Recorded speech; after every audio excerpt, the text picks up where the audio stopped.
Chapter 1. The Infinite Tsukuyomi begins. In the world of Naruto, during the Fourth Great Ninja War, stands Uchiha Madara, that man with his shockingly gray-white spiky hair, adorned in the majestic robe of the Nine Tomo, sporting horns atop his head and the Rinnegan glowing ominously behind him. The ultimate manifestation of the divine tree descends. Countless trunks stretch across the heavens, engulfing the entire world. What a ninja army! In the face of absolute power, they are rendered utterly powerless. Come forth, fear not, despair not. For soon, you shall enter the utopia I have crafted for you. A world of peace, devoid of conflict, where every soul may live in happiness. From the sky, Madara's commanding voice resonates. The Nine Tomo Rinnegan emanates a foreboding crimson light, the Nine Tomo spinning wildly as he weaves hand seals, causing the moon above to swell infinitely in the eyes of the onlookers. Let the world welcome peace. Madara's arms spread wide, as if to embrace the entirety of existence. Indeed, this man's heart harbors the world itself. The moon transforms into a vivid scarlet at an observable pace. Infinite Tsukuyomi. The deep chant reverberates through the cosmos, the surface of the moon morphing into the visage of the Nine Tomo Rinnegan. An endless power of the eye cascades over the entire world. The towering divine tree, thousands of meters high, seems poised to obliterate existence itself, its countless branches devouring all living beings. The sky, the ground, the very earth. Branches mercilessly crush everything in their path, rendering us utterly defenseless, cocooned within the divine tree's material, akin to a chrysalis. This scene inevitably evokes the plight of humanity in the Matrix. Are we not akin to being biobatteries? At that moment, damn it, Pear, Brew, what the hell, how outrageous. Yiluo, confronted with this spectacle, howls in frustration. What a stroke of bad luck. He truly is unfortunate. Just moments earlier, have I crossed over? I have successfully traversed realms. Yiluo had confirmed the authenticity of his spiritual treasure's ability to facilitate genuine crossover. If he could traverse realms, how far could cultivation be? If he could cultivate, how distant could immortality be? If he could attain immortality, how far could eternal life be? If he could achieve eternal life, how distant could the infinite be? Yet, just as he was about to revel in his newfound fortune, the reality before him left him utterly bewildered. A sea of people, flags waving crossed out. What on earth is this? Wait, what is that in the sky? Crap, could it be that this is the world of Naruto? Is this truly the Fourth Great Ninja War? Holy cow, his keen gaze was not mistaken. Could that be Uchiha Madara? Of course, it was a deduction any person could make. Look at that towering divine tree. If he could miss this, then he must be blind. Nightmare, difficulty, hellish dungeon. What on earth is this? As the saying goes, good things do not come, only misfortune arrives. Boom, boom, boom. Ding, ding, ding. Clang, clang, clang. In the next moment, he, utterly powerless, was swept away, enveloped in the white substance of the divine tree, tighter than a mummy's wrappings. No one would notice the sudden appearance of an extra person on the battlefield that was of no consequence. In the face of an apocalyptic crisis, the addition of one person, let alone 10 or 100, is but a drop in the bucket. Is this a joke? Oh heavens, have you given me the wrong script? Good grief, did I just arrive only to be caught in this? Could this be the fate of being discovered by the heavenly path of another world? Even within the confines of his cocoon, Yiluo could not help but shudder. He recalled tales from various worlds, where existence itself possessed consciousness and would instinctively sanitize intruders. Alas, he was merely a novice traveler. This was his first time. He truly knew nothing of the taboos of crossing over. He was an outlier, a thief, a villain, a pest, Is it truly so? Is it truly this way? In the myriad worlds, any being not belonging to their realm, once detected by the heavenly path, would be dealt with by the world in various manners. This hypothesis is indeed terrifying. Could it be? This is the peril of crossing over? Fear has set in. He is but an ordinary person, devoid of divine powers, not extraordinary, lacking martial arts, and unable even to perform basic combat. Truly unworthy of the title ordinary person. My apologies, tears welling. Portal, let us depart. There was no choice but to seek refuge. Away we go. With a mere thought, he wished for the treasure acquired by chance to take him home. The world of Naruto is too perilous. He shall return once he has attained higher levels of power. Indeed, mother calls for her son for dinner. Time to go.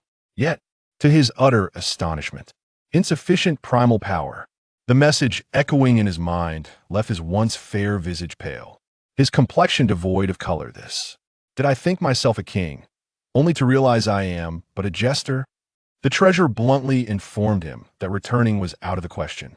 Lacking energy, lacking capability, he must remain here for now. To return, he must first gather sufficient primal power. Time has not been to human will. At this moment, he found himself irrevocably connected to the network of the divine tree. There was no escape. The act of crossing over itself cannot be interfered with. Even if he could cross over now, it would be alongside the divine tree. Even if his primal power were sufficient, it would likely drain the treasure dry and still not succeed. Bear in mind, the divine tree is rooted in the very core of this planet. Ah, it's over. His body gradually lost sensation. His eyes began to uncontrollably close. In his final moments, his thoughts were, "Damn it, Naruto Uzumaki, Sasuke Uchiha, why are you so useless? What went wrong? Why have you failed to save the world? Is it that your rhetoric, Naruto, has faltered, or your jutsu, Sasuke, has failed to manifest? This isn't even the final boss. You should have summoned the power of the cosmos for a grand explosion. Six Paths Sage, I know you're watching from the shadows. Why not lend a hand to Naruto and Sasuke? What's the matter? Am I no longer your child in reincarnation? You no longer acknowledge this bond? If all else fails, why not step in yourself? How dare this minor Uchiha Madara act so arrogantly come and teach him how to be human? Black Zetsu, you old coin, where's your mother's rescue? Aren't you the 1,000-year filial son? Why don't you stab that old scoundrel Uchiha Madara? Has your millennia of restraint been consumed by dogs? Such a critical moment, and you can't seize it. Are you useless? Kagaya Otsutsuki, oh Kagaya Otsutsuki, your third son is a failure. All right, Yiluo was left with nothing but seething rage and impotent lamentation. There was no alternative. This was his final defiance. Chapter 2. Treasure, love me once more. The infinite Tsukuyomi has been unleashed. There exists a legendary realm known as the Bottomless Abyss. Yiluo has never been there, but his current experience resonates with its essence. The world seems to drift away from him, his consciousness plummeting endlessly. It's over. A beautiful life? Infinite possibilities? Éternelle existence. A solitary pursuit of the path? Ha ha ha. All of these are receding from him, growing ever more distant. That treasure he had just acquired, it seems destined to benefit some scoundrel. Wait, Autumn Beanbag, it's not over yet. Oh treasure, reveal your power. Grant me a chance, dear treasure. Silently conveying his heartfelt plea. As Yiluo's consciousness teetered on the brink of slumber, a portal of light unexpectedly intercepted his path to the realm of the infinite Tsukuyomi. Oh treasure, you have finally arrived. I knew you would not abandon me. Please save your master. From despair to hope, and considering the previous ecstasy, this roller coaster of emotions left Yiluo feeling utterly disheveled. The treasure, nameless, due to its ability to traverse realms, Yiluo tentatively named it the portal. A thought flickered through his mind. This treasure ought to have a magnificent, awe-inspiring name. Perhaps it is due to the lack of recognition from him. No, let's rephrase that. It must be because the treasure has yet to be refined by him. Ah, refining. This seems to be common knowledge. Yet, how could a mere novice in the realm of cultivation like him possibly refine a treasure? By the power of my thoughts? Ha ha ha. Surely not a fool's errand. The treasured artifact possesses a spirit, seemingly sensing that its temporary user, Yiluo, has fallen into an indescribable predicament. Thus, it offers him an alternative choice. A flood of information surged into his mind. Yiluo was elated. After a prolonged drought, this was indeed a timely rain. I adore you kisses. Accepting the messages conveyed by the precious artifact, he gradually fell into a contemplative state. Another traversal? Yet not a physical one, it can be reluctantly termed a soul transfer. Is it akin to a projection crossing? So it is like this. Here, is there any significance? My main soul cannot depart, but a portion of my spirit can traverse into another realm with the artifact's power. No, no, this cannot be deemed another world. If I choose to traverse, the world I enter must be the one closest to this realm. To rephrase, it will be a world with significant interconnection. Interesting. The implied connection between worlds is not merely a matter of spatial measurement. The greater the interrelation, the closer the distance. Or perhaps this is merely a perspective with alternative metrics for evaluation. This notion bears some resemblance to light years as a unit of distance, where the space between celestial bodies is measured by the speed of light. Perhaps it was the confidence bestowed upon him by the traversal portal, or perhaps he sought a change of mood to alleviate his state of mind. He found himself lost in fanciful thoughts. The terror between life and death is profound. He was faring relatively well. In truth, Yi Luo was currently quite composed and rational. He understood that his opportunities were dwindling. The chance granted by the traversal portal was unlikely to present itself again. Much like the final supper, a last meal before execution, a situation not unlike that. Do I have any other choices? Yi Luo chuckled bitterly. He had no alternative options. He certainly could not truly enter this infinite world of dreams and simply dream away. Indeed, dreams encompass everything. But what use is that? With a gust of wind, a single sneeze in the real world could spell his demise without him ever knowing how he met his end. Furthermore, he was uncertain. If he were to dream, would the dream-crafted world attract the attention of Uchiha Madara? Dreams born from beings of another world must surely be extraordinary, right? Might this pique Uchiha Madara's interest?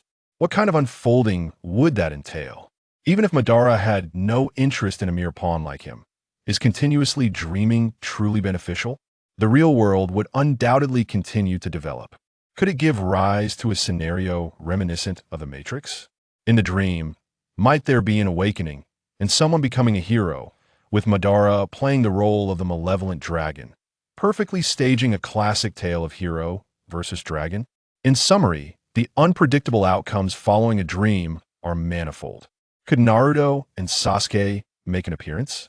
Would Kurizetsu reveal himself? Might Otsutsuki Kagaya escape her seal? Would the Sage of Six Paths intervene in the present age? Would the Otsutsuki clan descend upon this planet? Regardless, he would merely play a role. A lamb awaiting slaughter, meat laid upon the chopping block. He, Yi Luo, could not endure such a situation, where he was merely a pawn in others' hands. He had no desire to be a mere bystander. For one reason, ninjas are utterly unreliable. To be more precise, ninjas are a collection of psychopaths and lunatics. If you were to fall into their clutches, well, you understand.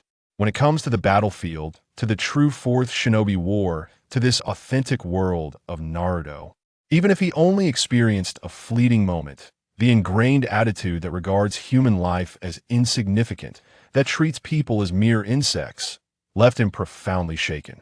Can one truly trust a ninja? To hell with that. Get lost. Darkness. Cold. Loneliness. Desolation. Profound. Alone. In this infinite and unfathomable darkness, the vessel to the other shore was the only source of warmth he could grasp. It was also the sole entity that affirmed his existence. Remaining isolated in such a cold, helpless, pitch-black, desolate, and lonely place would surely drive anyone mad. Yi Luo was self-aware he could not endure for long. This singular light could be said to dispel his fear and helplessness. As for the origin of this vessel to the other shore, it was merely a designation of his own. The vessel to the other shore is a manifestation of a unique power amalgamated by the traversal portal, an ethereal entity. In essence, it is merely a form of energy. Yet, given that he resided in a dream realm, no, although he had not yet entered the dream world, this place was indeed not the real world. Here lies the gap between the real world and the dream realm. A world beyond worlds? A realm outside realms? Dreamlike yet real, false yet tangible. Naturally, a force could manifest here, appearing real and substantial. He himself was merely a spiritual entity. This force, in accordance with Iluo's personal imagination, materialized into the form of the vessel to the other shore. This place embodies his beautiful aspirations, hoping the vessel to the other shore would guide him to a splendid destination. A portion of his secondary soul had already traversed. It seemed to have minimal impact thus far. As for the circumstances on the other side, at that moment before him, Iluo could not help but exclaim, "This is." Chapter 3. I am Uchiha Sasuke. The night of the clan's annihilation approaches. Who am I? Where am I?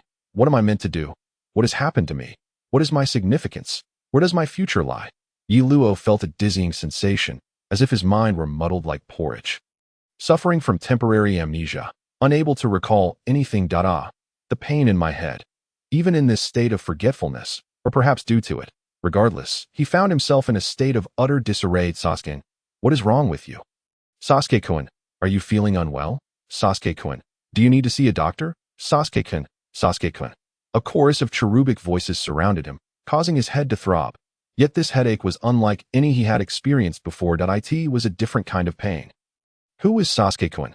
Am I Sasuke-kun? What are these girls doing? Are they concerned for me? Am I at school? Where is the school? Iluo glanced around, and the excruciating pain in his head began to subside. Transforming into intermittent pangs, his gaze remained composed and calm. For some inexplicable reason, he did not relish the situation of being surrounded. Deep within, a voice urged him to hurry, to hasten. Urgency, fear, anxiety, panic. Hurry with what? Clarify, please. Could you all be quiet for a moment?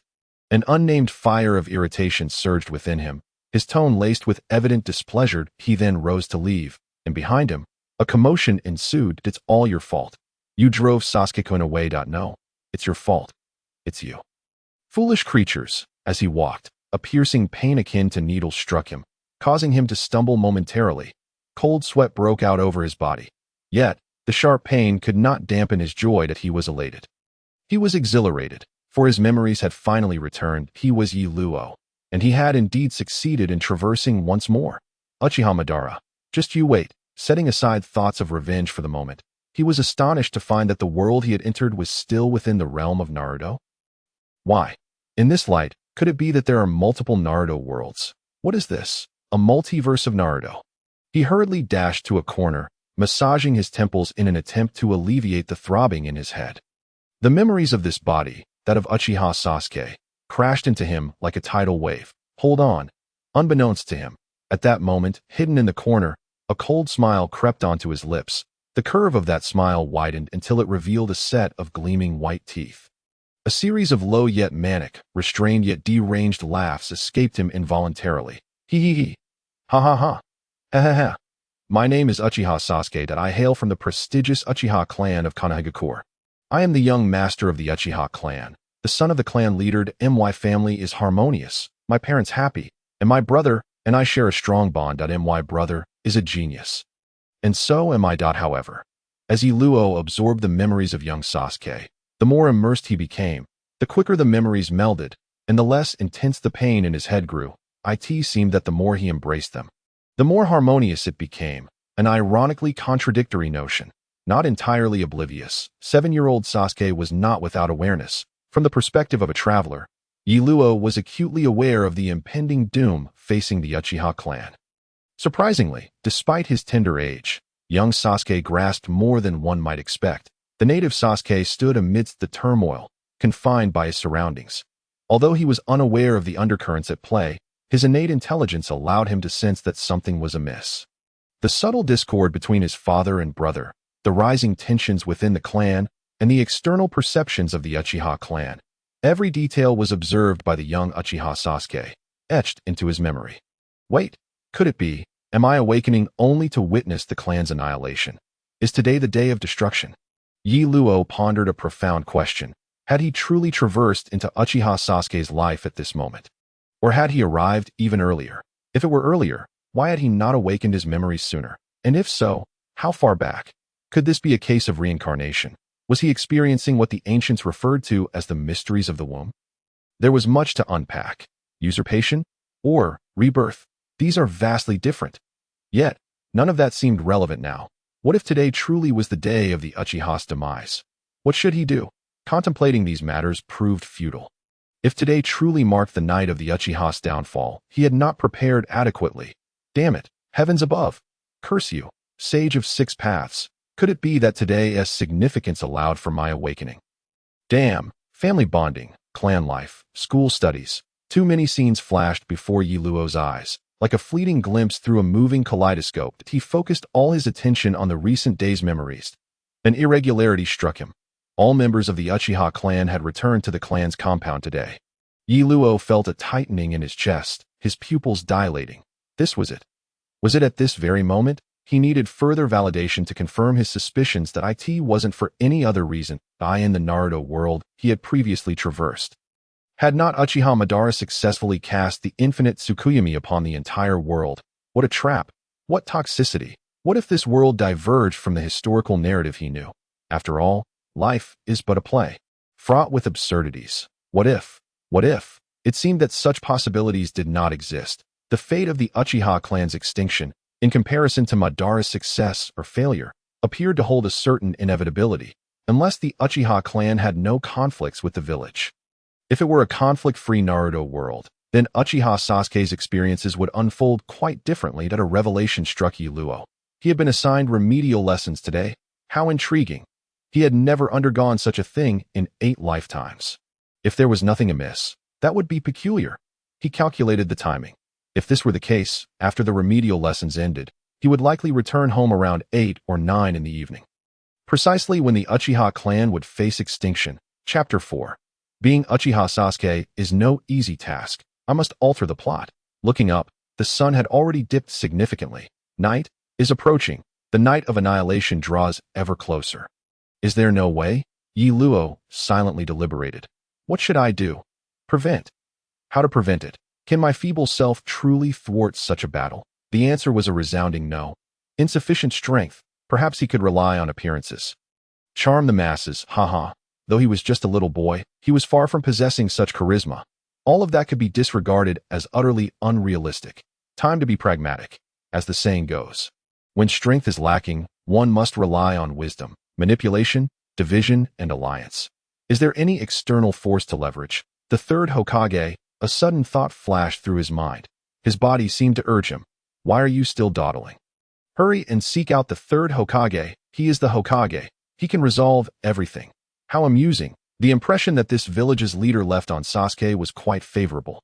However, the third Hokage? Heh. Yi Luo shook his head. Dismissing the fanciful notion, Sasuke was still too naive. One could easily deduce that the impending clan massacre was not unknown to the esteemed ninja expert. What a joke. This was the village's leader. How could he be unaware? That would only imply that Danzo was performing exceptionally well in his schemes. Just a few denials, and it would all be over. It is hardly believable that anyone would accept the notion of Sarutobi Asuma being an innocent white lotus. Despite the radiance of the Hokage, the naive cannot coexist with the shadows that lurk within. Are the roots of darkness not the hidden hands of the Hokage? Would you blame those hands? Indeed, but that is far from sufficient, for the gloves are not the true culprits. Setting aside the extensive preparations for that fateful night of massacre, consider the night of the Nine-Tails attack. Reflect on the demise of Shuttling. The Uchiha clan's rebellion is indisputable. From the village's perspective, what justification does it have to overlook such a problematic clan? Merely because of the sharingan, a bloodline limit? Merely because the Uchiha were one of the founding clans of Konoha? Even the Senju clan was annihilated. So what significance does the Uchiha hold? Even if the third Hokage is indeed a benevolent soul, downplaying his political identity, why would he willingly place himself in such peril? He could not have entered this predicament without some form of preparation. That a gentleman does not stand beneath a precarious wall to approach the Hokage tower? Not a chance. Let us consider him a selfish individual. Shuttling placed his trust in those above, only to have his eyes plucked away. The chain of distrust lies here, with no remedy in sight. As for father, mother, Yi Luo took a deep breath. His parents were utterly unreliable. To willingly be slaughtered, how unfathomable. If viewed from their perspective, dying might not be such a bad outcome. To live can sometimes be more arduous than to perish. Upon death, one transitions to a realm of bliss. To live, however, is to endure an inferno of suffering. Within this relentless hell, those who descend into it experience unmitigated torment. It is said that throughout history, the only certainty is death, yet these shinobi are no ordinary individuals. Life and death are sometimes disregarded by these warriors. Death is but a passage they must traverse. Everyone is prepared. They have grown indifferent to mortality. Although there are moments of reluctance, these are primarily due to lingering attachments, ambitions, and nostalgia. Should they achieve their heart's desires, willingly embracing death becomes an all-too common occurrence. This is the creed of the shinobi. Yiluo reflected once more with a sigh. Suddenly, a sharp pain. His heart convulsed. His nails had embedded deeply into his palms. I asked the memory of this body influencing me. Is there a sense of resentment? Concern for my parents' fate? Yet, I truly find myself powerless. Apologies, but there are no alternatives. Taking a deep breath, Yiluo sought to calm his turbulent emotions that he contemplated repeatedly, seeming to find no viable solution. Would today simply pass, then proceed according to the expected protocols? Continue to live as scripted in the original narrative? Act as if nothing transpired? No. If nothing is done tonight, after this night passes, will he truly be able to embody Uchiha Sasuke in the days to come? He questioned himself. Can he perform convincingly? Can he genuinely conceal all signs of his true self? Can he truly feign ignorance? Can he embody the innocence of Uchiha Sasuke as depicted in the original work? More importantly, can he ensure he possesses the same fortune as Uchiha Sasuke? The secondary character cannot be dismissed. Uchiha Sasuke must not be taken lightly. The protagonist's destiny is indeed present. Following the original script, it seems he may struggle against Orochimaru. Being Uchiha Sasuke is no simple task. Alas, Yiluo, nothing seems to work. I am truly in a difficult position. Ye kneeling Luo, can I not be granted a chance to lie flat? Ye prostrate Luo, I am merely an ordinary person. How disheartening. Many times, many matters cannot be evaded simply by desire that a child carrying gold into the bustling market. Can you guess the ensuing events? Yiluo may be an ordinary person, but Uchiha Sasuke cannot be.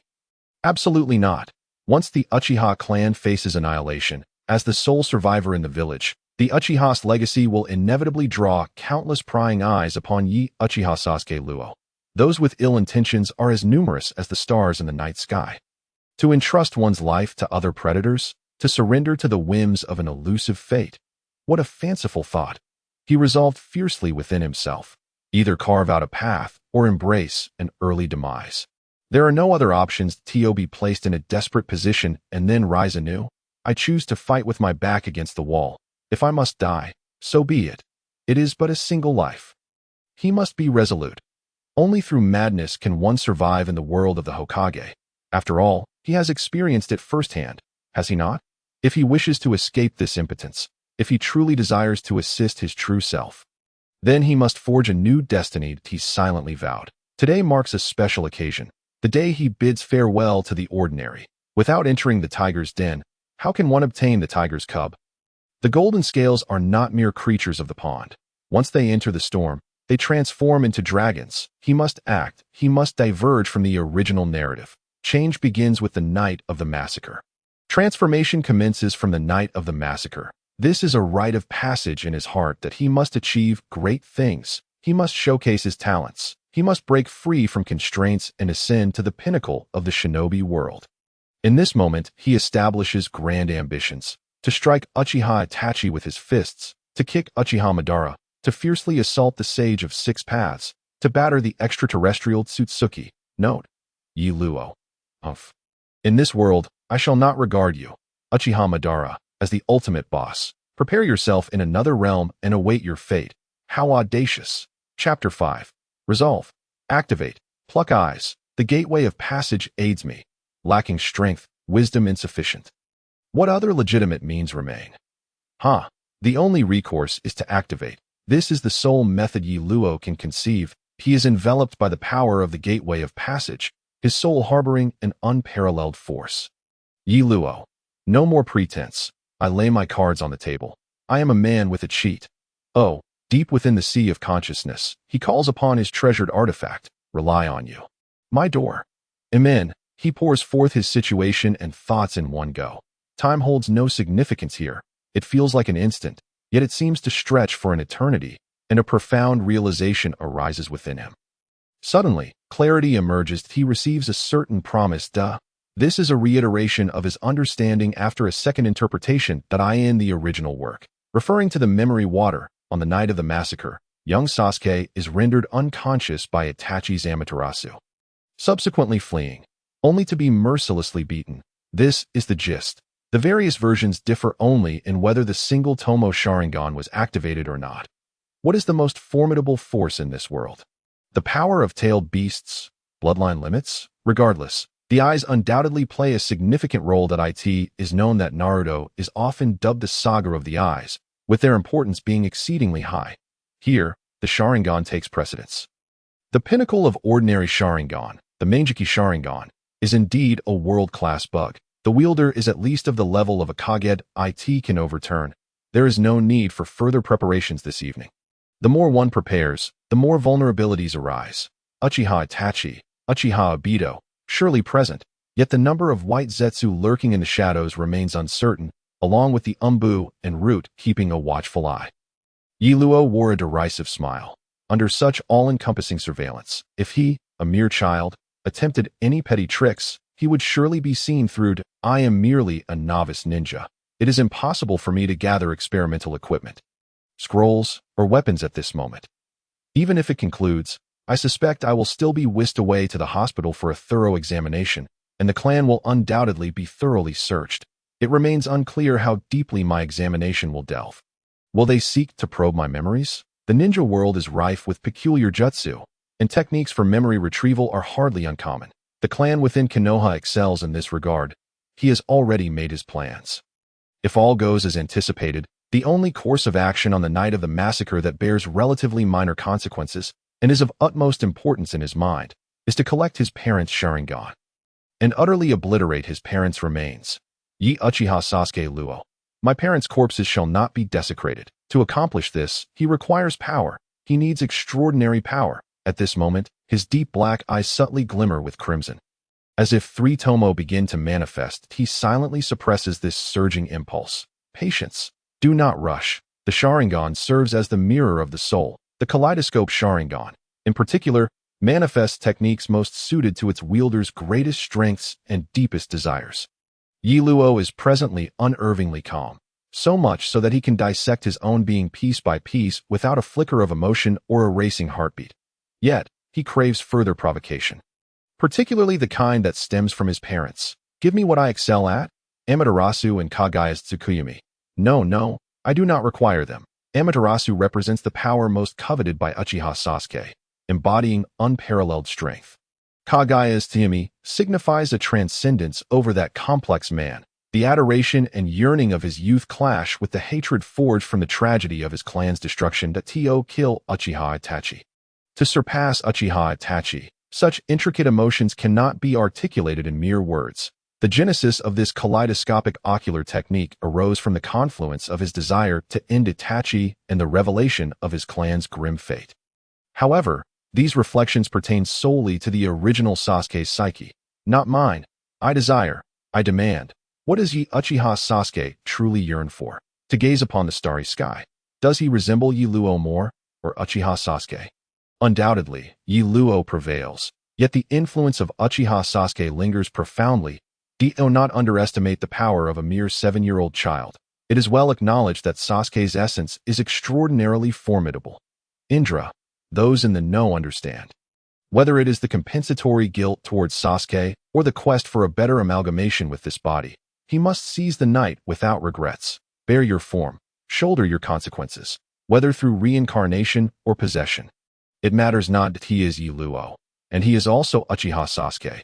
Yet, it must be Yiluo who dictates the course of all that is to come. That my future is mine to command. Tonight, all must proceed according to his design. Knowing he is Uchiha Sasuke does have its advantages. He need not fear silencing. Uchiha Itachi has spared him. This? Is it hatred? Indeed, but the debt of gratitude for saving his life. Along with the blood feud against his parents and the deep-seated hatred for the annihilation of his clan. Alas, how utterly complicated. His gaze regains clarity. The moment to showcase his acting prowess has arrived. Cough, cough, cough. Iluo opens his eyes, instantly besieged by a splitting headache. Once again, he finds himself ensnared in the grip of Tsukuyomi, leaving him in a most dismal state. If there exists a place untouched by the open cards, it is undoubtedly where Uchiha Itachi resides. He is a formidable force, undeniably powerful with his kaleidoscope sharingan. His strength commands respect and temporarily shields him from the avaricious gazes of scavengers. The vicinity of his home has been cleared by Itachi. Now, it is time to rely on his improvisational skills. In the wooden house, through the paper window, the moonlight spills in onto the blood-stained tatami. The metallic scent of blood fills the air as Uchiha Sasuke struggles to advance. Inching forward, the serene moonlight casts a glow upon the tatami, marred by crimson stains. The acrid scent of blood sharpens his senses as he draws nearer. Two lifeless forms, his father and mother's corpses, bring a piercing pain to Sasuke's heart. It hurts, it sears through his very being. The agony is suffocating. Tears, mingled with blood, stream down Uchiha Sasuke's face. A sharp pain radiates from his eyes. Is this not enough stimulation? No, yet his body can endure no more. Iluo relinquishes control to the instincts of this body, choosing instead to observe with a detached gaze. He sits aloft in a higher plane, surveying all that transpires in this realm. As Uchiha Sasuke shifts the bodies, he beholds the tranquil faces of his parents, devoid of pain or resentment. It pierces his soul. Once more, he is laid bare, overwhelmed by a cascade of stimuli. Iluo, with solemnity, recognizes that the time to act has arrived. He can no longer remain an observer. I am Uchiha Sasuke, and Uchiha Sasuke is I. Uchiha Sasuke. Luo grits his teeth. His hands cease to tremble as he steels himself and plunges towards their eye sockets. Now is the moment. Gate of passage. Lend me your strength. Chapter 6. The Tribute to Parents. Kaleidoscope Sharingan. Second transformation. Chaos. His mind is in disarray, devoid of understanding or memory. Father, mother, the images of his parents flash before him. Every smile, every word, every greeting. All vivid yet indistinct. They are etched in his mind, yet clarity eludes him. He feels nothing. Is his heart severed? Is it an ache that rends the soul? No, no. The pain has dissipated. Sensation? What nonsense is that? His body lies utterly numbed. He gazes down at the blood on his palms. Whose blood is this? He looks upon the eyes in his hands.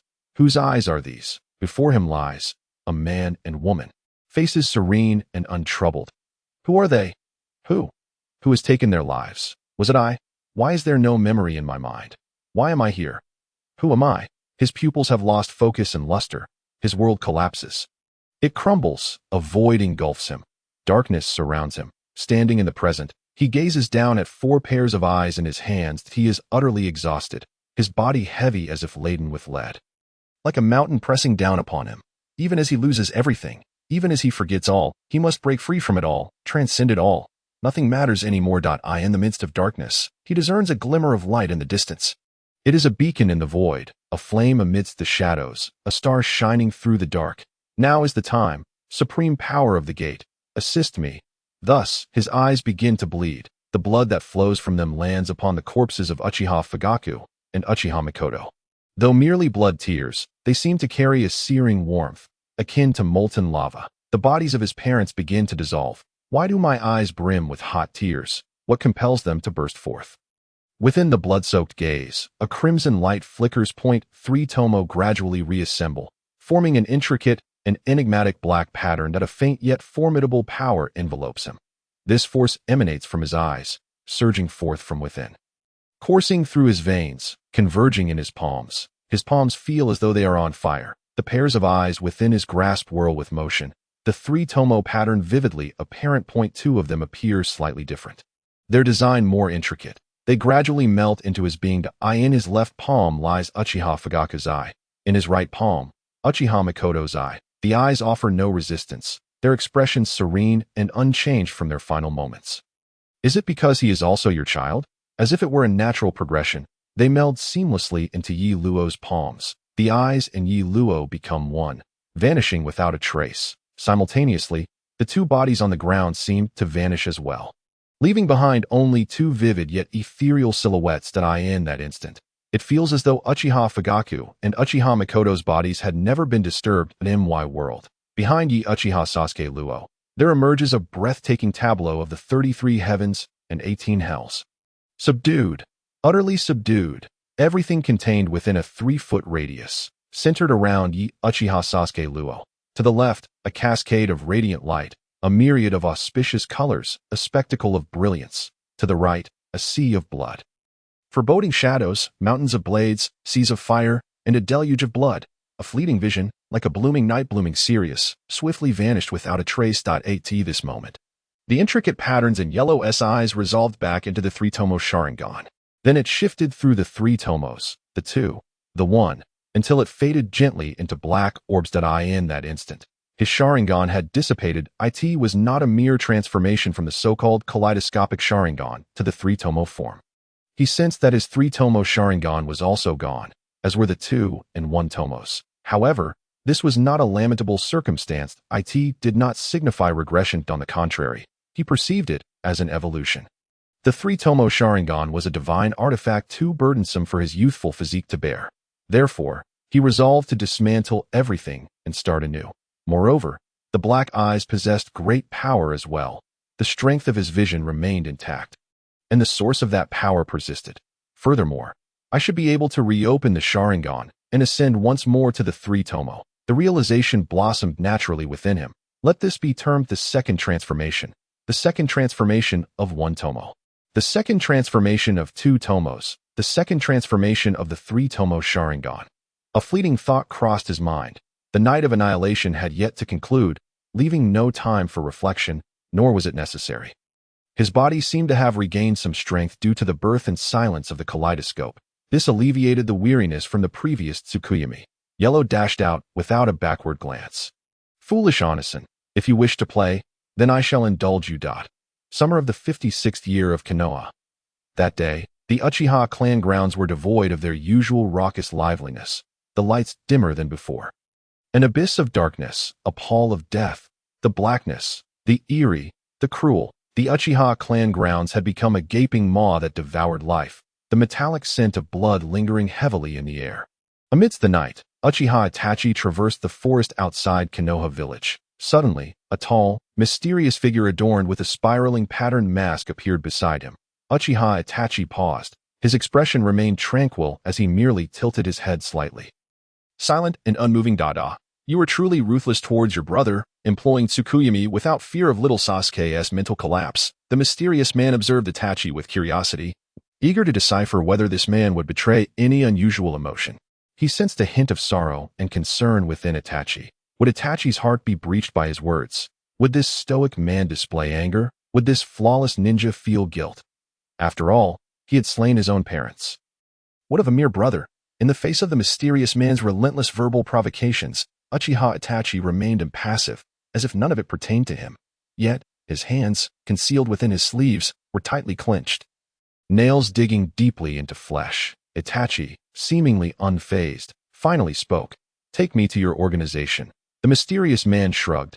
Choosing not to utter further taunts, he felt a mix of disappointment, admiration, wariness, and a complex array of emotions. The Uchiha clan. So swiftly extinguished, the two gradually faded into the night. Konoha's root organization based. An elder, swathed in bandages, was Chapter 7. Sasuke awakens in the annihilation of the clan. Konoha's root organization based. A ninja knelt on one knee. Reporting to the bandaged elder, Lord Danzo, the Uchiha clan has been exterminated. The Uchiha clan head and his wife have been reduced to ashes by a black flame. Danzo struck his cane against the ground. Furrowing his brow, Nanny, Uchiha Itachi is so ruthless, burning his own parents to ashes. Black flames? The black fire? The kaleidoscopic eye technique? The legendary Amaterasu? Or, upon reflection, it was not entirely incomprehensible. To slay one's own parents was already a transgression against humanity. A burden of guilt, hands stained with blood. Yet, the matter concerning others was distinctly different. Others could not touch his parents. Was it a desire to prevent the desecration of his parents' remains? Then, were their sharingan truly destroyed or? Ultimately, they were merely 3-tomo sharingan. He had already gained much this night. Losing a pair was inconsequential. Danzo acknowledged this, waving his hand, and his subordinate vanished in an instant. A night devoid of conversation. The next day, As the sun rose, Konoha village declared Uchiha Itachi the perpetrator behind the Uchiha clan massacre. From the elderly to the newborns, only a 7-year-old child survived, leaving no others. The Uchiha clan, one of the founding families of Konoha, had met with utter annihilation, prompting the Hokage's office to issue an S-rank bounty for the capture of Uchiha Itachi, the heinous criminal. In an instant, the ninja world was in an uproar. Days later, at Konoha Hospital, in a special care ward, the comatose Sasuke slowly opened his eyes, swiftly surveying his surroundings, only to reveal a look of confusion, remaining silent. "You're awake?" The attending nurse, noticing the VIP patient had regained consciousness, hurried over to assess his condition. Once confirming his awareness, she rushed out to report to her superiors, "You hold no value in killing. Foolish little brother. If you wish to kill me, then harbor hatred. Nurture your resentment, and then live on in ignominy, constantly evading, merely surviving. And when you possess eyes like mine, come before me." Recalling Uchiha Itachi's words, Yellow could not help but let out a cold chuckle. Foolish Itachi. That pair of eyes, though they grant you immense power, do not bestow upon you a transcendent perspective. Ha ha ha ha. He was acutely aware of his current predicament within Konoha. Fortunately, Uchiha Sasuke had encountered a tremendous upheaval. Otherwise, even minor changes could easily raise suspicions. The ninjas of the ninja world are all detail-oriented, their capacity for observation and reading subtle cues being fundamental skills. Now, any alterations he made would be perceived as entirely reasonable. Thus, in the days to come, his persona should embody that of a simple avenger, a portrayal most acceptable to the prominent figures of the village. Logically sound and posing no significant threat, a singularly vengeful Uchiha would be deemed a good Uchiha. Silent and taciturn, one who speaks little yet acts decisively. The unwavering conviction to slay that man must be evident in his gaze and actions. Intelligence and wisdom were secondary, as long as his cunning was directed towards vengeance rather than uncovering the truth. All would be well. Indeed, the original narrative unfolded in precisely this manner. Circling back, it returned to the starting point. The original self's helplessness stemmed more from the absence of suitable guidance over these past years, forcing him to navigate and cultivate in solitude. That in some respects, it represented a squandering of the most precious years of a ninja's life. Yet, from another angle, it was precisely due to these years of seclusion that Sasuke had solidified his foundation, establishing a firm base, then rapidly advancing, leaving his contemporaries in the dust. Surely this could not have been intentional. A sudden thought struck Yellow. Perhaps it was. He knew well that little Sasuke was exceptionally astute. That seemingly dazed and foolish demeanor may not have been genuine. After all, it was widely acknowledged. Uchiha Sasuke was adept at deception, and in contrast to the loquacious Uzumaki Naruto, they were a match made in heaven. The door to the hospital room swung open, revealing an elder adorned with a Hokage hat and a white cloak emblazoned with flame motifs. "How are you, Sasuke? Are you feeling better? Do you have any discomfort?" The demeanor of the third Hokage exudes a profound warmth and kindness. Before me stands this venerable elder, his presence radiating a luminous aura that compels an immediate sense of affection. His greetings are imbued with heartfelt sincerity, and his concern feels like a soothing embrace. Yet, alas, Yi Luo is besieged by an overwhelming chill in the face of the Hokage's tender inquiries. He remains silent, choosing not to utter a word. The look of confusion has faded. Yet his expression is somber and dazed, as if he is ensnared in a world of his own, unable to extricate himself. What relevance does the third Hokage hold for one who has faced annihilation of his clan? Is he expected to accept this? Uchiha Sasuke has undergone a harrowing upheaval, struggling to comprehend the brutal extermination of his family, the loss of his parents, and the chilling truth that the perpetrator is none other than his most esteemed brother. Such sentiments are entirely understandable. The child's reaction does not surprise the elder. With a deep sigh, the third Hokage harbors no defenses against Sasuke's plight, only an immense well of compassion. "Oh, poor child, how tragic. Sasuke, take your time to rest. The village shall ensure your well-being." He then turns to the nurse beside him and instructs, "Please take good care of this child." Yes, Lord Third, at long last, he can shed the detested hospital garb. Donning his own attire, Uchiha Sasuke strides through the streets. With each step toward the outskirts of his village, passers-by, upon catching sight of him, fall into a stunned silence, their eyes wide with astonishment and tinged with pity. Once he has distanced himself, the crowd erupts into fervent chatter. Did you hear? Who among us is unaware now? Indeed, the Uchiha clan has suffered a horrific fate. The entire clan has been extinguished. How cruel. All the elderly, women, and children have perished. It is shocking to realize how merciless Uchiha Itachi has been. How vile. Yes, yes. Prior to their demise, the Uchiha clan had never enjoyed a favorable reputation within the village. Yet now, with their obliteration, sentiments of sorrow abound. The collective grief is palpable, evoking a deep sense of melancholy. Chapter 8. The Sovereign Heavens and the Earth, and the Addiction to Training. Entering the Uchiha compound, he is met with desolate structures and empty streets devoid of life. Where have all the people gone? They have perished.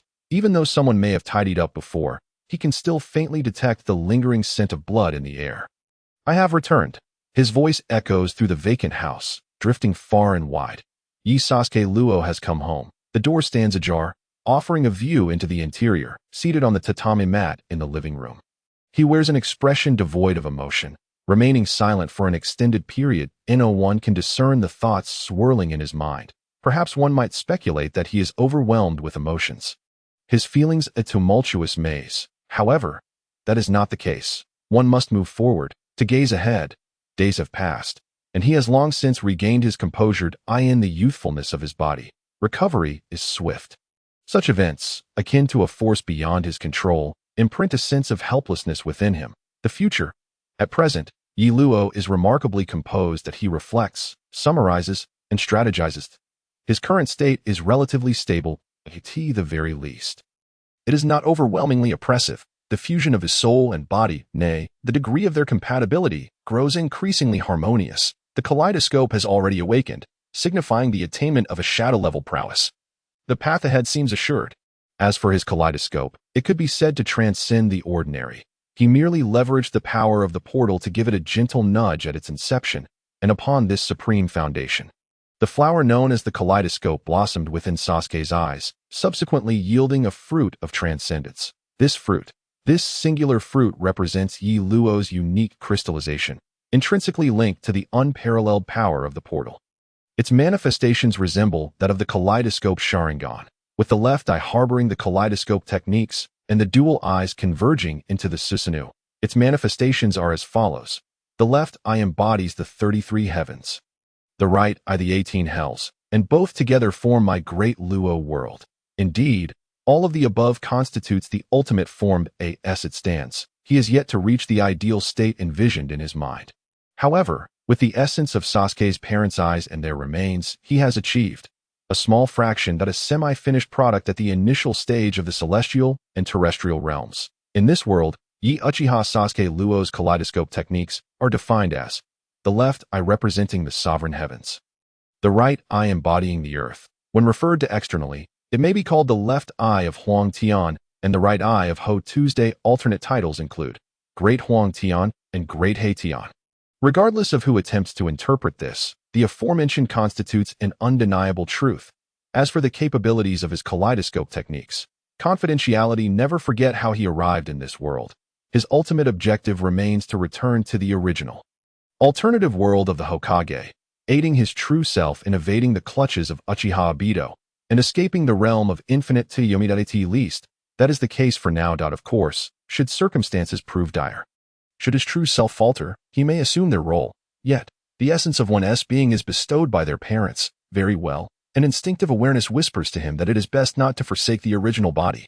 Thus, to some extent, Yi Sasuke Luo can serve as a contingency. However, if possible, it would be ideal to provide his true self with even a modicum of assistance. So, what kind of assistance can he offer to his true self? The aforementioned Great Luo world is one such offering. This is the reason he is compelled to utilize the power of the portal. This supreme portal power is finite. Using a bit diminishes the overall supply. The strength derived from this foundation ought to be applicable to his true self, Yi Luo, right? According to his understanding, his Great Luo world is an unparalleled divine ability, and also a seed of a perfect world. With diligent nurturing, it could potentially evolve into a vast world that in his eyes. A vast world must encompass the grandeur of the starry cosmos within the realm of Hokage, though it currently exists merely as a nascent form. it can still stand toe-to-toe with Uchiha Obito's Kamui space. Returning to the matter of assisting his true self, the essence remains that Sasuke Luo must enhance his own strength, particularly in terms of spiritual and soulful dimensions. After all, the connection of their souls cannot be overlooked. The power projected by the treasured portal has transported a portion of his soul into this world, indicating that their souls were originally one. The root lies here. By harnessing the connection of their souls, does enhancing this body as soul not also influence the true self? It should, indeed. The question remains what degree of enhancement would allow the true self to perceive a significant increase, leading to a corresponding rise in strength. Training. Sasuke has embarked on his training journey. This is as it should be. Thoughts of becoming stronger are paramount. He must focus solely on his growth. Has he finally recovered? This time frame is quite acceptable. This unfortunate little soul may struggle to emerge from this. Many influential figures observing Uchiha Sasuke from the shadows have expressed their thoughts. This is a positive development. Currently, it is imperative that Uchiha Sasuke remains unharmed. Should anything befall him, it is feared that that man, young Sasuke, immersed in thoughts of training and diligence, will not succumb to despair, self-harm, or suicide. Is this not a good thing?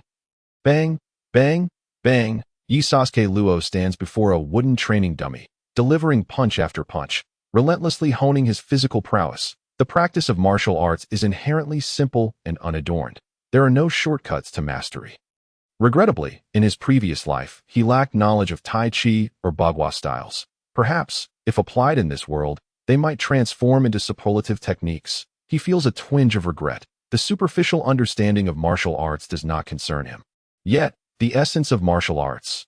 How could an ordinary person like him grasp its depths, techniques, training methods? Who knows how to navigate this? If one is not guided, one cannot simply practice aimlessly 99% of the time. Such endeavors will result in problems. While he might recall the techniques of the elderly in the park with remarkable accuracy, it bears little significance. At present, despite his tender age, the most pressing need is to enhance his physical strength. According to the principles of vitality and spirit, his spirit far exceeds his vitality. The fusion of soul and essence, the evolution of the sharingan, a series of developments has caused his mental faculties to expand at an alarming rate, leaving his physical form lagging behind. Body, spirit, wait for me. Body, this is overwhelming. I find it exceedingly difficult. I truly envy that monstrous Naruto. Such were the thoughts in Yi Luo's mind. He too desired the sage body. Physical training, running, frog leaps, striking wooden posts, push-ups, sit-ups, simple as they may be, tedious as they may feel, their utility is undoubtedly valuable. In truth, this rigorous training, though arduous, brings him immense joy. The innate talent of this body is extraordinary. He can feel himself growing stronger, as if there were no limits. The thrill of cultivation, the joy of training. He has truly experienced it. It turns out that cultivation can indeed become addictive. Chapter 9 is this Uchiha Sasuke? Immersed in his training, time passes swiftly. During these days, he has been simultaneously training and scavenging within his clan. He has conducted an unrelenting search of the Uchiha territory. So much so that it would not be an exaggeration to say he has dug 3 feet into the ground. After all, he is Uchiha Sasuke. He possesses an unassailable legitimacy to inherit the Uchiha legacy. No one can criticize his actions. However, scavenging is merely a euphemism. In reality, it equates to treasure hunting, a form of unconventional shopping. Remarkably, he has indeed discovered numerous valuable items. For example, confidential, Ninja Academy.as. The classroom door swung open. Sasuke, donned in a blue-collared short-sleeve shirt and white shorts, walked in.as expected. Uchiha Sasuke is always the focal point of attention, regardless of the time. Upon seeing Sasuke, the previously chattering children fell silent in an instant, regardless of gender. Tisich, some boys grumbled in discontent. The girls, however, were enamored by Sasuke's presence, in a world where individuals mature at an alarming pace. Most of his classmates have become aware of the events surrounding the Uchiha clan. Such news is nearly impossible to contain. Many girls feel sympathy for Sasuke, their hearts aching for him, wishing they could envelop him in warmth. Yet, they all understand what a proud person Uchiha Sasuke is. In light of such significant events, they dare not approach him with words of consolation. All they can do is whisper among themselves. anxious that any noise might disturb this seemingly fragile and sensitive Sasuke, who they feel needs comforting. With a serene expression, Yiluo found an empty seat, placed his book on the desk, and closed his eyes to rest. Class. For some reason, he felt a sense of nostalgia that he hoped that the curriculum in the ninja world would inspire him in unique ways. Point 1 cannot travel far by merely relying on self-made constructs. He discovered that if he continued training alone in a methodical manner, even without encountering any obstacles, he would likely not attain the strength of a Hokage until he reached his 20s. Damn it, he simply does not have that much time. In the original series, the two main characters were only around 15 or 16 years old. Indeed, in this era, one must possess exceptional advantages, whether it be external powers, system enhancements, ancestral legacies, or innate talents.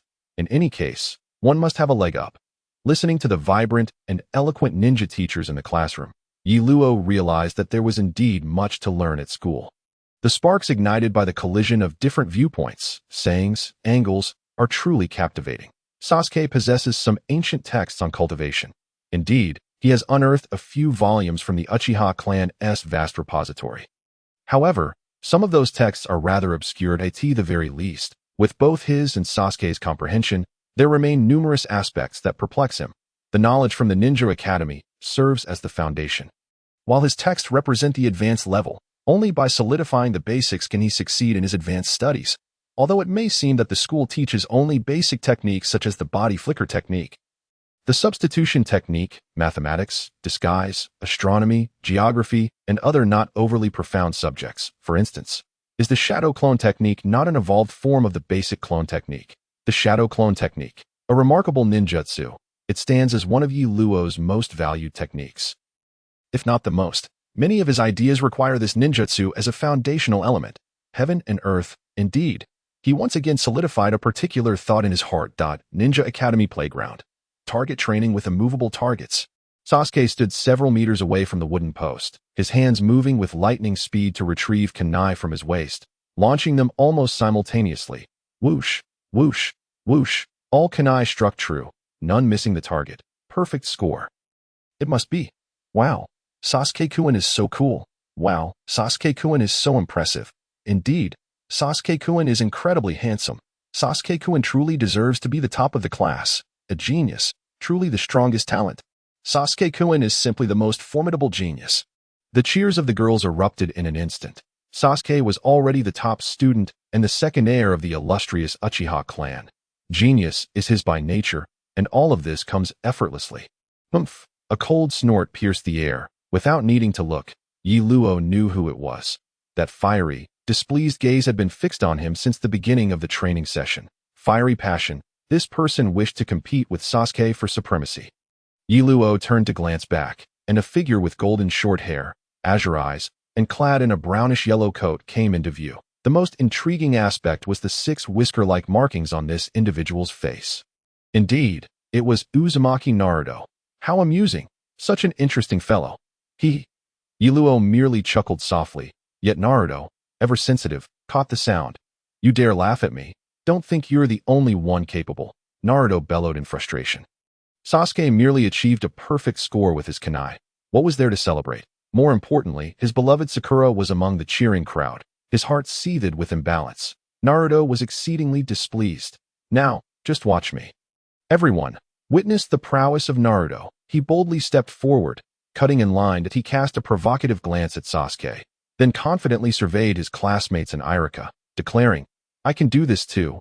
He then drew a kunai, mirroring Sasuke's earlier action, and hurled it fiercely at the wooden target ahead. 10 kunai, none hit the mark, not even the wooden post. The kunai seemed to have flown off to who knows where. Uzumaki Naruto, 0 points. Irika announced the indisputable result. Naruto clenched his fists, his face flushed with embarrassment, shouting, Irika-sensei, it's all that smug Sasuke's fault. Please give me another chance, just one more chance. I swear I can get a perfect score. Please, please. You're quite impressive, Irika replied. Ignoring Naruto at that moment, Sasuke offered a playful remark. Even if you praise me. What do you mean? Naruto was momentarily taken aback. This could be interpreted as a compliment, but upon closer inspection, Naruto's cheeks flushed crimson as he stammered, unsure how to respond. It's saying I'm not impressive.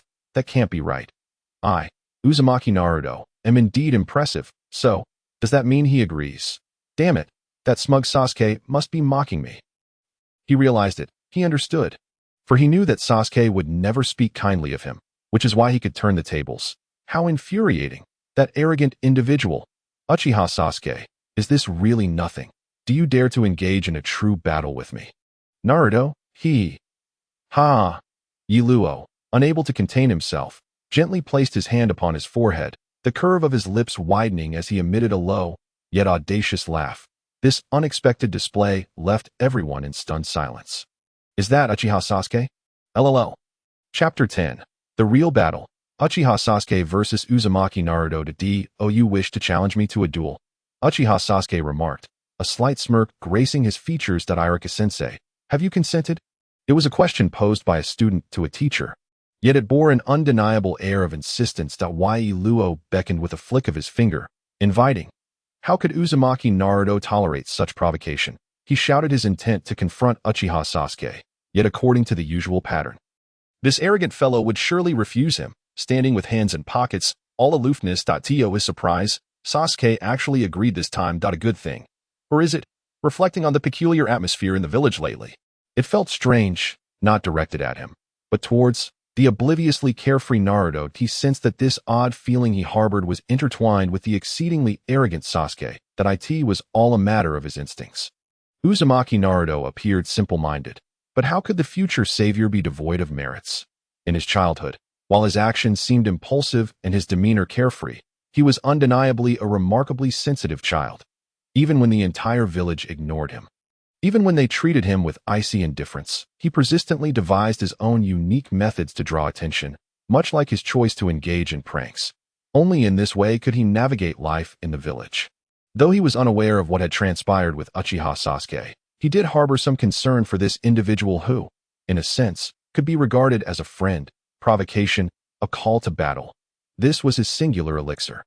Perhaps Sasuke, who may not regard him as a friend, would eventually be all right. Uchiha Sasuke stepped forward to the open ground, initiating a reconciliation seal, a requisite step for practical combat in school, avoiding that. Come on, to be honest, with matters having escalated to this point, Irika, as the teacher, bore a weighty responsibility. He could intervene, yet he found himself reluctant to do so at Sasuke's emotional outburst. It seemed that the tragedy of his clan still haunted him. Indeed, with his entire clan wiped out, parents deceased, the perpetrator being his beloved brother. How could he not? If this confrontation allowed little Sasuke to vent his frustrations, perhaps it would be beneficial as his most outstanding student. The orphaned Uchiha Sasuke was permitted a touch of recklessness. Moreover, this was against Uzumaki Naruto, a person he felt a slight aversion towards. The Ninetales, it was clear that this child was not truly a demon fox. Yet, for some reason, he harbored a subtle disdain. A sin. Indeed, I am a teacher. I must not be this way. I am a man dedicated to the path of mentorship. As your teacher, Uzumaki Naruto, I shall strive to view you without bias. Naruto felt an unsettling sensation within, yet he chose to express his disdain with a dismissive huff. Clenching his fists, he thought, it's no big deal. Worst case, I'll just take a beating. He steeled himself, proclaiming, I, Uzumaki Naruto, am not easily intimidated. SAS.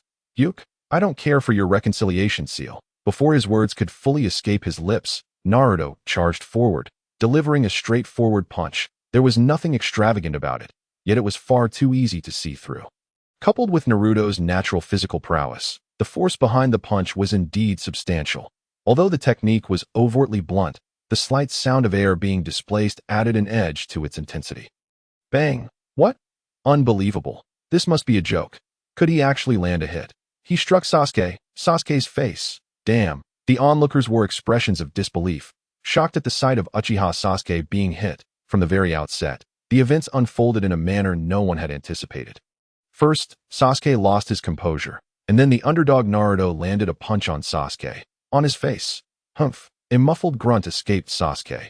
Indeed, it stung a bit, Yiluo mused, acknowledging that Naruto's punch held considerable force. Born of the Uzumaki clan, this generation's reincarnation of Ashura, the Ninetales Jinchuriki, truly possessed an extraordinary talent that was palpable.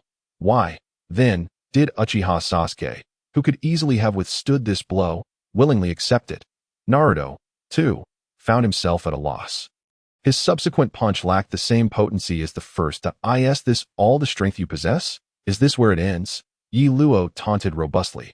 Heh, Naruto, easily provoked, could not let it slide that he retaliated, punch after punch. After 9 strikes, finally, at this moment, Yi Luo raised his right hand and effortlessly blocked the attack. Sigh. Grasping Naruto's fist, his expression was one of profound disappointment. Is this truly your limit? I see through all your intentions. Do you know why I allowed you to strike me? Uzumaki Naruto's face flushed crimson. At this moment, he was no master of verbal jabs. No, he could not engage in witty banter while fighting. He exerted force to retract his fist, only to find it firmly held. What to do? An idea sparked, and he attempted a counterattack. However, once Uchiha Sasuke became earnest, Uzumaki Naruto was simply too inexperienced. The gap between them was undeniably vast. Yi Luo released his grip, causing Naruto to lose his balance, followed by a swift kick that landed squarely in Naruto's abdomen. Bang! Yet, it did not stop there. A relentless barrage of punches and kicks ensued. Unyielding and continuous, like leaves swept away by an autumn breeze, the final strike left a deep imprint of a shoe on Naruto's face that in no time, the left side of his face swelled up. This was the opportunity one presented you, and this is how you choose to respond. Yi Luo suddenly lost interest, his disappointment palpable. It seemed he had hoped for a worthy opponent. Indeed, 5 years had passed. 5 years devoid of significant challenges. He needed to find himself a rival. This was both a blessing and a curse. The blessing lay in honing his foundational skills, while the curse involved the inability to make rapid progress. The greatest source of advancement for a ninja has always stemmed from the trials of life and death, from the storm of bloodshed. As long as one survives, immense growth is inevitable. In these 5 years, the 11 underlings would become his prey. Naruto, needless to say, was the one he valued the most. Currently, Naruto was still far too naive. Despite his overwhelming talent, without proper guidance, he could not effectively harness his potential. Was he merely a meat shield? A resilient fighter? A strong-willed spirit? He did not wish for Naruto to occupy just such a role, for that would not bode well for him. He feared not Naruto growing stronger, but rather, he dreaded the notion of Naruto not being strong enough. If there was anyone in this world capable of keeping pace with him, aside from Naruto, who else could it be? He yearned to push himself. Yet he hoped that Naruto would also show greater improvement. This encounter should provide substantial stimulation. Yi Luo recognized that Naruto was a tenacious survivor. The phrase "what does not kill me makes me stronger" suited Naruto perfectly. With this in mind, what kind of progress will you achieve next time? Naruto-kun. Chapter 11. I am too outstanding. Perhaps I cannot conceal my brilliance. Naruto, have you not realized your own talent? You possess exceptional recovery abilities and remarkable resilience. You could excel further in the realm of physical techniques. Physical techniques are the foundation of a ninja. Sakura, I have a question I'd like to ask you. You've excelled in chakra control. Do you have any secrets to share? Life itself is a form of training. You can climb trees, tread water, and even while doing chores, you can practice chakra control. What is your attribute? This way you can. Shikamaru, as expected of you. I concede this game of chess. Shall we train together? Trouble, the secretive ninjutsu of your family. Shadow manipulation also involves mental prowess. How intriguing. Dinxi, would you like to eat? Let us compare who can eat more. Multiplication technique, yang release, physical strength, body cultivation. Let us go enjoy some barbecue together. Ino, you have family guidance in your spiritual training. I wish to inquire. If you seek a more comprehensive understanding, it might not hurt to explore medical ninjutsu, the power of the mind. Discussing the wildness of puppies and kittens with Kiba, engaging in biological science philosophy, regarding insects with Shino, training diligently with Lee, and exchanging combat techniques with Niji. The more one learns, the more one communicates, the harder one strives, the deeper one delves, the more one can uncover their own shortcomings. A frog in a well views the sky. A leopard seen through a tube knows not the vastness of the heavens and the depth of the earth. Uchiha Sasuke shall not become such a person. The days pass slowly in this simplicity. On the surface, Uchiha Sasuke is merely an exceptional student, a second-generation heir, a young genius, a diligent worker, and a social adept, with nothing dubious about him. Uchiha Sasuke is a social adept? nanny. Yet, Uchiha Sasuke is a socially skilled individual with a strong purpose. Aside from holding certain individuals in high regard, others are hardly acknowledged by him, ignored completely. Indeed, this is the perception some have regarding Uchiha Sasuke's social interactions. Quite well, this is very Uchiha. Some are indeed reassured by this. If Uchiha were to be otherwise, aspiring to become the beacon of hope for the village's younger generation, emulating the fourth Hokage, Minato Namikaze, that would not do. Uchiha Sasuke, apart from his desire to grow stronger and seek vengeance. Oh, that is much more normal. A non-obsessive Uchiha is often weak. A powerful Uchiha tends to be stubborn and obsessive. This is the prevailing view. This perspective has taken root in many hearts. The truth is evident. Uchiha Sasuke has begun to display a certain charisma, promising a bright future that warrants attention. One night, after a fulfilling day of rigorous study and training, Uchiha Sasuke entered his room. He did not rest immediately. After a brief moment of recuperation, he inhaled deeply, exhaled, and formed hand seals. Shadow Clone Technique, a modified version exclusive to Yellowlaw. The Shadow Clone Technique, developed by the second Hokage, Tobirama Senju, is a B-rank ninjutsu that allows the user to create a tangible clone using chakra. This clone can engage in battle just like the original, independent of the user, possessing a certain degree of resilience. Originally, this technique was developed for reconnaissance and teamwork, providing the user with greater margin for error. After all, no matter how formidable a ninja, they remain, at their core, a vulnerable being. Contemplating this, Yellowlaw was reminded of the supercharged version utilized by Naruto Uzumaki, using the Shadow Clone Technique for reconnaissance and combat. No, that's a shallow understanding. While it can certainly serve that purpose, it is not its most extraordinary application. The true brilliance of this ninjutsu lies in its potential for training. It seems that previously, people underestimated the versatility of the Shadow Clone Technique. Of course, Naruto possesses his unique qualities. However, he, Yellowlaw Uchiha, also has his own remarkable methods. Heavenly Sovereign and Earthly Sovereign. Two Uchiha Sasukes silently appeared beside Yellowlaw. The one on the left bore a more imposing demeanor, vaguely reminiscent of Uchiha Fugaku. The one on the right appeared more gentle, with a hint of Uchiha Mikoto's features that it is as if saying nothing at all. Uchiha Sasuke has inherited certain traits from his parents. Yet, upon closer inspection, if one were to recall the night of the massacre, Heavenly Sovereign, Earthly Sovereign, let us train together. Everything unfolds so naturally. This scene seems to have repeated countless times. The training method for the Shadow Clone Technique is one of the treasures he unearthed from the clan grounds. It is a well-written training journal belonging to Uchiha N, which contains insights on the Shadow Clone Technique. Upon finishing the journal, Yellowlaw deduced that this individual must possess at least Jonin-level strength, not solely due to being a 3-tomo sharingan wielder. The notes included scant information regarding the sharingan.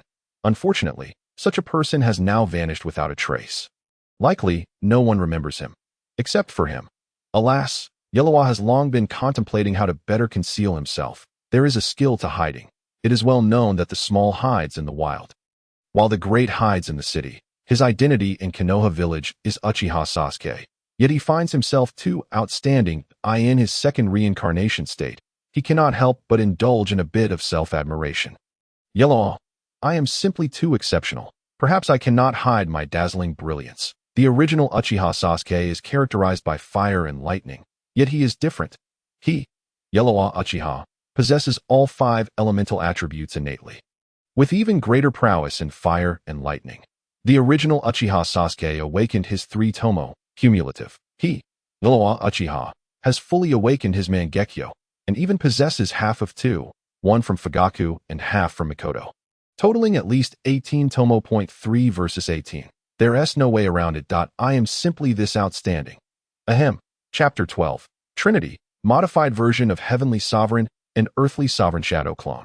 Heavenly Sovereign and Earthly Sovereign, as his exclusive ultimate technique, encompasses a multitude of aspects and boasts high compatibility. But if you had your own world, how would you utilize it?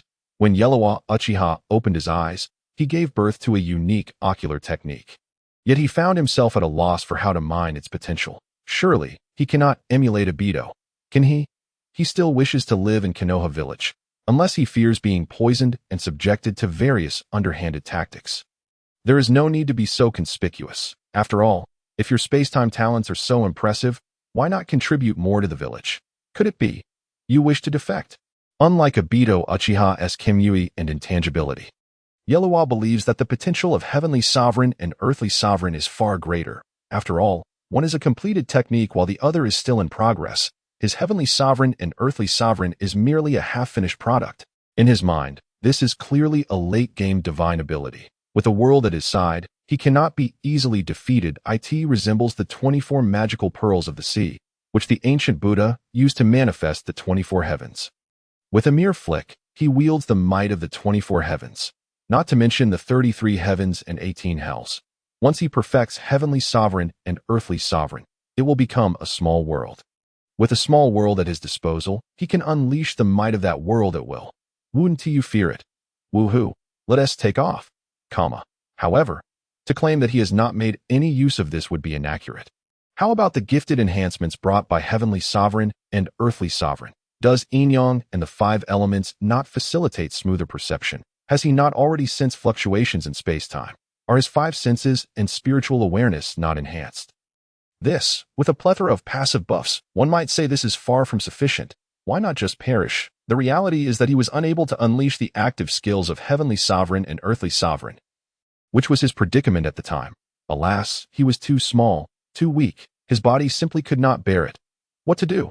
Furthermore, at that time, the gaze upon him was overwhelmingly numerous. Indeed, with all these passives, he perceived it. Like sitting on needles, like a thorn in his back, like a lump in his throat, like walking on thin ice. He, Yellowwa, was on the brink of madness. The glaring scrutiny was palpable. Umbu? Root? Who knows? The more he became aware of the situation, the more he wished he remained oblivious to it all. Reality pressed down upon him. In a moment of inspiration, he suddenly conceived a brilliant possibility. To create an alter ego. Could I perhaps establish a small persona? Given that I am not overly remarkable, I could separate myself into several identities, thus becoming less conspicuous. Whether one chooses to observe or not, it matters not to me. Grounded in the essence of heaven and earth, with the remnants of my parents as a foundation, and utilizing the technique of shadow clones as a framework, I aim to forge a modified version of the shadow clone technique. This would be a magical adaptation of the celestial and terrestrial principles, resulting in a genuine shadow clone technique. In that instant, Yi Luo became a unique existence of a trinity. Yi Luo Yi Uchiha Sasuke, Huang Yi Luo Tian, Ho Yi Luo Tuesday, though the three could currently only share the body of Uchiha Sasuke. The future was promising. The shadow clone techniques of the ninja world could broadly be categorized into basic clones, shadow clones, and elemental clones, which could be seen as foundational, advanced, and evolved forms. What Yi Luo devised resembled a kaleidoscope of ocular power within the shadow clone technique. In a sense, it belonged to the realm of in-release shadow clones, albeit with a slightly unique twist. Does the kaleidoscope ocular power qualify as in-release?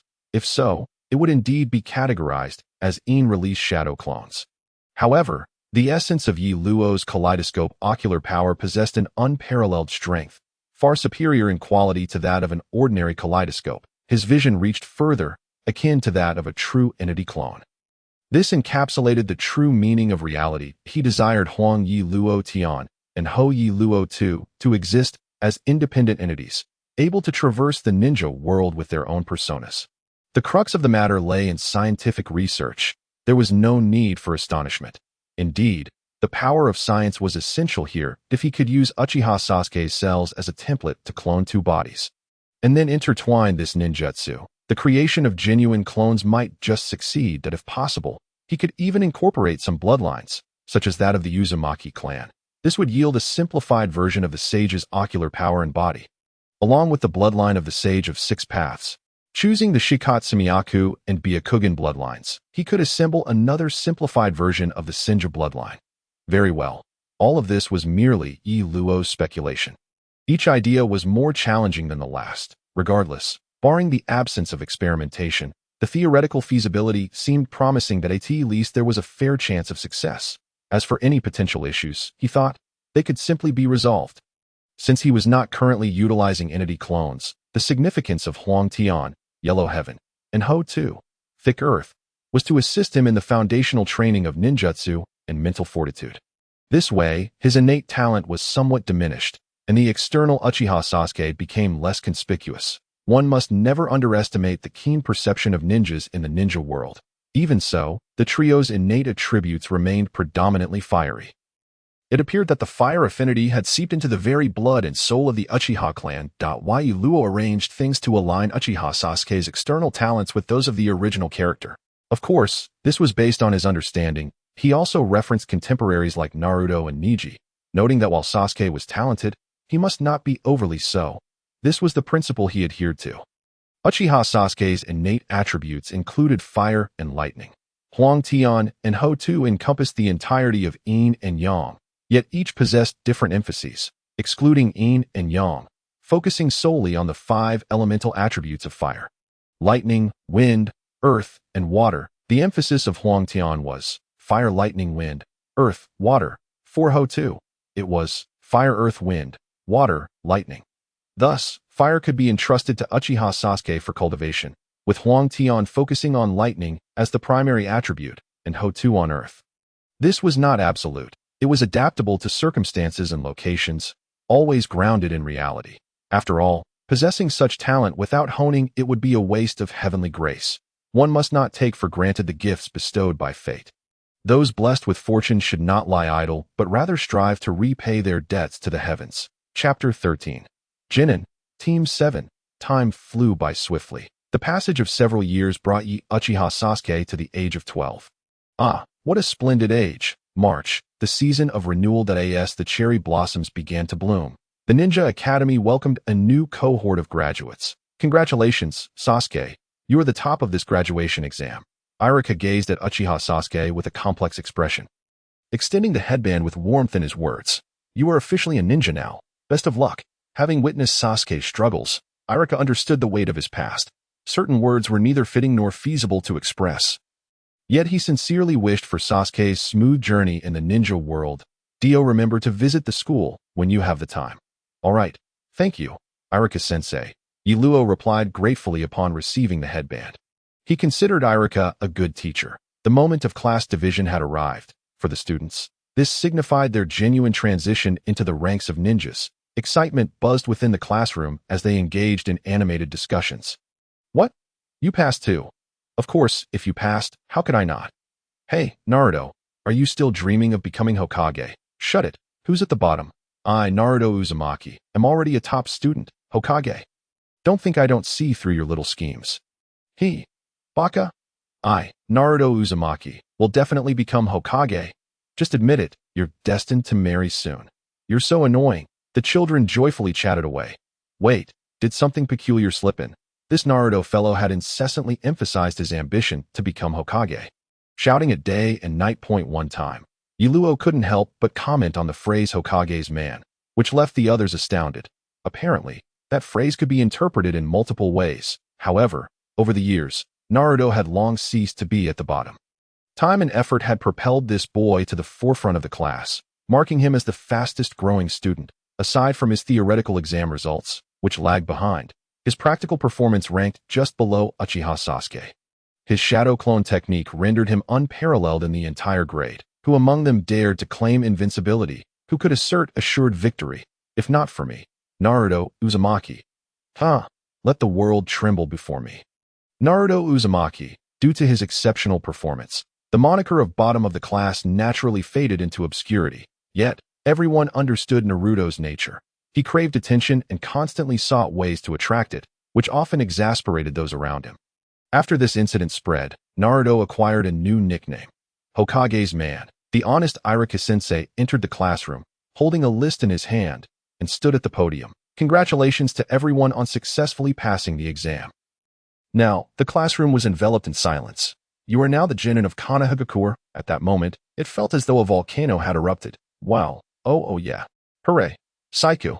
The crowd erupted into excited cheers, observing this group of somewhat immature students. Irika's expression was complex, filled with reluctance. Yet, just like fledglings grow and eventually leave the nest for the outside world, he felt a sense of worry. The children before him were, after all, a generation untouched by the battlefield. Blissfully unaware of the perils that lurked within the ninja world, Irika was acutely aware that in a few years, he might not know how many of them would still tread the path of a ninja. Ninja, from this day forward, you are independent ninjas. However, you are merely novice genin. The true tests of your ninja careers lie ahead in the days to come. You will be grouped into teams of 3. Completing missions under the guidance of higher-ranked ninjas. Teams of 3. Apart from a few students who were oblivious, the precocious ones who focused on gathering intelligence were already aware of this information. Teams of 3. If they could be assigned to excellent teammates, then, after Irika-sensei delivered this news, everyone began to whisper among themselves that in the original story, all the girls in the class were infatuated, hoping to be paired with Uchiha Sasuke, leading to disputes and pushing among them. Teams of 3. I wonder who will be in the same group as Sasuke-kun. It would be fantastic if I were. You all should stop dreaming. The one who will be with Sasuke-kun is definitely me. With my excellence, I will surely be paired with Sasuke-kun. Love from Haruno Sakura. Okay. Ninja students, you are also ninjas in the real world. Everyone still has a sense of reality. Ugh, I will inevitably be grouped with Shikamaru and Choji. The Ino-Shikicho combination. Oh dear, I really don't want to be assigned like this, but my elders have already decided. This is just a formality I hope it's not Sakura, preferably Hinata.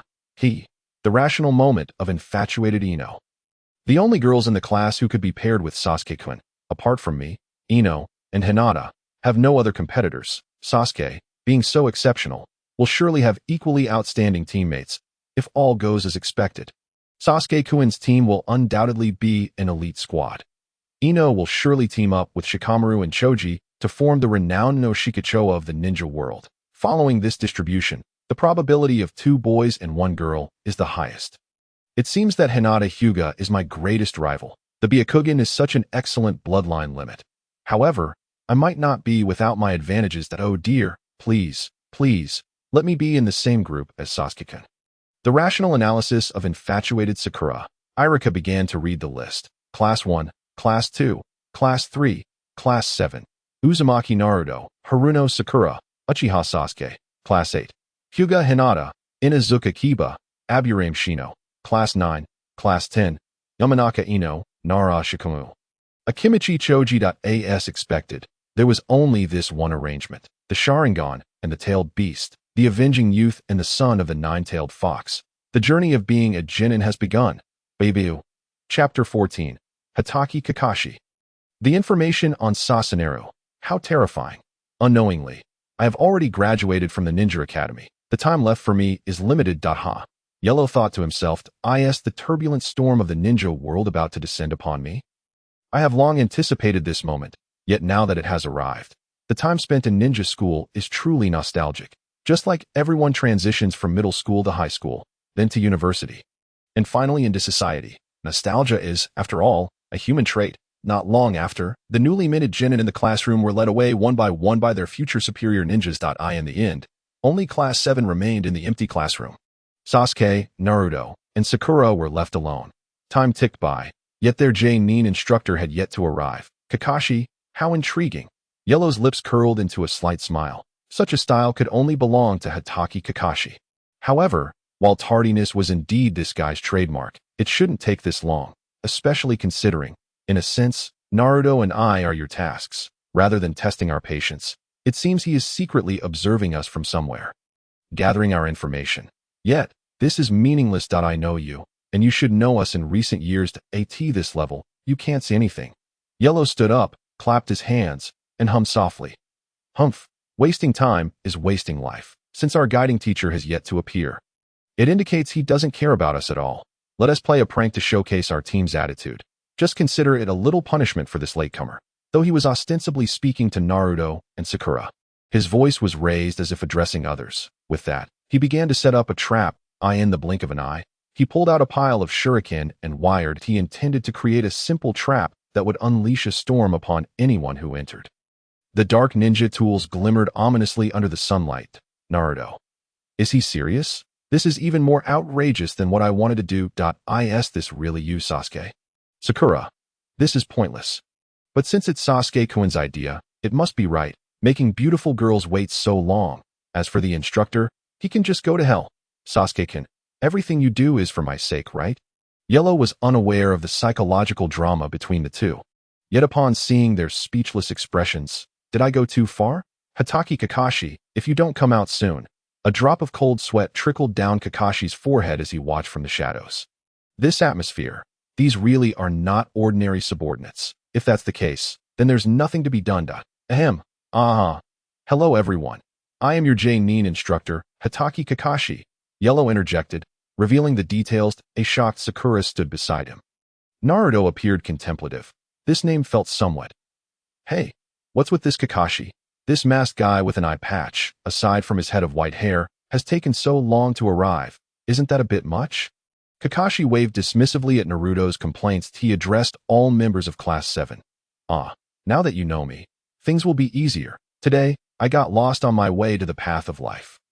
Yellow and Kakashi spoke in unison. It felt as if lightning struck the air. On my way here, I saw an old lady who needed help. On my way here, I saw an old lady who needed help. Because a black cat crossed my path. Because a black cat crossed my path. Today, I truly got lost. Today, I got lost. Humph. Iluo let out a cold hum, visibly displeased with Kakashi for not entirely aligning with his last feeble excuse. Meanwhile, Hatake Kakashi exhaled, chuckling softly. Age brings wisdom. Even if you were to recite my lines verbatim, it matters not, for, young one, your attempts are rather naive. If you aspire to mirror my words, do you think you possess the sharingan? It is utterly futile. Days prior, on a certain deep night, within the Hokage building, the meeting for the allocation of teachers for the new graduating class had concluded successfully. Following the main assembly, a smaller meeting ensued. After the conclusion, the third Hokage retained Kakashi for a private discussion. Kakashi, here are the profiles of the members of Team 7 you will be responsible for. Take a look, the third Hokage stated, puffing on his pipe as he handed over the dossier. What a troublesome sensation. Indeed, it is I. Kakashi opened the folder, revealing the profiles of two troublesome students. Point 1 is named Uchiha Sasuke, a survivor of the Uchiha clan massacre. The other is Uzumaki Naruto, the host of the Ninetales Fox. The fourth, name, Uchiha Sasuke. Gender, male. Ninja registration number, 012606. Date of birth, 723, Leo. Age, 12 years. Height, 158. 2 cm. Weight, 50.3 kilograms. Blood type, AB. Information, XXXXX. Name, Uzumaki Naruto. Gender, male. Ninja registration number, 012607. Date of birth, 1010, Libra. Age, 12 years. Height, 156. 8 cm. Weight, 51.5 kilograms. Blood type, B. Information, XXXXX. The emphasis is not on names or genders. It is the information that holds paramount importance. Uchiha Sasuke's information reveals he ranked first in theoretical examinations, first in practical exams, and first in graduation assessments. Such accolades are of little consequence. 4 years ago, he received guidance from the elite shinobi Hatake Kakashi, and a month later, he trained under the elite Madogai Nara Shikaku, Akimichi Choza, and Yamanaka Inoichi. The prominent jonin of the village have all personally engaged with him. How frightening. Upon reviewing Uzumaki Naruto's dossier, Kakashi's expression grew ever more peculiar, strange, grave, amusing. Chapter 15. An unconventional practice. After a rather insincere self-introduction, Kakashi clapped his hands, a hint of a smile creeping beneath his mask. Well, it seems everyone has quite the personality. However, before embarking on any missions, you must first pass my test at a test. Uzumaki Naruto was bubbling with excitement. His eagerness palpable. He raised his hand vigorously, shouting, "What kind of test?" Outdoor survival assessment. Protecting a key figure, transporting strategic supplies. After a lengthy monologue, he concluded with a mischievous glint. It wouldn't involve sparring with you, would it? Oh dear, you've guessed it, Kakashi responded dismissively, delivering the most severe and ruthless words in a monotone manner. As the captain of the village's Umbu, I am rather reluctant to take on the role of guiding a bunch of young genin. It is quite bothersome. Thus, if you fail to pass my test tomorrow, you shall return to the academy and repeat a year, delaying your graduation. What? Delay graduation? Return to the academy. Would that not mean retreating? If retreating is the case. Absolutely not. Perhaps you believe your grades are sufficient. If so, you may plead with the Hokage to assign you a more favorable captain. He deliberately emphasized this last part. A broad smile crept across Kakashi's masked face. as he felt a peculiar anticipation for the upcoming practice session. What surprises might these three children bring him? Ah, this piques my interest, even if he would ultimately allow them to pass. Assessing their capabilities was a task he deemed essential. Dismissed. Assemble tomorrow morning at 5 o'clock. With that, Kakashi vanished in an instant, leaving no trace behind. He departed so swiftly that he did not even utter a warning about tardiness or admonish them against neglecting meals. This signifies a splendid dividing line. What? Naruto was thoroughly displeased. And you didn't even treat us to a feast. After a series of grumbles, he suddenly leaned towards Luo and inquired. Sasuke, it seems you were quite familiar with this white-haired teacher, right? What was his name again? Kakana or something? Enlighten me. It's Kakashi, Hatake Kakashi. Don't embarrass yourself. He is a significant figure in the village. Sakura raised her hand to correct Naruto's blunders. Hatake Kakashi, one of the elite jonin of our village, is among the most formidable ninjas in Konoha, the land of fire, and indeed, in the entire world. So he is the captain of our village's umbu. That makes sense. Having not specifically gathered intelligence on him, I cannot provide much information related to him. Sakura, witnessing Naruto's bewildered expression, felt a twinge of pity, for they would soon be teammates. She explained, in essence. He is an exceptionally renowned and powerful ninja across various nations. Her goodwill extended only so far. Explaining to a struggling student was not her forte. Here, she knew the information must be flaunted before her beloved Sasuke. For Sasuke-kun has a penchant for academically gifted girls. Hemph, it's under a face? Oh, our village face. Is that the term? Right, Sasuke-kun. Having said that, Sakura eagerly looked at Luo. Sasuke-kun, what do you think? Oh, I see. So that is how it is. Thank you very much, Sakura-chan. You are so impressive. Naruto nodded, acknowledging Kakashi's prowess. Yet he remained somewhat clueless about the specifics of that prowess. What a conundrum. He felt a semblance of understanding, but nonetheless, he was resolute. Naruto Uzumaki, would undoubtedly pass this exercise. The notion of returning to the Ninja Academy for remediation was not a prospect he entertained. One of the most renowned ninjas in the village over the past few decades. Hatake Kakashi was nothing short of a prodigy in his youth, graduating at 5, achieving the rank of Chunin at 6, and formally becoming a Jonin at their age. Luo casually introduced Kakashi to the two. Hearing this, Sakura and Naruto were left agape in astonishment. At 12 years old, he was already a Jonin. They had just graduated as Jinin at this age. Becoming a Jonin, is it truly that simple? They had only just graduated as Jinin. Was the disparity between individuals' lives this stark? Finally, Naruto grasped the concept. In their age group, this white-haired teacher had already surpassed them all. Reflecting on his own growth over the years, even a pig would have evolved significantly. This is it. Naruto's eyes ignited with fervor. He was aflame with determination. One of the fundamental tenets of being a ninja is intelligence. The significance of intelligence needs no elaboration. With the practice commencing tomorrow, it implies that the time for our team to prepare is now until the morrow. Whether Kakashi intends to assess their information-gathering abilities is open to interpretation by the two of you. Luo brushed off his clothes, rose to his feet, and gazed into the distance. The wind, the clouds, the light. With his hands in his pockets, he waved his hand dismissively, saying, I'll head back to prepare now. See you tomorrow. Sometimes, it is not that he deliberately puts on airs. It is simply that everyone's perspectives differ, not in terms of worldview, life view, or values. Naruto and Sakura merely regarded this matter as a trivial one. Indeed, it might seem monumental in their eyes, as failing to pass would mean returning to the academy for a repeat year. That would be quite embarrassing. So, however, in Luo's eyes, this marked the dawn of a new era. His first step into the ninja world. It was the beginning of his ascent to the heavens, the starting point of his journey to the pinnacle of ninja greatness, the very inception of all things. The primal origin of everything, the prologue to it all. Halt, even setting aside such lofty notions, Uchiha Sasuke Luo, 1/3 of Luo, sought to utilize the opportunity for practical combat with Kakashi tomorrow to gauge the extent of his abilities. He was aware of his strength as a Jonin, yet Jonin could be categorized into special Jonin, regular Jonin, and elite Jonin. Without employing the sharingan or the flying thunder god technique, what tier did he truly belong to? Over the years, he had never engaged in genuine combat. Only training, only honing his skills. At this juncture, it was time to assess the fruits of his labor. Uchiha clan grounds. Hutu appeared silently before Sasuke. He was not startled. Sasuke Luo had evidently grown accustomed to it. After several years, although he still had not managed to produce physical clones if they refrained from combat and focused on daily activities. The two could maintain a standby state for an entire day after releasing Huang Tian and Hutu at once. 5 minutes of charging, 2 hours of conversation. No, that's wrong. Let us try again. 1 second of charging. A whole day on standby. All right, let us be serious. This should be the moment of hand seals, lasting through day and night.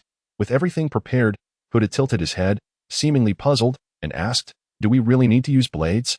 He was not without understanding. However, according to Yi Luo's plan for the three of them in this world, Yi Sasuke Luo was following the ordinary ninja path. Well, the original Uchiha Sasuke served as a significant reference point.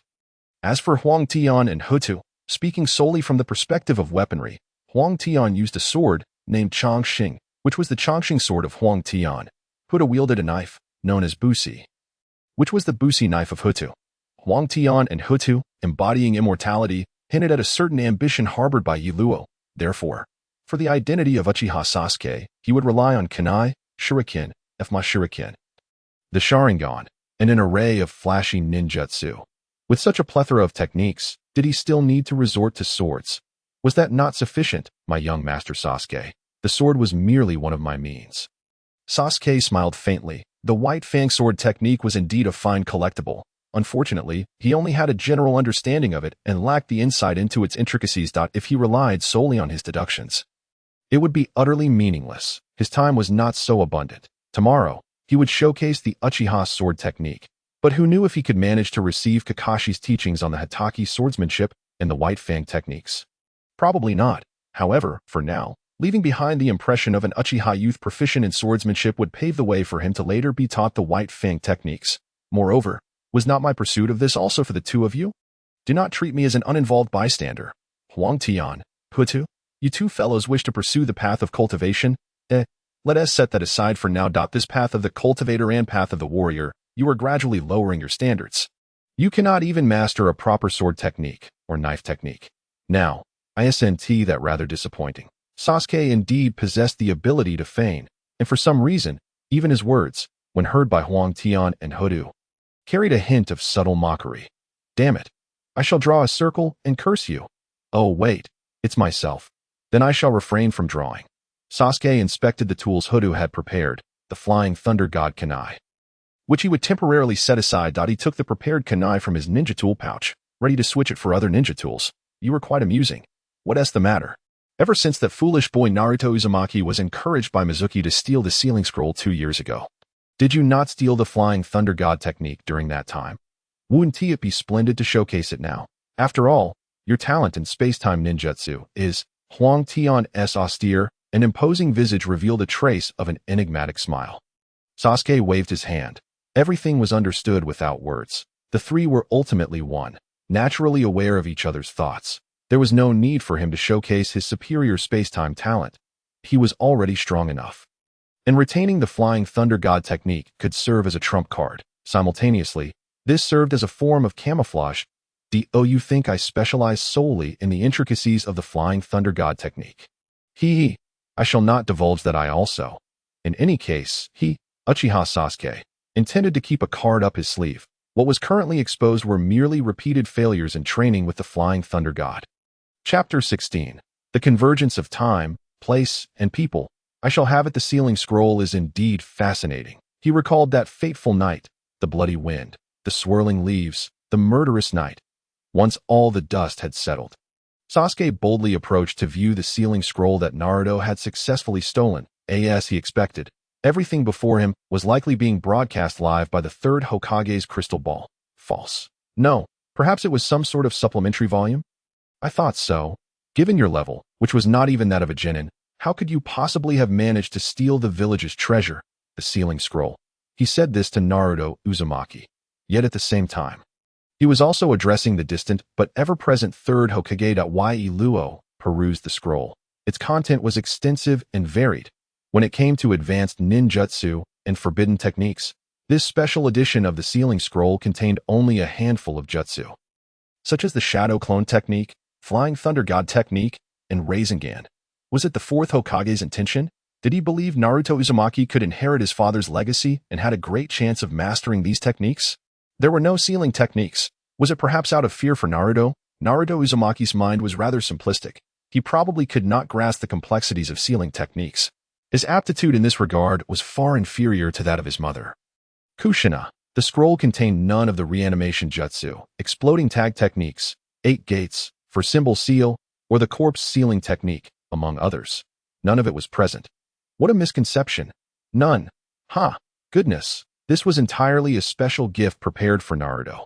Only someone with Naruto's peculiar disposition could remain blissfully unaware. Could he truly be so oblivious? Gazing at Naruto's face, which radiated innocence from the thrill of conquering a formidable foe, Yi Luo's lips curled into a slight smile. Who knows, the master of verbal jutsu, Naruto Uzumaki, a simpleton? Before long, a group of black-clad envoys safely escorted the two back, even though he, Uchiha Sasuke, had merely played a supporting role. The fact that he had perused the scroll's content might have drawn special attention from the third Hokage. Perhaps, after being summoned to the Hokage's office, the third Hokage lectured him for the better part of the day, to the point that his ears felt nearly calloused. The third Hokage, wise and composed, even when discussing the will of fire, did not resort to dry recitation of texts. Citing references and drawing from various sources was the old man's proper approach, through a series of indirect hints. Uchiha Sasuke Luo naturally and openly admitted that he had viewed the sealing scroll. He even remembered the Flying Thunder God technique. This was somewhat unfortunate. However, was it not the truth? Although Uchiha Sasuke may possess a somewhat haughty demeanor, his heart remains steadfastly with the village, does it not? Those individuals at the academy are merely a testament to the profound bonds of this Uchiha orphan, are they not? In this minor test, Uchiha Sasuke did not speak falsehoods. While it may not fully substantiate his claims, it certainly indicates that he, Uchiha Sasuke, is still a commendable Uchiha. Consequently, he was released, with a warning that it would not serve as a precedent. Accompanied by ongoing surveillance thereafter, his home, primarily consisting of training notes and similar manuscripts, was thoroughly examined both inside and out multiple times. The manuscripts appeared to be intact, yet as their owner, would he remain unaware if they had been scrutinized? As for the training grounds, it goes without saying, for he is indeed a ninja. How could he be oblivious to the changes in his surroundings, the displacements, or the alterations made? It is to be expected that they are investigating whether he has truly mastered the Flying Thunder God technique, as well as the extent of his proficiency with this particular ninjutsu. In the realm of exceptional talent, figures such as the second Hokage Tobirama Senju and the fourth Hokage Minato Namikaze are indeed rare, appearing but once in several decades, let alone the Flying Thunder God technique, which is a notably unique form of ninjutsu. The intertwining of time, space, and sealing techniques is inherently complex, and the idea of harmonizing these three elements sounds exceedingly challenging. Even if one were to truly grasp this technique, the ability to deploy it in battle, to wield it with finesse, especially under the duress of fierce combat, is an entirely different matter. This delineates two disparate realms of skill, instilling a sense of trepidation that is akin to the chasm between heaven and earth. In the original narrative, the trio of the fourth Hokage's bodyguards, Kushina Izumaki, Tobi, and Jiraiya, were able to collectively utilize the Flying Thunder God formation. During the Fourth Great Ninja War, they employed this technique to transport themselves and the Mizukage to the battlefield. In fact, from the observations and conjectures made by Yero, space-time ninjutsu is not as exceedingly rare as one might think. It is not solely the domain of the second and fourth Hokages. It can be said that the second Hokage developed it relatively comprehensively, while the fourth Hokage expanded upon it magnificently. If one were to discuss the number of individuals familiar with the specifics of this type of ninjutsu, the numbers would likely be substantial, even if the inquiry were transformed into how many can effectively utilize such ninjutsu. Yero would estimate that there remain quite a few. There exists a common understanding in the ninja world that aligns with Yero's reasoning. When a ninjutsu is excessively difficult, such as S-rank techniques, the risks associated with solo execution become prohibitively high, rendering some incapable of bearing the strain. What then should be done? Simply put, one should enlist the aid of several others to jointly unleash the technique. Sharing the risks and repercussions is essentially the ninja world's alternative interpretation of solidarity through adversity. This can be viewed as an alternative form of shared ninjutsu, significantly reducing the barriers to employing certain exceedingly complex techniques. Ninjutsu, when practiced inadequately or executed improperly, can indeed backfire, leading to severe consequences such as madness or paralysis. Such occurrences are not uncommon. In conclusion, the strength of one versus the collective strength of many represents two divergent paths. While there are individuals in the ninja world capable of single-handedly facing thousands, conversely, an army can also stand against one. At the early hours of 3 or 4 in the morning, Yero had long since completed his rest.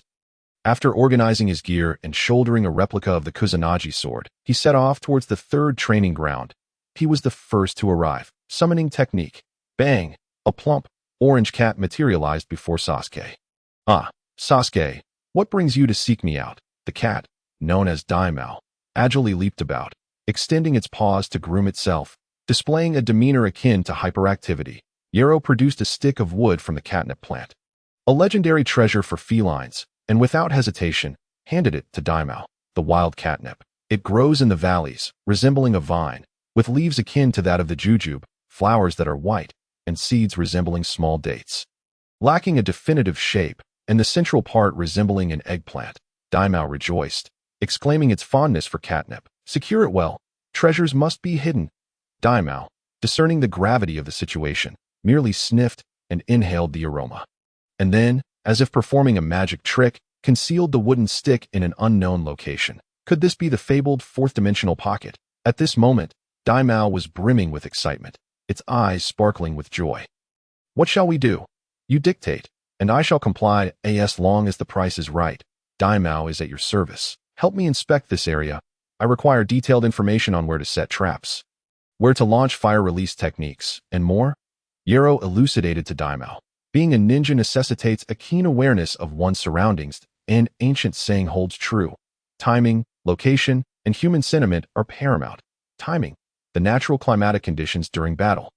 Location, the geographical environment of the conflict. Human sentiment, the prevailing mood of the populace. Yero gazed at the crescent moon above, a slight smile curving his lips, with timing, location, and human sentiment in his favor. He was resolute. Not even the arrival of Jesus could deter him. This was his affirmation. Rest assured, little Sasuke, I shall handle this. Meow. Soon, the training ground was dotted with the traces of a boy and a cat. You have an actual combat exercise today. Your guiding jonin is Kakashi Hitaki. Oh, I am familiar with this person. Oh, indeed. This was a rather loquacious feline. Chapter 17. The scheming and sharp-tongued Kakashi. Kill me. Haha. Sasuke, you must have arrived later than I did. Naruto Uzumaki had already made his entrance at this moment. He wore an air of self-importance, arms crossed over his chest. Yero observed this, noting it was an obvious imitation of him. Was this a mockery?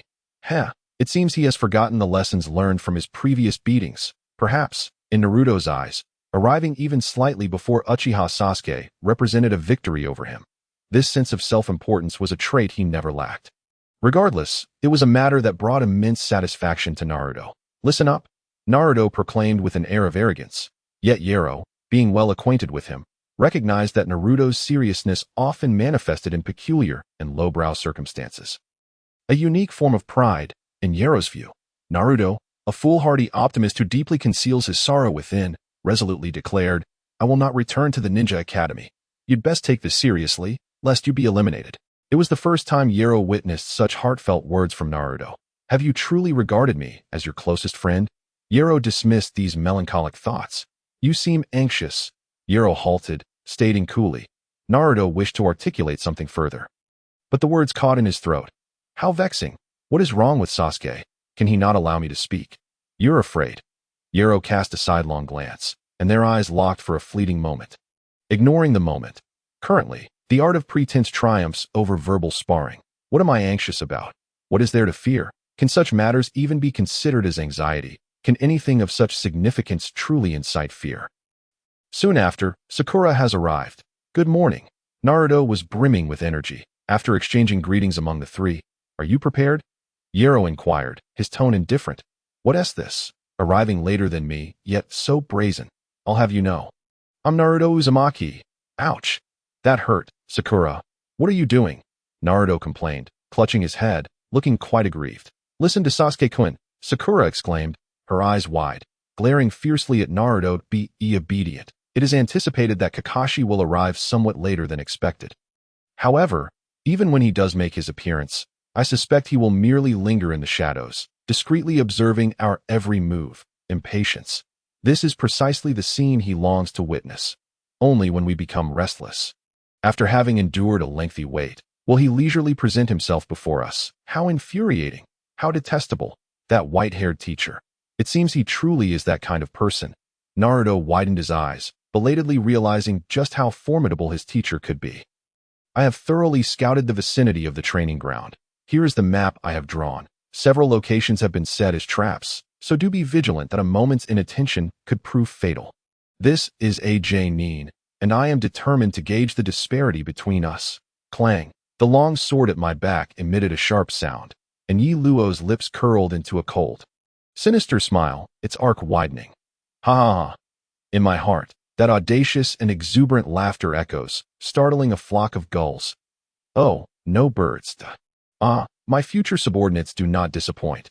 They have indeed arrived punctually, as expected of elite graduates. Given the circumstances we faced yesterday, it is difficult to believe that the trio did not take the initiative to gather intelligence on him. Among the deliberately circulated information about the Nin Kakashi Hitaki, his tendency to be tardy stands out prominently. If they truly sought information, it is reasonable to deduce that Kakashi would inevitably be late for today's exercise. As for Sasuke, he might be an exception. But this child likely does not concern himself with the minutiae of time.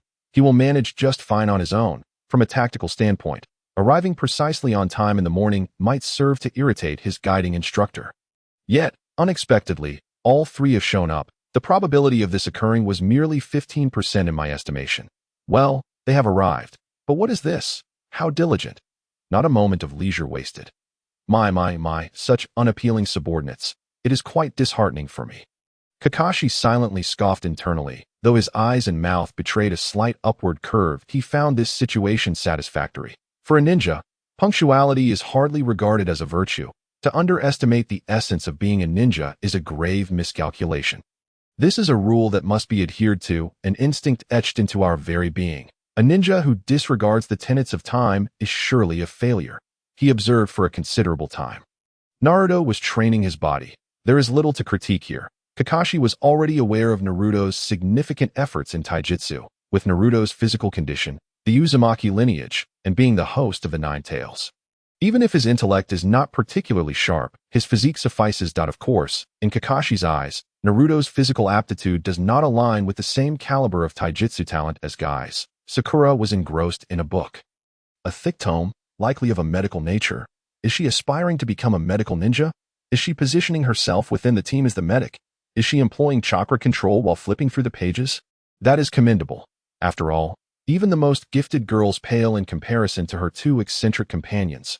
Based on his understanding of Sakura, if one were to evaluate solely from the gathered intelligence, it would reveal that she is a scholar, consistently achieving perfect scores in theoretical exams, with notable chakra control skills. However, this is insufficient. Kakashi Hitaki knows that unlike Sasuke, whose perfect scores stem from genuine comprehension, Sakura's perfect score is merely a reflection of the limited points available on the exam. Moreover, this young lady has garnered considerable acclaim during her internship at the hospital. Exceptional chakra control skills. A natural talent for medical ninjutsu. The term medical ninja may sound simple, yet it is profoundly intricate. It is a synthesis of doctor and ninja. One can be a doctor without being a ninja, and vice versa. Only through the organic integration of both can one truly be considered a medical ninja. Medical ninjas also vary in their capabilities. While they can save lives, they can also take them. As medical and poison arts are inseparable. Well, he acknowledges that his understanding of medical ninjas remains rather superficial. It is not something easily articulated by an outsider. Regardless, one can always refer to the prominent figure of Tsunade in the village for guidance. She is indeed formidable. Sasuke was meditating, which did not surprise him. To kill that man and achieve vengeance, he surely requires those eyes. But has Sasuke awakened them? What will the first activation yield in terms of Tomo? He is immensely curious. Uchiha Sasuke has reached the pinnacle of his current abilities. The 8 essential skills of a ninja, taijutsu, ninjutsu, genjutsu, intelligence, strength, speed, precision, and hand seals, have been mastered to their fullest extent for one of his age. The benefits of Naruto's relentless training have diminished, and at this juncture, stillness may be more effective than motion. Meditation. Kakashi brushed his forehead protector, concealing his left eye, pondering the sharingan. His thoughts drifted far, far away. Hello, everyone. Kakashi suddenly appeared before the three young ones, sporting a cheerful expression and waving his hand in greeting. Have you eaten? You're quite punctual, I see. What brought you here so early? What did you have for breakfast? So diligent. Excellent, excellent. Strive onward. It's youth after all. Indeed, Kakashi was clearly engaging in light banter. Although the trio paid little heed, Kakashi felt no embarrassment that as long as I am not embarrassed, it is you who should feel awkward.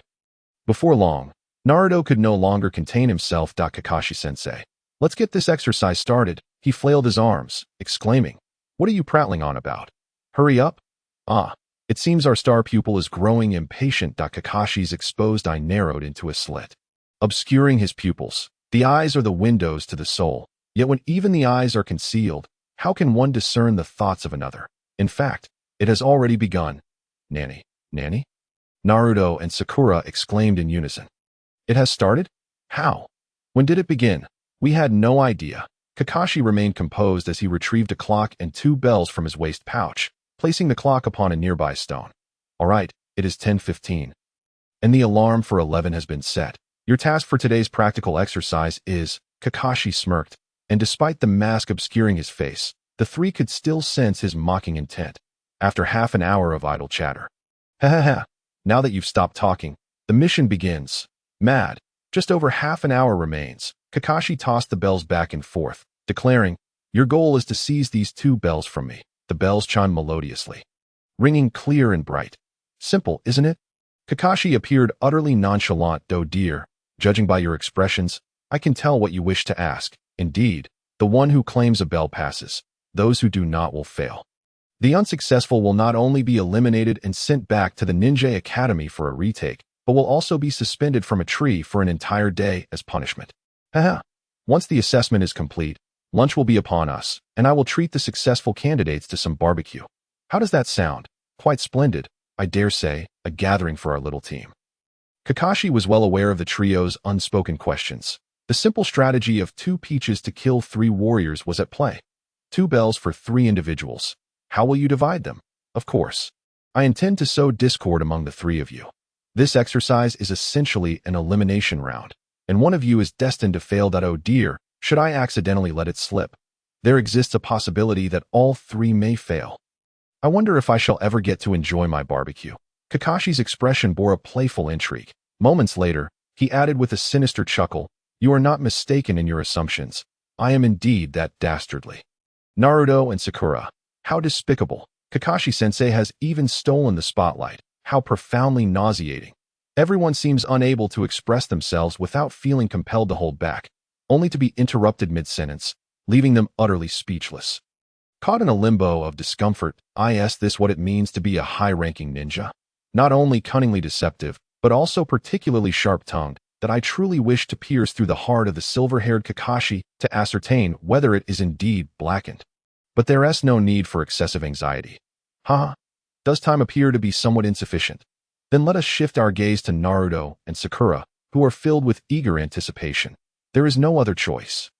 Kakashi utters the most merciless words, causing the emotions of the 2 to rise and fall dramatically. Kakashi subtly nods, preparing to deliver some good news.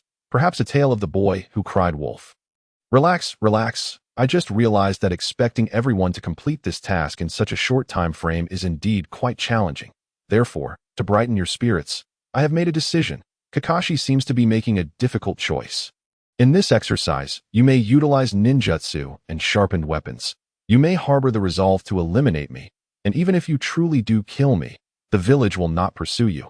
After all, if you do not possess the determination to kill me, you will undoubtedly have no chance of seizing the bells. Upon finishing his words, Kakashi's half-closed eye gleams with intensity. An indescribable atmosphere arises. It murderous intent. No, it is pressure. A formidable force bears down upon the 3, rendering the 2 younger ones somewhat breathless. At the resolve and will to kill. Is that it? Chapter 18. Yellow versus Hatake. Kakashi. Dio, you understand? I understand. The younger one struggles to articulate that I understand, yet there seems to be something that remains unclear. It is evident that they have fallen into Kakashi's rhythm, somewhat intimidated, unknowingly ensnared in a quagmire. Just then, before Kakashi could finish his sentence, Uchiha Sasuke swiftly forms hand seals as Saiwei, Shun, Hiwui. Fire style, great fireball technique. Yellow takes a deep breath, exhale, a torrent of flames erupts from his mouth. The crimson fireball hurtles toward Kakashi like a cannonball. Boom. The scorching flames impact the ground, the fireball, several meters in diameter, instantly engulfs the area surrounding Kakashi.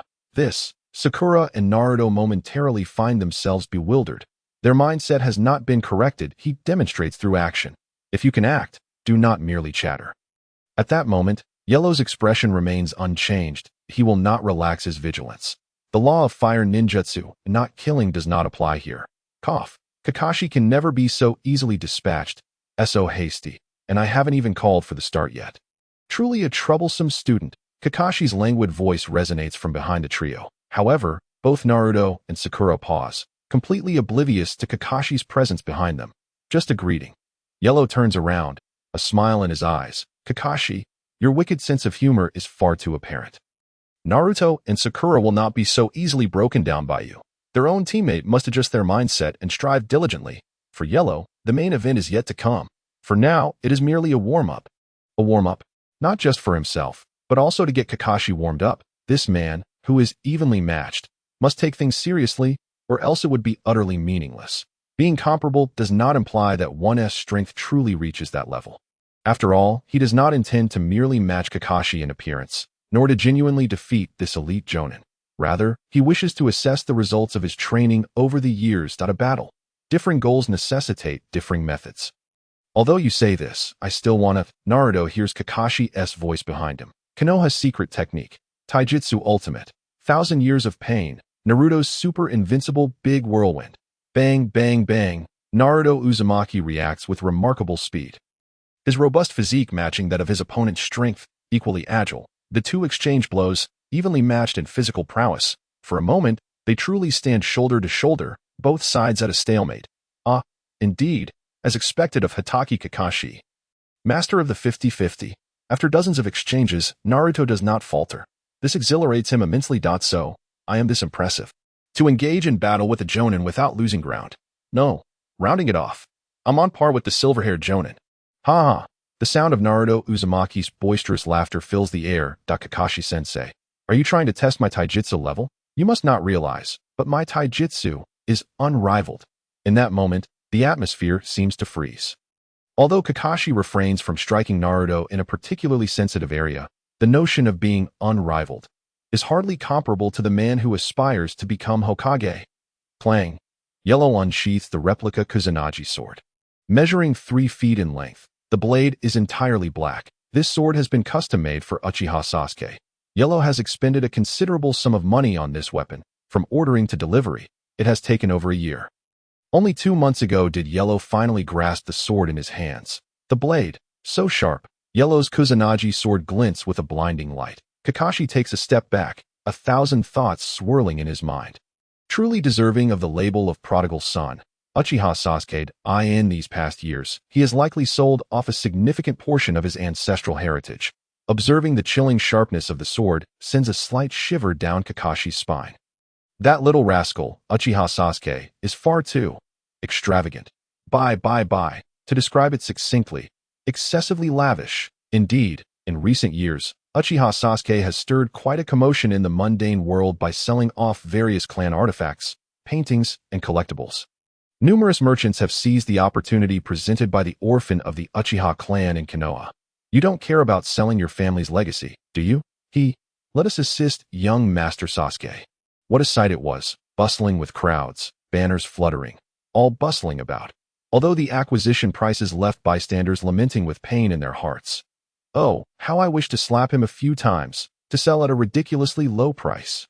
Truly, at a rock-bottom price. Those who have purchased declare it to be excellent, fragrant, particularly fragrant, a 5-star review. But who would have thought that Uchiha Sasuke is but one person? That is the crux of the issue. No matter how little one gives, once the transaction volume rises, it adds up over time. Based solely on personal liquidity, Uchiha Sasuke is undoubtedly a standout amongst the ninjas in the village, even when accounting for higher-ups like the Hokage. Sasuke's available cash is substantial, unless those high-ranking individuals engage in embezzlement. On no misappropriation of public funds. You understand. How enviable. Kakashi, despite being devoid of desires, does purchasing a cherished paradise book not require spending? To acquire a limited edition, signed version, or special supply edition would necessitate even more funds, would it not? Is it not true that attending a movie incurs expenses? Is it not the case that a little relaxation costs money? Engaging in a hot spring bath, wandering through a flower street. All of it demands expenditure. Woe is me. Beneath the mask, he swallows hard, choked by envy and resentment. I must teach young Sasuke a lesson. How could this be tolerated? Yellow performs a flourish with his sword, beckoning Kakashi with a flick of his finger. Illusion technique. Sasuke's finger gesture. Taunt technique. How infuriating. Kakashi, let the second round commence. The Kusanagi points toward Kakashi. Yellow licks his lips, and a wave of chilling aura begins to coalesce as his words fall. This abyss-like dark and frigid aura erupts violently. The cold breath feels tangible, as if the surrounding air has solidified into a quagmire. Can this guy, Sasuke, generate such an atmosphere without any murderous intent? Sensing the omnipresent aura in the air, Kakashi's body exhibited a slight reaction. Although this was purely a state of heightened alertness, the expression beneath his mask grew notably solemn. Initially, he had intended to casually peruse the latest edition of Intimate Paradise, which he had just purchased. However, if even one or two individuals proved to be this troublesome, it seemed he would have to refrain from indulging in that distraction. The burdensome students. Yiluo was unable to ascertain just how much effort Kakashi was currently exerting.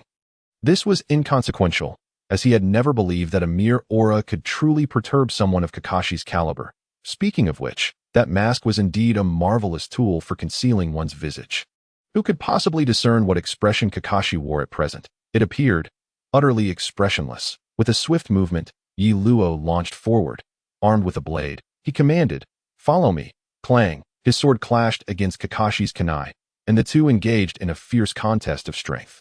Ding, ding, ding. Sparks flew as weapon met weapon, katana against kunai. Kakashi altered his approach, deftly evading strikes with impeccable timing, even as the situation seemed perilously dire. Indeed, it was clear that Kakashi was simply feigning a lack of reliance on his blade. In truth, he was a master swordsman of the highest order. The reason he did not bear the title of swordsmanship master was that Yiluo could not fathom what such an individual would truly embody. To rely solely on his imagination, a single slash to cleave mountains, a sword to sever peaks, a blade to halt rivers, a sword to part currents, the thoughts spiraled into absurdity, a sword cleaving meteors, a blade slicing the moon, a sword striking the sun. Chapter 19. The ultimate technique of the unexpected ninja Naruto. Bang, bang, bang. Clash, clash, clash, bang, bang, clash. The two continued their duel. Whoosh. They separated Uchiha-style swordsmanship. TSK, TSK, TSK. This simply one do. Young Uchiha. Kakashi's teasing voice wafted through the air, tinged with a hint of regret. But who could say for certain he had deliberately emphasized the Uchiha name, clearly aiming to provoke Sasuke Uchiha. This tactic had proven effective time and again. Indeed, there had been prior encounters. Note Sasuke's intel, having received Kakashi's guidance. Yiluo tightened his grip on the hilt of his sword. Anger may render one less composed, yet it can also fuel extremity and bolster strength. What of it if discussing this incites my ire? He is Yi Uchiha Sasuke Luo. Sasuke, such formidable weight. Yash, Naruto Uzumaki proclaimed, hands on his hips, gesturing grandly. You all fall short. It's my turn to shine. In ninja combat. The most crucial aspect is mastering intelligence. Kakashi-sensei. I see through you. Ha! Naruto laughed heartily. Allow me. Sasuke, step back. Shadow clone jutsu. Bang, bang, bang, bang. A cloud of smoke enveloped the training ground. 10 shadow clones appeared simultaneously. Behold, the great Naruto Uzumaki. I have arrived. Kakashi-sensei, look at me. I am the strongest. Ha ha ha. For reasons unknown, every time it came to Naruto, Kakashi felt a chill run down his spine. This sensation of cold sweat. How disconcerting, in silence. The forbidden technique of shadow clones, quite impressive, treating a forbidden technique as a regular ninjutsu. This move, aside from Naruto, could be wielded by no one else. Naruto's chakra reserves likely surpassed even his own. Such thoughts raced through his mind. Yet, gazing at the chaotic scene before him, he felt overwhelmed. Was this technique truly effective, fighting oneself? Perhaps. But Naruto indeed possessed the quintessential trait of an unpredictable ninja. His mind was forever brimming with bizarre and ingenious ideas. He could not afford to falter. Amidst the ruckus of 11 Narutos, who was the original? Who were the clones? It had become indistinguishable. Perhaps this was the intention? A fortunate blunder? Or was it deliberate? Charge! The 11 Narutos exclaimed in unison. Oh dear, no need to emphasize that. I've already stated that you must possess the resolve to kill me. Is this truly your determination, Naruto Uzumaki? Kakashi replied, somewhat exasperated. Was this merely a game, to openly declare his intentions to an opponent? You are a ninja, not a samurai. This could spell trouble. Humph, I will surely pummel you into a pig-headed pulp, you white-haired, faceless masked man. A mere mention ignited his fury, erupting like a volcano. This mindset paled in comparison to that of Sasuke Uchiha. The mere utterance of that phrase shattered Naruto's composure. I can't compare to Sasuke. I can't compare to Sasuke. I can't compare to Sasuke. Where do I fall short compared to that pretentious fool? With a powerful stomp, Naruto struck the ground, creating 11 small craters. The Narutos charged forward, shouting, "Witness my infinite super leaf whirlwind." Fool, who announces their own techniques so loudly. Kakashi lamented, utterly bewildered, defeated by Naruto. How swift, faced with Naruto's blazingly fast taijutsu assault. Kakashi had little time to ponder. Evade. If evasion was impossible, then block. Boom, boom, boom. A feint. Lowering his head, Naruto executed a powerful kick. Had he not ducked, the force of that kick would have been unbearable. A thunderous crash resounded. Indeed, danger lurked. That fierce kick howled like a tempest, snapping trees in Kakashi's wake. The wood splintered as if ravaged by an explosion, debris flying everywhere. Impressive. Kakashi could not help but commend that Naruto's taijutsu prowess had truly reached commendable heights. Not done yet, Kakashi-sensei. Behold my infinite barrage. Kakashi's eyes widened in astonishment. Here it came. This was likely the essence of Naruto's shadow clone combat strategy outlined in the records. Rhythm. The original and the shadow clones shared a singular purpose. Perfectly synchronized, this was akin to 11 siblings, united as one. Their attacks surged like a tidal wave. One after another. Naruto unleashed an infinite barrage of strikes, an unending onslaught. The relentless assault threatened to overwhelm Kakashi. This epitomized infinity. This was also Naruto Uzumaki's distinctive application of the shadow clone jutsu. Naruto must be grateful for his boundless energy. He must also appreciate his simplistic, yet effective mind. The shortcomings of shadow clones, aside from the oft-discussed issue of chakra distribution, primarily lay in the residual memories that return to the original. Only someone as extraordinary as Naruto, with his remarkable physique and unorthodox mind, could employ such a perilous forbidden technique. Kakashi found himself torn between admiration and concern. What if Naruto normalized this technique? Would excessive use not pose a risk to his life? Could his mind withstand such overwhelming stimuli? It was precisely because he was still a child. Youth, unaware of the value of energy, only to yearn for it in later years. Cough, cough. My apologies. I digress. The thought of my own situation. This matter is eternally insufficient. Alas, there is nothing to be done. This boy is a Jinchuriki. His affairs are likely beyond my concern. A fleeting thought of the village, a fleeting thought of the higher-ups, a glint of coldness flickered in his eyes that I must not think. I should not dwell. Kakashi retreated and swiftly evaded, attempting to distance himself from Naruto's range of attack. The numerical advantage was evident, and the overwhelming presence of those skilled warriors was reminiscent of a late-game glitch. In the true world of ninjas, when the number of combatants reaches a certain threshold, even the most formidable shinobi must tread carefully. Naruto, are you aware of the weaknesses inherent in your technique? Kakashi remarked, partly to redirect his focus, partly with earnestness. Don't think you can escape. As he witnessed himself forcing back the elite jonin of the village, the energetic Naruto wiped his nose and shouted with exhilaration. Did you see that, Sakura? I can stand toe-to-toe with the jonin. Humph, you pompous fool, Sasuke scoffed. Just wait, Naruto, I'll surpass you one day. With each punch he threw, Kakashi shook his head slightly, his hand already reaching for his ninja tool pouch. Swish, swish, swish. Initially intending to impart a lesson in taijutsu, It seemed that plan was no longer viable. However, perhaps the use of ninja tools could indeed be considered part of the taijutsu curriculum? Yes, that would suffice. Naruto's shadow clone strategy unleashed like a tempest, overwhelming in its ferocity. But hey, a notable weakness of shadow clones is their fragility. In the realm of ninja combat, one must employ every tactic at their disposal. As long as an attack lands on a shadow clone, unless the clone possesses a significant amount of chakra, it will be easily vanquished. Indeed, Naruto's clones were remarkably resilient, closely tied to the chakra he allocated to them. Of course, this was also due to his reluctance to strike with full force. Going head-to-head, Kakashi was not so foolish. There were far more efficient methods at hand. Kunai rained down like petals from the sky, piercing through Naruto's clones. Bang, bang, bang. No matter how sturdy the shadow clones, they could not withstand the onslaught of metal. Heh, this is the most efficient approach. The sound of dissipating clones echoed, and within moments, they all vanished.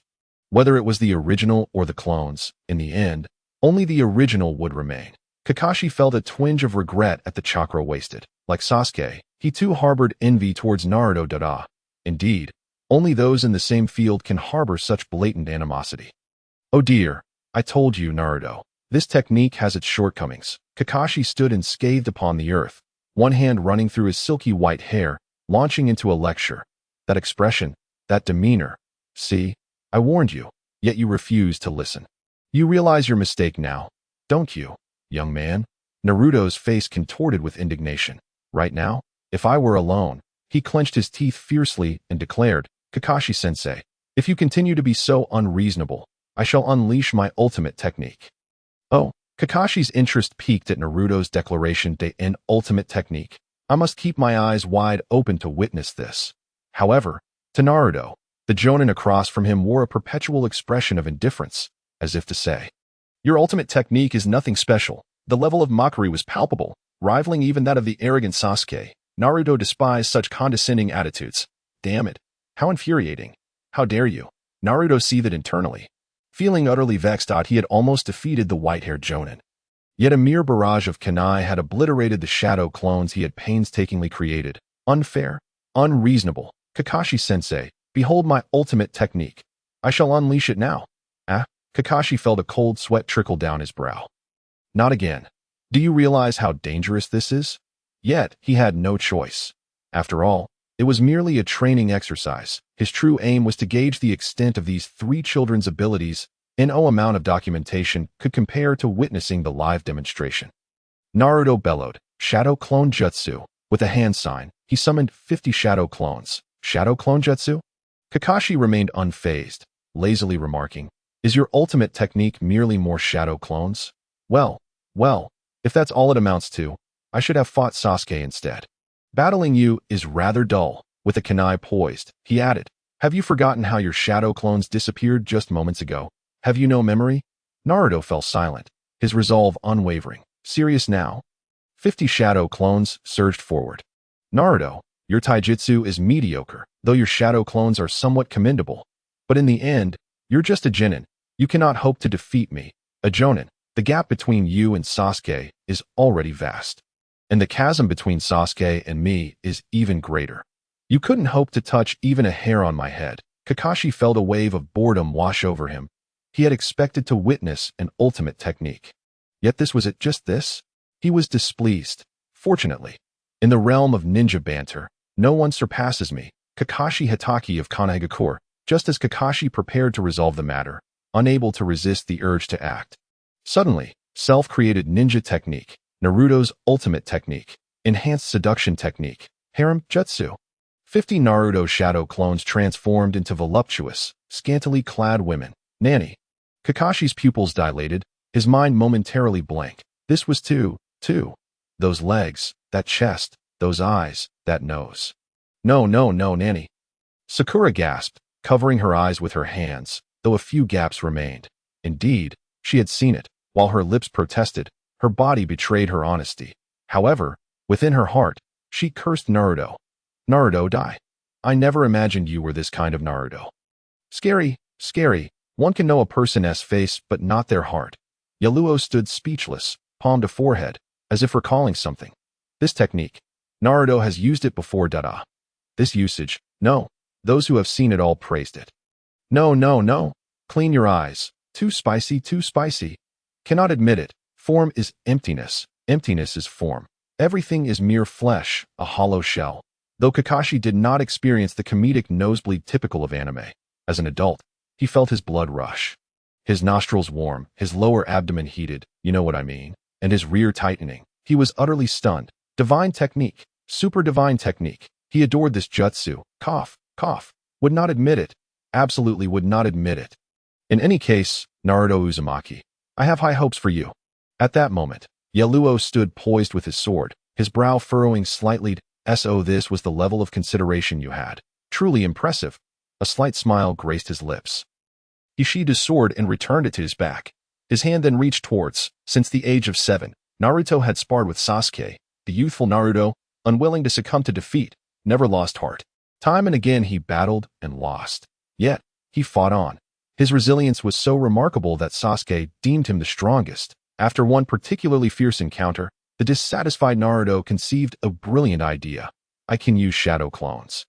And I can employ transformation techniques. Why not merge these two techniques to create a superior advantage in battle? Acting on impulse, following through on words. That is the essence of Naruto. After transforming into an adult and spending several days in a bookstore for reference, inspiration struck Naruto, leading him to create the extraordinary technique of seductive jutsu. As expected, during a subsequent battle, when he unleashed this technique, Sasuke was momentarily entranced, affording Naruto an excellent opportunity. The potency of this technique. Even the third Hokage would surely nod in agreement. Now is the moment. Naruto's secret art of the ninja body technique, shadow clone, infinite barrage, the super invincible great whirlwind of Konoha. He sees this fleeting yet splendid opportunity. A moment that could potentially defeat Kakashi-sensei, and Naruto Uzumaki was determined to capitalize on it. Boom, boom, boom, boom, boom. Countless punches and kicks rendered Kakashi utterly defenseless. After a flurry of attacks, Naruto deliberately slowed his onslaught. Yash, that's a wrap, he exclaimed, clenching his fist, his face alight with excitement as he called out to Sasuke and Sakura. Hey, look, I defeated Kakashi-sensei. I won. It was me. He waved his arms energetically. But, is it truly so? Naruto, be careful, Sakura exclaimed in alarm. Behind Naruto, a masked figure had silently appeared. Who else could it be but the battered Kakashi? Yet if this was the real Kakashi, then the one who was beaten must be. Kakashi formed the tiger seal with both hands, crouching low. Konoha's fluid technique. 1,000 years of pain. In that moment, the air seemed to freeze. The four of them maintained their stance like wooden puppets. Ugh, Naruto's face flushed crimson. And he shot up like a rocket, soaring toward the nearby pond. As the dust settled, it was revealed that the target of Naruto's earlier blows was not an inanimate object, but rather a mere shadow clone. Opportunity. Sasuke swiftly drew a short blade. With a firm grip, he spun the blade into 4 segments in an instant. A massive shuriken was grasped single-handedly by Sasuke. His eyes narrowed slightly. He leaped Uchiha's ninja tool manipulation. Wind Demon Shuriken. Go. How naive, Sasuke. Alas, you haven't allowed me a moment to express my thoughts. The basic ninja body technique lesson concludes here. As Kakashi faced the incoming Wind Demon Shuriken, he yawned. Appearing utterly unconcerned, he tilted his head, reached out, and caught it. Huh. A flicker of surprise crossed Kakashi's eyes. In a way. Could it be a shadow clone of the shuriken? Was there a second shuriken hidden away? Another Wind Demon Shuriken spun towards Kakashi. A leap, a simple dodge. But wait. Boom. The flying Wind Demon Shuriken erupted in a cloud of smoke, revealing Naruto Uzumaki. Take this, Kakashi. It turned out the shuriken had been transformed by Naruto's jutsu. Had he anticipated this moment from the very start with his harem jutsu? Naruto realized that although he had seized the opening, the sensation of each punch in the ensuing barrage felt wrong. That he was certain, absolutely certain, that it was not flesh and blood. If that is the case, it means Kakashi must be lurking nearby, quietly observing them. Though Naruto may appear simple-minded, his battle intelligence is anything but negligible. With his sharp combat acumen, he quickly devised a solution, taking advantage of the 50 shadow clones in play and the chaos surrounding them. He approached Sasuke, hiding alongside him to discuss their next move. Then he dispelled the shadow clones, not only obscuring their opponent's vision, but also cleverly laying out a strategy. With only one Naruto visible, could that truly indicate it was his original self? Yet, if one were to observe Naruto's exuberant expression and unmistakably genuine demeanor, even a seasoned Nin like Kakashi could be deceived. This Naruto was indeed the original. Wrong, completely, utterly wrong. In reality, during this period, Naruto and Sasuke had already conspired. Indeed, his true self had transformed into the shuriken, waiting for this exact moment. In midair, Naruto hurled a kunai. Even with the most rudimentary control over ninja tools at such close range, it was impossible to miss. Moreover, after rigorous training with ninja tools, he was no longer the same incompetent fool do not judge a book by its cover. However, even so, Kakashi evaded with a simple sidestep. Yet Naruto's lips curled into a smile. Now, it's your turn, Sasuke. Meanwhile, Uchiha Sasuke swiftly drew a kunai in one hand, while seamlessly forming seals with the other. Fire release. H-Sinka and no jutsu. At that moment, Sasuke's chest swelled, releasing a barrage of fireballs the size of fists, the small flame sword. They swiftly grew larger, merging with the flying kunai that it was as if the fruits of the H-Sinka flower scattered across the sky. A stunning display concealing deadly intent. Chapter 21. The unending reversal of battle. Fire release. H-Sinka no jutsu. This technique is an extension of the fire release Phoenix fire technique that can be categorized as a ninja body technique, a secret technique, or a composite technique. This is a rather casual classification by employing the Phoenix fire technique while directly affixing the fireballs to the aggressive kunai. It combines the slicing capability of the shuriken with the intense heat and burn properties of the fire release. The resultant power surpasses that of the singular Phoenix fire technique. The attacks unfolded like a flurry of H-Sinka flowers, their beauty concealing a chilling lethality. When one believes extinguishing the flames signifies the end, the kunai becomes your downfall. The difficulty of this technique lies not in the complex chakra pathways, but in the single-handed seal formation and the precise timing of the kunai's throw. Unless one possesses 3, 4, or even 8 hands, only with sufficient coordination and perfect timing can this be deemed a composite technique. Otherwise, it is better to scatter a handful of ninja tools and then unleash a barrage of fireballs. Do not embarrass yourself. Kakashi found himself with no escape. The smile on Naruto's face widened. Victory was within reach. This crucial moment was undoubtedly his. Naruto Uzumaki stood unrivaled, his skills outshining the cocky Sasuke by far. The best performer of this exercise, the leading man, was none other than him, Naruto Uzumaki. Ha ha ha ha. Just the thought of being publicly praised by Kakashi-sensei. Just the thought of being looked at with admiration by Sakura-chan. Just the thought of Sasuke, that ugly fellow, wearing an expression of resentment and jealousy. I can't contain my excitement. Boom, boom, boom, boom. A dozen fireballs struck Kakashi simultaneously. Amidst the raging flames, a figure could be faintly discerned. Naruto, trembling, pointed at Sasuke as if suffering from amnesia. Why you? Sasuke, somewhat speechless, recalled Naruto's earlier behavior, wondering, was it all an act? The line between truth and deception blurred as he exclaimed, "You actually killed Kakashi-sensei. Sasuke, you've gone too far." Naruto's face turned ashen as he finally completed his statement. Sasuke furrowed his brow and leapt towards the vicinity of the scene. The trio gathered together. Upon closer inspection, it was evident that this was no mere shadow clone.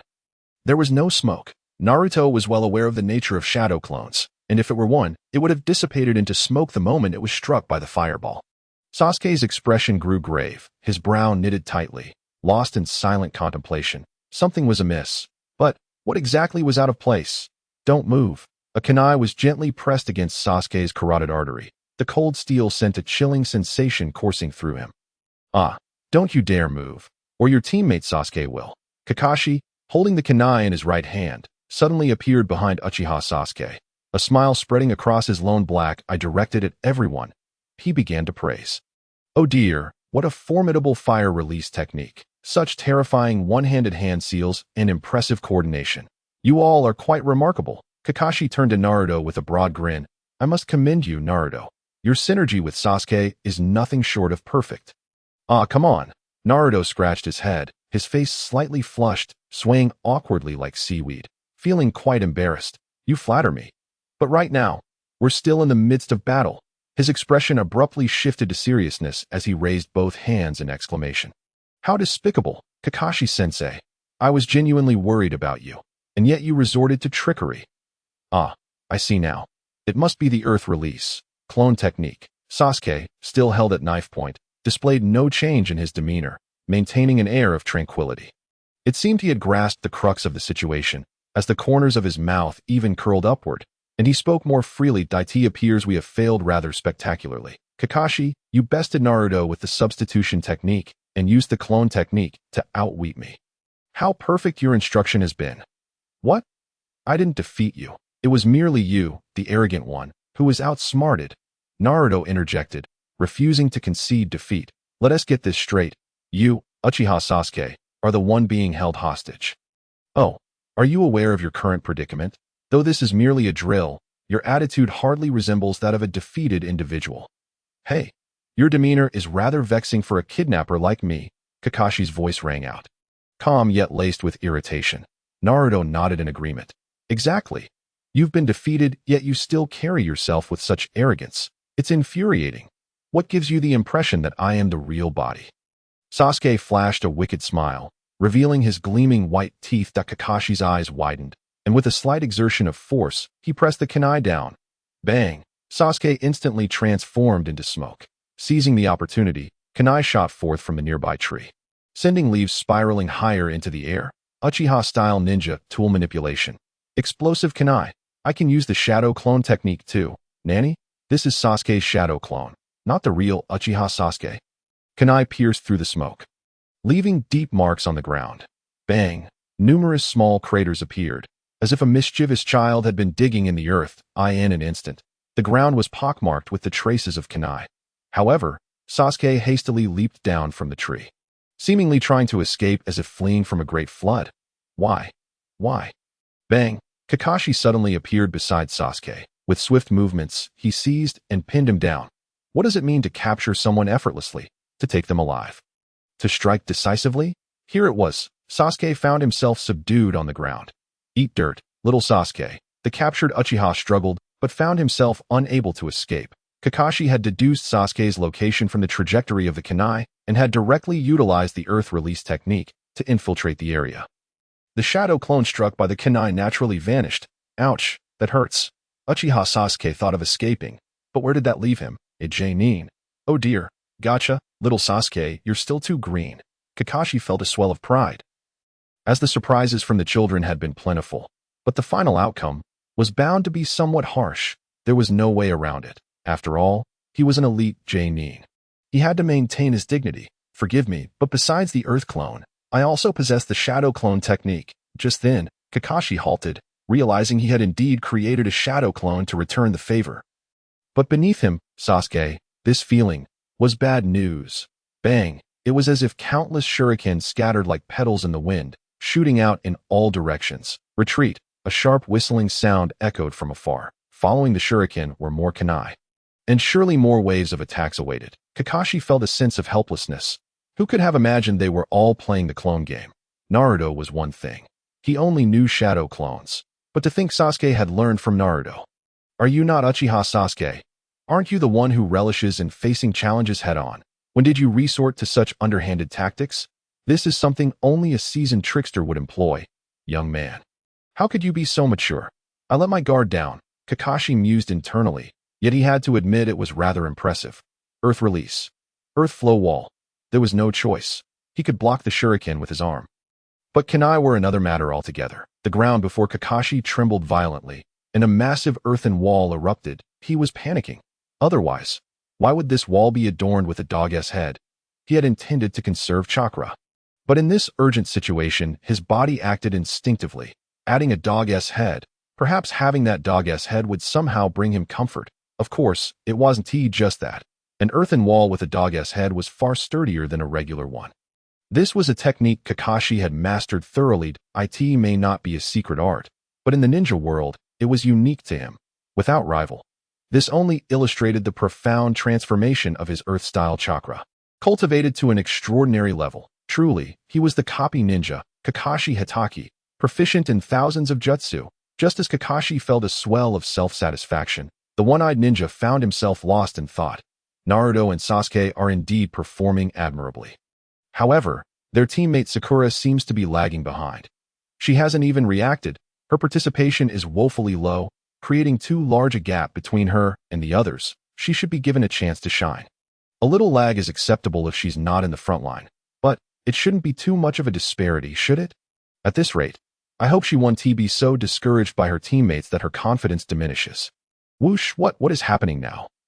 Kakashi's face flashed with disbelief as the incoming kunai altered their trajectory mid-air, evading his dog-headed wall. This was clearly a technique from the Uchiha clan. Damn, that must be some kind of special steel wire that doesn't reflect light. Right?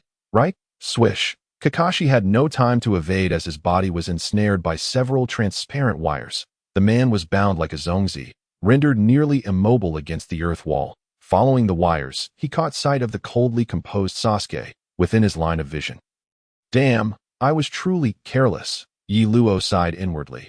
Acknowledging the prowess of the elite Jonin, Hatake Kakashi, he was uncertain whether the earthen wall was a deliberate tactic or merely fortuitous. However, the emergence of this ninjutsu undeniably disrupted his prior plans. He had intended to ensnare Kakashi with wire, binding him to the trunk of that colossal tree. The earthen wall rose, formidable and challenging to shatter in the immediate term. The unpredictability of circumstances. His relentless barrage of attacks, executed in a tempestuous manner, would be compromised by even a single extraneous action, such as shattering the wall. Without a doubt, Kakashi would seize the opportunity to extricate himself, gaining a precious moment to evade the impending finishing move. Alas, there was no recourse in truth. If only he had a supremely coordinated ally at this moment, it might have sufficed. Yet, it was futile to dwell on the difficulty of finding such a perfectly synchronized partner.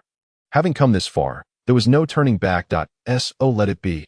Allow me to open my eyes wide and witness how you see Chin Maoin, fire release, modified Great Dragon Fire technique. Within Yi Luo, an immense surge of fire-style chakra coalesced instantaneously. It was compressed, and further compressed. Through the wire, there was no need to direct the attack of the ninjutsu. He merely had to mindlessly amplify the power of the flames infinitely.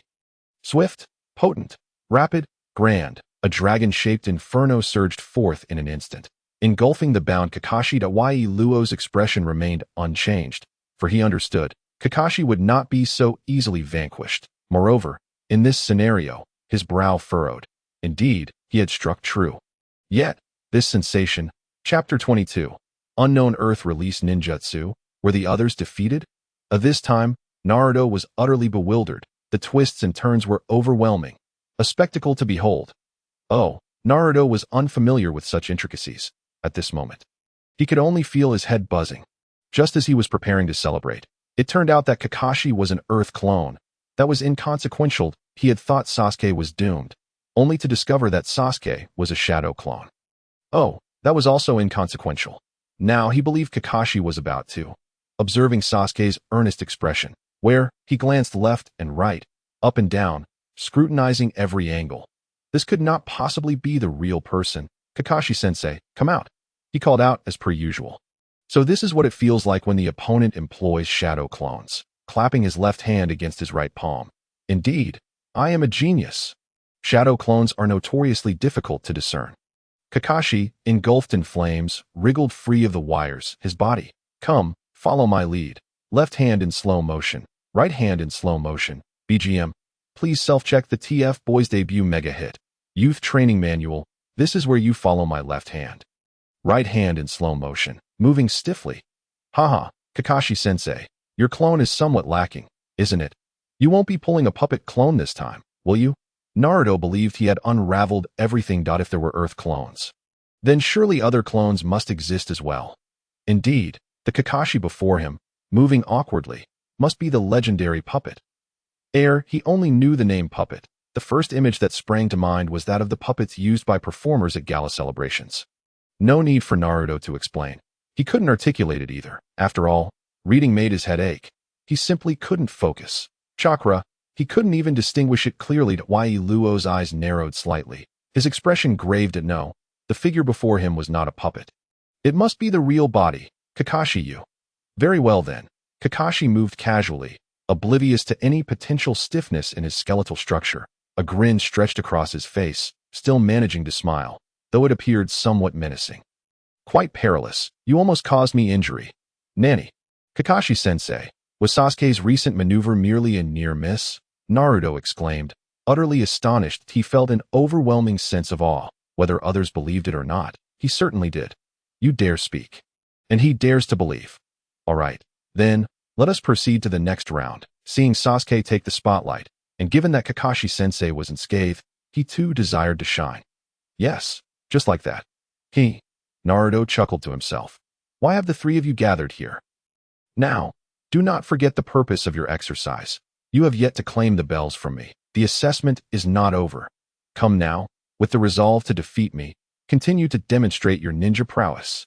Kakashi's movements became increasingly fluid, no longer resembling the stiffness from earlier. Look, he was now smiling warmly at everyone. No longer displaying any menacing demeanor, Sasuke relaxed his brow, a smirk gracing his lips. Soga, will you three not take action? Or shall we engage directly? Kakashi tilted his head slightly, seemingly puzzled. One hand shook the bells, showcasing them to everyone. You have yet to seize my bells. Hissed. This man exhibited somewhat exaggerated expressions, his body language exceedingly animated. Shall we conclude the exercise here? How about I, Naruto, and you too, Sasuke, pass the assessment? Yi Luo furrowed his brow. Ha ha ha ha. Even if you say that, I, Uzumaki Naruto, will not be embarrassed. Just throw the bells over here. Naruto, thinking quickly, declared, did you not say you wanted me to pass? Very well, toss the bells over.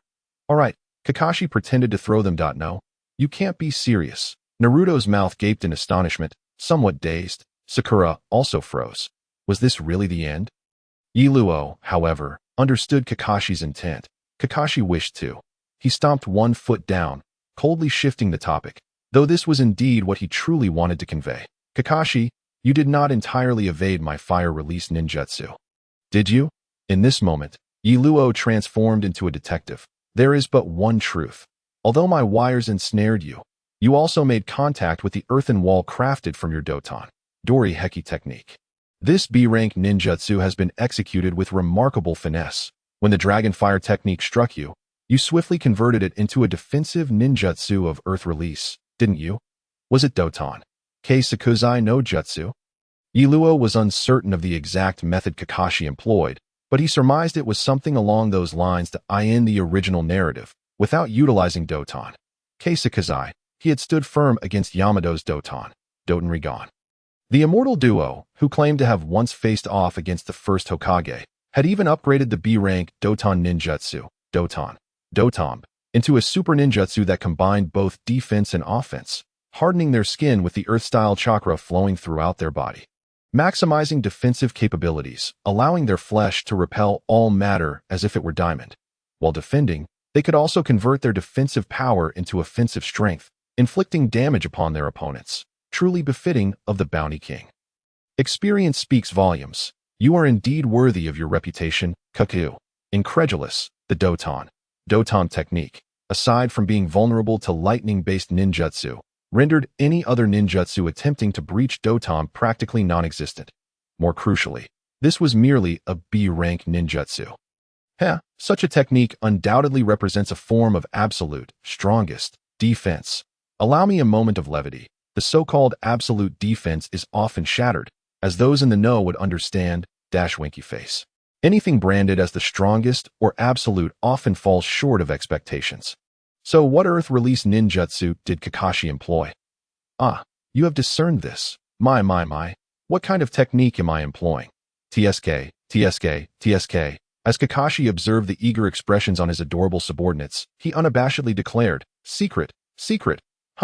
Yes. Naruto and Sakura erupted in fury, raising their hands in protest. Kakashi-sensei, how could you do this? He chuckled mischievously. I simply do not wish to divulge it to you. Sasuke is correct. However, the earth-style defensive techniques are quite diverse. There are numerous earth-style jutsu. Feel free to guess. Kakashi's demeanor shifted to one of sternness as he admonished. Do you understand that inquiring about a ninja's techniques is a grave taboo? Such matters could lead to your demise. Do you comprehend? His tone was so severe that it was evident he had mastered the art of changing expressions with remarkable skill. Naruto and Sakura were left speechless, as this was indeed common knowledge. The secrecy surrounding a ninja's abilities is paramount. Those who fail to maintain it either perish or possess even deeper secrets concealed. However, let me show you what true mastery of disguise entails. What is disguise? What by all means is this disguise? What by all means is this ridiculous disguise?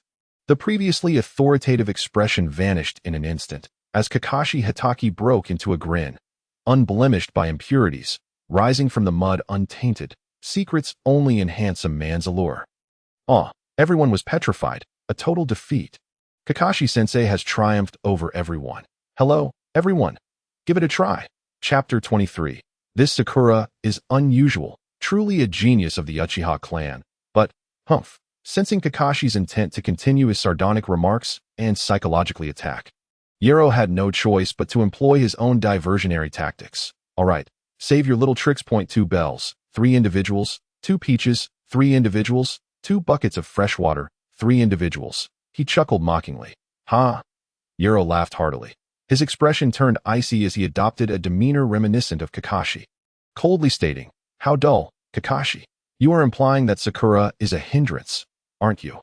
Yero scoffed at this notion, dismissing it with disdain. "Kakashi, if you underestimate Sakura, disperse." Yero signaled to Sakura and Naruto with a glance. During a normal exercise, indeed, as ninjas, they swiftly scattered in 3 directions, becoming mere afterimages that vanished without a trace.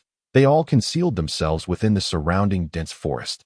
This is the fundamental skill of a ninja. Kakashi, the outdoor survival training continues. Round 2 ready? Go. Note, please insert the sound effects from the King of Fighters 97. My, that was close. I was indeed hit. As Kakashi observed his adorable subordinates dispersing, he finally let out a small sigh of relief. Phew. To maintain his composure, he had to suppress the slight internal injury he sustained. Dragon Fire Technique. Great Fire Dragon Technique. The body in front of him, particularly the arm engaged at the forefront of resisting ninja techniques, bore some burns. The injuries were not visible only because Kakashi had managed to protect himself adequately. I was careless. Utterly careless. He had been ensnared. Even with a wall of earth created from his own chakra behind him. Despite having swiftly donned a layer of earth-style defense. Despite having cultivated his earth-nature transformation to an exceptionally high level.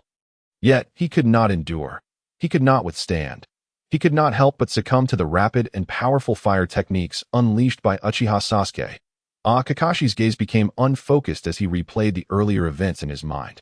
From the moment Sasuke's shadow clone detonated, scattering shuriken. Next, he became aware of the shuriken assault, recognizing the underlying intricacies. In truth, this was the manipulation of shuriken, which were controlled by Sasuke and attached with easily overlooked wires. This directly resulted in him being bound by specially designed wires that were difficult to escape. Here, whether it was the brief delay in the shuriken's launch or the slower response of the jutsu that ensnared him.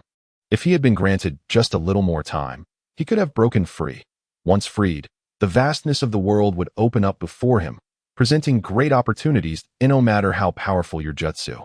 What use is it if it cannot strike the target? Alas, the notion that fire techniques do not kill is undoubtedly one of life's greatest illusions. Testing the waters with a direct confrontation without any defenses would be akin to foolishness. One may not die, but they would surely be left severely injured.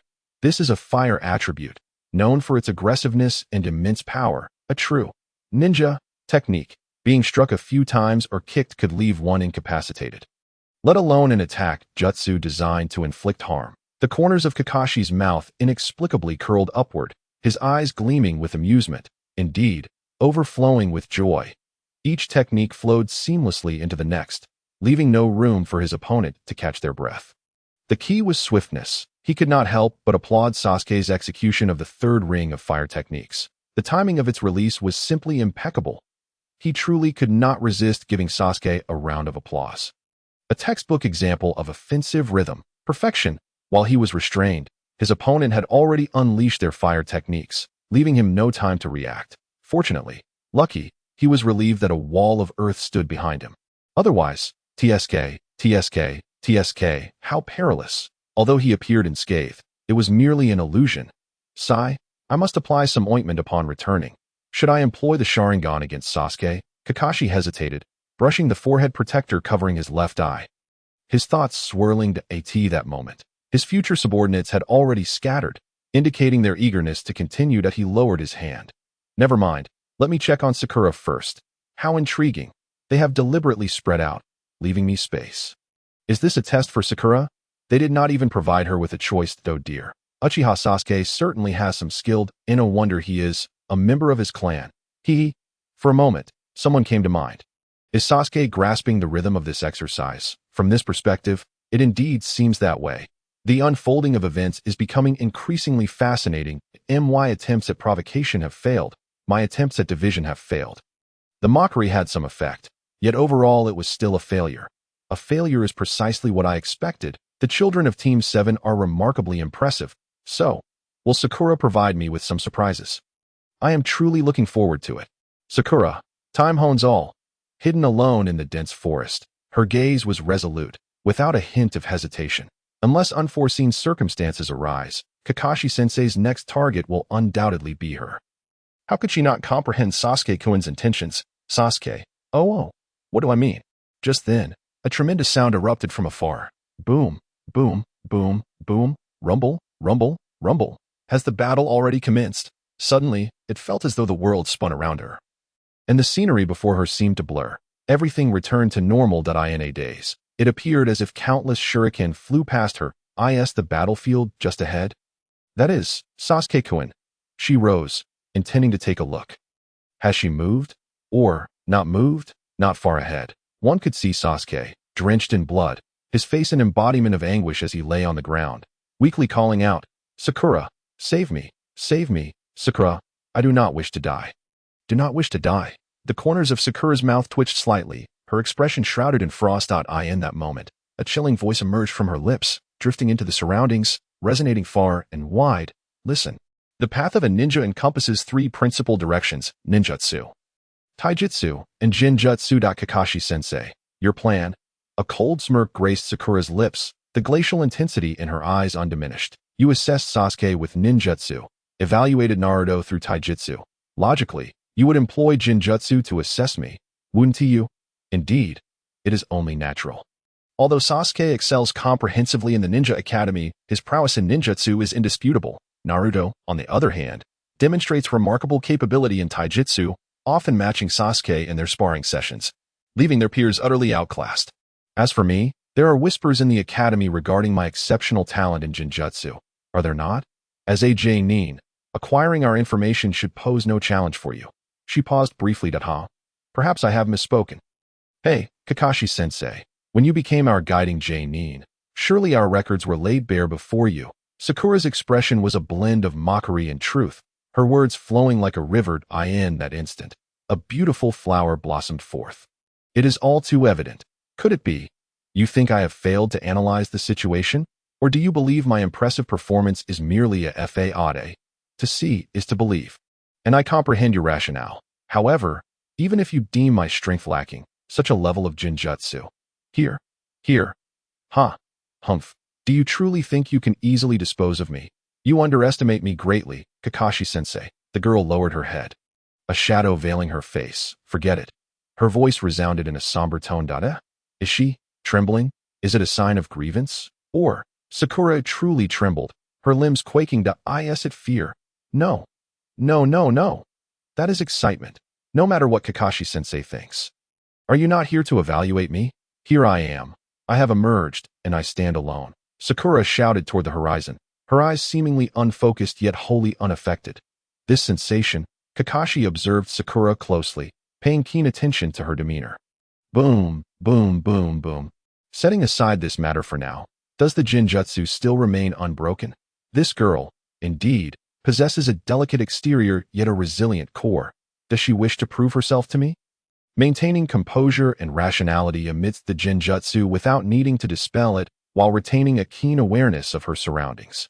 Not bad. Kakashi pondered inwardly. Haruno Sakura. The information about this child.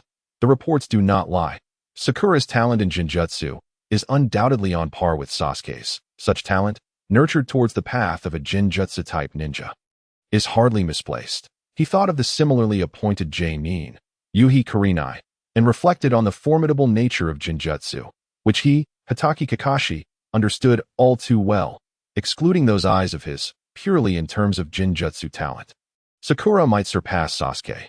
Then he chuckled softly, shaking his head. Such musings held little significance. However, considering her exceptional chakra control combined with her formidable analytical, cognitive, learning, and reasoning abilities, her prowess in Jinjutsu is indeed a matter of course. In truth, Sakura's talents extend beyond Jinjutsu. Her abilities in taijutsu, ninjutsu, medical ninjutsu, and learning are all deserving of the title formidable. This is indeed Kakashi's most genuine opinion, that in terms of ninja talent, Haruno Sakura may very well be the pinnacle among the younger generation of the village in recent years. Alas, the world is rife with unreasonable bloodline limits and ancestral secret techniques. Such disparities render the commoner-born Sakura indistinguishable from the masses. Nevertheless, among this year's finest genin, Sakura undoubtedly ranks among them. Does this not signify anything? There is little room for debate here. Otherwise, why should she, Haruno Sakura, be placed alongside the burdensome teammates Uchiha Sasuke and Uzumaki Naruto? As for the risks, they are merely opportunities. This cannot be displayed on mobile. Disappointing. Chapter 24. Kakashi's Great Defeat? Oh, humph. Since you wish to test, let us proceed with the examination to ascertain whether I am worthy of being your student.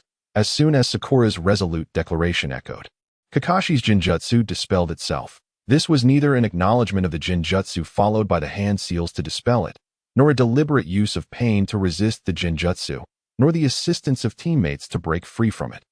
Rather, it was purely a manifestation of mental focus, an unwavering will, one might say, a higher level, more profound approach. Your Jinjutsu not only failed to disrupt the opponent, but instead intensified their concentration, fortifying their spirit and resolute intent. It is akin to believing that imposing a negative buff upon an adversary would weaken them, only to find that the buff was inverted into a beneficial aura, rendering them not weaker, but even more powerful. What an astonishing revelation! This approach surpasses the method of disrupting chakra flow to break free from the Jinjutsu. Truly remarkable, Kakashi observed with keen clarity, and this was the reason for his deep-seated admiration for Sakura's talent in Jinjutsu. Unbeknownst to him, Sakura possessed a second personality, yet one could glean from her actions the refinement of her spirit. Theoretical supremacy indeed. Yet one wonders, who holds the upper hand between this theoretical supremacy and Sasuke's? Just how significant is the gap between them? How intriguing. However, Sakura indeed did not resort to her second personality to assist her in dispelling the Jinjutsu. She genuinely broke through the Jinjutsu's interference solely on her own merit. No tricks, merely a hidden hand. Such is the instinct of a ninja. This exercise, she is more than capable on her own. The girl brimmed with confidence to showcase her strengths, to reveal her talents. Oh, all is well. This exercise, akin to a mere formality, posed no challenge for her. She remained steadfast in her belief, devoid of any confusion. Naturally, she would exert her utmost in this evaluation. Before a J-nin, how could she allow herself to hold back? Do you take the opposing J-nin lightly? That is none other than the illustrious Hitaki Kakashi. Did you not observe Sasuke displaying his full strength? Indeed, as a genin, one must demonstrate their abilities to their guiding J-nin. This encapsulates the essence of this assessment. To display oneself, to express oneself, the guiding J-nin instructing everyone in their training, engaging in missions to hone skills, enhancing targeted capabilities, thus rapidly developing and continually surpassing oneself. Such is the significance of a team, such is the purpose of missions, such are the benefits of a guiding J-nin. Should one fail to grasp these principles, should one remain oblivious to the nuances within, should one neglect to seize the intricacies therein, would she not become a fool who has wasted her education, is studying without purpose? Opening a book is inherently beneficial, one must read more. The essence of Jinjutsu is, in fact, deception. Of course, at its core, it still revolves around the application of chakra. Yet, there is no need to elaborate further on this point. Jinjutsu can indeed vary in strength, yet for a true master of Jinjutsu, overwhelming power is not a necessity. It suffices to be adequate.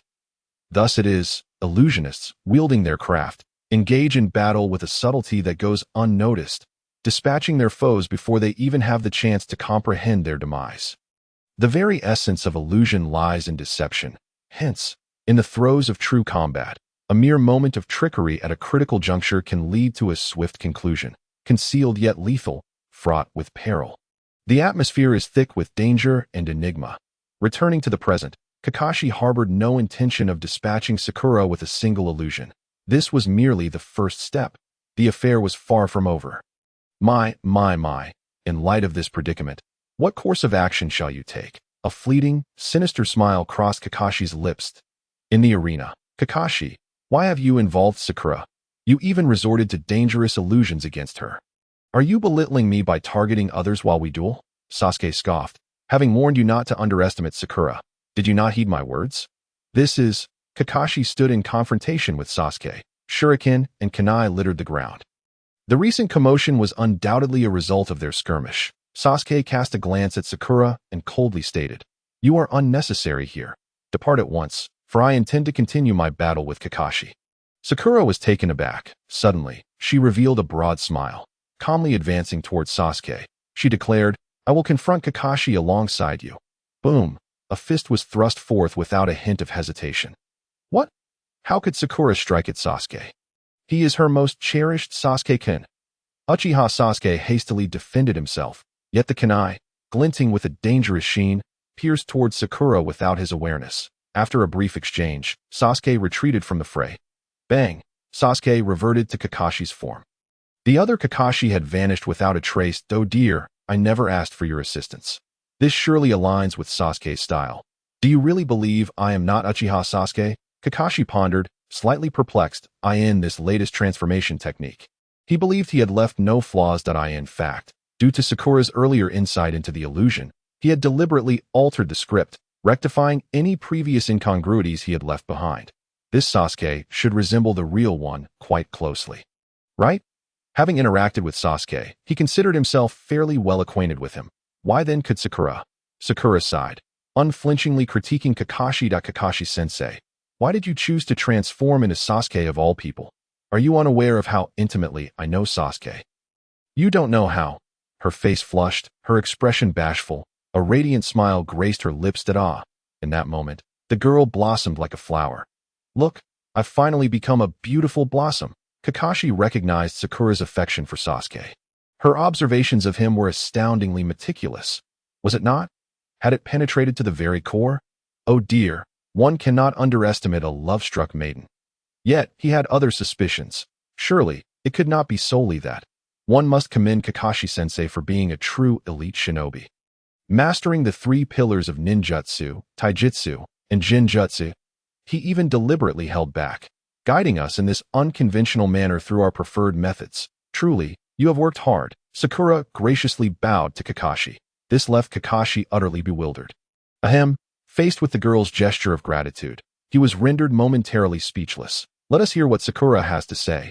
With a serious demeanor, Sakura's scholarly spirit ignited fiercely. However, you have underestimated us, just like when you sought to defeat Naruto with the substitution technique, only to have your ploy unraveled by him. You aimed to best Sasuke with the shadow clone technique, yet he turned the tables on you instead. Your tactics are far too antiquated, much like your reliance on the 3 pillars of ninjutsu. The foundational techniques taught at the Ninja Academy, substitution, shadow clone, transformation, leave only the transformation technique remaining. Of course, it is not limited to this. I must critique you further. Do you not find your impersonation of Sasuke rather incongruous? Are you unaware of how closely I observe Sasuke? Did you overlook that vital information? Do you realize how many flaws exist in your guise as Sasuke in my eyes? As she spoke of Sasuke-kun, Sakura's admiration surged, casting aside the exercise at hand. In that moment, her words flowed forth like an unrelenting river, akin to the overflowing Yellow River. Kakashi faced utter defeat. Oh God. Save me. Chapter 25. What do you think, Kakashi-sensei? On the subject of academic excellence. Academic excellence. Indeed, to some extent, beings of academic prowess are a different breed entirely from ordinary humans. Both the unremarkable and the extraordinary, including shinobi, fall within this realm. However, academic excellence has its tiers. Is Uchiha Sasuke, in his current state, not an academic prodigy. Reflecting upon himself, Kakashi Hitaki was once an academic standout. The previous generation, the fourth Hokage, was undoubtedly an academic genius. Even further back, Orochimaru and Tsunade were of the same caliber. In summary, as long as the academically gifted do not meet their demise, their futures are destined to be bright. Knowledge is power. Doubt this. And there is nothing more to be said. Yet, mere mortals cannot perceive the elusive realm of academic excellence. Even the mightiest of warriors may not fully grasp this fog-shrouded world.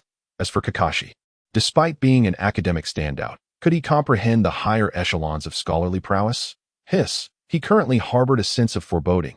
Perhaps Sakura Haruno, this subordinate, might bring him. Fully aware it is an illusion. Fully cognizant of its falsity, yet I cannot quell my anger at Kakashi-sensei. While I do desire to be your pupil, if you are intentionally provoking me to anger, I must confess, you have succeeded in terms of ninjutsu, taijutsu, and chakra reserves. I am inferior to Naruto and Sasuke-kun. But do you know where my strengths lie? Perhaps you have gathered intelligence regarding chakra control techniques. This is accurate, yet you still underestimate me. Until we engage in a genuine battle, I suspect you will find me quite unyielding. Such trivial tactics are unnecessary.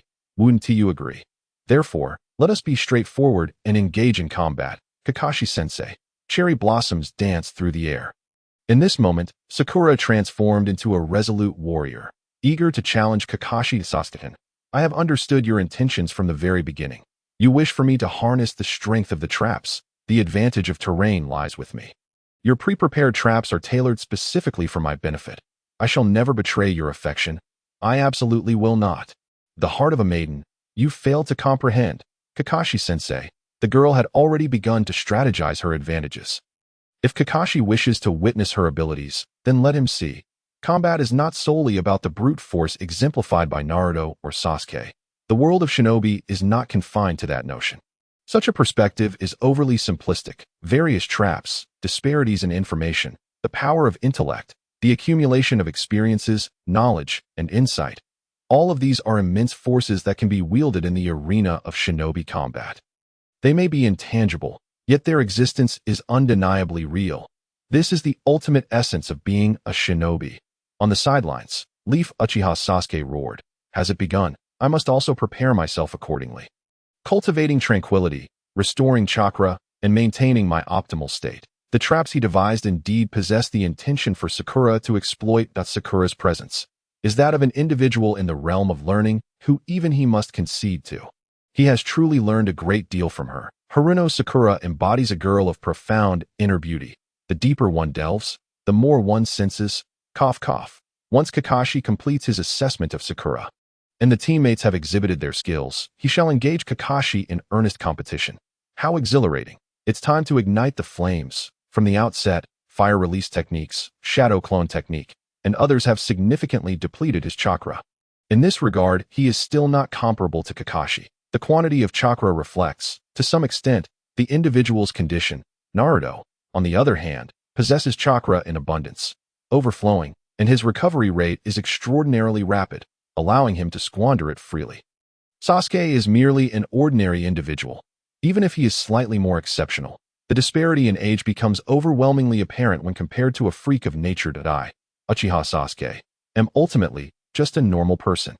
Thus, he must actively adjust himself to enter a state of peak performance. Otherwise, what right does he have to engage in a battle he believes could compel Kakashi to take him seriously against the village's finest ninjas? Moreover, one must not presume that Kakashi, by employing certain techniques such as the shadow clone technique, has truly expended a considerable amount of chakra. Is Kakashi, the Leaf's elite technician, merely a fade? I scoff, I dismiss. Such a superficial understanding is unacceptable. Kakashi's chakra reserves are undoubtedly immense, enough to leave one's scalp tingling. Is he lacking in prowess? It depends on the comparison, in terms of chakra quantity alone. Among the elite jonin of the various villages in the ninja world, excluding Jinchuriki, Kakashi undoubtedly stands out as one of the best, capable of contending for the top position. As for why Kakashi bears the moniker of the copy ninja, it seems to be attributed to the sharingan. But is it not the case that his chakra reserves overwhelm his opponents, allowing him to conceal his true capabilities and dispatch foes in a manner akin to mockery. Why were there no Uchiha ninjas referred to as copy ninjas before the clan's annihilation? The implications are chilling.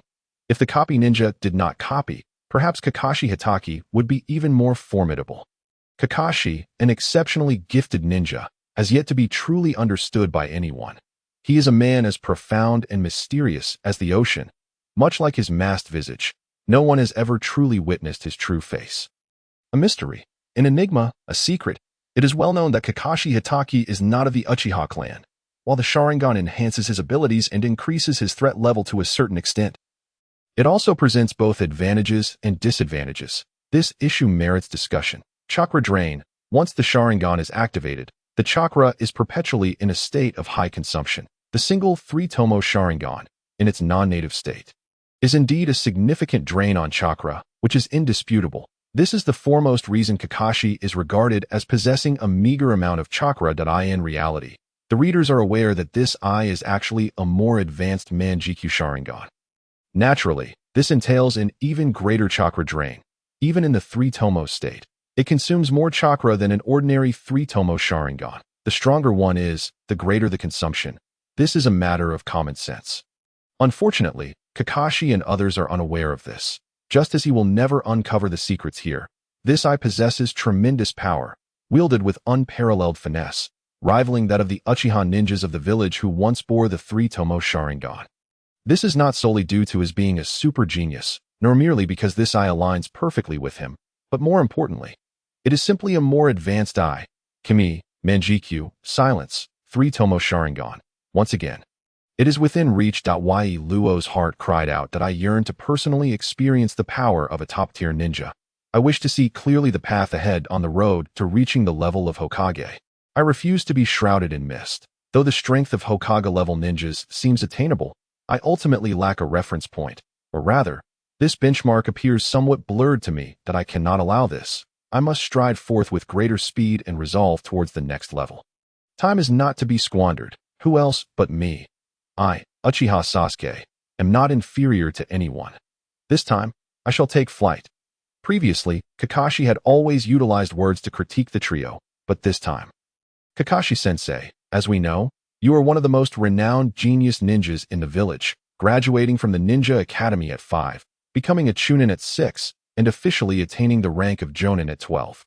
Currently, you are among the elite Jonin of the village, a figure of great renown throughout the ninja world. Am I correct? Sakura lauded Kakashi with ironclad facts. Kakashi waved his hand dismissively, casually responding, "Oh dear. You've dug up this information, truly. Let us not dwell on such matters." He feigned modesty, as if a true hero should not boast of past glories. You are a ninja with a story. I believe the purpose of this assessment is to foster teamwork. The girl smiled once more. Kakashi, resigned, thought to himself, smart individuals. At least 2 of them can discern this. What a bother. However, I harbor doubts regarding the authenticity of the information. What is there to doubt? Kakashi Hitaki, with his dead fish eyes, found himself intrigued by the girl's revelations, eager to uncover the intricacies within. Yesterday, after our class introductions, you revealed little about yourself. It was either a secret or simply that you did not wish to speak. But Sasuke-kun provided me with a tidbit of information about you. Not much was said. Sakura chuckled playfully. Information gathering and analysis is an essential lesson for ninjas. Thus, I seized my free time to gather some intel. After an afternoon of investigation, I uncovered some news about you. The girl emphasized news rather than intelligence, while Kakashi silently listened. Knowing this news must have been something you released intentionally. Alternatively, even if it was not your intention, you must have been somewhat aware of it. How coincidental, at the very least. It seems quite coincidental to me. Kakashi pondered how to respond. Is it truly coincidence? It probably isn't, but that is how the girl perceives it in this regard. He was uncertain how to evaluate.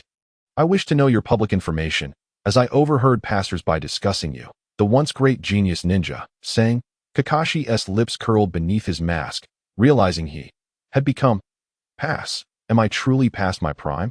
Uncertain if I have or haven't. But now I find myself somewhat irritated.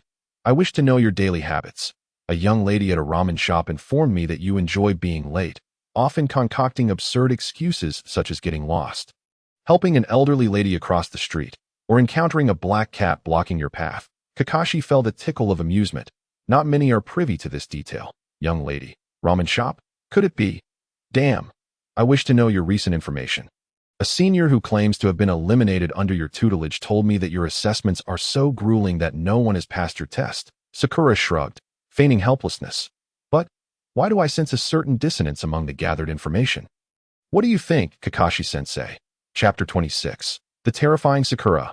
What do I think? Kakashi was quite eager to express, my dear girl, you are overthinking this matter. The crux of the issue lies in the fact that while Sakura's assertions may hold some truth, they also seem to be a product of her overactive imagination. Well, it seems intentional.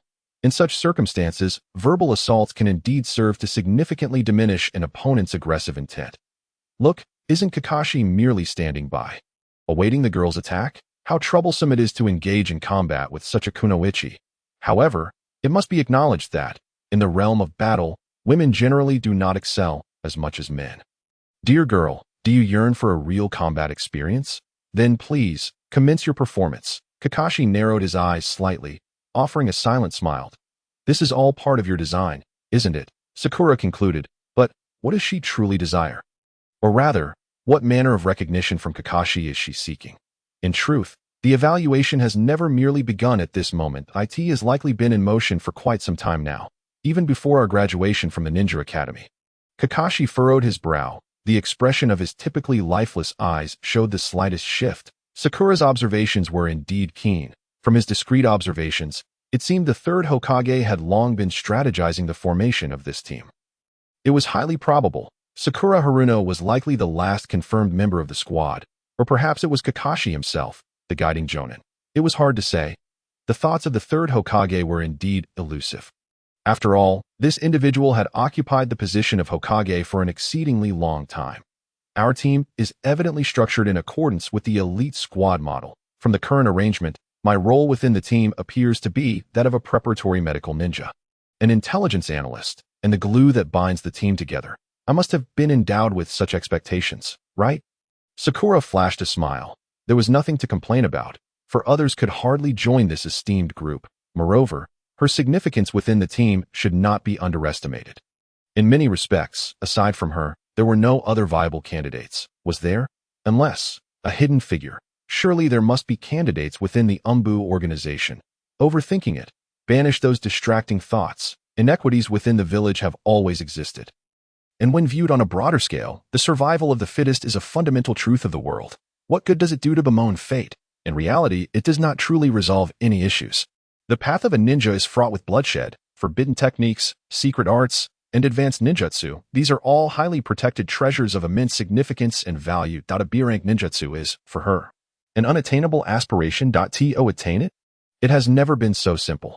Yet at this moment, opportunities have increased significantly, and the likelihood of encountering fortuitous chances has risen dramatically. It is hard to articulate, indeed.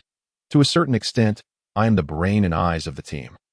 I must ensure that my mind remains clear and my spirit composed. During missions, I must guide the squad based on various subtle clues. Sakura spoke these words with an air of calm, as if all of this were merely a matter of course. After all, Naruto, in his obliviousness, prefers to charge ahead without thought, and the likelihood of unforeseen events occurring is not merely possible, it is inevitable. Sasuke possesses intellect, but often refrains from utilizing it. He prefers to engage in direct confrontations to hone his skills, showing little concern for the dangers involved. No. Sasuke likely relishes being in peril. Only in such circumstances can he sharpen and elevate himself. This much we all knew back in school. He fell silent. The themes of clan annihilation and brotherhood were topics she chose to avoid, for they were too painful to revisit. Thus, I must not be overly aggressive within the team. I am the tether that keeps the kites soaring in the sky. The purpose of your evaluation, barring any unforeseen circumstances, is purportedly team collaboration and self-presentation. Regarding teamwork, I understand it, and Sasuke is aware as well.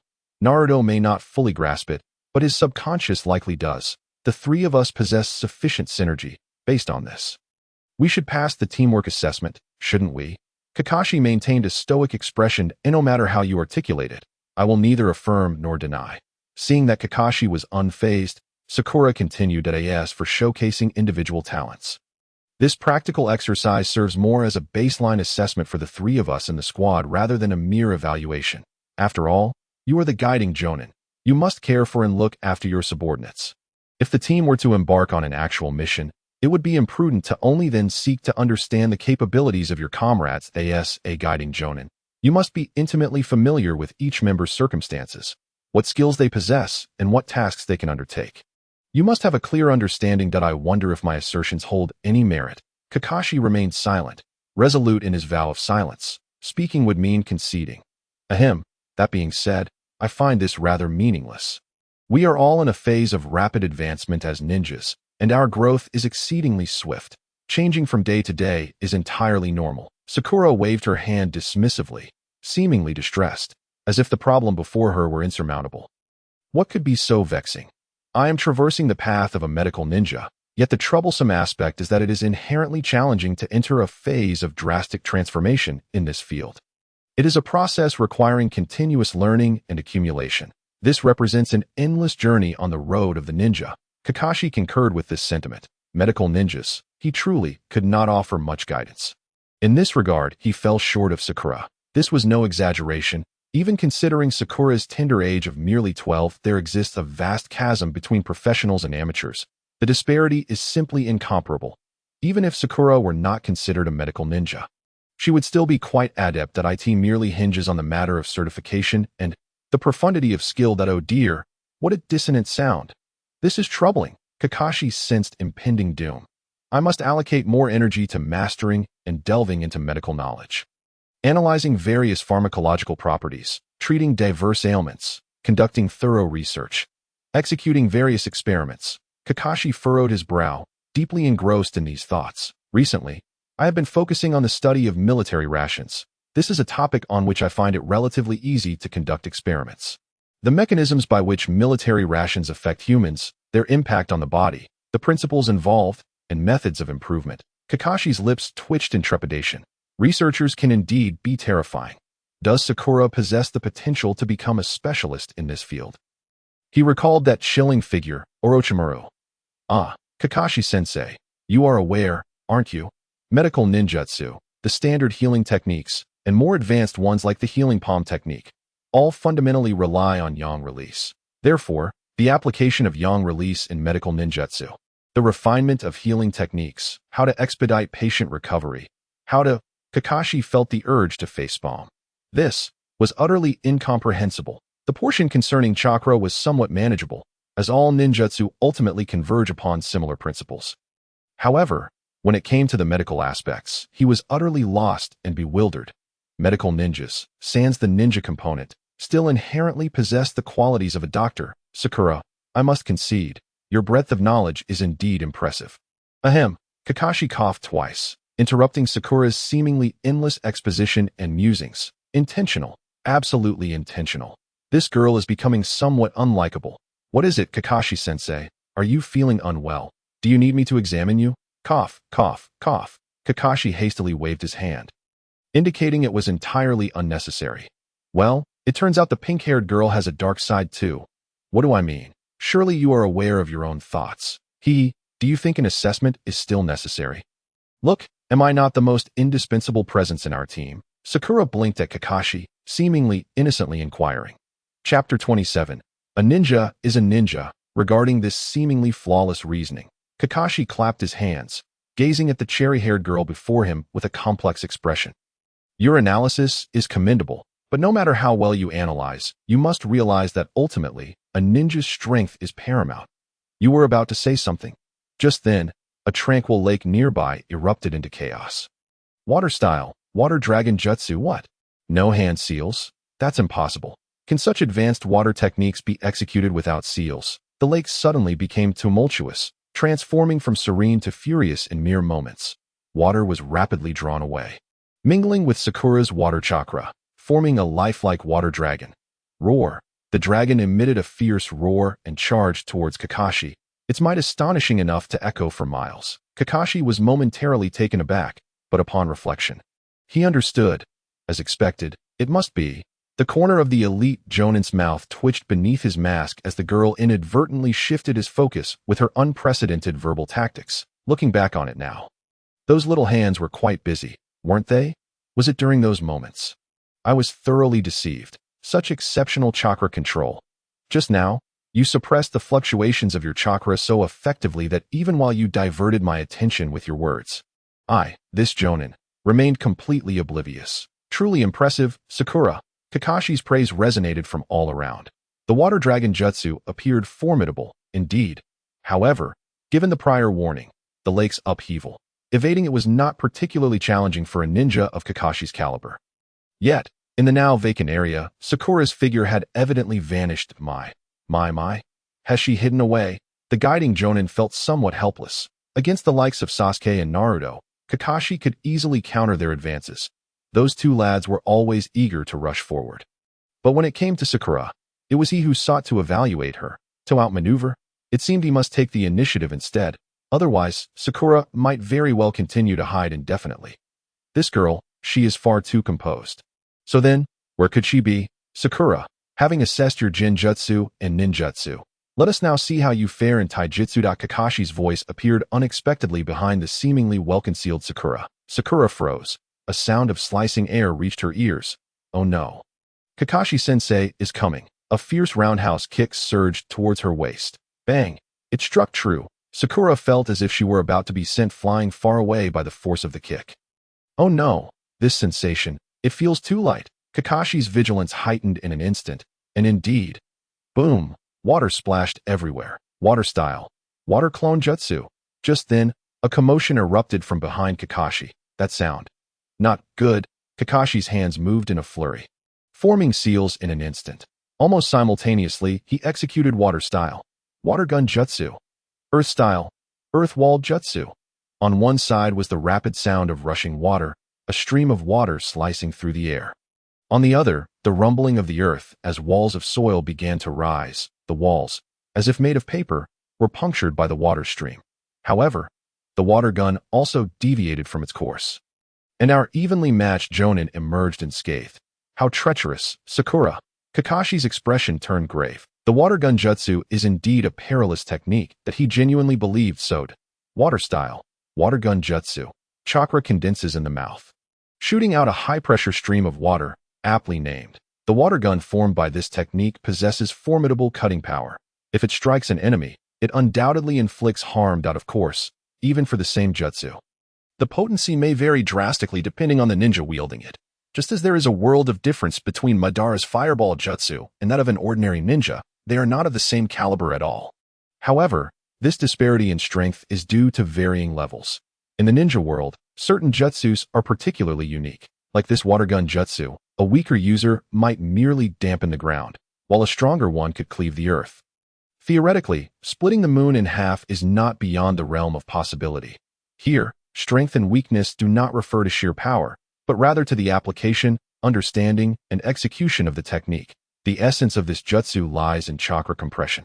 The stronger the compression, the more concentrated and solid the water becomes. Like a spring, the greater the force applied, the stronger the rebound. This technique follows the same principle. The more intense the compression, the more powerful the release. This is a technique without a power ceiling. While seemingly straightforward and understood by all, the underlying principles are clear. Yet, those who have practiced it know of the elusive ceiling. To elevate this technique to an extraordinarily powerful level is exceedingly difficult. This is the legendary unattainable goal. Like a mirage, the theoretically infinite power is, in practice, rather laughable. Unless one transcends humanity, otherwise, human limitations are merely that. Kakashi now felt a small sense of contentment. Just now. Even he would have been left battered and bruised had he not evaded that water gun. Even if he himself executed this jutsu, its power would be comparable. This illustrates the strength of Sakura's chakra control. However, dear girl, are you aware of your shortcomings? Sakura, your chakra reserves are woefully insufficient. He discerned the limitations of Haruno Sakura. Oh dear, my penchant for being a mentor. How frightening indeed. Kakashi's languid voice once more reached Sakura's ears. So strong, so frightening. Sakura's lips twitched. That infuriatingly condescending tone was maddening. Sakura-chan, do you recognize your current weaknesses? Kakashi did not wait for Sakura's response, continuing on his own. The first weakness is indeed your chakra reserves. Kakashi spoke earnestly and straightforwardly. Sakura, you are aware of this, are you not? Since just now, with the water dragon jutsu, water clone, and water gun techniques, you have expended a great deal of chakra, haven't you? Look, you are already slightly out of breath. Humph. Defeating Kakashi-sensei would be sufficient, Sakura responded defiantly. Regardless of the circumstances, one must never concede verbally. Stubbornness. Compared to Sasuke and Naruto, your chakra reserves are far inferior to theirs. The gap between you is simply too vast. Why? You are merely a civilian child without a bloodline or clan. Alas, such a truth is undeniably harsh for you. Kakashi's sharp words sought to provoke a reaction from the girl. Such candid truths can be most hurtful. How will you respond? Dear girl. What of it? Sakura appeared utterly unconcerned. Each individual possesses their own strengths and weaknesses. It suffices to enhance one's advantages. After all, the essence of teamwork lies in complementing one another's deficiencies. Kakashi-sensei, if you are to express it in such a manner, it loses its significance. As for Sasuke-kun, let us not dwell on him. Look at Naruto's immense chakra reserves. That is indeed an advantage, as you have stated. The young girl began to counterattack. Yet, observe how his intellect falters. His chakra wastage is alarmingly severe, and his control over it is utterly abysmal. When Sakura spoke of Naruto, it was not out of malice, but merely to refute. Though her points did carry some weight, this girl managed to articulate 10 seemingly irrefutable shortcomings of Naruto. My goodness. One gain accompanied by 10 losses. Kakashi-sensei, what is your perspective on this matter? Kakashi rolled his eyes in exasperation. How should I respond? I choose not to. Sakura's verbal prowess was certainly on par with his own. She remained wholly unaffected by his presence. However, no matter, there was still a second point to address. The second weakness, your taijutsu, is woefully inadequate. You continuously dodge, chatter incessantly, and rely on ninjutsu for your attacks. All of this unmistakably indicates your lack of proficiency in taijutsu. The three pillars of a ninja are ninjutsu, taijutsu, and jinjutsu. You do not measure up? Kakashi's harsh words echoed, and now I declare your taijutsu to be lacking. Either prove me wrong or acknowledge your inadequacies. Perhaps I shall indulge in some trickery. Kakashi thought to himself. Hee. A smile radiated from Sakura's face. Kakashi-sensei, are you trying to learn from me with such remarks? I must apologize, for my taijutsu is indeed lacking. Hence your own proficiency must be exceptional. Right? The young girl's tone dripped with sarcasm, rivaling even Kakashi's wit. Kakashi furrowed his brow. The surrounding environment. This is, I see now. She has laid a trap for herself. How cunning. Even as a Nin. One cannot truly overlook a trap as long as one possesses a mortal body. Traps will always hold significance. Has this child prepared meticulously in advance? She has indeed crafted a trap. Such diligence, from gathering intelligence yesterday to laboriously setting traps today. This is the mark of a true ninja. In this moment, Kakashi genuinely acknowledged Haruno Sakura. In terms of ninja qualities, both Uzumaki Naruto and Uchiha Sasuke appeared remarkably immature. A ninja is simply a ninja. A ninja is not a samurai, nor a swordsman, nor a monk, nor a onmiji. A ninja is a ninja. From the perspective of their mission, only Haruno Sakura from Team 7 truly comprehended the profound implications of evaluation. Teamwork? Showcasing abilities? Yes, that is correct. But is that all there is to it? No more pondering. I must heighten my awareness. Be cautious. A trap, lest he should falter in the gutter. Good afternoon, everyone. Chapter 28. First technique. Demon Star pierces the sun. That despicable Kakashi-sensei. How cruel, the young girl huffed, clenching her fist, utterly devoid of joy at having succeeded in acquiring the bell. A bell? Did Sakura actually defeat Kakashi? A trap attack. Sakura opted to press her advantage. She never lost sight of her ultimate goal, the bell. Moreover, she harbored no belief that the trap set by Sasuke-kun could truly ensnare a Nin. Her thoughts were undoubtedly sound. Alas, the Kakashi before her was merely a water clone. To use his own weapon against him, for he is the renowned copy ninja Kakashi, the water clone technique. Does he not wield it with far greater finesse than Sakura? Little one, allow me to demonstrate the advanced application of the water clone technique. Haruno Sakura indeed dispersed Kakashi's water clone.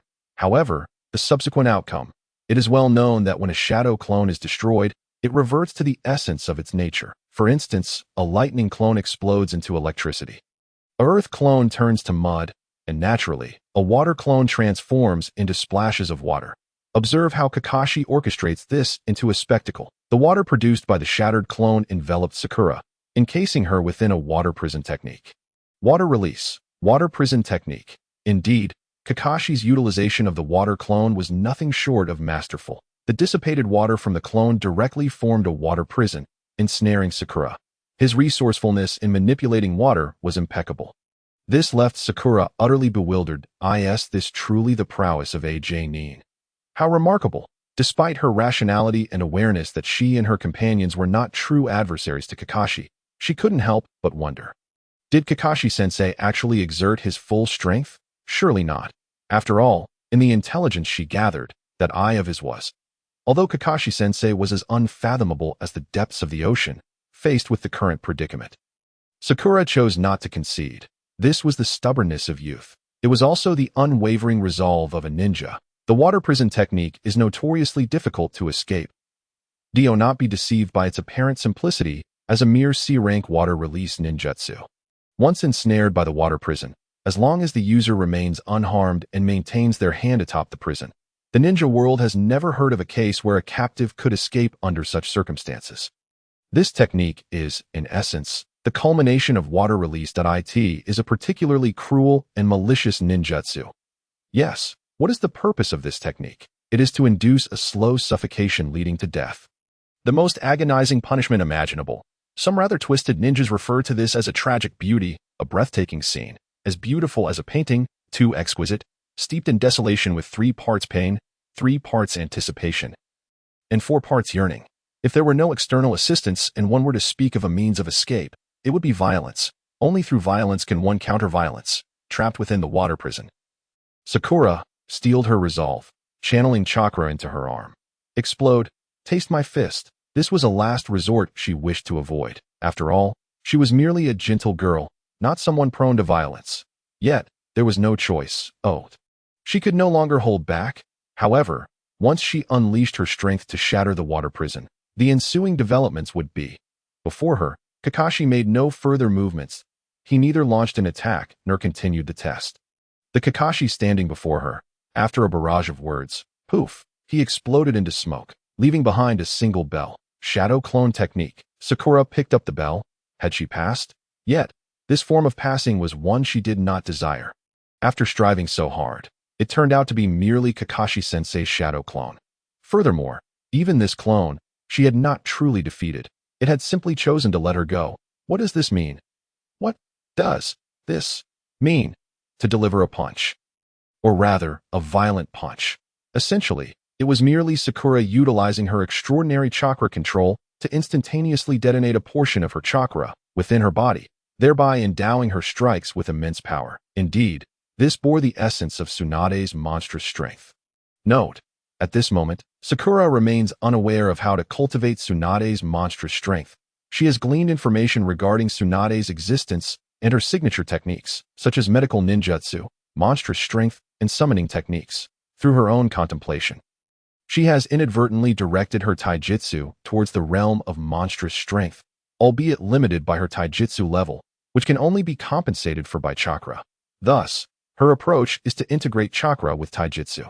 This indeed aligns perfectly with Tsunade's formidable strength technique. At present, her taijutsu, Violent Fist, has already begun to take shape, resembling the power of great strength. Sakura is acutely aware of her limitations. Her proficiency in physical techniques is rather lacking, which not only troubles her, but is a common concern among nearly all female ninjas.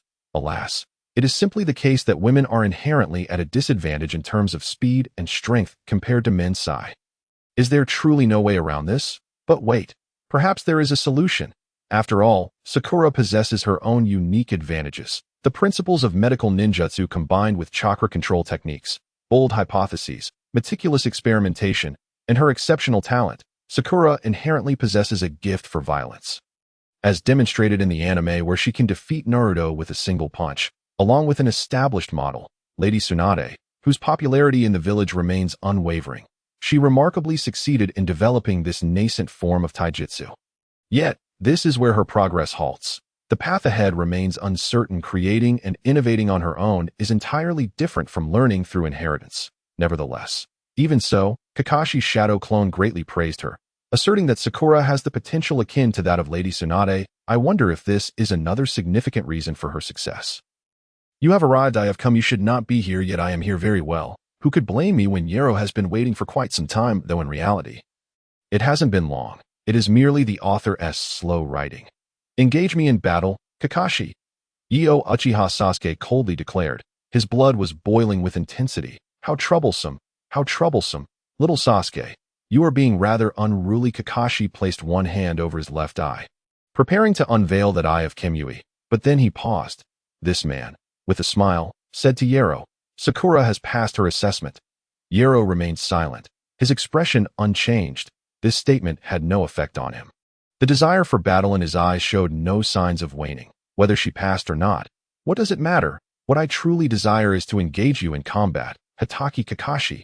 Seeing this, Kakashi realized that his verbal tactics bore no fruit, and that the revenge-driven youth craved power. Thus it seemed a proper battle was indeed necessary. Perfect timing. He was feeling somewhat eager to spar as well.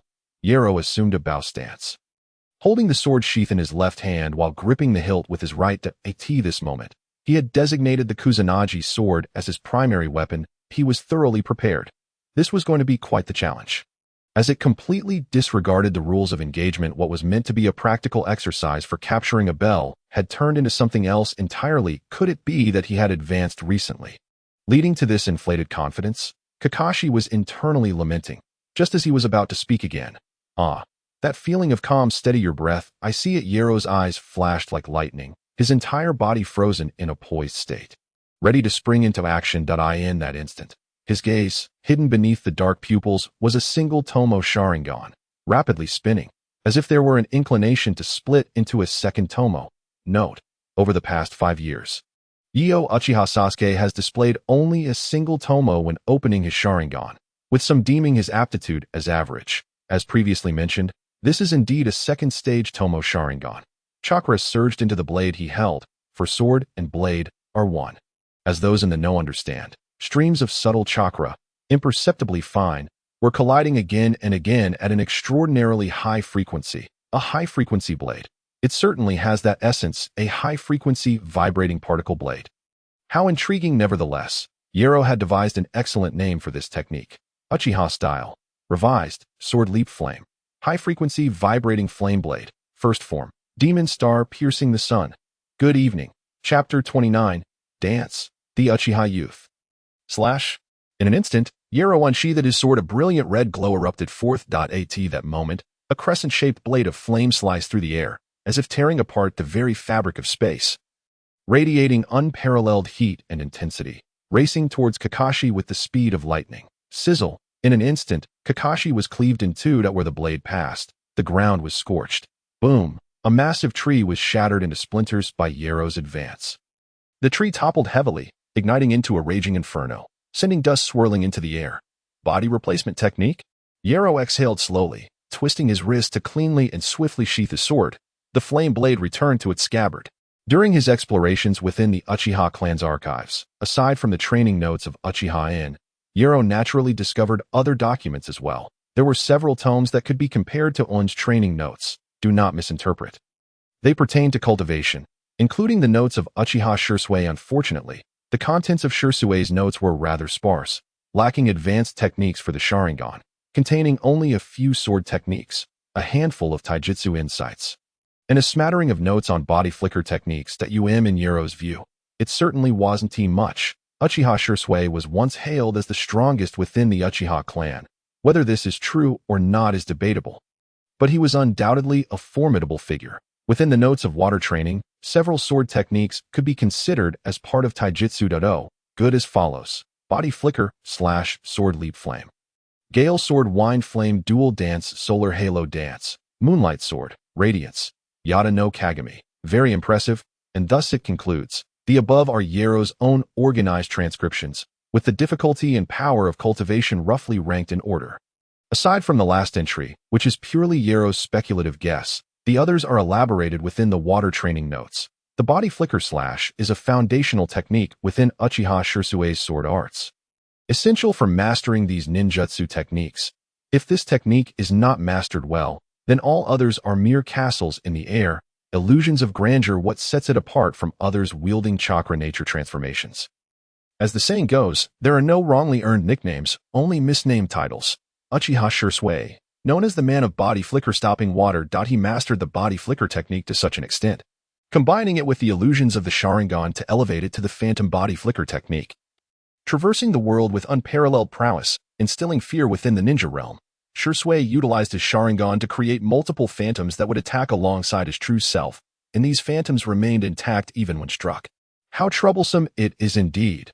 Sword Leap Flame and Gale Sword represent the ninjutsu techniques enhanced by the fire and wind chakra nature transformations. Fire harnesses the wind's force, while wind augments fire's might, culminating in the advanced Wind Flame Duel Dance. As for Solar Halo Dance and Moonlight Sword, they are enhanced versions of Wind Flame Duel Dance, possessing greater power and also imbued with illusionary mental attacks, seemingly presenting the vision of the sun and moon.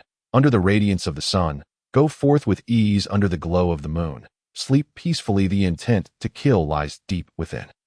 The more beautiful it appears, the more deadly it is. Regarding radiance, Yada no Kagami, this is Yero's conjecture or evolution of Shursue's ninjutsu techniques. Radiance originates from a technique within Uchiha Shursue's Manjiki Sharingan.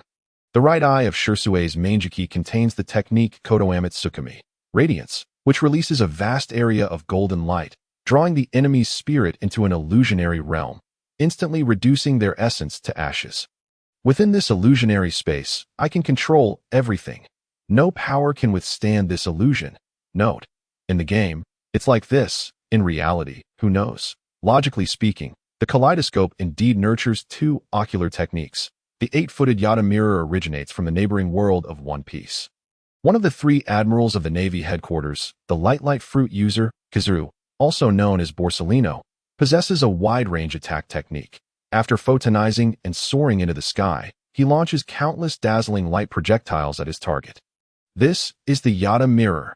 In Yi Luo's mind, he envisioned that if he could cultivate the transformation of fire and wind attribute chakra to its utmost potential, merging the two to form the bloodline limit of light release, he might be able to unleash such a grand move.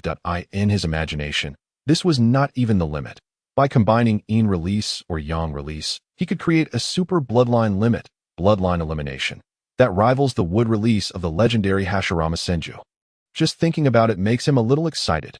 Back to the present. Although Sasuke Luo's swordsmanship was indeed lacking, this was akin to a drawing of the blade attack. What need is there for finesse? Fast, accurate, fierce, that is all that is required. However, Kakashi still managed to evade at some point. Kakashi Hitaki had raised his eye patch. Revealed before him was a singularly beautiful 3-tomo Sharingan, partially obscured like a pipa. Finally, it was unveiled. Uchiha style, Sword Leap Flame, revised, Dance of Flames. Yi Luo drew his sword once more, his expression betraying no sign of emotion. It is you, Kakashi, who ought to activate your Sharingan. For standing before you is the vengeful Uchiha heir, Sasuke Uchiha. Who do you think he is? The crimson glow once again emanated from the blade. The colossal fire blade surged forth, accompanied by a howl and searing heat. Slicing toward Kakashi. Tsk. Yi Luo stomped fiercely, employing the body flicker technique. In an instant, he crossed the space between himself and Kakashi, closing the distance. This proximity was ideal for a sword duel. Close quarters combat. Ranged attacks, neither too far nor too close. This distance was perfectly suited for the clashing of swords. Prepare yourself, Kakashi.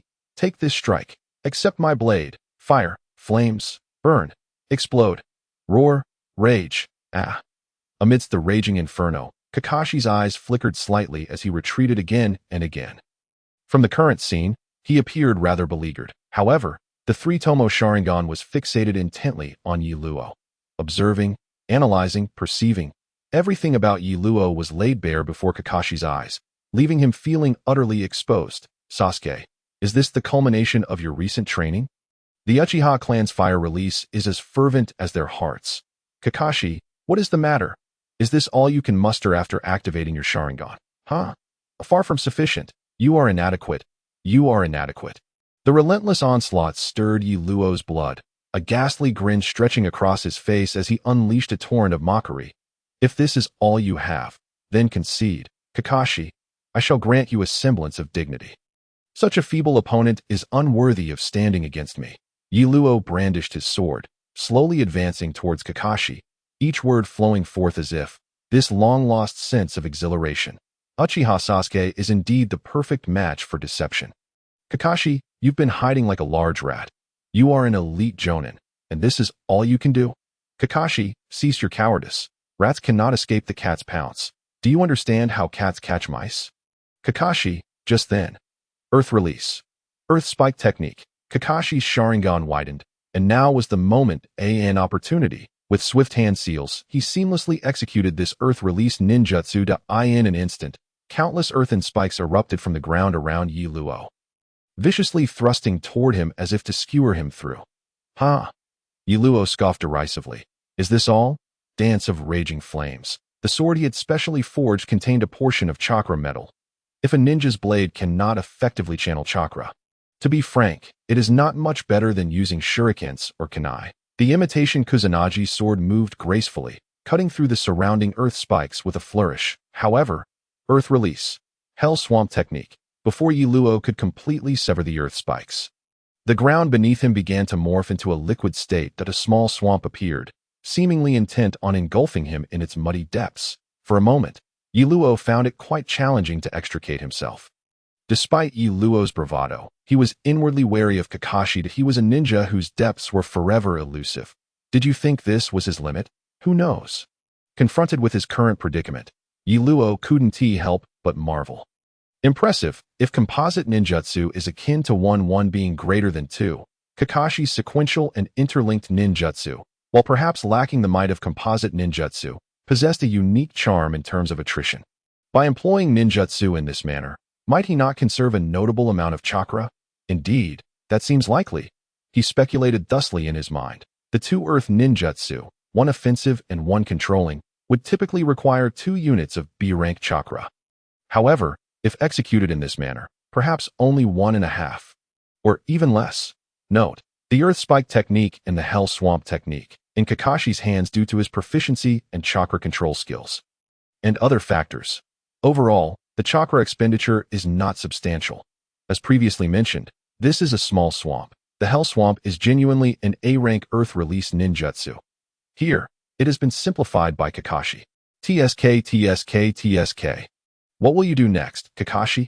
Yi Luo needed to extricate himself from this small swamp, akin to how he had previously bound Kakashi with specialized wires, which required a certain amount of time.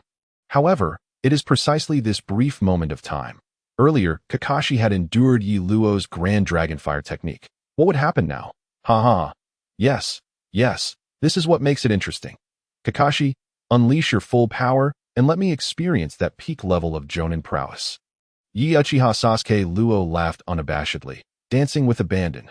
Come, just like this. Bloom. Dance. Good afternoon, everyone. Chapter 30. The old ginger is spicier. Water release. Water chaos wave technique. Kakashi opened his mouth, unleashing a torrent of water as expected. It was indeed water release, attempting to use water to extinguish fire. Yi Luo smirked. Not nearly enough. You are far from sufficient. As is well known, the ninja world comprises 5 elemental attributes: wind, lightning, water, fire, and earth, with others being exceptions. The relationships of mutual restraint among these 5 elements are: lightning defeats earth defeats water, water defeats fire defeats wind, and wind defeats lightning.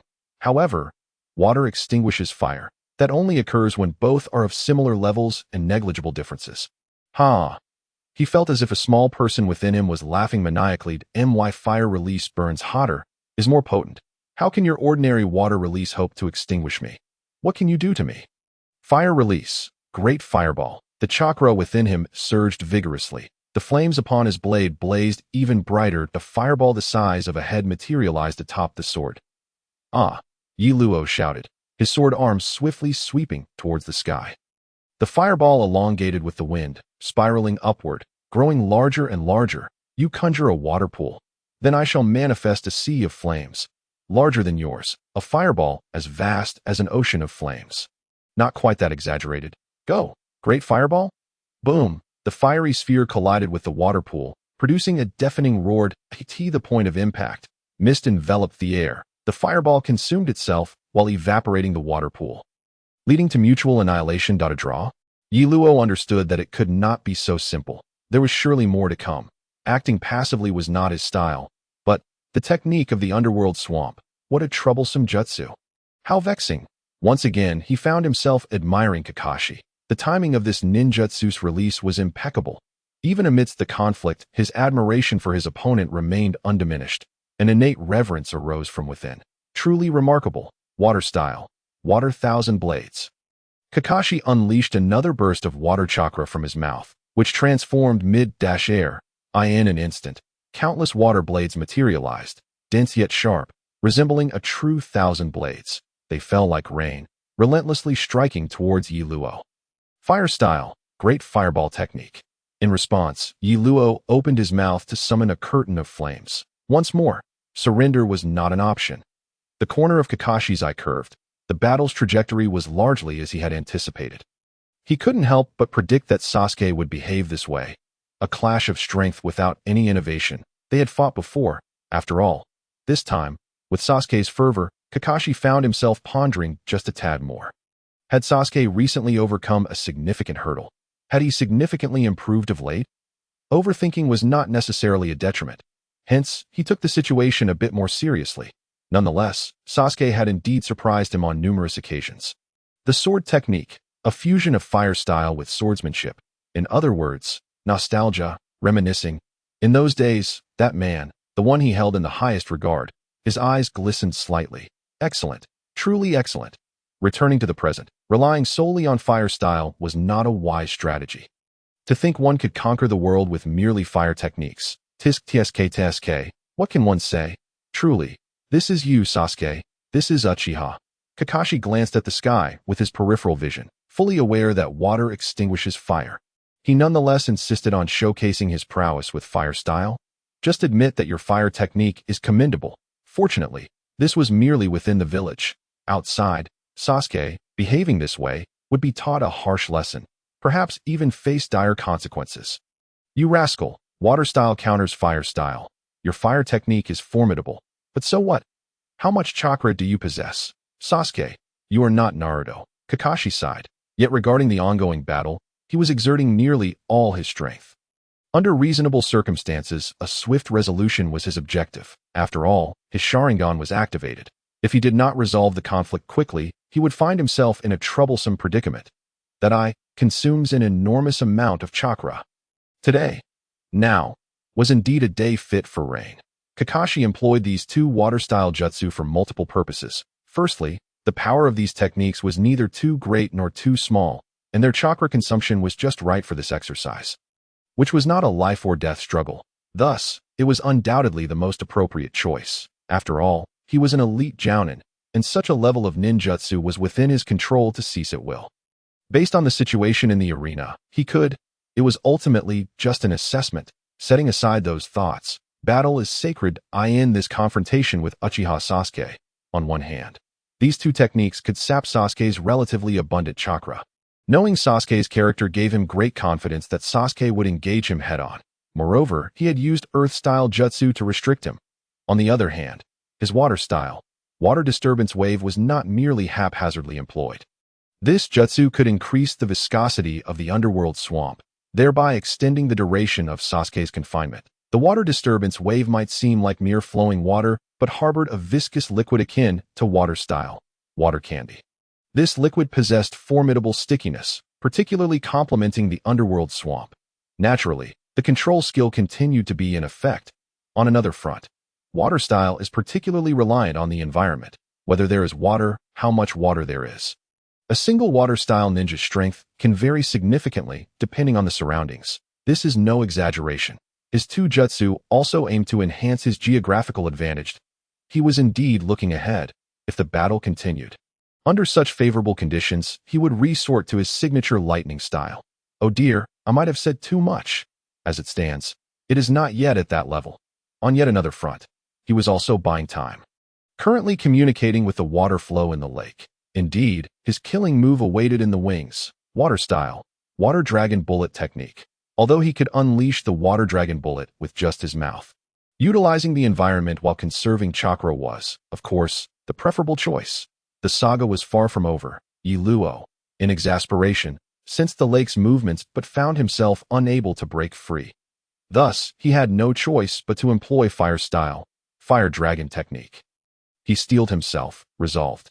If you summon a water dragon, I shall respond with a fire dragon.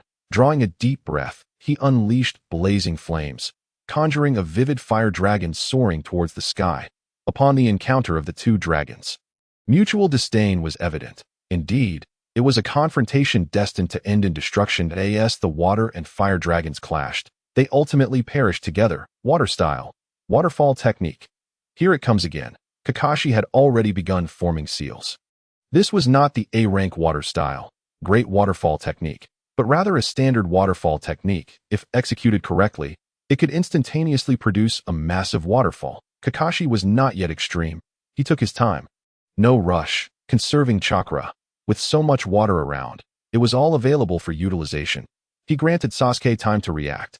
After all, there was no instant action. Excellent. The underworld swamp technique could no longer restrain me. I must go. What? Water style, water whip technique. Yi Luo found himself ensnared once more. Unable to move, 2 water whips sprouted from the mud beneath his feet. That Yi Luo's chakra surged violently. Fire, fire, fire, fire, fire. Countless flames erupted, obliterating all whips and swamps into nothingness. Even a waterfall. I shall evaporate before your eyes. Ah! A torrent of water surged forth. A direct confrontation. Because of the water whip technique, he could not evade. The soaring flames ultimately could not withstand the deluge of the waterfall. The flames extinguished, just as Yi Luo was about to be swept away by the waterfall. Good evening. Chapter 31. The setting sun is unparalleled. Water style, water barrier technique. Suddenly, a circle of water walls surged upwards from below, directly shielding the extinguished Yi Luo. Kakashi, you? How infuriating. Yi Luo clenched his fist fiercely, his eyes filled with intense resentment. This was not merely directed at Kakashi, or rather, not solely at Kakashi, but also at himself. His own ineptitude, his own powerlessness, his disappointment, his own weakness. How could this be tolerated? Is this merely the extent of my capabilities? Martamartadania. It appears that the art of deception truly leads to a slap in the face. Such a blow, and yet, it was swiftly resolved by Kakashi's series of intricate jutsu. Water style, water prison technique. In an instant, Yi Luo found himself completely ensnared. In a blink, Kakashi silently materialized behind him. Oh dear, could this possibly be a shadow clone?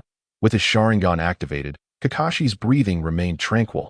As if this skirmish was merely a trivial affair to him, he maintained that languid and relaxed tone he had before.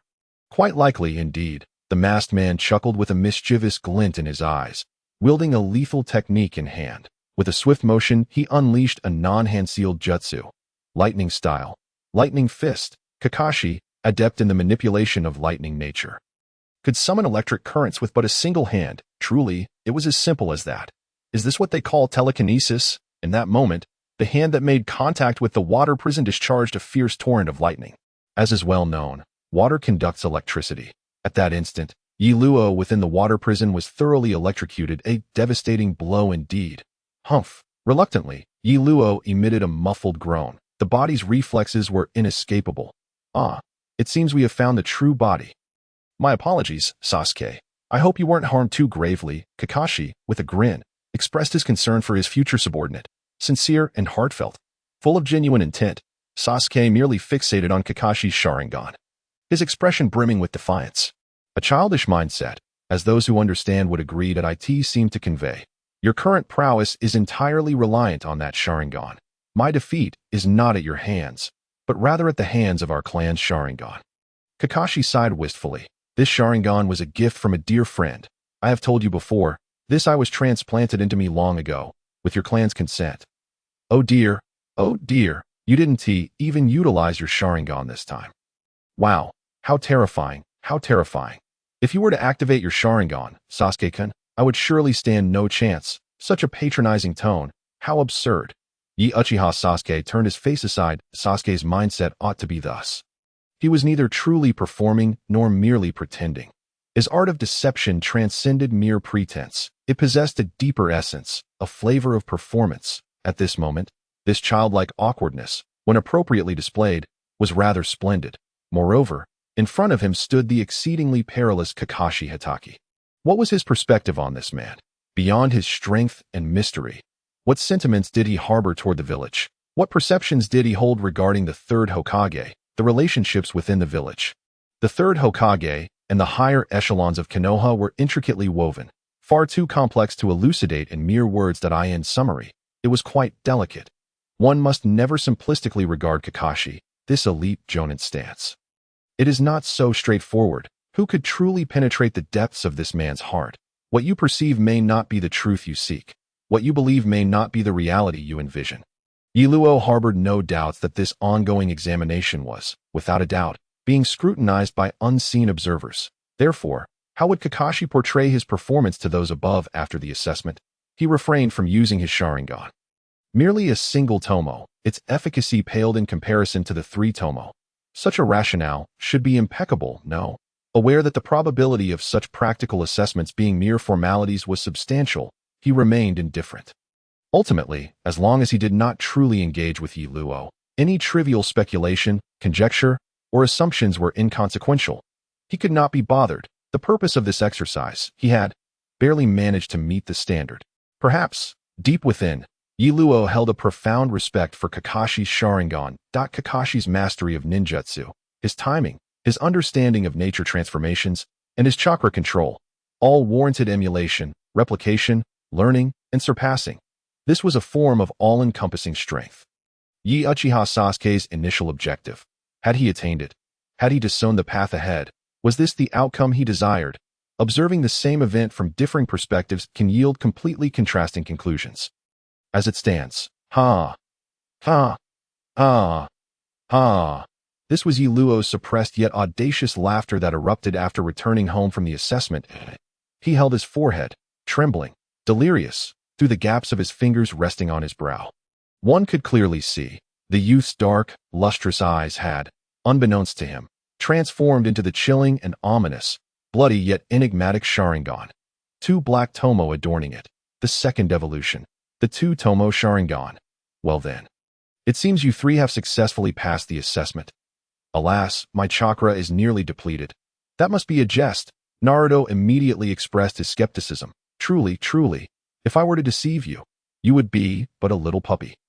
Kakashi waved his hand, his right eye narrowing into a slit. Kakashi Hatake, the unremarkable one-eyed dragon, the ordinary masked man, the lethargic yet sharp-tongued, was now on the scene. Naruto was momentarily stunned, and then his face flushed crimson. Are you deceiving me? No.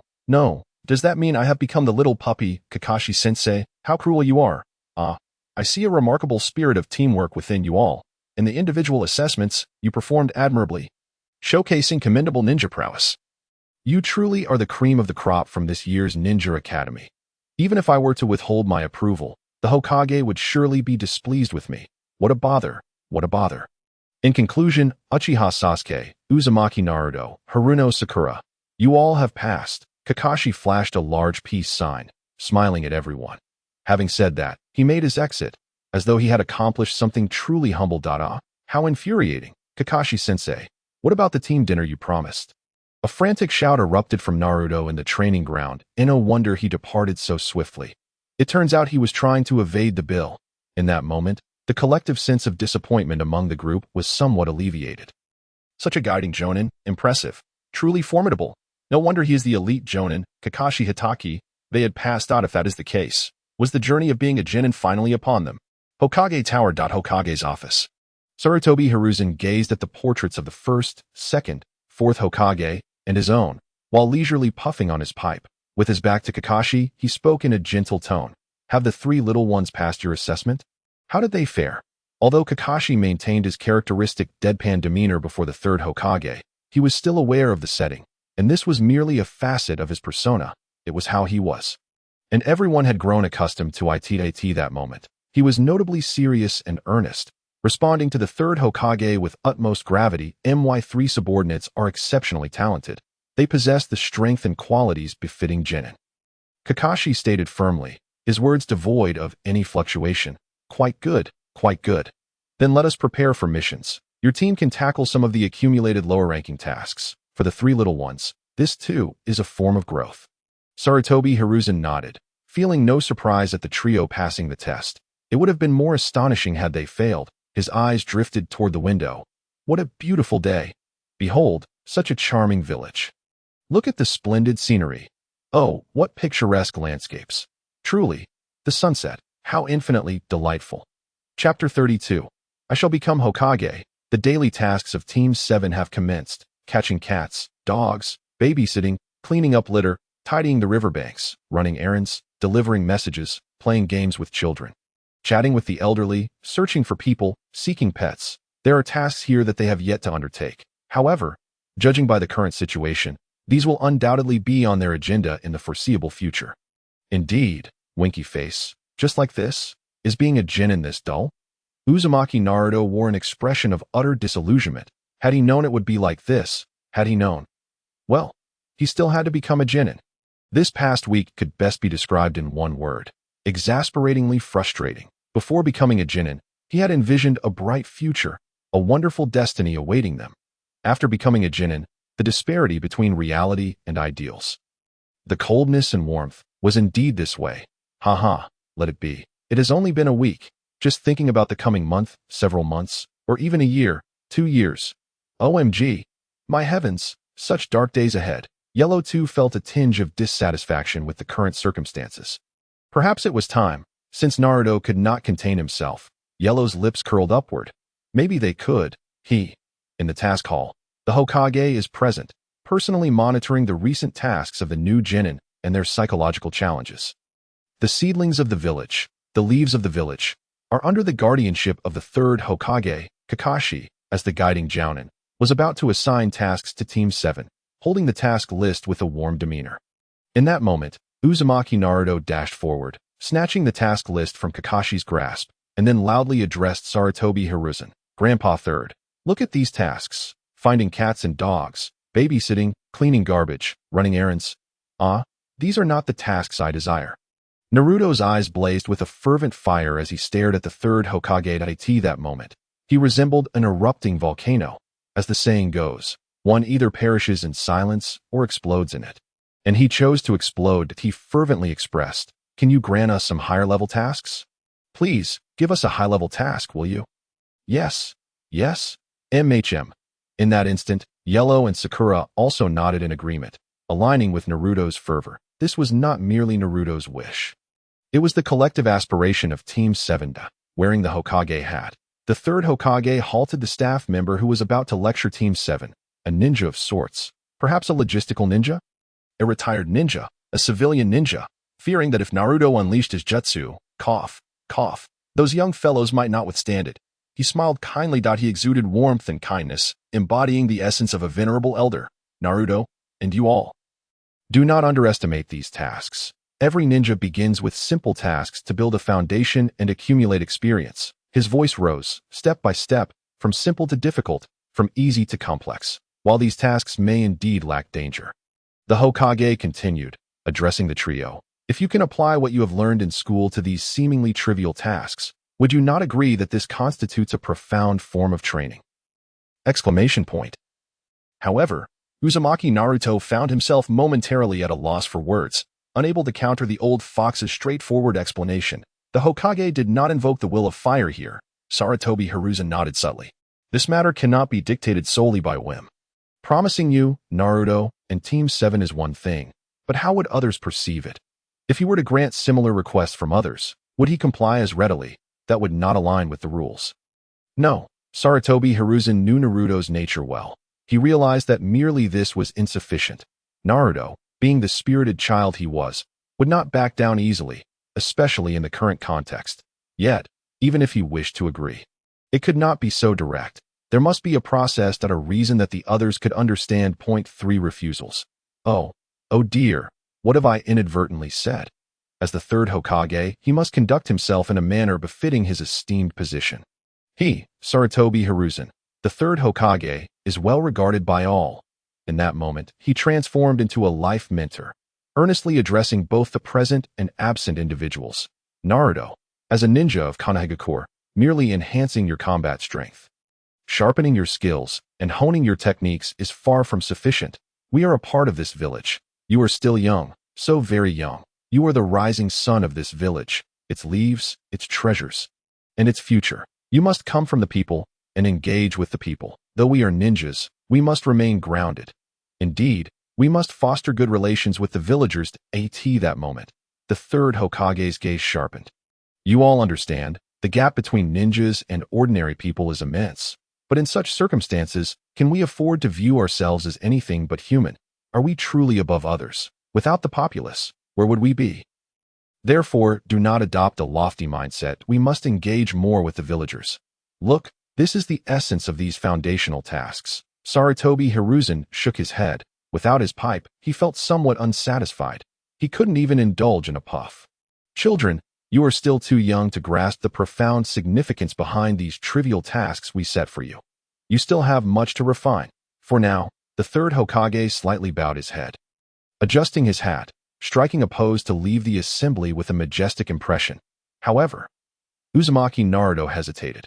While these principles made sense, the third Hokage, perceiving this, unveiled his trump card against Naruto. Have you not constantly proclaimed your ambition to become Hokage? Are you not Uzumaki Naruto, the man destined to become Hokage? With so many villagers in need of your assistance, how can you bear to ignore them? With 3 pointed questions, he delivered a decisive K. Oh. Upon hearing this, Naruto's eyes blazed with determination. Ah, everyone, await my help.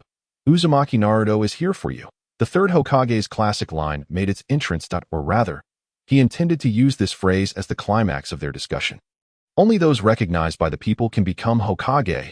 This statement illuminated Naruto's mind, leaving him profoundly shaken as he registered it. Note, Itachi Uchiha once said, "It is not the title of Hokage that earns public recognition, but rather that only those acknowledged by the people can ascend to such a position." All right then, I shall take on more tasks. I must gain everyone's acknowledgement. I will become Hokage. Kakashi rolled his dead fish eyes upward, chuckling.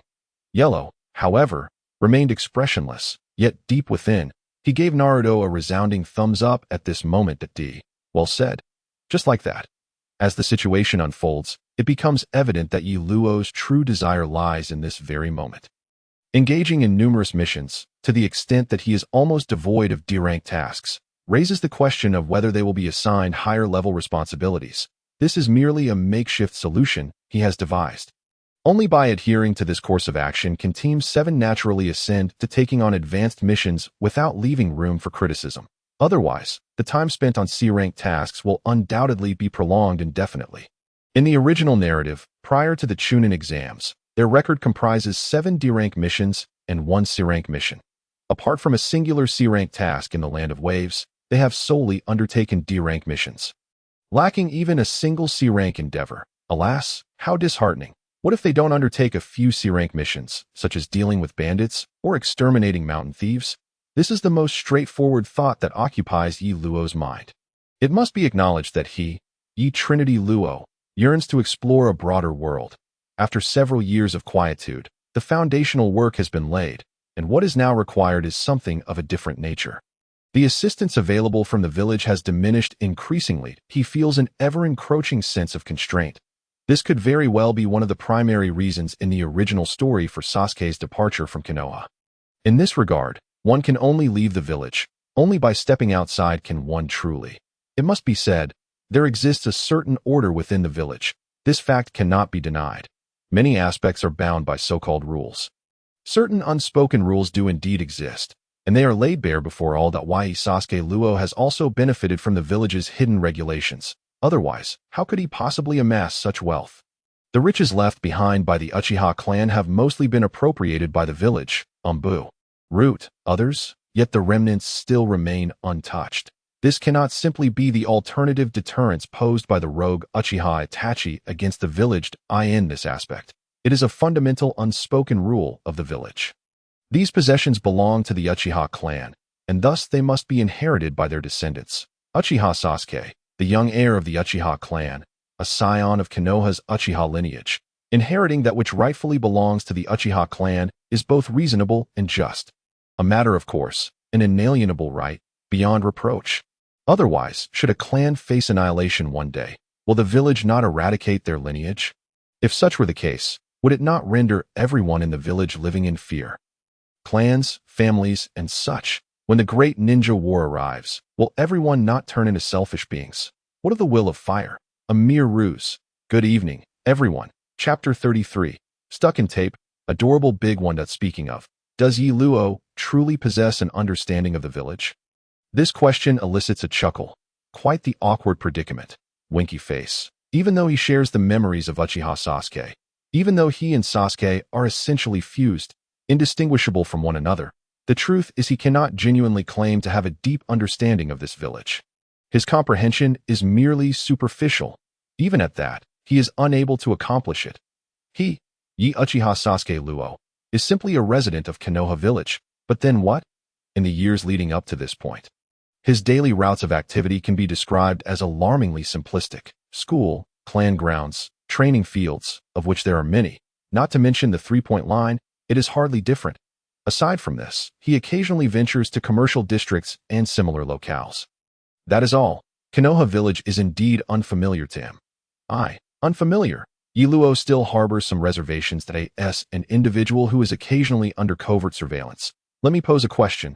What are your intentions in visiting so many places? Especially without any discernible reason. There are certain matters he can never elucidate. Ninjas are a keen-eyed bunch. Would Lee or Guy be exceptions? He himself is rather averse to complications. Thus, over the years, he has seldom roamed Konoha village. Yes, it is the hassle. It is not that I, Uchiha Sasuke, am so engrossed in thoughts of vengeance that I cannot extricate myself. Now, it seems, by taking on these fragmented tasks, he effectively embarks on a tour of the village if extreme circumstances were to arise. The difference between hands-on investigation and merely consulting a map. That is indeed monumental. In a world devoid of navigation and satellite maps, the significance of meticulous field study compared to glancing at a hand-drawn map cannot be overstated. Why settle for a vague sketch when one can witness the live event? Old man. I believe Naruto's words hold merit to everyone's surprise. The usually stoic Sasuke spoke up, voicing his support for Naruto, that Yi Luo has always referred to him as the old man, a term that aligns with popular perception. Uchiha Sasuke, the boy from a slain clan, extreme and radical, burdened with deep grievances. Hiruzen Sarutobi, amiable, kind-eyed, the quintessential grandfatherly figure, an epitome of goodness.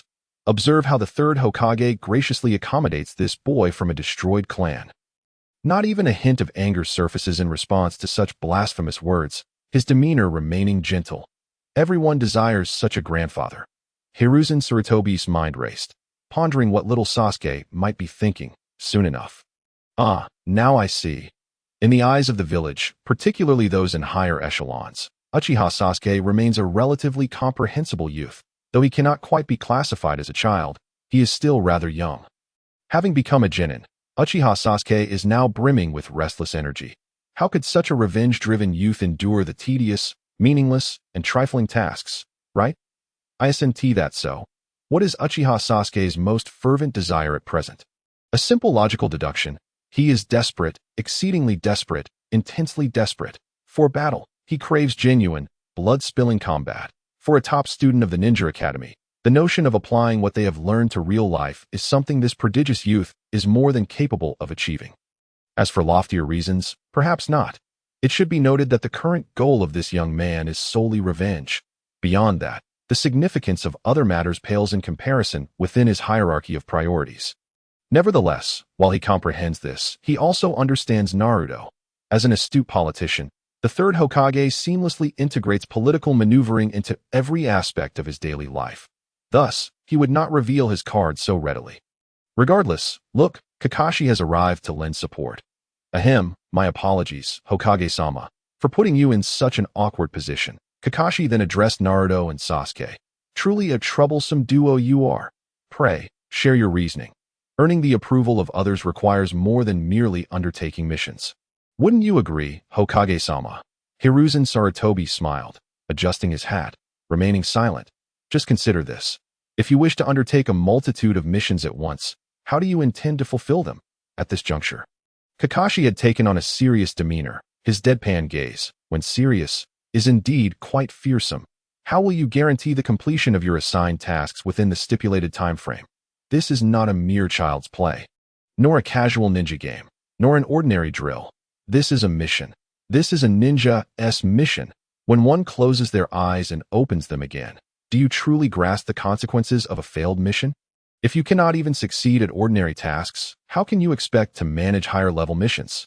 Heh, Kakashi scoffed. Who would still place their trust in you lot who cannot even accomplish basic tasks? In an instant, the seventh squad found themselves enveloped in silence. Everyone present awaited their response. Kakashi had laid the matter bare before them, placing the crux of the issue in plain sight. Did they not wish to take on more missions? It was essential to grasp the significance within. Yiluo offered a faint smile. Firstly, we have diligently engaged in D-rank missions for an entire week, and we have become quite familiar with the general processes and specific circumstances surrounding such tasks in the village. Secondly, within our team, both Naruto and I have mastered the shadow clone technique. Excluding Sakura, Naruto and I can produce a considerable number of shadow clones, and with Naruto's exceptional talent in this area, creating dozens is hardly a challenge for him. Engaging in such menial tasks that do not require combat allows us to sustain the existence of our shadow clones for extended periods. If one were to apply what has been learned to daily life, I believe nothing could be more suitable than the shadow clone technique. This approach enables us to accumulate greater experience, accelerating our training by multiples. This not a more fitting and arguably superior method of cultivation for us? After posing her rhetorical question, Yiluo immediately turned to Naruto. Is that acceptable? Then let's do it. I, Uzumaki Naruto, always keep my promises, Naruto chuckled, asserting that it was merely the shadow clone technique. Sasuke, your words are quite reasonable. You indeed have limitations, and it ultimately relies on my prowess. Thirdly, Sakura serves as our analyst, employing her keen intellect to devise the optimal route for task completion. In summary, we are prepared, organized, and mentally equipped to undertake missions. I consider this a new method of cultivation, and the village could observe us as a pilot case to evaluate its efficacy for broader implementation. Look, I have already devised the rationale for you. A small-scale trial, followed by widespread promotion. What becomes of it is beyond Yiluo's concern. Although the shadow clone technique is not forbidden, if utilized in Naruto's fashion, one might as well reserve a hospital bed, as residing there would be quite pleasant. Furthermore, I genuinely wish to test the limits of my abilities. Sasuke's lips curled into a smirk, his eyes glimmering with fervor. As he smiled, this is the true ambition of Uchiha Sasuke, a diligent prodigy who strives to train at every opportunity. Such an impression has deeply rooted itself in the minds of the people since the massacre of his clan. Assessment complete.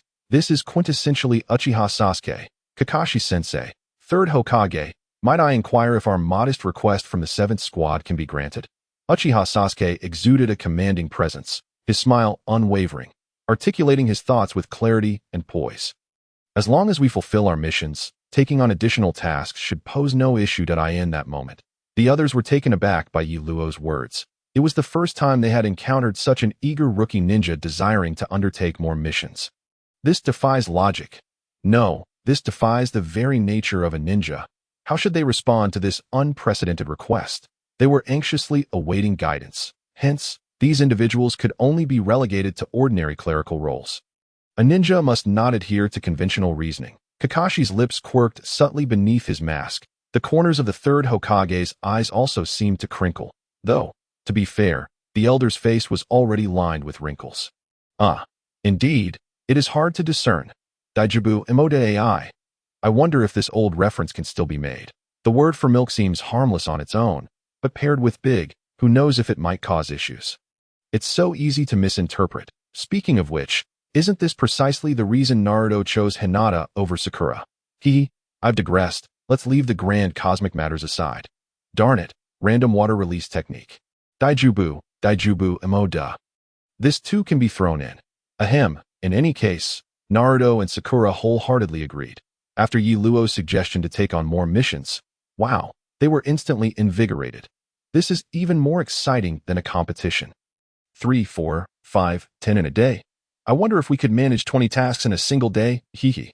Ha ha ha. The low, boisterous laughter echoed through the spacious yet crowded hall. Good afternoon. Chapter 34. The Mission to the Land of Waves.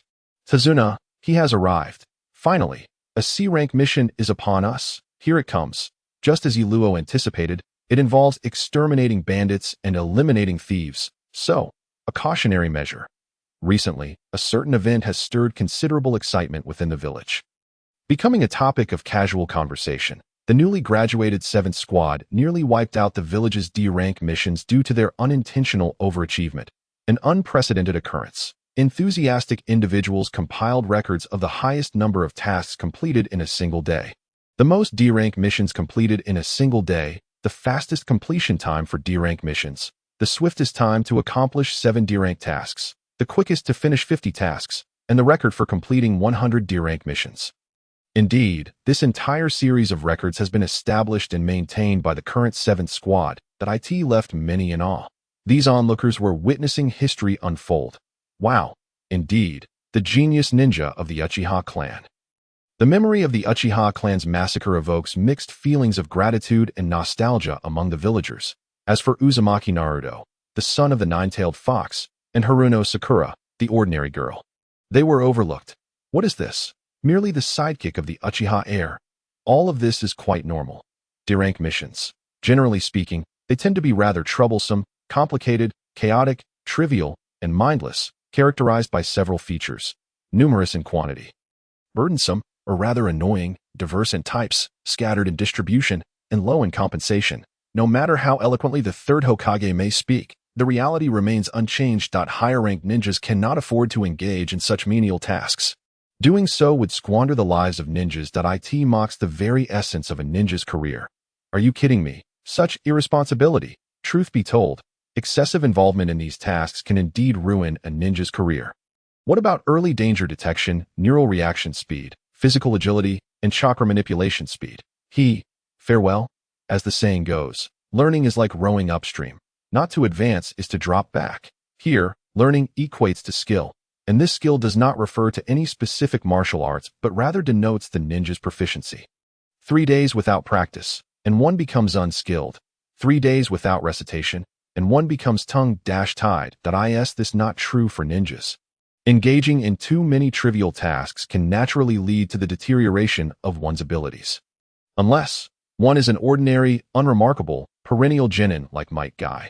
But does that honest man not maintain a relentless spirit of improvement even while executing missions? Who can compare with him? Guy's father spent his entire life as a genin, only to shine with the 8 gates technique just before his death, paving the way for his son. Even so, there remains a distinction between Might Guy and Might Duel. Kaibi Daichiang, there is no doubt. It must be said, there may indeed be factors at play here. The mundane tasks have worn Dai down. Had it not been so, this overlooked ninja might have shone with a brilliance far surpassing his previous glow. As for others, unless you have weathered the storms of life, simply yearning for retirement to lead a leisurely existence, no, a life imbued with vitality and purpose. Indeed, it is the life one aspires to. Much like the venerable grandfather Gumen Xingjiath, known in the village as the Eternal Genin. Yes, yet another Eternal Genin, the strongest of the genin in Konoha. This is truly not an empty boast. Yet, did the village genuinely regard this elder as an ordinary genin? Surely not. He merely declined the title of jounin, the privileges befitting a high-ranking ninja he naturally still enjoys. Thus, in this regard, winky face, shrugging, shaking shoulders, and smirking, you understand. Gossip theater. Alas, trouble is afoot. A grave situation has arisen. Team 7 has come to accept another mission. What? So soon? What? They are back again. Goodness, have they completed a C-rank mission so swiftly? This is hardly characteristic of a freshly graduated genin. Indeed, who could argue otherwise? Even the chunin cannot compare. Not even the jounin. There is simply no way. Such vigor, chunin and jounin alike cannot muster. Youth is indeed a blessing. A brief intermission. Team 7 is here again. How fortuitous.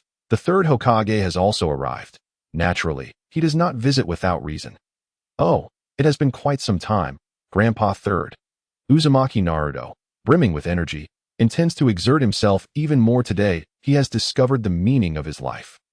Ahem, In the midst of such daily occurrences, his contributions surpass even those of his teammate Uchiha Sasuke. He, Uzumaki Naruto, the very soul of Team 7, the key figure in mission completion. Yes, it is he.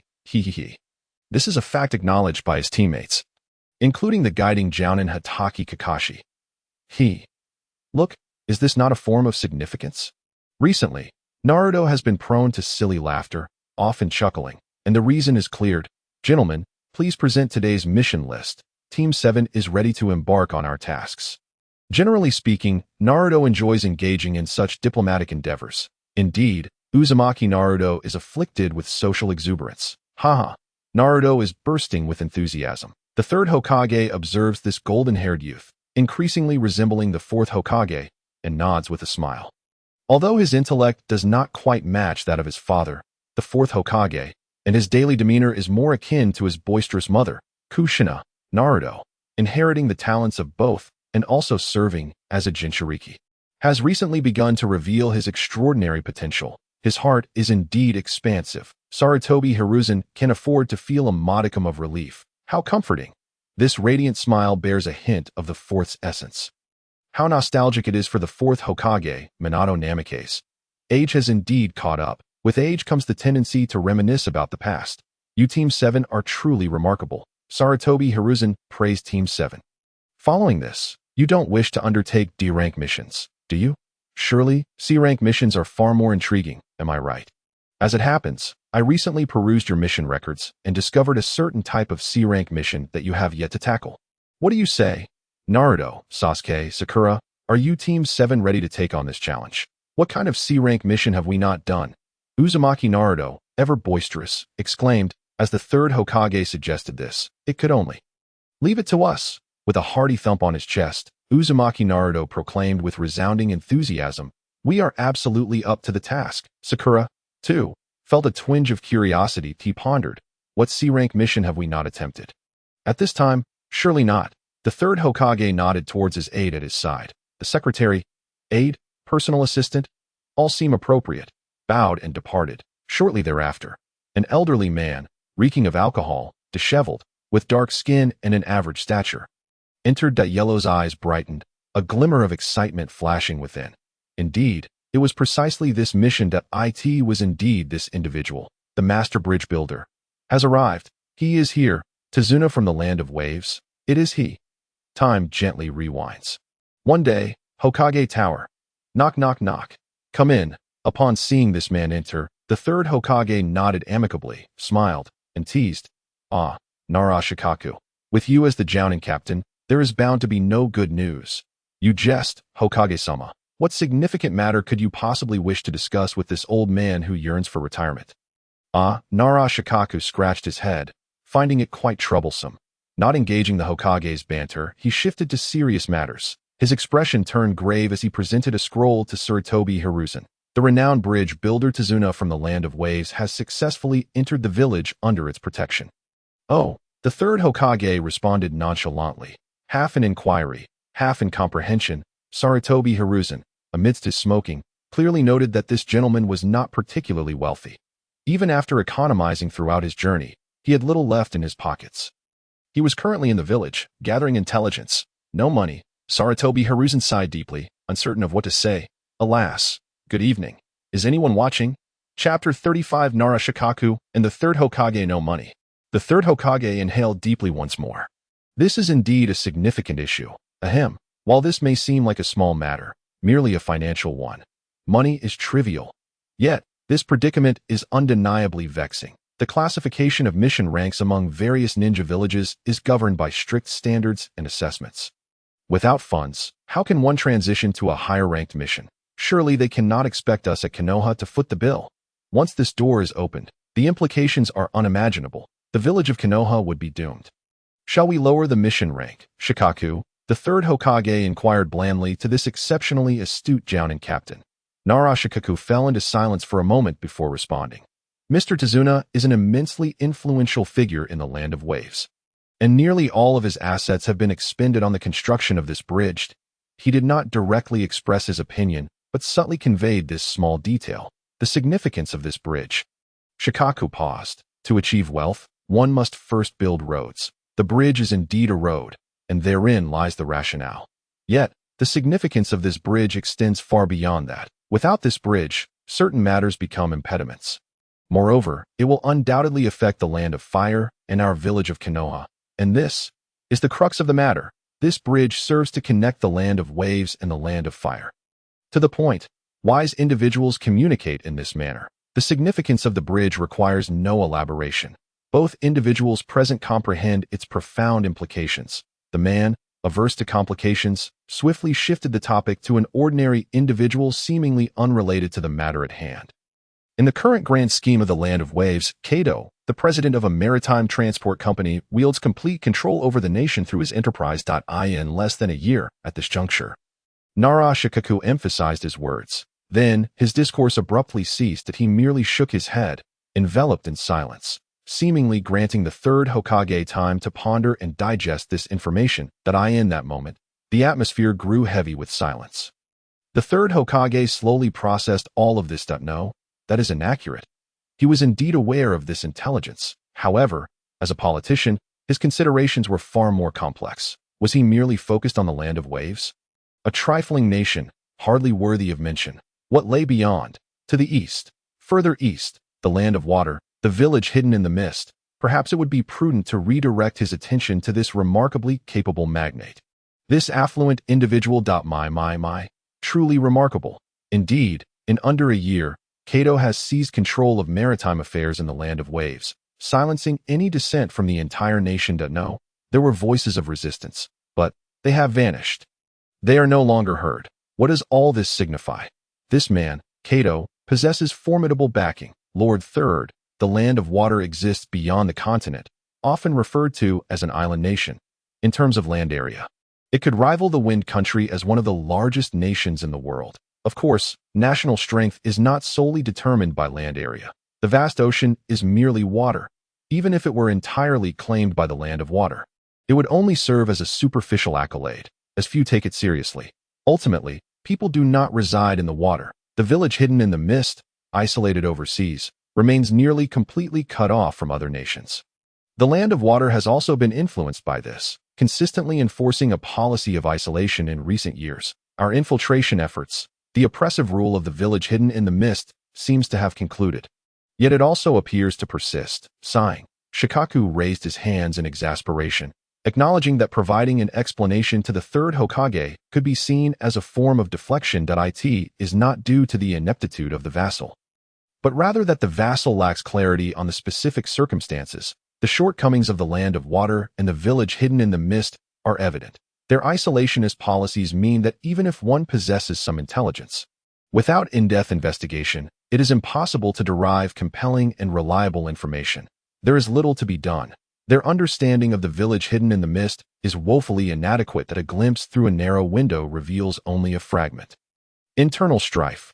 Aside from infighting, the intelligence yields little more of value. But isn't that a rather redundant statement? It is too vague. The fourth Mizukage teeters on the brink of resignation, caught in a limbo of whether to step down or not. Elder Genji has emerged from retirement, subtly supporting a female ninja named Terumi Mei. Peeling back the layers, it appears that the next leadership of the village hidden in the mist may indeed revolve around this female ninja. Yet who can truly say? Since the village's isolation, the situation has become increasingly opaque. Some actions truly leave one wide-eyed, as they seem far from what a normal village or leadership should undertake. Thus, should the forthcoming adjustments from the village hidden in the mist defy expectations, it would be utterly unsurprising. Shikaku forced a smile, contemplating the world at large, the five great nations, the land of fire, Konoha. Each village grapples with similar predicaments. Konoha is no exception. It is a world of relative deterioration. However, when viewed holistically, Konoha fares relatively well. Politics truly is a vexation. No matter how astute one may be, faced with such circumstances, there is little recourse. For him, it necessitates consideration of multiple variables. A slight oversight could yield two divergent conclusions. Reality is indeed convoluted. This is a profoundly intricate and immensely troublesome task. One wonders if more hair will fall out in the process. Grateful for his current head of hair, fortunately, he maintains proper care. Such a bother, such a bother. Shikamaru ought to bear a greater burden. Indeed, this is a manifestation of paternal affection. Certain matters need not be articulated so plainly. Regardless of who stands behind Kato, Konoha will never turn a blind eye. It matters not whether they are allied with the village hidden in the mist, we do not care in the slightest. In truth, while Konoha may be somewhat battered, it is not to the extent of fearing a perpetually infighting and blood-soaked village hidden in the mist. To be frank, aside from a subtle apprehension towards the united village hidden in the clouds, Konoha finds the other four great nations rather lackluster. However, the ninja world has always operated on interconnectedness. Fear does not lie with individual nations, but rather in their unions, and this, history has shown that the likelihood of such occurrences is considerably high. Among the 5 great shinobi villages, except for Konoha, whenever tensions reach a breaking point, the favored course of action is to shift the blame elsewhere. Conflicts abound, indecision prevails, and thus they seek to externalize their issues. The lands of wind and water are prime examples. Defeated, that is still preferable to not fighting at all. The objective is achieved, even if there are lingering risks. That is acceptable. Reality has proven that even the worst scenarios seldom lead to dire outcomes. Indeed, this is an unvarnished and ironic truth. The 5 great nations are still the 5 great nations. The 5 shinobi villages remain the 5 shinobi villages. Resistance is futile. Konoha will strive to avert a 4th great ninja war, but, ultimately, the fate of such matters is not theirs to dictate. As you mentioned, if Kato's backing is indeed the village hidden in the mist, how shall we respond? The 3rd Hokage, Sarutobi Hiruzen, inquired of Nara Shikaku. For those in power, the utilization of talent is paramount. Shikaku gently shook his head. As if missing a feathered fan, cough cough. This averse to complication man is not truly averse to trouble. That Kato's subordinates include numerous vagabonds from the land of water, wandering samurai, and rogue ninjas from the village hidden in the mist. All of this is undoubtedly intertwined with the village. However, it is difficult to ascertain which faction holds sway. The village hidden in the mist is far too enigmatic and exclusionary. Its internal factions too intricate for outsiders to decipher. Shikaku exhaled softly before continuing. The land of water has recently undergone changes. It has opened up. This serves as a signal, although it is currently a somewhat ambiguous signal, uncertain in its duration. Observing the movements, there are indeed signs of activity. The flow of goods has already begun to manifest. Declare openness, even if limited, marks a departure from the past. This long-absent player has re-emerged. Everything appears to be proceeding in an orderly fashion. Provided the policies remain steadfast, the village hidden in the mist will undoubtedly intensify its engagement. The deepening interaction between the ocean and the continent will likely establish a trend. Nara Shikaku aimed to approach this from a broader perspective. Regarding the land of water and the village hidden in the mist, one must not judge from a narrow viewpoint. For they are an opponent whose motives remain elusive. They can be considered the epitome of unpredictability. Rivaling Uzumaki Naruto, the land of waves serves as an excellent launching pad. The clashes between great nations invariably commence with smaller nations. This is likely a test directed at Konoha. One must concede. Konoha is a lucrative prize, incredibly tempting. Who wouldn't want to take a bite? Even if Konoha is a tough nut to crack, but who can deny the land of fire's vastness, its inherent advantages, and its abundant resources? They covet what you possess. What of it? Humanity is inherently drawn to beauty. It is an intrinsic nature, one that cannot be altered. The presence of Kato is hardly worth mentioning. Merely a black glove, and the next encounter is unlikely to yield favorable results. What truly incites concern is the possibility of the Fog Village exploiting this situation for their own gain. Due to political factors, whether it be the Fog Village or our own Konoha, it is unrealistic to boldly dispatch military forces to the land of waves. Such actions would undoubtedly provoke public outrage, incite a wave of criticism, and invite condemnation from smaller nations, thereby attracting global censure. After all, the land of waves lacks a ninja village and possesses no military strength. It is the responsibility of larger nations to safeguard smaller ones. As per previous agreements, even if these agreements can be torn asunder at any moment, it remains unnecessary to do so. Such actions would merely attract the attention of the Cloud Village, whose ambitions have become increasingly audacious in recent years. The Cloud Village of the Land of Lightning represents a separate topic altogether. However, in recent times, the Cloud Village's influence has grown stronger, their voice louder, and their movements more assertive. Their aspirations to dominate the ninja world are no longer concealed. No pretense, the Cloud Village openly desires to be the foremost village in the ninja realm. Well, they had never truly hidden this ambition. Yet, back then, the strength of the Cloud Village. Oh dear, I dare not speak of it. Kato now looms over the populace of the Land of Waves like an insurmountable mountain. The Fog Village likely aspires to be seen as an international ally, a savior for the people of the Land of Waves. Should they gain control over this strategically significant territory, they would have both offensive and defensive advantages. Even if the Fog Village were to close its doors, they could still utilize the Land of Waves as a transit point. Ultimately, once achieved, this would provide them with greater flexibility. Narashikaku spoke at length, and it is certain that the Hokage is well aware of these matters. He serves as an advisor to the Hokage and is also the leader of the Jonin squad. But this position, while seemingly powerful, is largely ceremonial, lacking substantial authority. Narashikaku is, in truth, merely a figurehead of the Nara clan. The third Hokage, being prudent and seasoned, is adept at power management, with figures like Shimura Danzo, Mito Kamen, and Tisen K. Haru. Indeed, it would be best for him to simply act as a good luck charm. Let us not dwell on these matters. In light of Konoha's current strategy, the significance of the Land of Waves remains considerable. Its strategic value is paramount. Konoha must extend its reach, particularly to a region so close, devoid of a ninja village, with a substantial population, yet lacking military strength, and with economic potential that is currently underdeveloped but promising, all while enjoying a geographically advantageous position as a trade conduit. It is akin to a honey-coated delicacy. To pass it by would be a disservice to oneself. Moreover, if you do not seize it, others will, and if others benefit, the balance may shift, leading them to turn upon you. There is no other option. It is not our desire. Good evening. Chapter 36. Accepting the mission. Off to foreign lands. Truly impressive, Shikaku. Sarutobi Hiruzen's praise came unexpectedly. The third Hokage has spoken highly of me. Narashikaku humbly responded, emphasizing the importance of humility. Konoha has always adhered to the principles of civilization. Harmony, prosperity, democracy, equality, freedom, justice, and peaceful development.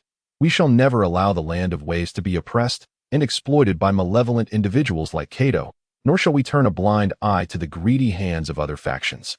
We aim to restore a clear and just realm for the people of the Land of Waves. The sunlight outside bathed the third Hokage, as if cloaking him in a radiant garment.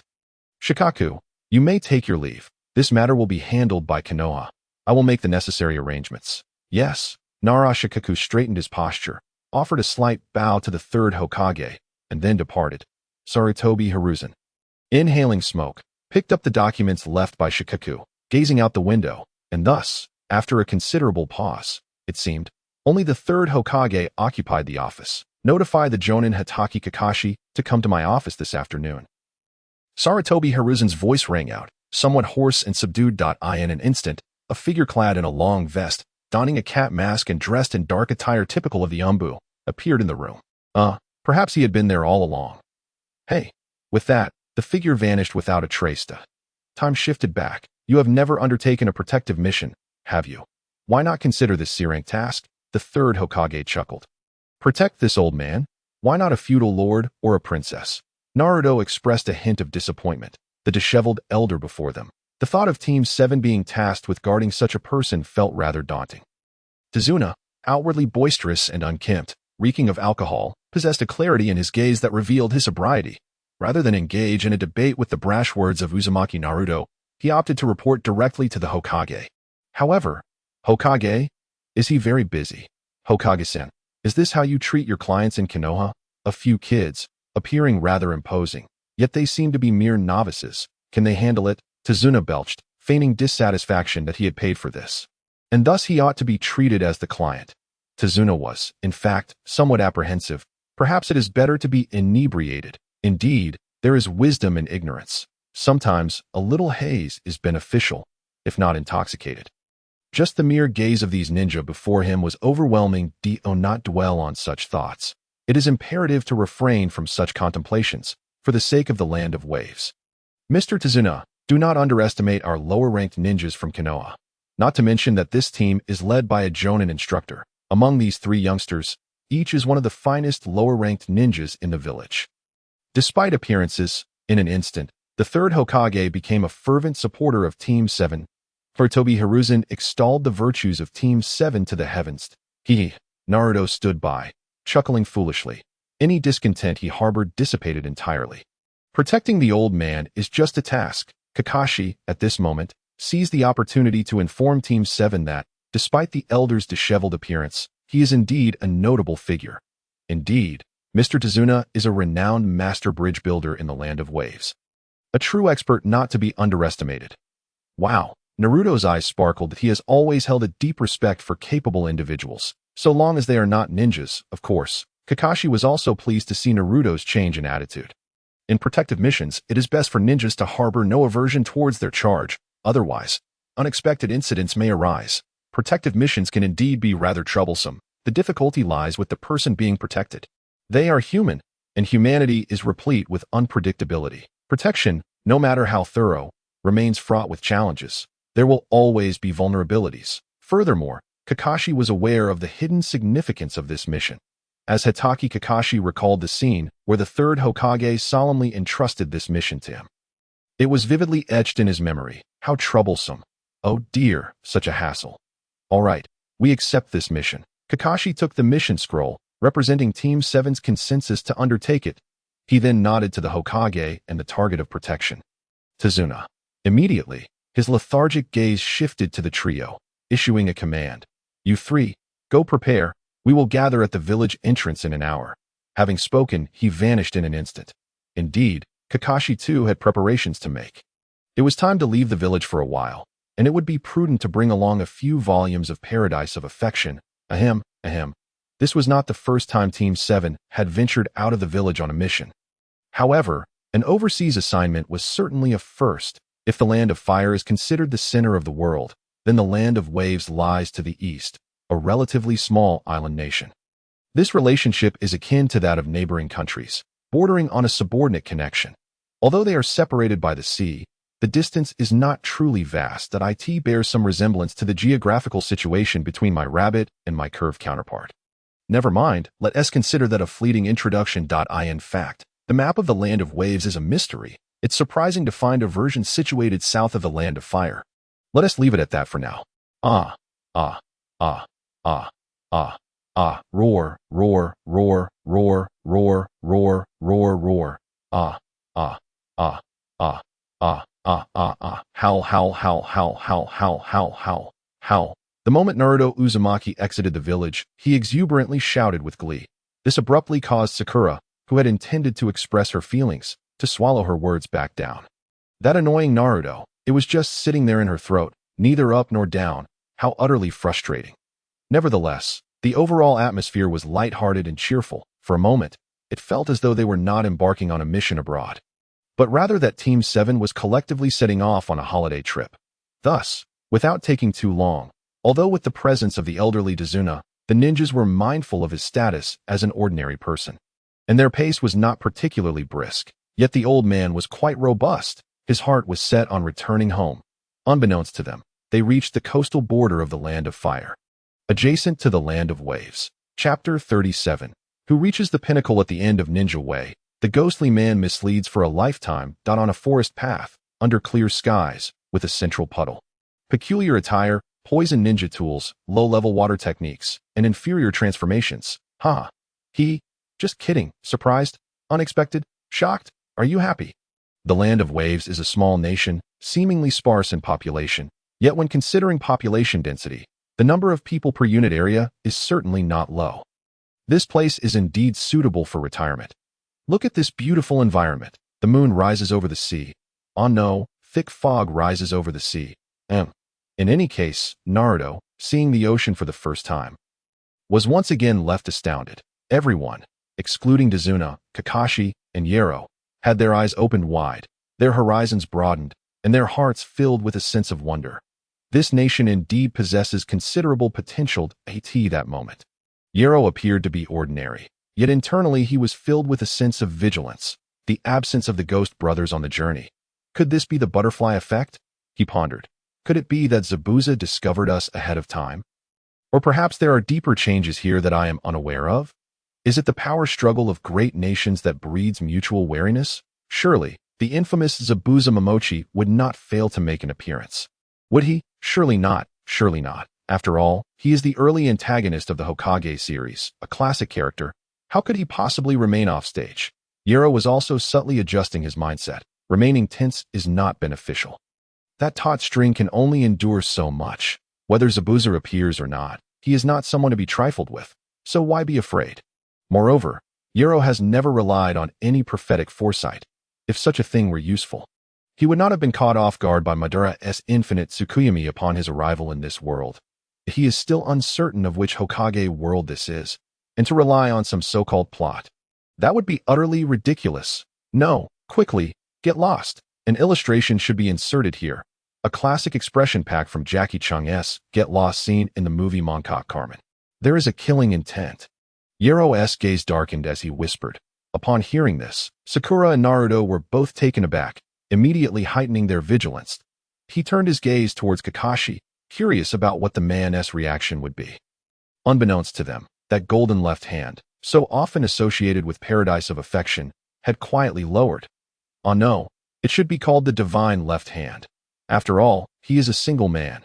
Ah, wait, if the left hand is holding a book, then he must still rely on the right.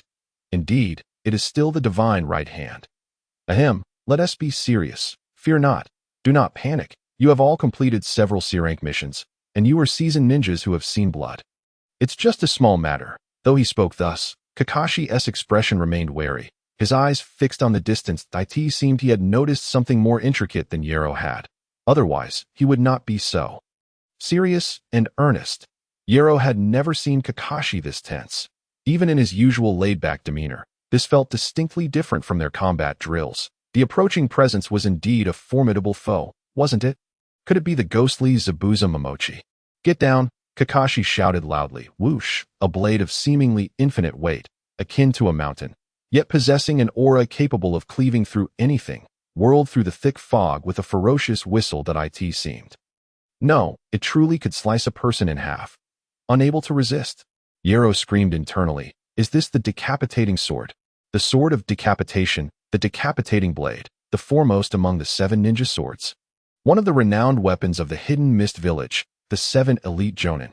This overwhelming assault was truly what he had thought was an unremarkable, ordinary sword, such a method of greeting. How ostentatious. Damn it.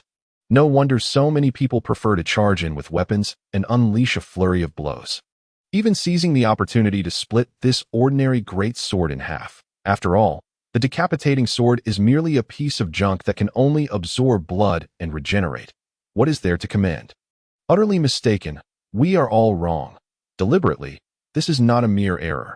Reality is completely different, whether it has been strengthened or weakened over time, or if it is a matter of the world. Or if they are all flawed, strong, so strong. Of course, it is also possible that Yero Uchiha Sasuke's current strength is simply too weak. The version is too low, my young brother, regardless of the reason.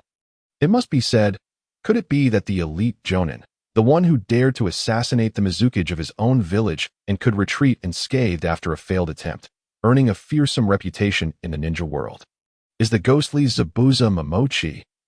Note, everyone, read this repeatedly. It feels incredibly exhilarating. Boom! A thunderous roar resounded through the skies. Clad in black, half of his face and neck wrapped in bandages, with his forehead protector askew. A tall figure with bulging muscles stood, his feet resting on a large sword, his back to the crowd. That man, it is none other than the infamous copy ninja. A deep, cold voice, tinged with a hint of hoarseness, poured into the ears of the onlookers. It must be said, this tone, this entrance, this image, and this aura, all instilled an oppressive sense of mental strain upon everyone present. Note, this man has yet to unleash his bloodthirsty killing intent. Ha ha, hee, ha ha he. A low, unhinged laugh echoed, as Yero covered his eyes with his left hand, bowing his head, trembling all over, seemingly struck dumb with fear. The decapitating sword, the blade of decapitation, the ghostly man, the rogue ninja of the mist. The 7 ninja swordsmen, the elite jonin, Zabuza Momochi. The word Yiluo was articulated with great difficulty, as if each syllable were a monumental task. Heaving breaths escaped his lips. Hee-ha, hee-ha. Indeed, excitement has returned. What a nuisance. This flaw has lingered since my days at the Ninja Academy. Zabuza Momochi's pupils narrowed as he cast a glance at the trembling youth before him. Despite the presence of others, his expression remained inscrutable. The scion of the Uchiha clan, perhaps the younger brother of the notorious Itachi, the slayer of his kin. He seemed dismissive of Yi Luo, regarding him with utter disdain. Zabuza did not acknowledge Yi Luo's display. After all, there were plenty of lunatics in the world. One more would hardly matter.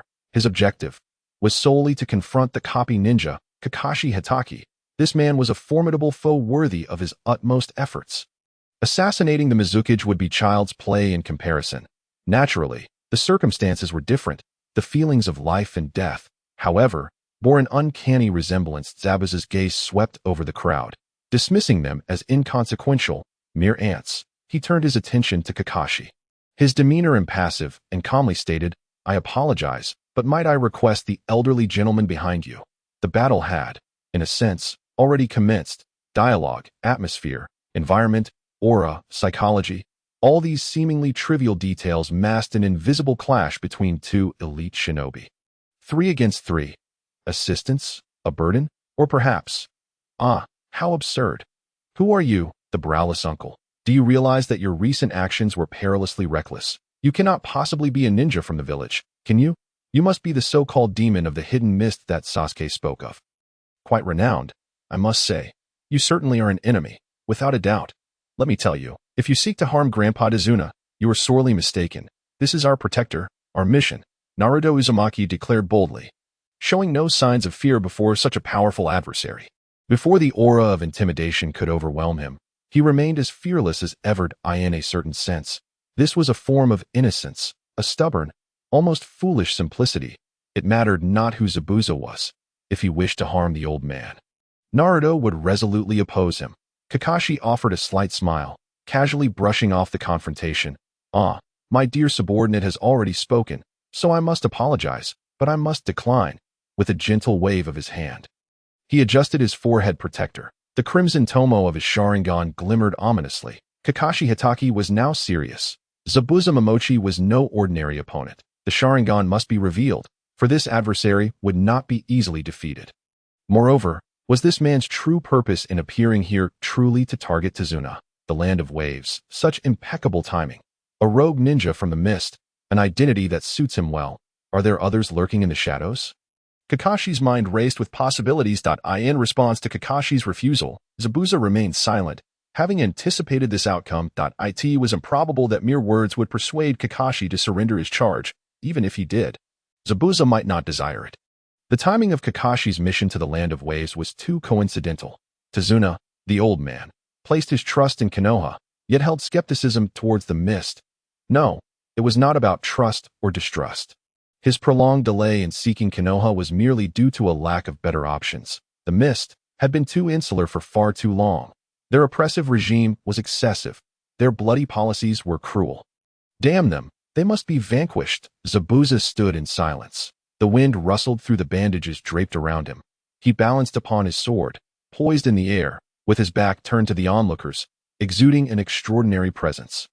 Who stands at the peak of the ninja path? One glance at the demon could alter a lifetime. Indeed, having encountered the king of hell, how could one not be misled for eternity? Chapter 38. Pre-battle banter, now available. A silence enveloped the scene, an unspoken stillness. Team 7. Protect the mission objective. This is a battle between him and me. Do not intervene. Kakashi's voice remained calm, yet the mention of Team 7 signified that they too would face a certain challenge. Collaboration. This was the essence of Team 7's existence. Sakura immediately recognized the gravity of the situation, her expression turning serious. Understood. Ninjas strive to accomplish their missions. This dangerous man before them was Kakashi-sensei's responsibility.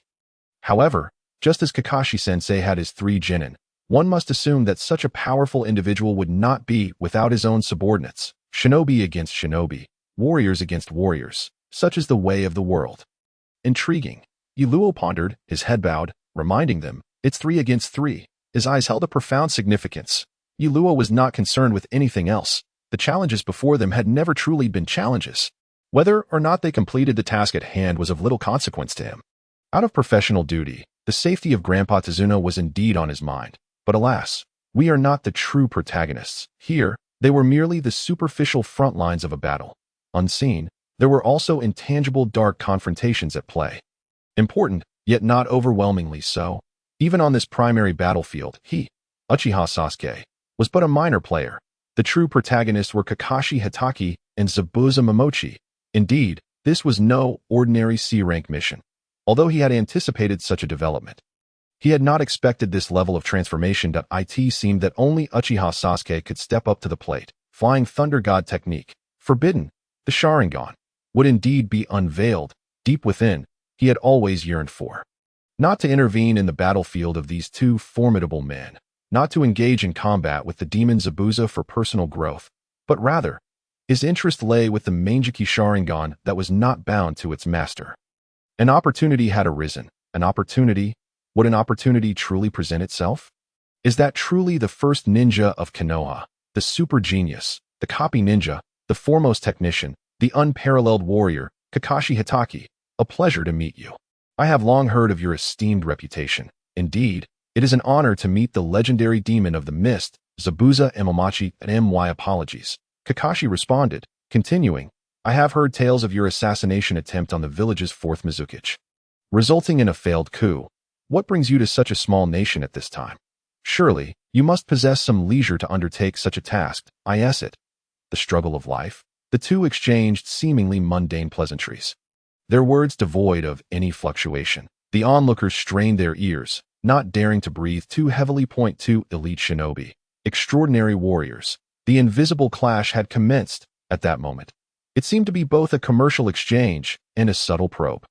My esteemed sir, I have heard of your illustrious name within the ranks of the Kirigakure assassination unit. In our assassination manual, you are regarded as one of the most perilous figures, the legendary demon of the mist.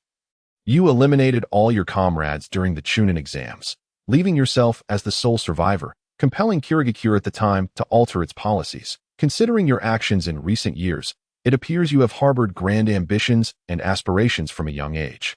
Zabuza remained silent. Kakashi Hitaki, a formidable opponent indeed. The first round hardly counts. Let us continue.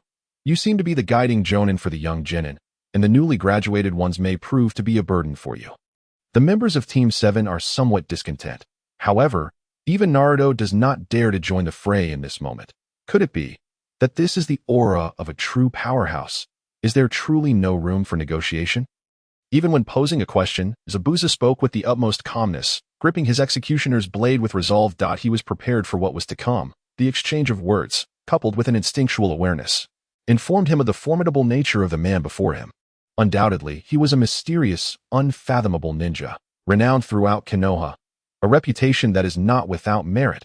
It seems, a confrontation is inevitable. Kakashi, however, did not outright reject Zabuza's proposition.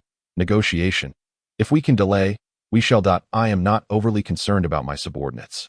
Although they are merely freshly graduated genin, underestimating them would be a grave mistake.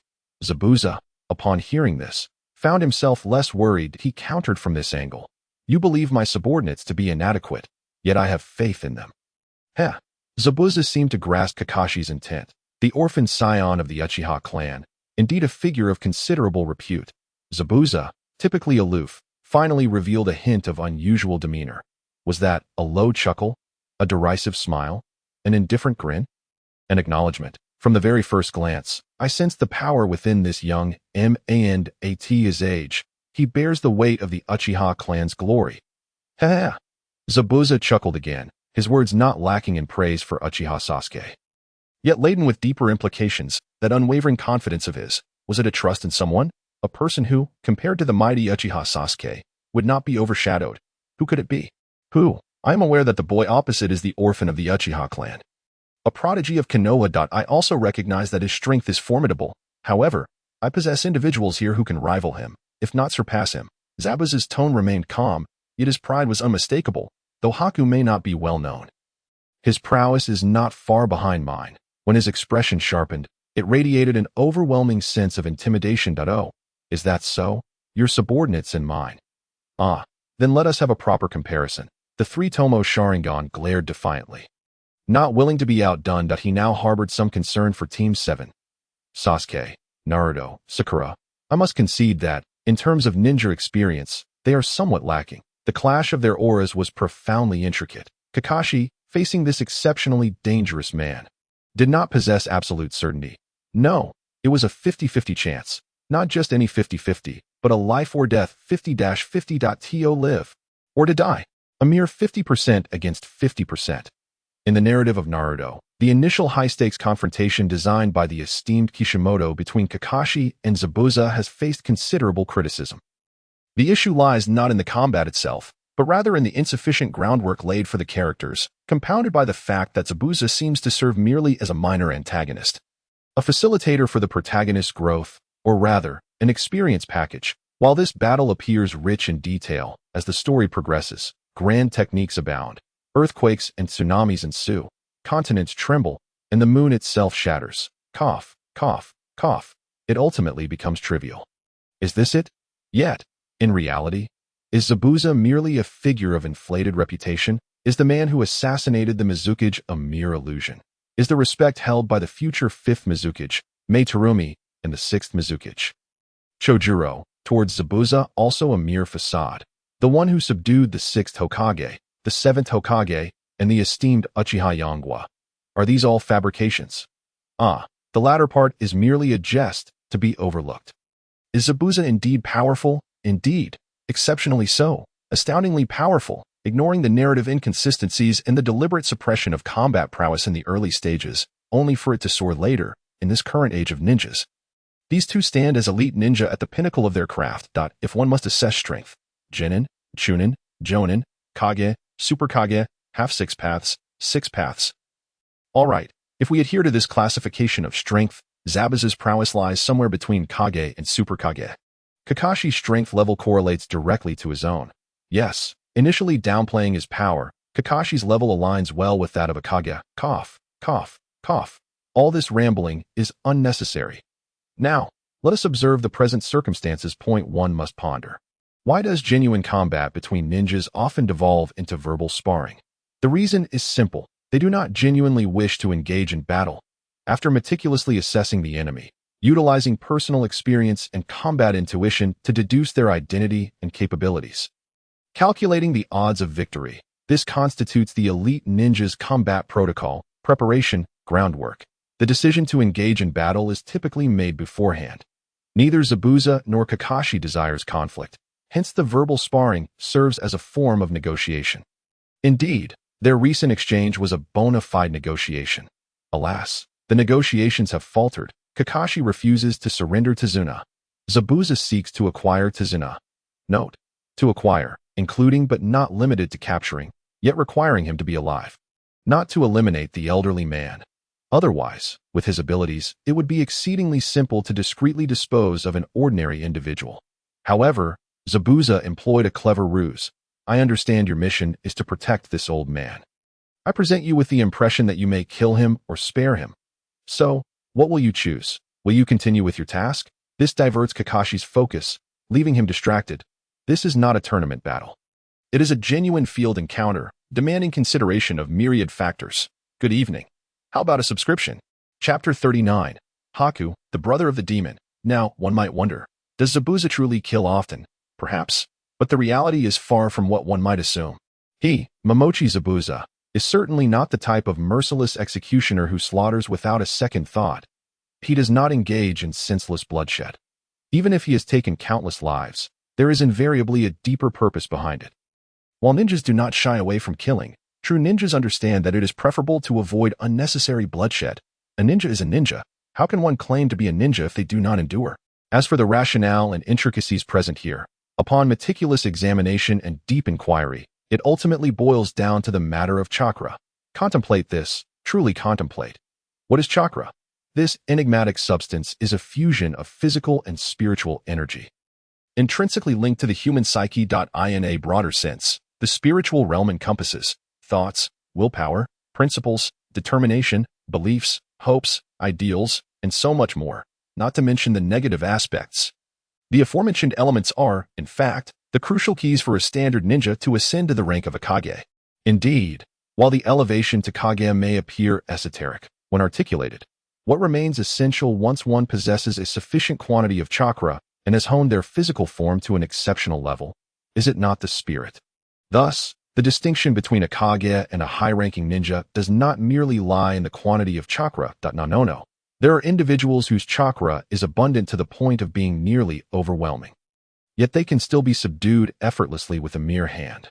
What, then, is the differentiating factor? Naturally, it pertains to the quality of chakra. So, how can one enhance the quality of their chakra, and what is it related to? Ultimately, does it not all circle back to the qualitative aspects of the spirit? The refinement and steadfastness, are they not intertwined with the beliefs, will, and so forth mentioned earlier? It is thus. Oh, are there truly psychopathic strongmen who relish in murder? Perhaps, from a probabilistic standpoint, they must exist. Yet, such lunatics are either self-destructing or traversing the path of self-destruction that in the ninja world. Such figures are indeed rare. Zabuza Momochi is already exceedingly close to embodying this murderous madman archetype. Yet this is merely legend, clearly a rumor. Just observe Zabuza now. How composed he appears. Zabuza is currently calculating in his mind. Kakashi Hitaki has gained renown for his lightning release techniques. Yet this man has also cultivated an exceptional mastery over the 4 fundamental elemental transformations: earth, water, fire, and wind. The title of copy ninja is no mere embellishment. However, when it comes to water release, hailing from the hidden mist, cannot possibly be inferior to him. I shall only surpass him. While lightning possesses an element of truth, the concept of elemental advantage is both significant and insignificant here. It merely revolves around the matter of opportunity. If he is not afforded that chance, I shall pursue my own course, indifferent to his actions. I will utilize ninjutsu to create an environment more conducive to my offensive strategies, and that suffices. When it comes to actual combat, the outcome will ultimately rely on our respective performances. Speaking of assassination, could I possibly concede to him? Ha. This place is my chosen arena, inherently the most suitable for my abilities. The timing and location favor me. He must safeguard the hostages. While I have chosen to take lives, he occupies the defensive stance, whereas I am the aggressor. He must divide his focus, perhaps even multitask, not only concerning himself with the ordinary human, Dasna, but also being significantly distracted by 3 young brats. Thus, the conditions are indeed in my favor. Timing, location, and favorable circumstances, all advantages lie with me. Yet, even so, I still harbor no overwhelming confidence. To kill once is challenging enough. Twice. Difficult. This is no ordinary lackey. Is the decisive advantage truly in the hands of white? No. As a strong individual, how can I place everything in the hands of mere tools? I shall strive to observe whether Kakashi might be distracted by his subordinates. Zabuza, the demon, continuously analyzes in his mind, engaging in battle simulations time and again. This is no trivial matter. Ice release. Ice-shattering water shuriken. Countless icy shuriken form in the air, taking shape and then hurtling towards Yellow with wild abandon. This torrent resembles a storm of machine gun fire. This is far sharper, faster, more concealed, and possesses greater power and penetration than water release. Water shuriken. A specialized technique of the bloodline limit. Yellow is taken aback, a shiver coursing through him. Such intensity does not seem to lack lethality. To fail to catch, or to fail to catch properly, could result in. Well, it could lead to fatalities. Indeed, the individuals involved have no real connection. Bai and Naruto are essentially strangers, and this youth, referred to as Bai, or perhaps a girl in disguise, having followed Zabuza, has traversed through countless blood-soaked battles. How could he possibly be unacquainted with violence? Do they truly perceive him as a naive fool? Regardless of how gentle or kind one may be, when contrasted with the pain inflicted upon oneself, even the most saintly individual would not choose to bear the cost to protect a stranger who holds no significance to them. Only a true saint would act thus. Proximity and distance are merely human sentiments. Ice release bloodline limit. Yellow discerns the profound intricacies. Subsequently, he performs a graceful dance with his Kusanagi, maintaining his stance. The incoming icy shuriken are rendered ineffective. He, Uchiha Sasuke, the possessor of a bloodline limit, feels a surge of excitement. For this, promises to be an exhilarating challenge. How intriguing, a descendant of the Mizunake's clan. There are also theories linking him to the Yuki clan or the Hayu clan. Yellow smirks enigmatically, then coldly declares, Naruto. Dispatch a shadow clone to protect Mr. Dasna. I shall take care of this ice user. With that, he lets out a hearty laugh and charges directly towards Bai, with his black hair clad in battle attire, and face concealed by a mask. Without knowledge of his true appearance or character, the other two members of Team 7 instinctively recognize him as a dangerous and formidable figure from the perspective of safeguarding their target. Keeping a distance and creating a secondary battlefield is indeed the prudent choice for Sasuke. Ninjutsu practitioners can easily endanger others. Regardless of whether it is fire release or ice release, the probability of killing an innocent person is exceedingly high. Stupid Sasuke, don't steal my thunder, Uzumaki Naruto. Yet, despite this, Naruto remains acutely aware of their protective mission. Ninjas aim to complete their tasks. He promptly dispatches shadow clones, utilizing the multi-shadow clone technique. In an instant, smoke envelopes the area, and 10 Narutos appear. The 10, not 11, indistinguishable figures shout in unison. I, Uzumaki Naruto, am here. Come at me. The spectacle undeniably bolsters their morale. Indeed, the atmosphere is quite formidable.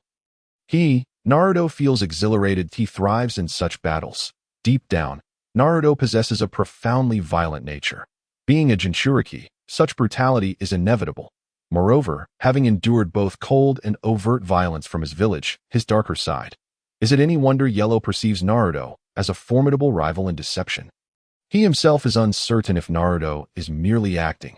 At this moment, two ninja, clad in weapons and masked figures, appear nearby. Embodying the archetype of assassins, they do not seize the opportunity for a sneak attack solely because they have yet to find the opportune moment. The Demon Brothers are not particularly fearsome that as Zabuza's subordinates. The two have received his meticulous training.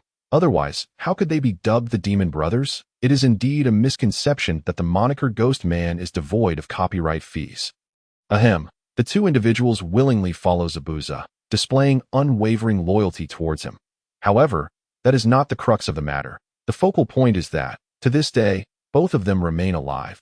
This is, in fact, no trivial feat. Individually, they both possess the strength of elite Ch-Nin. Together, their seamless collaboration rivals that of Special J-Nin. If not J-Nin themselves, in terms of the threat they pose, they undoubtedly reach this level. As for the original work, how shall I phrase it? It is evident that the narrative diminishes their prowess. One must consider that being able to evade the various overt and covert assassination attempts from the Mist's ambush squad while remaining by Zabuza's side requires no small degree of capability. As combatants who engage in frontline battles, lacking ability would have resulted in an early demise. One can only lament. The issues of the world. Surely, it cannot be said that such minor characters need to be sacrificed merely to highlight the male secondary character. Kakashi. In fact, one could elaborate on the original narrative. Was Kakashi secretly intervening at that time? All of it simply went unillustrated. In any case, everything serves to accentuate the excellence of the second pillar. Mara, truly a remarkable top student who graduated this year, a youthful genius, the scion of the Uchiha clan. As for why this seemingly lethargic one-eyed masked man, Kakashi, who appears indifferent to work and responsibility and has a penchant for tardiness, is not emphasized. Zabuza is merely following along. After all, the prestige of the Ghost Brothers is still lacking. They are unworthy of our sixth Hokage, the illustrious Hatake Kakashi. This is simply unavoidable. How could Kakashi be anything less than extraordinary? A figure at the pinnacle, an apex ninja, a powerful being at great heights. This is Kakashi's status. Regardless, the two ninjas, who should be considered somewhat competent, merely need to appear formidable, fierce and intimidating. They are the very embodiment of disposable characters awaiting their demise. The Ghost Brothers, clad in their ghostly attire. As the saying goes, when strength is lacking, one must rely on equipment. They are relatively standard ninjas, no bloodline limit, no special skills, no abnormal physique, no superhuman abilities, no excessive chakra. Thus, in battle, they employ various weapons, small concealed tools, and gadgets, including, but not limited to, poison, all in the pursuit of survival. Among ninjas devoid of talent, this is the utmost limit achievable by ordinary individuals. Zabuza and Kakashi, while appearing to be ordinary, are, in truth, exceptionally gifted prodigies, completely removed from the realm of the average. One wields a katana, while the other grips an iron chain. The glinting iron claws are clearly coated with poison. They are taciturn and fierce. The two advance silently towards Sakura and Naruto. 3 against 3.3 vs 3. This is the most accurate depiction of the current situation. Good evening. Chapter 40. Water Release. Hidden Mist Technique. How intriguing. Zabuza chuckles softly. I end this standoff. He, appearing to have the upper hand, has already set his subordinates in motion. Logically, he, Zabuza Momochi, should maintain a standoffish posture against Kakashi, allowing his advantage to gradually expand. Then, he would strike decisively to obliterate his opponent. Yet Zabuza is not a patient man. No, that statement is inaccurate. Such a ninja cannot simply lack patience. It would be more accurate to say, he inherently values aggression. 1 Need only observe his audacity in attempting to assassinate the fourth Mizukage to understand his true nature. He cares not for whether he should act reactively or if prolonging the battle would be advantageous for him. Even against a legendary figure like Kakashi, he yearns to seize control of the battle. As soon as the words leave his lips, Zabuza vanishes without a trace. Where has he gone? In the next instant, Zabuza, wielding his executioner's blade, materializes behind Naruto, shadow clone, and Tazuna, a backstab assassination. Watch how the mist's ghost man. Zabuza Momochi showcases his skills. It appears he is on the verge of cleaving the two in half. Not good. Naruto's shadow clone has already sensed the danger. His mind is racing, but his body is too slow to react. Hey, kid, what did you just say? Step forward. Come here. Just then, bang, bang, clash. Kakashi arrives just in time. Tazuna and Naruto are kicked out of the combat zone. Kunai and blade collide. The sound of metal scraping against metal fills the air as the two face off. Weapons drawn. Sparks fly. The two are locked in a struggle. Such speed, such quick reflexes, and this matches my strength. Zabuza muses inwardly. Kakashi, a man not beneath me. However, Zabuza's current maneuver is merely a feint. He only needs to ascertain that his opponent is still protecting the hostage. This is his sole objective. This situation serves as an excellent point of leverage. Of course, whether Kakashi can turn this point to his advantage, that is another matter altogether. Regardless, his intent is not truly to kill this old man.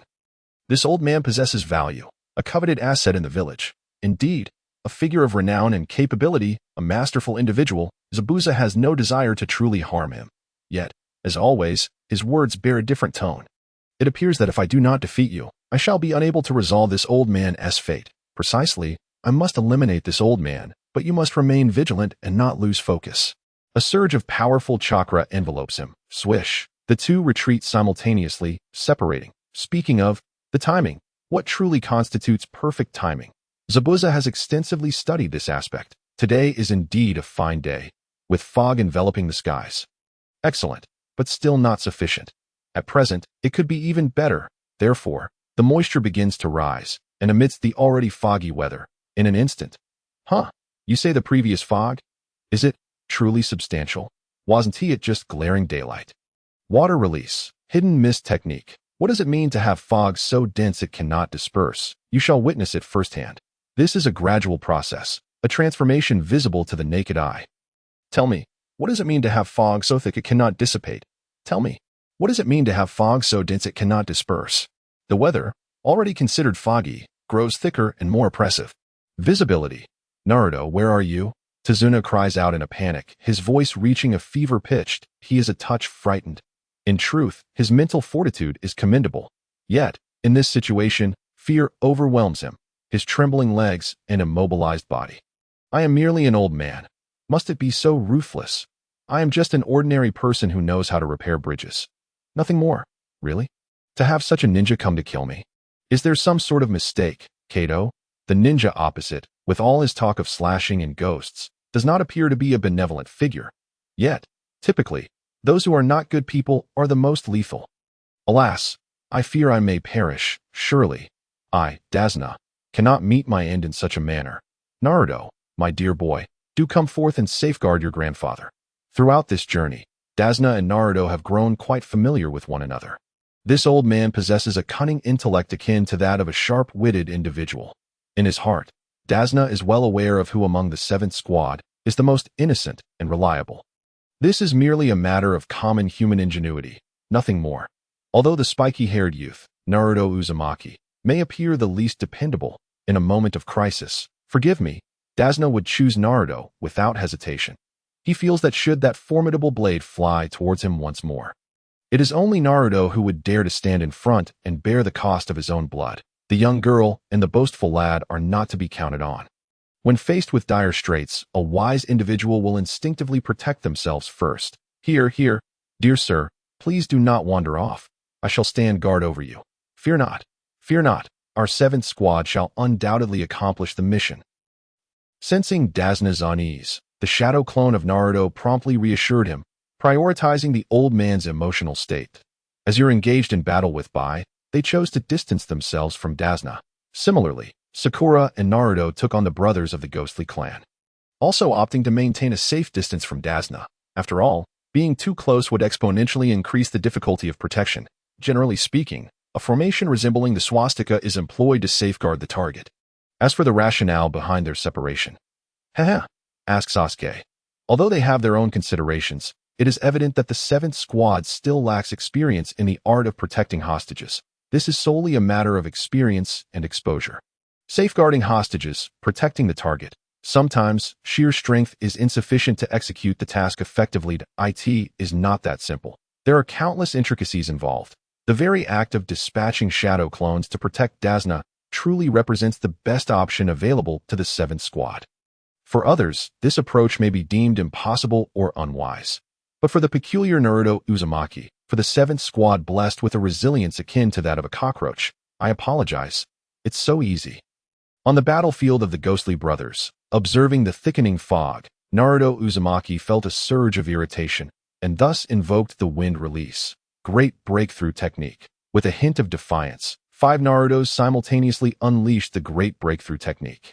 Rationally, he understood that this was the ninjutsu of the unyielding, eyebrowless ninja, and was not so easily countered. He was but a lowly genin.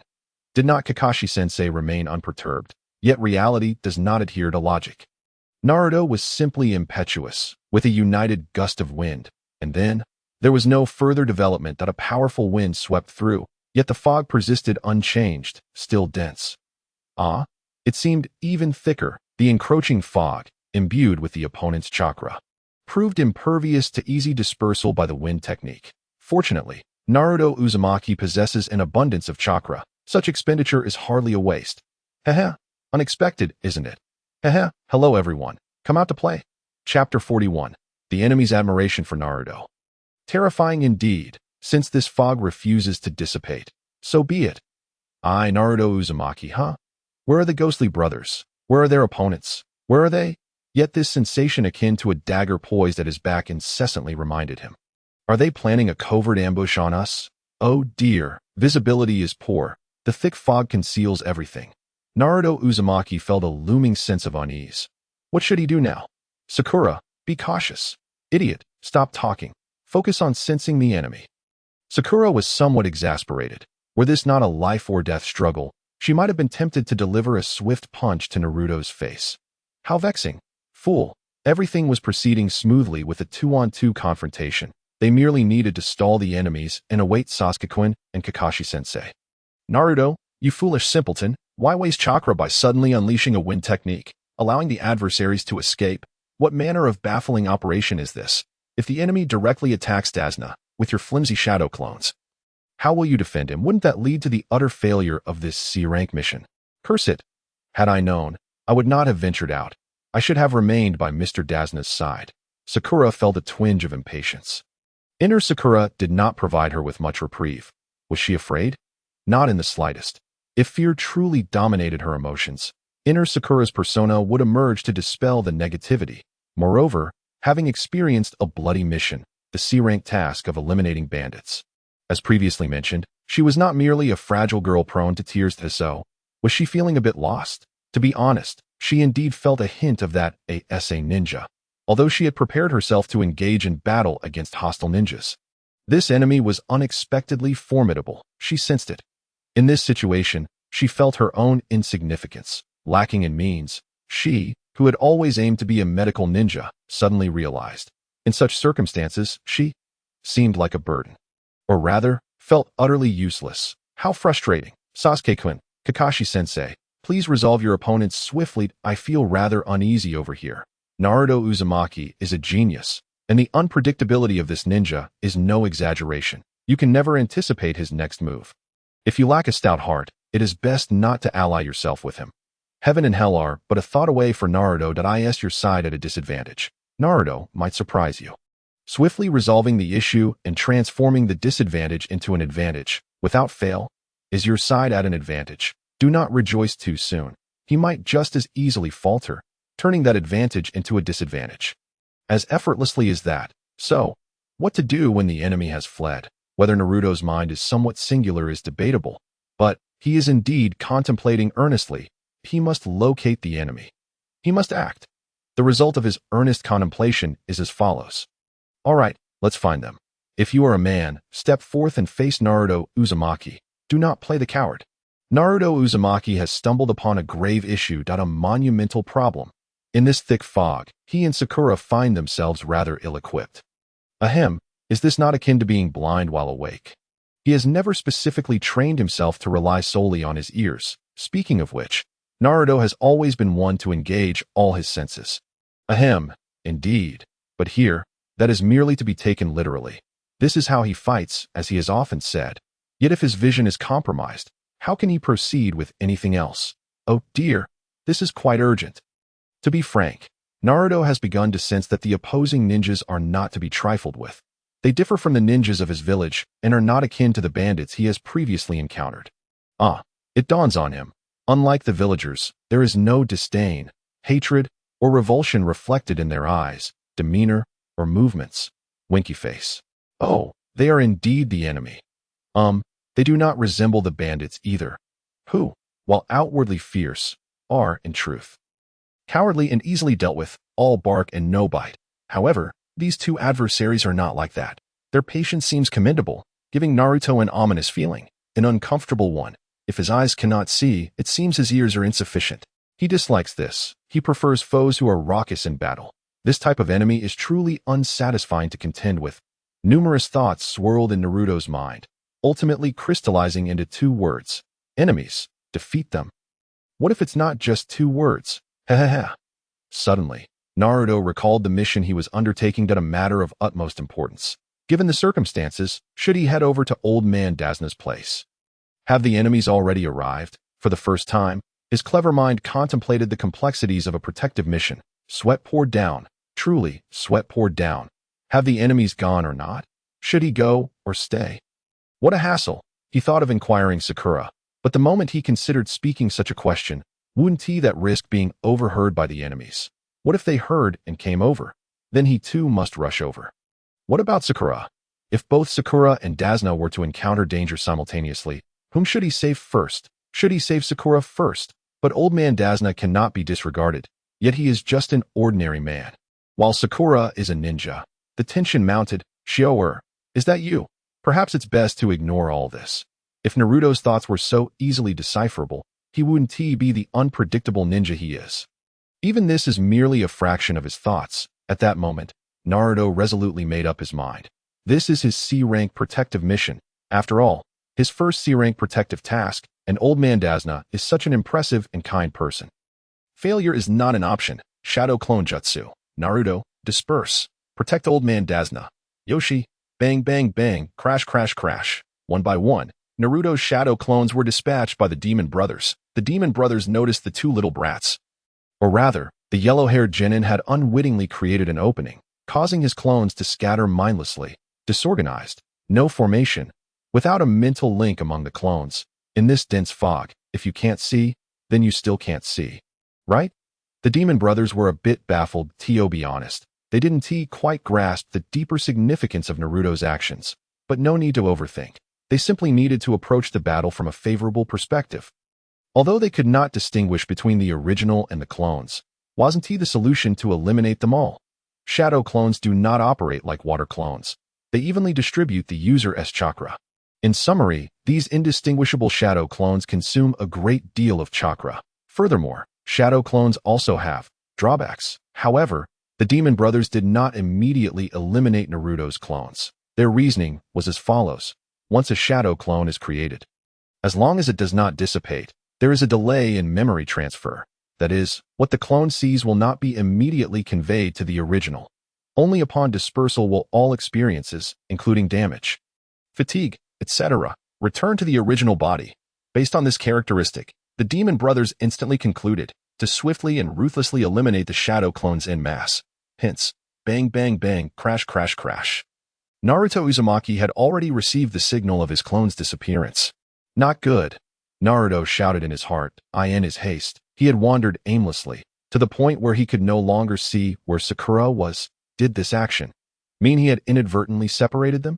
Moreover, most of his clones had already been taken down. That accursed masked man. If it were merely about defeating the shadow clones, he wouldn't be cursing so. Are all those who wear masks so twisted? They actually relish attacking others, including but not limited to the special parts subjected to unique attacks. Ruthless and vicious strikes. Let your imagination fill in the blanks. Unbeknownst to him, the demon brothers observing from the shadows were also expressing admiration. Naruto had reached a level where he could count his numbers on one hand. They recognized the difficulty of dealing with the yellow-haired brat, but who could blame the little fool for exposing a weakness? Prioritizing their efforts to eliminate one was their tactic. The pink-haired girl was highly vigilant, and it would be difficult to subdue her in a short time. The yellow-haired one, however, was impulsive. In this current situation, it was not a training ground where killing was prohibited. A ninja is human, and humans die. Being stabbed leads to death. This is the truth. They chose the yellow-haired one, and in silent understanding, they opted for a lethal poison, a vicious and cruel assassination, only to think, is this kid a freak? To team up with the last scion of the Uchiha. He is indeed no ordinary person. Like Haku, they are all exceptionally gifted individuals. The demon brothers were in sync. They did not need to vocalize their thoughts to comprehend one another's intentions. Before them stood a robust figure among peers. As previous data cards indicated, Naruto is neither short nor light. Pay attention to these minute details. Seemingly a careless little genin just graduated, possessing such remarkable endurance. Is this the multiple shadow clone technique truly a regular ninjutsu of the yellow-haired brat? Creating so many clones, they deliberately sought to ruthlessly eliminate the shadows in one go. Fully aware of this technique's shortcomings, the death of those clones would suddenly transmit memories back to the original. Logically speaking, this would induce a concussion for the caster. This is not a trivial number. Goodness, this is a multitude of shadows that cannot be counted on two hands, with so many memories flooding in. This little brat showed no signs of distress. Moreover, this was not an act. It was a habit. Terrifying indeed. Such a big freak, this child. In that moment, the demon brothers were uncertain whether concentrating their efforts on attacking Naruto was the right choice or not. A prolonged battle? Could it really be? Chapter 42. Silent Assassination Technique and Comet Strikes the Moon. Zabuza frowned slightly. Haha, no eyebrows. It seemed things were not going smoothly for the demon brothers. Their plan was as follows. Haku would engage the formidable, highly renowned last Uchiha. Does Itachi not count? From this perspective, he is the most insignificant one. Itachi wiped out his own clan, and in the eyes of the world, he is merely the Uchiha who annihilated his clan. The true heir to the Uchiha legacy, the sole survivor, is Sasuke, which is quite a normal situation. Meanwhile, the demon brothers would deal with the two remaining sidekicks. Haku was immensely confident. Even if facing the legendary Uchiha who had decimated his clan, what of it? Age was a factor here, 12 versus 15. Both were users of bloodline limits at this stage of rapid growth. Haku, with 3 more years of experience, would undoubtedly not lose to the Uchiha brat. Haku simply did not anticipate. No, it wasn't that he considered that among these freshly graduated genin, the seemingly foolish yellow-haired brat was actually a peer of Haku. Comparable in quality to the Uchiha, he was not oblivious to Kakashi's potential as the guiding jonin of this team. One could guess it with a mere foot if the village did not value him. Why would they assign the renowned Hatake Kakashi as the guiding jonin? Do they truly think such powerful figures have nothing but leisure? However, potential is one thing, and true strength is another. Potential does not equate to actual power. Moreover, the ghostly brothers who have long accompanied him, as they refer to themselves, with Daibutsu calling the ghostly brothers simply ghost brothers, are well aware of the principle that even a lion must exert its full strength when hunting a rabbit. With intentions clear and forewarnings given, How could he possibly hold back? Yet, despite his utmost efforts, the situation remains unresolved. One can only say they are truly exceptional subordinates. There is no helping it. Over the past few years, Daibutsu has faced some minor difficulties. His subordinates, who have endured hardships alongside him, have either perished or suffered grievously, while some have chosen to depart. He is a ghostly figure. And despite proclaiming tools with his mouth, there lies a tenderness in his heart, a hardened exterior concealing a gentle spirit, nothing more. Besides the Ghost Brothers and Bai, there are hardly any reliable subordinates left to Daibutsu.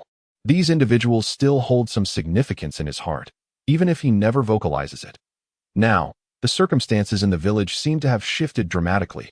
Could this signify a kind of bittersweet culmination for Daibutsu? The current situation eerily resembles that of darkness before dawn. Regardless, the days of living like a sewer rat appear to be drawing to a close. Indeed, the life of a traitorous ninja is far from easy. Now that a change has finally emerged, if only, to return to the hidden mist with a heroic demeanor, it may not be entirely impossible. Let us observe the techniques of the hidden mist. They have evidently grown accustomed to them. Timing, location, and harmony are on our side. Please do not let me down, Ghost Brothers. Daibutsu is indeed a man capable of ruthless resolve. The conditions are set, and if he cannot succeed now, then there is little else he can do. Very well, let us add another weight to the scale. I am accustomed to being shrouded in mist, competing with myself, a separation of soul and head. I relish being buried in the fog. Do not bring it up, awakening only when darkness falls. From the singer Yao Lu Yi, in the mist, 8 distinct locations, Daibutsu's voice resonates through the A-I-R.IT sounds as if whispering in your ear, yet also as if it emanates from afar, ethereal and detached, leaving you disoriented, unable to grasp the reality of the situation. Throat, spine, lungs, liver, carotid artery, clavicle, kidneys, heart. Which of these would you prefer I target? The silent killing technique. It has arrived. It is here, the signature move of the ghostly figure, Daibutsu. This silent killing technique is merely an assassination skill. Many are adept at it, as numerous as the stars in the sky. The principle is exceptionally simple, not at all complex, by utilizing the techniques of the hidden mist to obscure both enemy and ally vision. One first disorients the enemy's sight, while oneself relies on sound to discern positions, subsequently delivering a fatal blow to the opponent lost in the fog. Thus, it is referred to as a minor technique.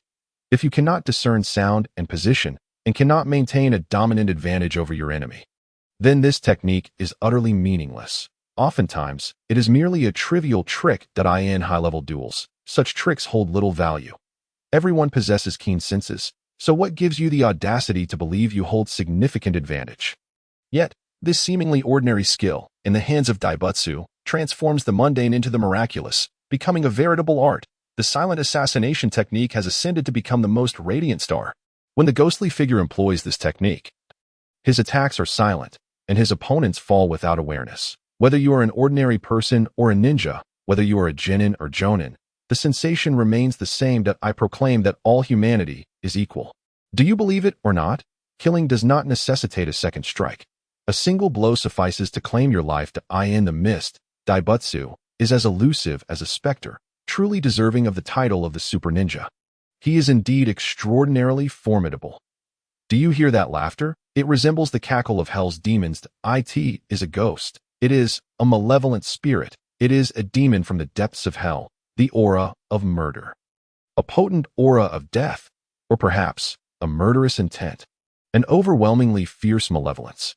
The sensation of being targeted by a wicked ghost, rendering you powerless to resist, quietly creeps into your heart, an overwhelming oppression, an extreme terror, an unbearable discomfort. It feels as though any movement could lead to your demise. In an instant, bang, bang, bang, Naruto's shadow clones dissipate entirely, as if they had never existed. The 3 young ones are left in shock. Yellow trembles faintly. Sakura shakes uncontrollably, realizing this is an enemy beyond her capabilities. Naruto too feels a tremor of fear.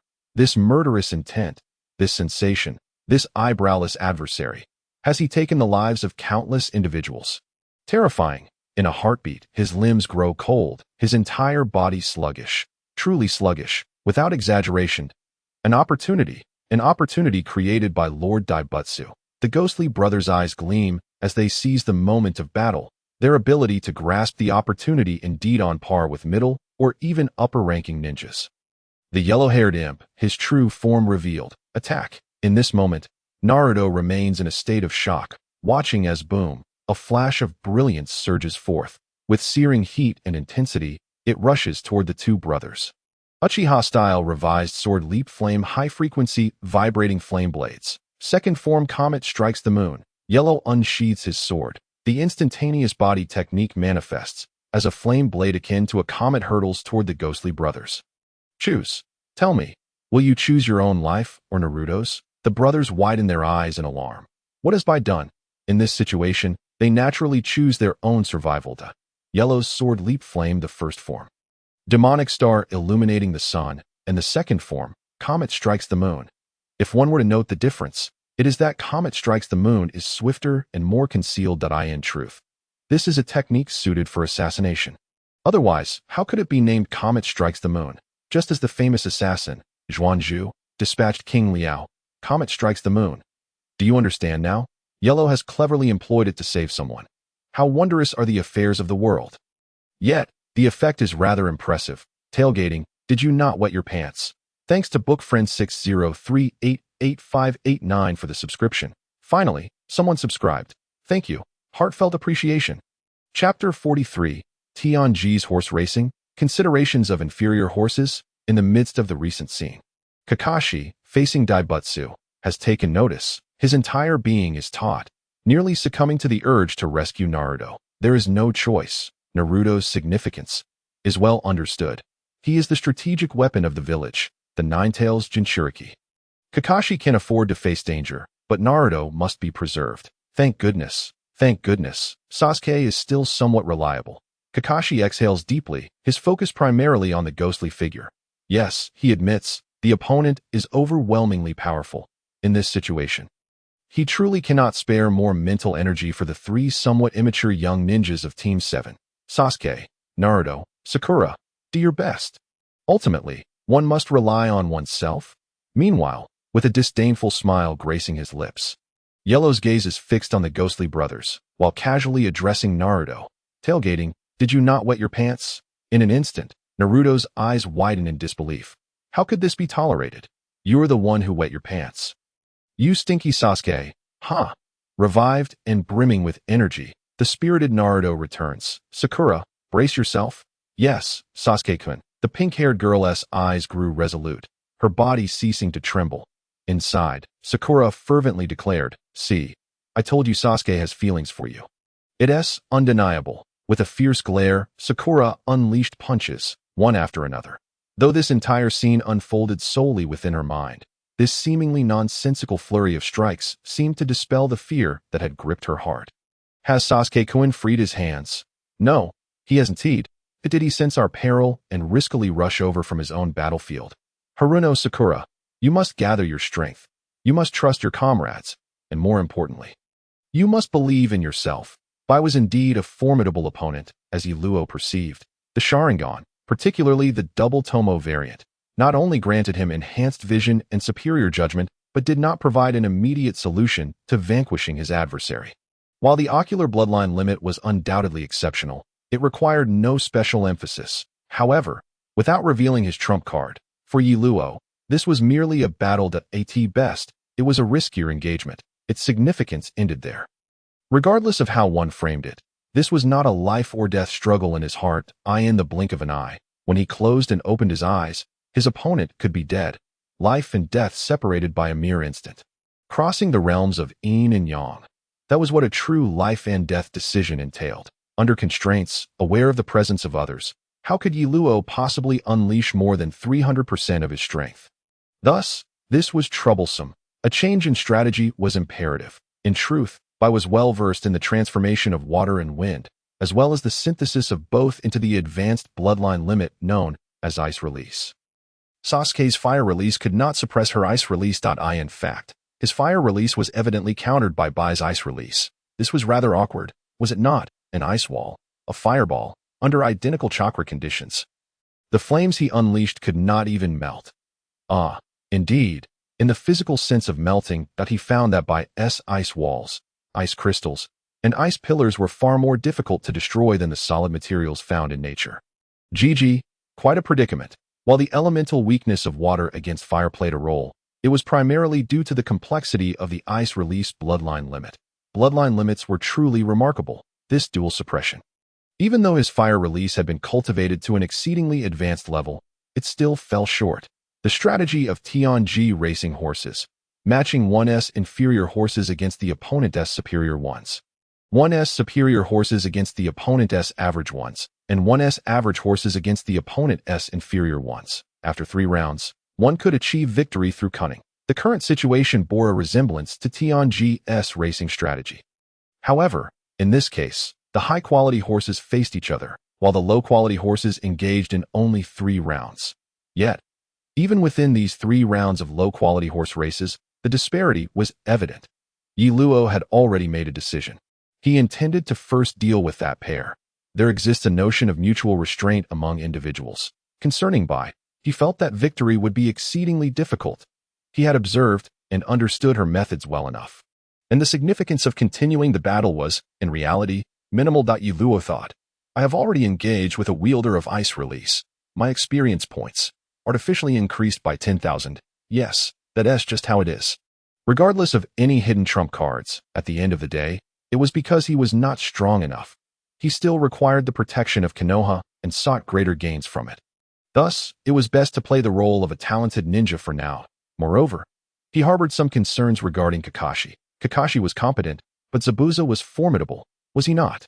Facing such an enemy, Yi Luo realized what it meant to be a true master beneath a renowned name.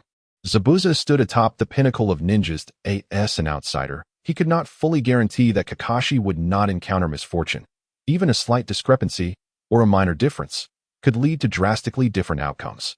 Just like in the original story, Kakashi's survival was truly a testament to the protagonist's halo. They were ensnared in a water prison technique, which immediately rendered several young ninjas less competent, engaging in trivial water clone tricks. Was this a joke?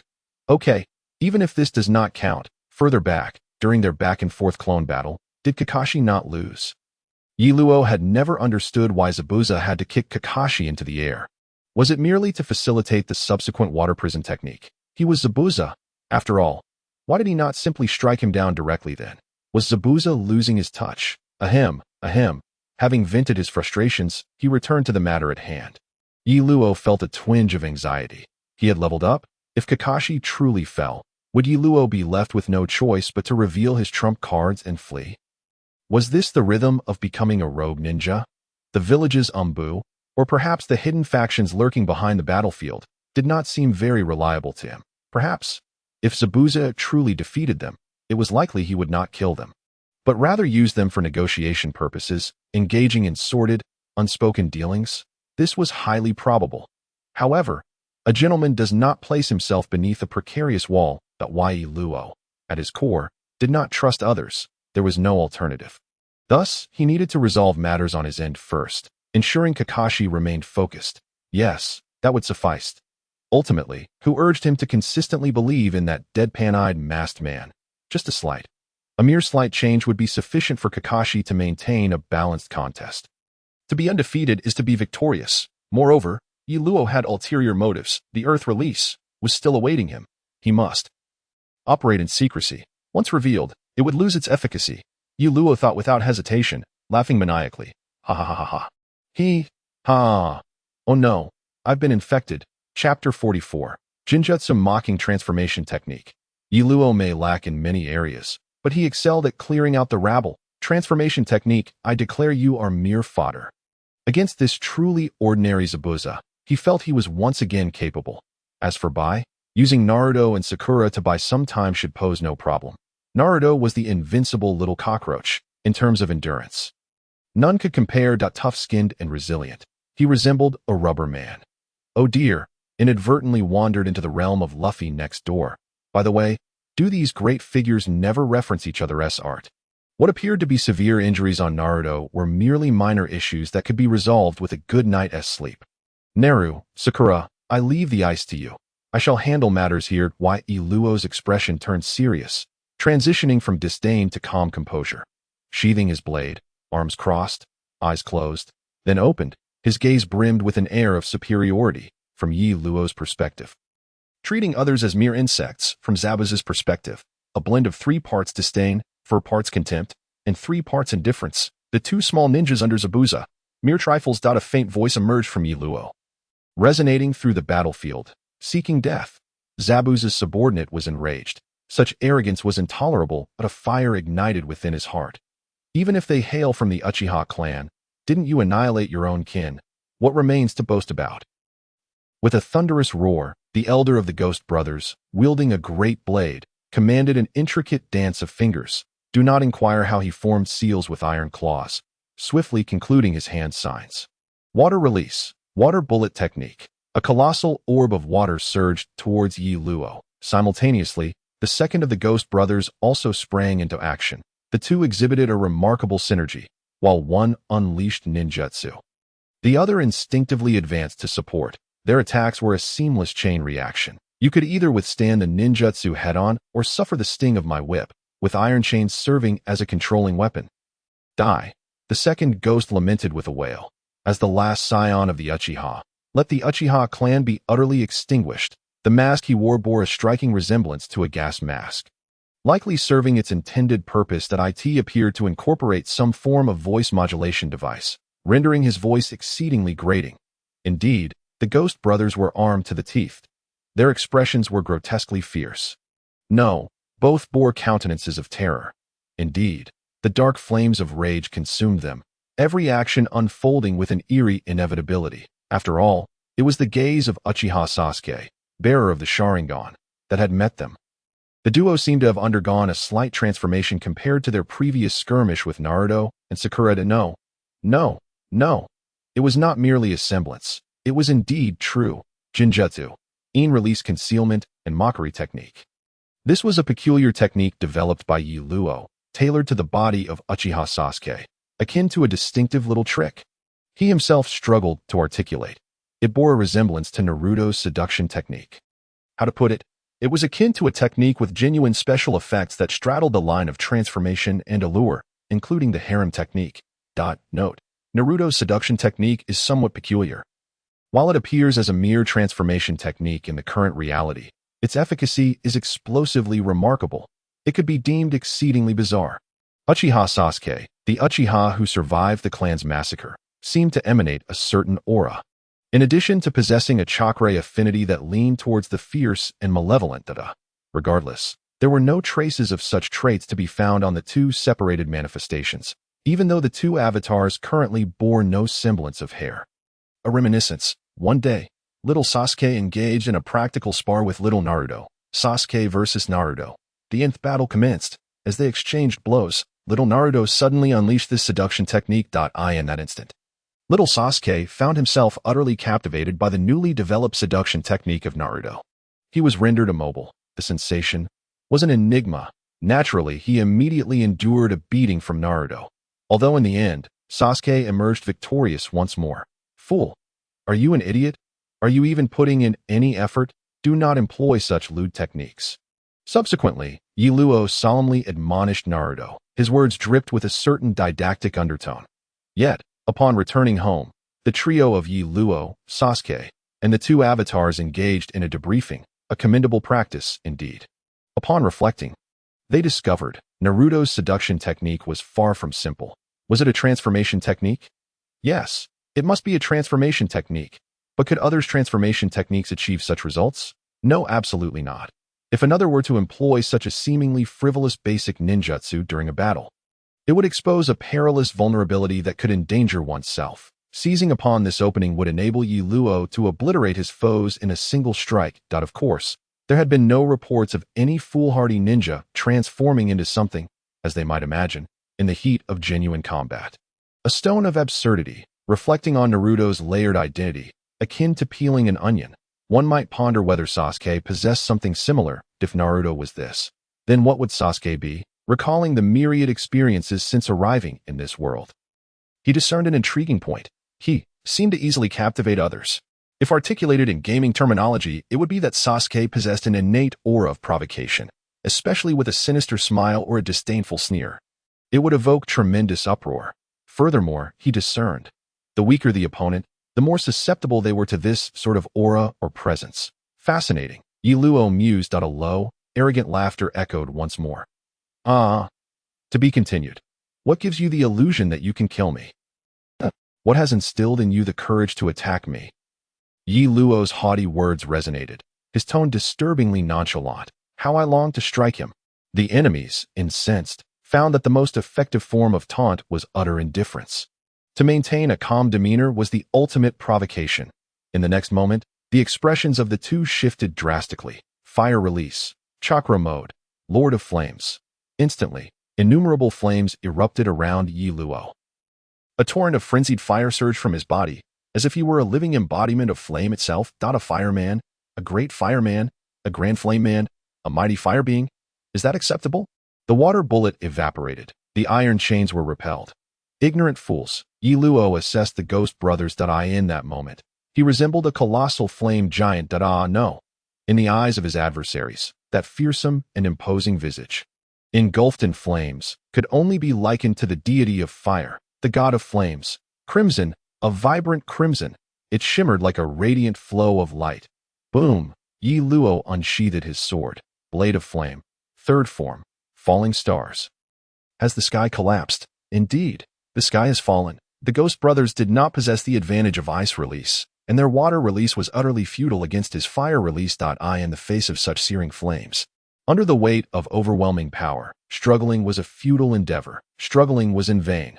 Witness my blade cleave the heavens. Ahem. Perhaps that was an exaggeration, but against such a cataclysmic assault, the Ghost Brothers could not withstand it. Indeed, they could not withstand it.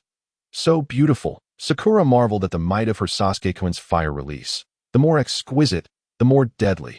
Such is the nature of the universe. Naturally, the crux lies in the fact that this was a grand technique exhibited by their side. Witnessing the demise of two foes. Was that not beautiful? Of course, it was beautiful. At this moment, Sakura was not infatuated, for the masked figure wielding 1,000 needles possessed formidable strength. At this juncture, being infatuated would come at a cost. She, Haruno Sakura, was not that kind of girl. Meanwhile, Naruto was engaged in a direct confrontation with Haku. Sakura flanked him, providing support and addressing any gaps. It was precisely because Haku could not aid the Ghost Brothers that Yi Luo swiftly dispatched them.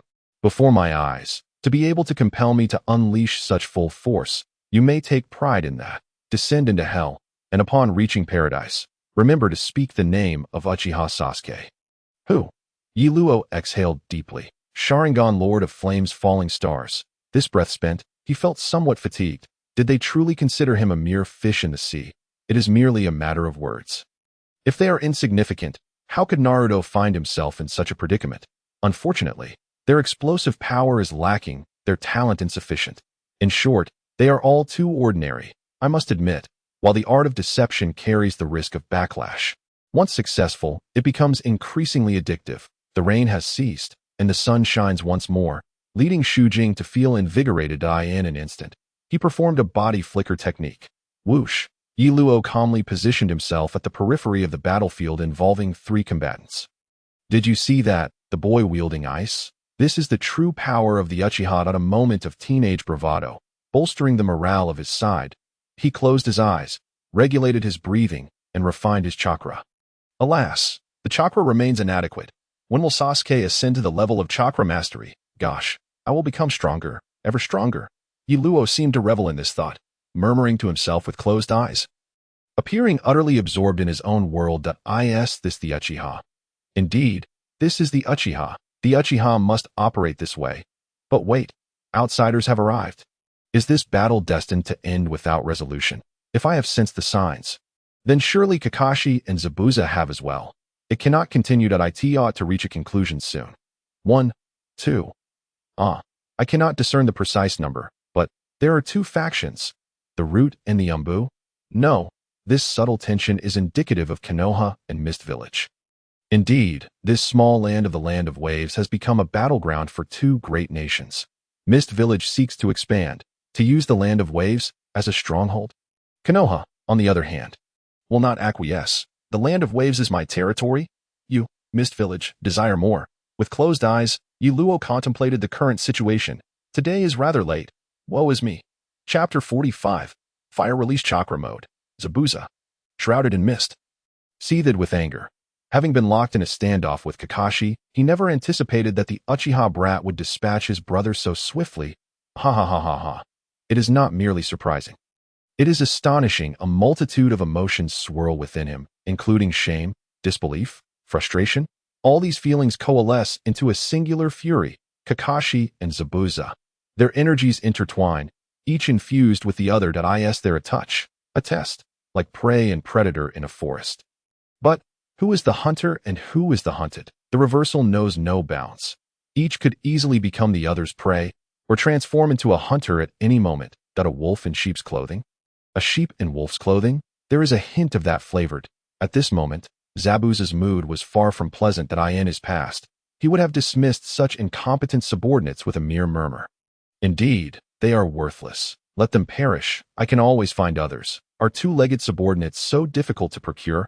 But in the present, even the most useless of subordinates are still his own. A tool that is ineffective is still his tool. How dare this brat? How could he dare? He felt an urge to rush in and provide aid, but everything transpired too swiftly. His moment of hesitation had cost him dearly. The die has been cast. The Uchiha dispatched them with remarkable efficiency, hardly consuming any time, and the two brothers were eliminated. Haha. Indeed, he was enraged. However, the more angered Zabuza became, the more he remained composed. Kill. Truly, he is a formidable adversary. This ghost of mist. Kakashi spoke while his eyes darted about, particularly his left eye, the sharingan, its three tomos spinning like fish. Whether they truly turned. SC chart Dinger's cat. If you claim it exists, it exists. If you assert it does not, then it does not.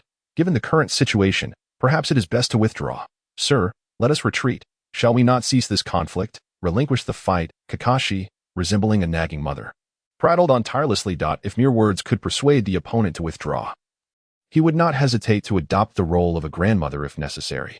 Yet, the adversary remained unresponsive, impervious to his entreaties. Kakashi felt a twinge of anxiety. He sensed that the opponent was like a dormant, soon-to-erupt volcano, merely awaiting the moment of eruption. To either explode in silence or perish in silence. Aware of Zabuza's prowess, he understood the necessity of not cornering his opponent, but he never truly contemplated killing Zabuza. Actions, movements, attacks, etc., may be filled with lethal intent, yet reason informed him that achieving such a goal was nearly impossible. Even if he were to eliminate Zabuza, the cost to himself would be staggering. This price he was unwilling to pay. Oh no, is he heading to find Sasuke? The energies of the two intermingled, and Kakashi suddenly entertained this thought. The opponent had moved, yet their target was not him. Instinct, and this instinct was undoubtedly accurate. If one were to claim that a man's intuition might be unreliable, then this profound sense of foreboding, especially given their current proximity, was absolutely reliable. Is it because Sasuke's actions have provoked the opponent? The ghost of Zabuza seems far less ruthless than the tales suggest. Then again, to strike against those above him, is it not a manifestation of ambition, or perhaps another form of love? Because of love. Thus, it is an all-encompassing love. After all, his actions, regardless of context, signify staking his own life, for failure leads to death. It is truly perilous. This is troubling. Sasuke, Naruto, Sakura, you must exercise caution. At that moment, Kakashi too sprang into action. Lightning crackled around him. Movement like thunder. By the way, allow me to share a little secret. This thunder, it is invisible and silent. Yiluo was quite at ease. Absolutely not. Do not be deceived by his seemingly far-reaching gaze and comprehensive considerations. What good does that do? He must remain vigilant in the present. In truth, he had been on guard all along. Otherwise, as a mere bystander, he ought to have assisted Naruto and Sakura long ago. Lurking on the periphery, both threatening by and subtly easing his own body, relaxing his mind, and restoring his chakra. A twofold benefit. Truly a clever little strategy, Sai. Speaking of which, Yiluo's actions of taking lives, in a certain light, can be seen as half intentional and half heartfelt. Is that not synonymous? To understand it this way, half is intentional, as they are enemies, naturally infused with the intent to kill, and must approach battle with the mindset to vanquish foes. Half is heartfelt, as he seeks to create greater conflict, inciting Kakashi and Zabuza to engage more fiercely, thereby facilitating the achievement of his envisioned goal. As for whether this thought contradicts his previous concerns, there is no contradiction. His worries for Kakashi, Naruto, and Sakura do not conflict with the desire to escalate the tension further. Danger has always lurked, and risks have perpetually existed. However, by eliminating the two formidable allies of the opponent, the peril faced by their 7th squad has correspondingly diminished. Kakashi's risk has also abated. The scales of fate have tipped in their favor. Victory is mine.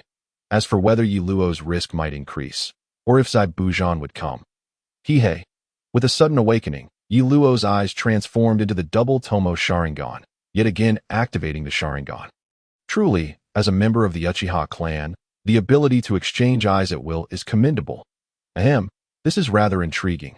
I initially believed that the likelihood of Zabuza seeking me out was less than 20%. The brotherhood of the Ghost Man is not trivial. Do they share such profound emotions? Is Zabuza genuinely incensed enough to venture forth from Kakashi solely for revenge? Ha ha ha. How flattering it is for me. Yiluo mused, a smile inexplicably gracing his lips. Thus, the Ghost Man Zabuza, come forth. Let us indulge in mutual slaughter. Please, entertain me.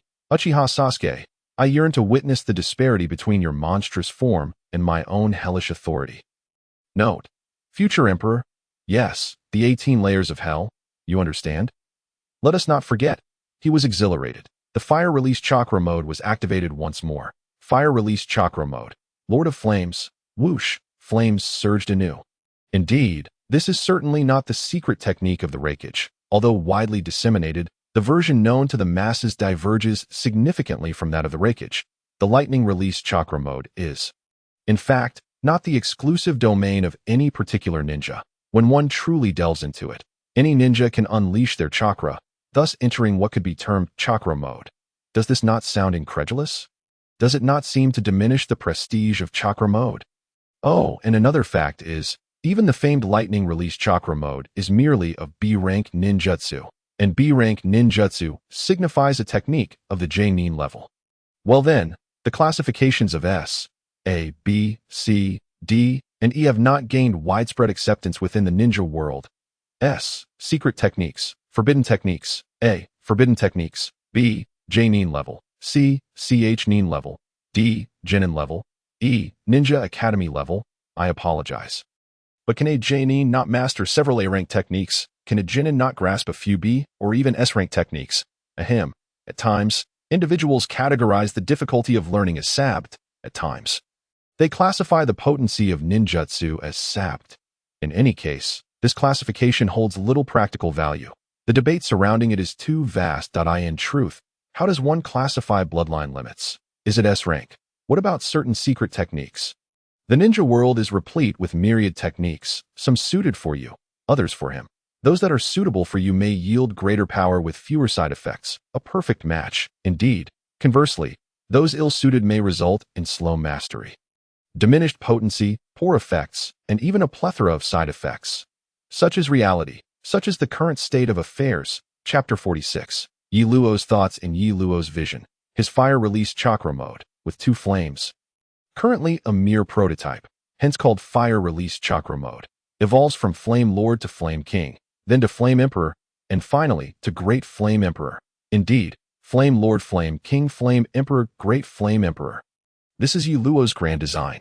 When the Flame Emperor emerges, all shall be reduced to ashes. When the Flame Emperor arises, all things shall meet their demise. It sounds somewhat fantastical. Nevertheless, it must surpass Susanoo in strength. This is the notion that occupies Yiluo's mind. Well, his benchmark is indeed the standard ability of the Manjiki Sharingan, Susanoo.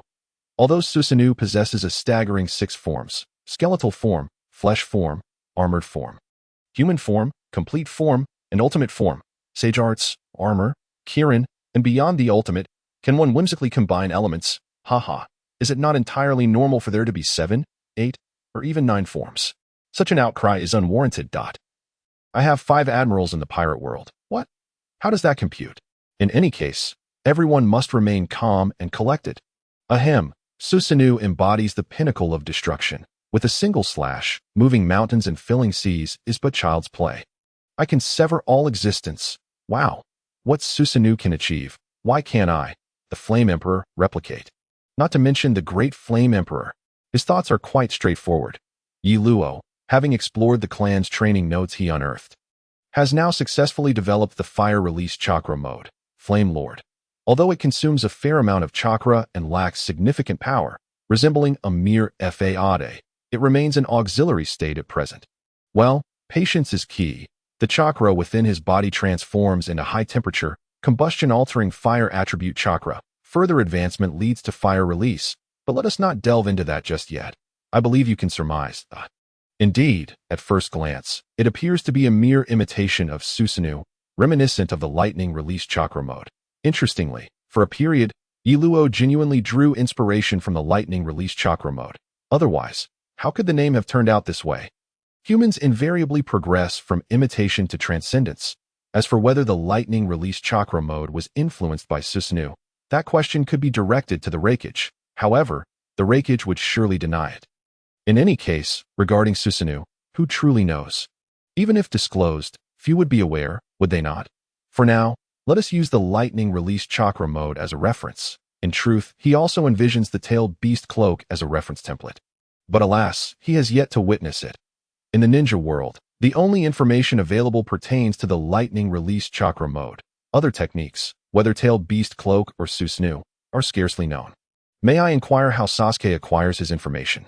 There are hints. Do you remember when it was mentioned that Sasuke's current liquidity is among the highest in the village? Recall the time during practical exercises when Sasuke employed the summoning technique. Please, ponder this deeply. The lightning release chakra mode envelopes the body with powerful lightning attribute chakra for attack or defense. Remarkably, the third Reikage does not even refer to it as lightning release chakra mode. He simply calls it lightning armor. How impressive, the armor of lightning, is it not? In this state, the third Reikage possesses remarkable speed and formidable damage resistance, embodying the ultimate lightning release armor, if combined with the third Reikage's unique technique. The one book unbroken, this forms the mightiest spear and shield. Truly, these two techniques are renowned as the strongest in the ninja world. By the way, isn't the one book unbroken a technique developed based on the foundation of lightning armor? So, however, the notion of the strongest is, indeed, akin to Yi Luo's grandiloquent techniques. There will inevitably come a day of reckoning. AI, the Reikage is commonly referred to as AI. Greetings. Once faced the eight tails alone and severed one of its horns, leaving the eight tails in a state of perpetual disfigurement. Quite impressive, is it not? To attack one's own shield with one's own spear, to inflict harm upon oneself. The irony. Thus, one finds oneself with a flaw.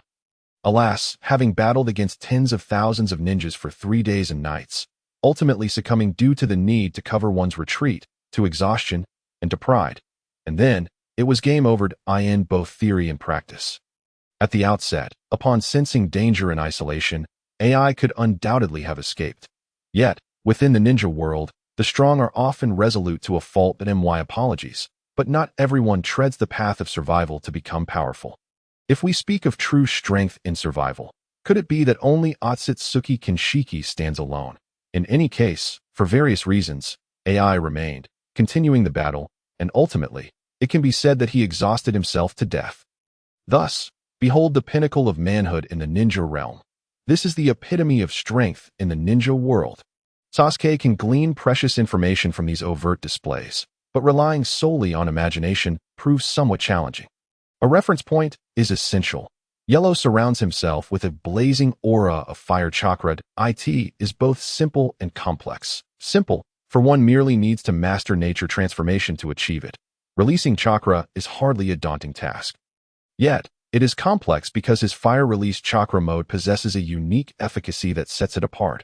Many paths lead to the same destination that he indeed wishes to learn the lightning release chakra mode, yet finds it elusive. In this state, Yellow's capacity for offense, defense, both are lacking, or rather, their effectiveness leaves much to be desired. Currently, the primary function serves as support, enhancing the potency of his fire release techniques. Yellow is presently focused on developing the offensive capabilities of this mode, building upon its supportive nature. After all, the nature transformation of fire, be it high temperature, combustion, explosion, or otherwise, aligns perfectly with the concept of offense. Aligning with the natural order, achieving results with minimal effort. He has no intention of laboriously engaging in defense.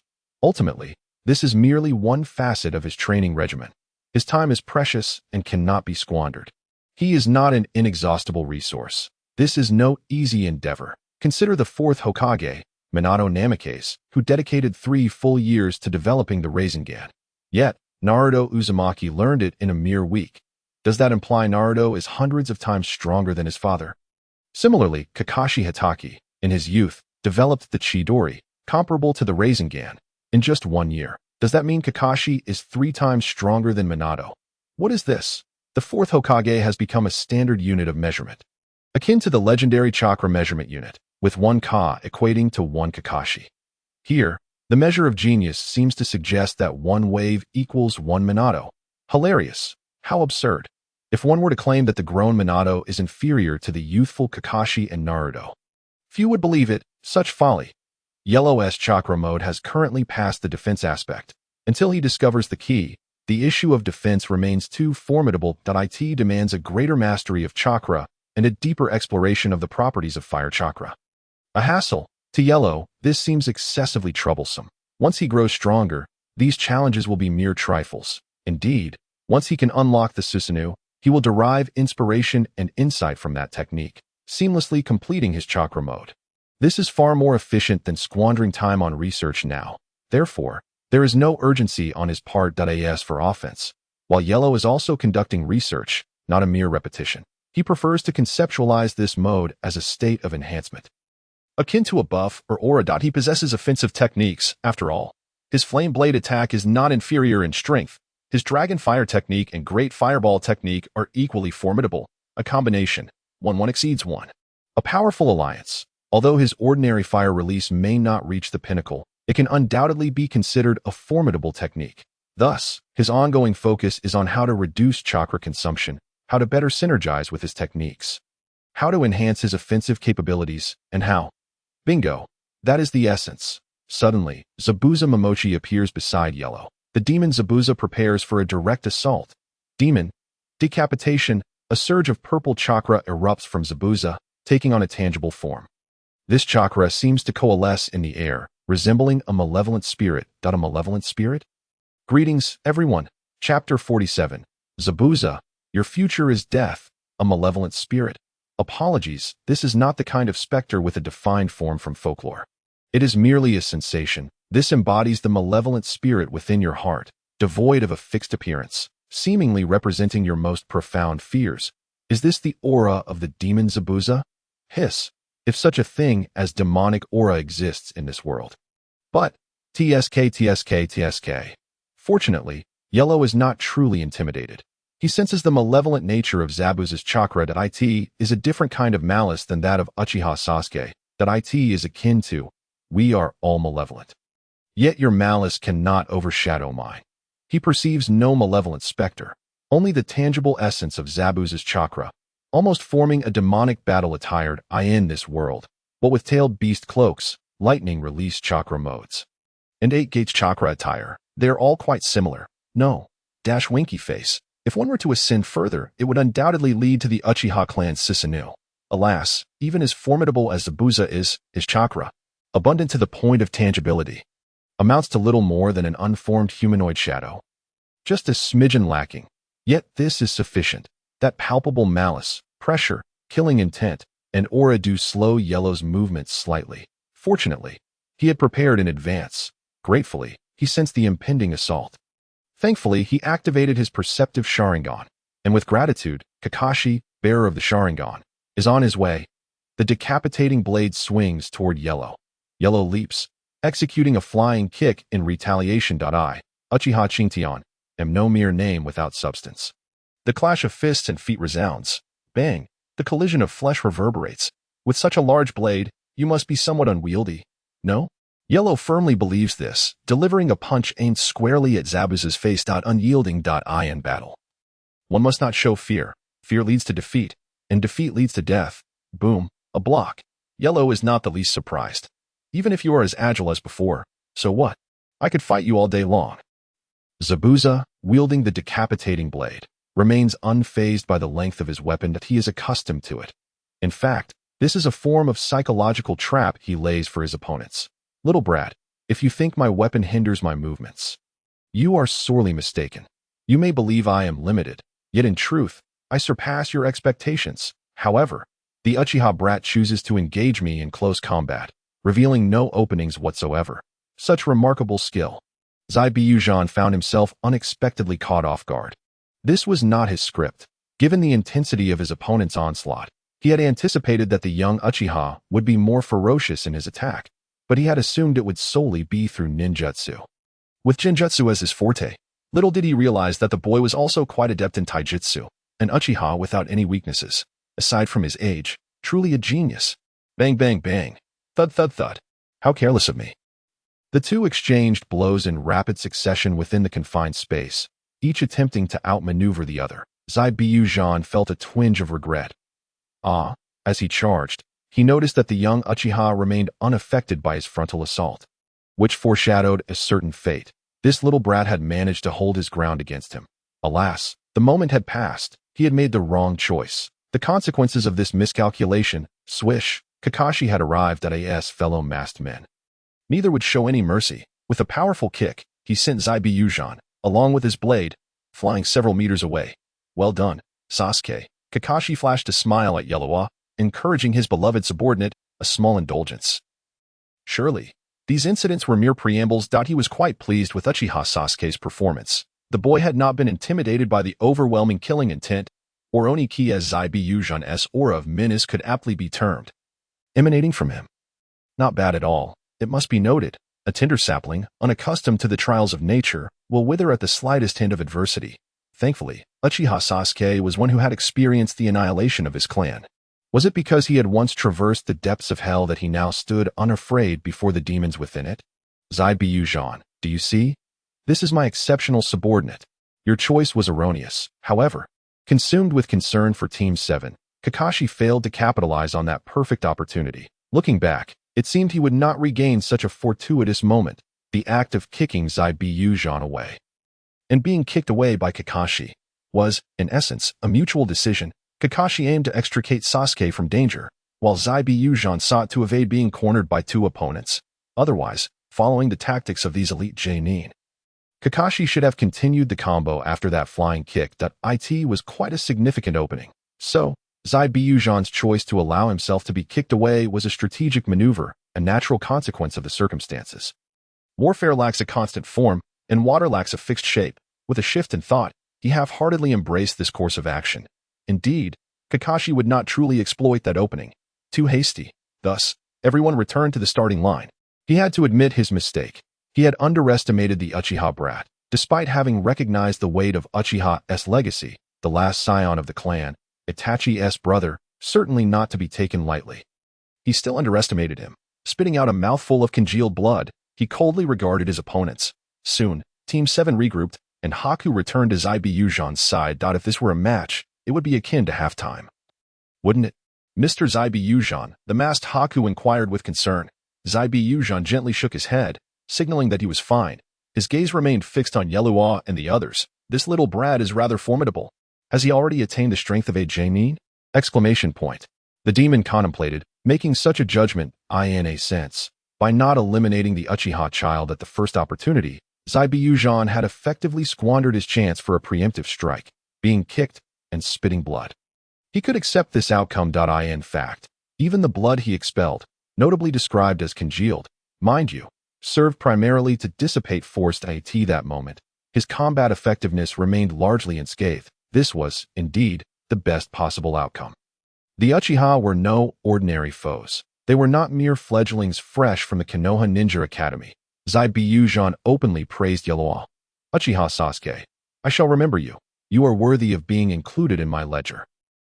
Indeed, it was not solely due to his underestimation of Uchiha Sasuke that he found himself kicked away. After a few compliments, Zabuza's tone shifted, his voice cold as it reached Kakashi and Yellowwa's ears. It seemed to mock his own underestimation of Sasuke, while simultaneously lamenting the boy's complex lineage. Indeed, you, whose clan was annihilated by your own brother, must surely be striving diligently in secret. The demon's eyes remained fixed on the pair of sharingan users. He gazed unabashedly. Even the renowned sharingan Even though the mist had suffered greatly at the hands of those wielding the sharingan, Zabuza was no ordinary character. He would not shy away from locking eyes with his adversary. A small tidbit: not too long ago, Zabuza had engaged in combat with a member of the Uchiha clan. In response to the demon's provocative words, Yellowwa was, of course, unwilling to be overshadowed. Ha! A series of laughter that bordered on tears followed, accompanied by the retort. The demon of mist, Zabuza. How laughable that you would employ such rhetoric. The Uchiha name is not to be trifled with. Honestly, you are woefully ignorant. Do you grasp the significance of this surname? Yes, that man, I must slay him. To provoke me with him is destined to be in vain. That my rage shall only serve to empower me further. Yellowwa's eyes widened, his chakra bursting forth. He seemed to radiate strength anew. His inner cosmos had erupted. This was the true might of the Uchiha. You, demon, truly know nothing of power. A slight smirk graced Yellowwa's lips. His crimson, eerie dual tomo sharingan fixated on Zabuza. Before he continued, what a pity. Under the watchful gaze of my eyes, you are nothing but a stray dog, the wailing of a defeated animal. Zabuza, kneel and beg for mercy. Perhaps we might show you some compassion and spare your life. Yellowwa smirked, his voice dripping with malice. Zabuza, I say, your future is death, death, death. Chapter 48. Dance to your heart's content. Please me. Is it not merely verbal assaults? Come now, let us mutually inflict wounds. Who fears whom? What sort of reaction would Uchiha Sasuke have upon hearing the mention of his clan's annihilation? In truth, within the village, while Yellowwa was receiving covert guidance from Kakashi, as previously mentioned regarding Uchiha Sasuke's intelligence, during their practical sparring, or rather, their training, Kakashi often utilized this matter to provoke him. Initially, Yellowwa Uchiha Sasuke was, of course, livid, seething with rage. His anger was uncontrollable. This body reacted thus. However, Yellowwa did not intentionally suppress it. Rather, he allowed it to flow naturally. Uchiha Sasuke ought to be so, naturally. The more furious he became, the more he was taught a lesson, for his anger was so shallow. I saw through your every intent. Your motives are far too transparent. Uchiha Sasuke, it seems you remain but a child. Do you understand what it means to be a ninja? With repeated encounters, it is only natural for him, Sasuke Uchiha, to develop a degree of immunity. After all, anyone subjected to such incessant hardships would eventually learn from their experiences, even if their impulsiveness persists. Surely, one's physique ought to retain a semblance of wisdom over time. Human beings are, after all, creatures that remember the pleasures of indulgence but forget the pains of punishment. Indeed, the more one is defeated, the sharper Sasuke Uchiha becomes. Anger, no matter how intense the fury may be, it must be concealed within, restrained. Ultimately, the leaf Sasuke Uchiha has finally reached a state of emotional detachment from the trials he faces. Yet, it is not merely that. He has successfully achieved this. Though I am provoked, and my anger swells, I shall not lose my composure. Instead, I shall suppress it further, becoming more formidable, more aggressive, and ever more powerful. Emotions, particularly anger, can be harnessed. Conviction, the belief in revenge, can indeed be cultivated. Although such an approach may lead one to become increasingly radical in the eyes of others, is this not a quintessential trait of the Uchiha? As I have always said, an Uchiha fixated solely on vengeance is a true Uchiha. Nonetheless, this level of intensity is sufficient. Isn't it problematic to bottle everything up within? Indeed, this aligns with Kakashi's perspective. He had anticipated Sasuke Uchiha's reactions from the very beginning, for he had intentionally guided him down this path. Even if Sasuke Uchiha cannot emerge from this predicament, at the very least, this situation shall not become a significant flaw in his character. This much is owed. At the memorial stone of Konoha, Kakashi stood, contemplating. As expected, outside this village lies a treacherous world. For instance, Zabuza seeks to exploit this well-known fact. Sasuke Uchiha's reputation in this realm is far from insignificant. He is a celebrity. But this is not the same as Naruto. His notoriety extends beyond the mundane world, permeating the realm of ninjas as well, in the narrow sense. Who could overlook that Sasuke Uchiha is the last male of the Uchiha clan? It would indeed be peculiar if attention were not focused upon him. Itachi, the slayer of his clan, can no longer be considered a legitimate Uchiha, despite possessing the exceptional power inherent in the depths of the Uchiha bloodline. One can only laugh, a light-hearted chuckle. When contemplating that that kinship is not exclusive to the Uchiha.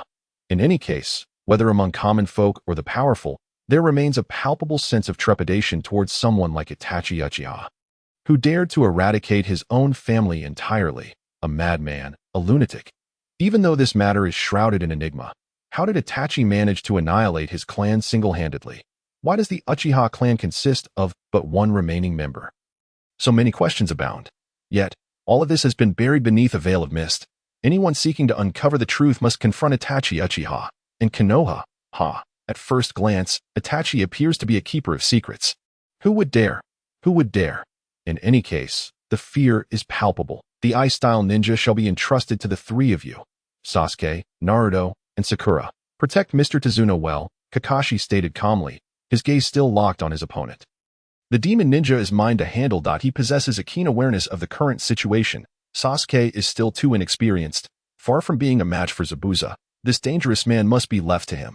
Only Kakashi is truly qualified to face this challenge. The burden is too great. The youth cannot bear it yet. In his heart, the safety of Team 7 outweighs the success or failure of the mission. Perhaps one could add another greater than sign. Even though ninjas pursue the completion of missions, and the success or failure of such missions is of paramount importance, who says the safety of Team 7 is not his mission? This task itself is fraught with complications. From this perspective, his choice is entirely justifiable, whether driven by emotion or logic, whether concerning the mission or the directives from above. Kakashi's actions are clear when viewed from a higher standpoint. However, the life of a ninja is rife with deception and lies. Listen, I need you all to protect the mission objective diligently. The ice-style ninja is of little concern. Sasuke, Naruto, and Sakura, the trio shall not falter. Even I find it challenging, and we will not be defeated. If the three youngsters are up to the task, it seems I must increase my efforts. How intriguing. Kakashi produced a kunai, spinning it on his index finger. He gripped it tightly. In an instant, he transformed into a bolt of lightning, charging towards Zabuza for the first time. No more words. It is time to act. His breath steadied, for Zabuza would be a formidable adversary. He needed to give it his all. The sound of metal clashing resonated through the thick fog. The two fighters distanced themselves, moving further away from their comrades. This, perhaps, is the only unspoken agreement between them, to avoid involving ordinary people as well as their students and subordinates. As for the remaining battlefield, let the young ones contend with it. Indeed, both are unwavering in their faith in their subordinates. Yero faced off against Haku once more. However, this time, they were 3 against 1. What a significant advantage. Ha! At this moment, Yero was filled with fervor. His earlier words were utterly sincere, emanating from the depths of his heart. Regardless of how Kakashi and Zabuza perceive it, Sasuke Uchiha's declaration spells doom for Zabuza. To feign prowess against 2 elite J-nin is quite the feat. Cough, cough, cough. Thus, the 2 J-nin have engaged in their own battle, entirely ignoring you. Is this your act of bravado? Just this. The essence of Sasuke Uchiha's bravado lies in the unwavering belief in his own strength. Though feigning confidence can lead to embarrassment, one must speak with caution. Yet, what of it? Regardless of how others may perceive it, Yero remains unbothered. Sasuke Uchiha's affairs have no bearing on me. Yero. As long as we ourselves are unperturbed, it is others who shall feel the embarrassment. So, does this mean I am deceiving myself here? Yet, if I have convinced even myself, how can this be called deceit? Indeed. Furthermore, in the realm of ninjas, how can one speak of deception? Again, thus, at this moment, Sasuke Uchiha's mind seems to be in a whirl. The after effects of feigned confidence. No, it is still ongoing. Yero Uchiha, this battle is far from satisfying. If Zabuza refuses to engage with me, it is fortunate that the demon ninja fled swiftly. Otherwise, he would surely learn why flowers bloom so vividly. Hey, Ice Ninja, reveal your name. Yero declared with audacious bravado, cool and confident. Did that demon ninja not mention my name in his manual? Hee. You two deserve to be remembered. After a brief silence, a single word was uttered in response. Haku, Haku. I style Haku as purest snow. Ha ha ha. How amusing, truly amusing. Yero grinned broadly, not because the name was laughable, but purely out of excitement at encountering a worthy opponent. Haku, unleash your full strength. Dance for my delight. Ha ha ha. Uchiha's wild laughter fills the air. In that instant, Yi's with Shu Luo charged forward once more. Teamwork. Such a concept was non-existent at this moment. A surge of sinister flames burned fiercely within his chest. It was impossible to contain any longer. This was likely the consequence of arrogance. One would either strike the opponent's face or be struck in return. There had to be a resolution. If there were no resolution. Then, Chapter 49. Ice Release. Colosseum of Ice. Ice Prison. His figure shot forth like an arrow, and his long blade gleamed like the moon. With his sharingan activated, Yi Uchiha's way, Shu Luo radiated exhilaration. The brisk wind swept aside the stray strands of hair from his forehead. Those two mesmerizing sharingan seemed to shimmer with an intense brilliance. With a clang, the grass cutter's sword met the shuriken. The power of Bai was not inferior to his OWN in this regard. The youthful's way, Shu could not claim any advantage. Indeed, he had never been a strength-based fighter to overpower an opponent through sheer force. Either the enemy must be of a lower caliber, or he would need to master techniques akin to Tsunade's monstrous strength. Bang, bang, bang. The exchange of physical techniques inevitably devolved into a clash of flesh against flesh. Did Yi Luo not give up? He deftly planted his feet against the ground, leaping backward with a powerful push. If physical prowess failed, then ninjutsu would suffice. Hand signs followed by a fierce glare, fire release, great fireball technique. In that moment, Bai's pupils slightly dilated. This was neither tension nor fear, nor was it excitement. He, or she, as the specifics shall remain unrevealed until the end, for this is a mystery, was never a battle fanatic. He had never truly savored the thrill of combat. It simply did not bring him joy or pleasure. Truly, it was not so. He cherished life. He was grateful for existence. He adored nature.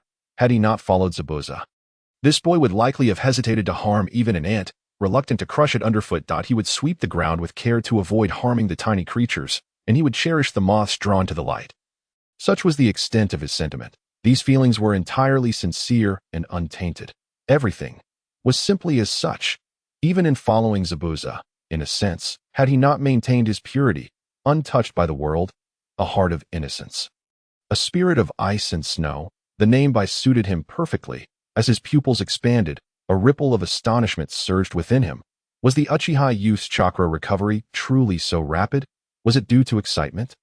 Truly, they were renowned as a wicked clan. The Uchiha's reputation in the land of water is one of formidable malevolence, though this wickedness bears little derogatory connotation. Suddenly, an ice wall materialized in the path of the fireball, obstructing the flames. In the next moment, by swiftly formed hand seals, he inhaled deeply and exhaled. Secret technique. Ice release. Crystal mirror of ice. One by one, ice mirrors emerged in the center of the arena, encircling Team 7 in the blink of an eye, leaving them no time to react.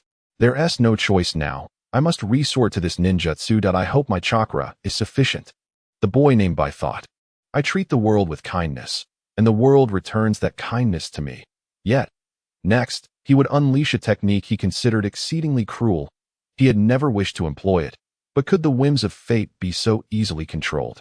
After all, the enemy had slain his dear brother. If he did not give his all, would Zabuza-sensei be in danger? After all, his adversary was the infamous Kakashi Hatake. The crystal mirror of ice was merely the beginning.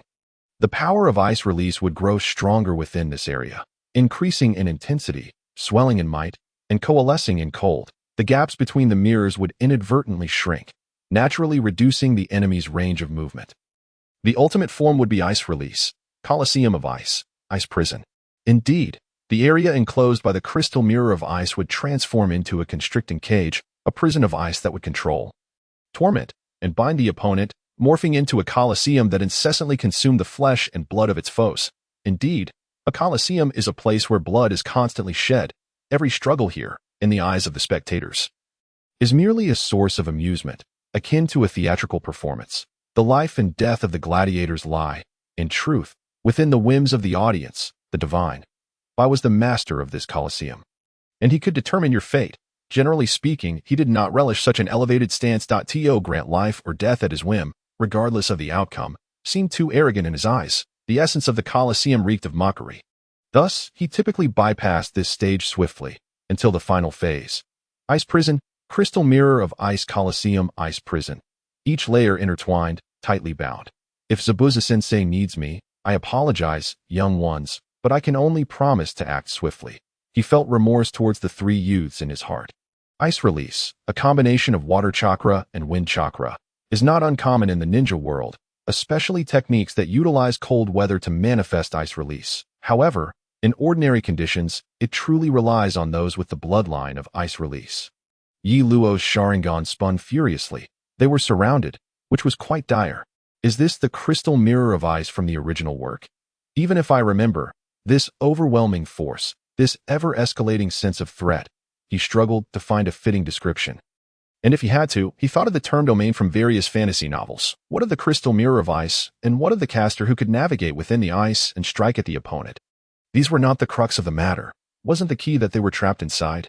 If they could not escape, then did that not render them prey at the mercy of their hunter? Perhaps this was the true might of this technique. Is the crystal mirror of ice truly this powerful? Damn it, how did I not think of that? Just moments ago, the overly confident Yi Luo felt as if a bucket of cold water had been splashed upon him. And he finally regained his composure. He sensed a tremendous danger. If this technique were even more potent, could it not seal time and space? This thought struck him suddenly, but it did not seem presumptuous in the least. Who could claim that ice release lacked such potential?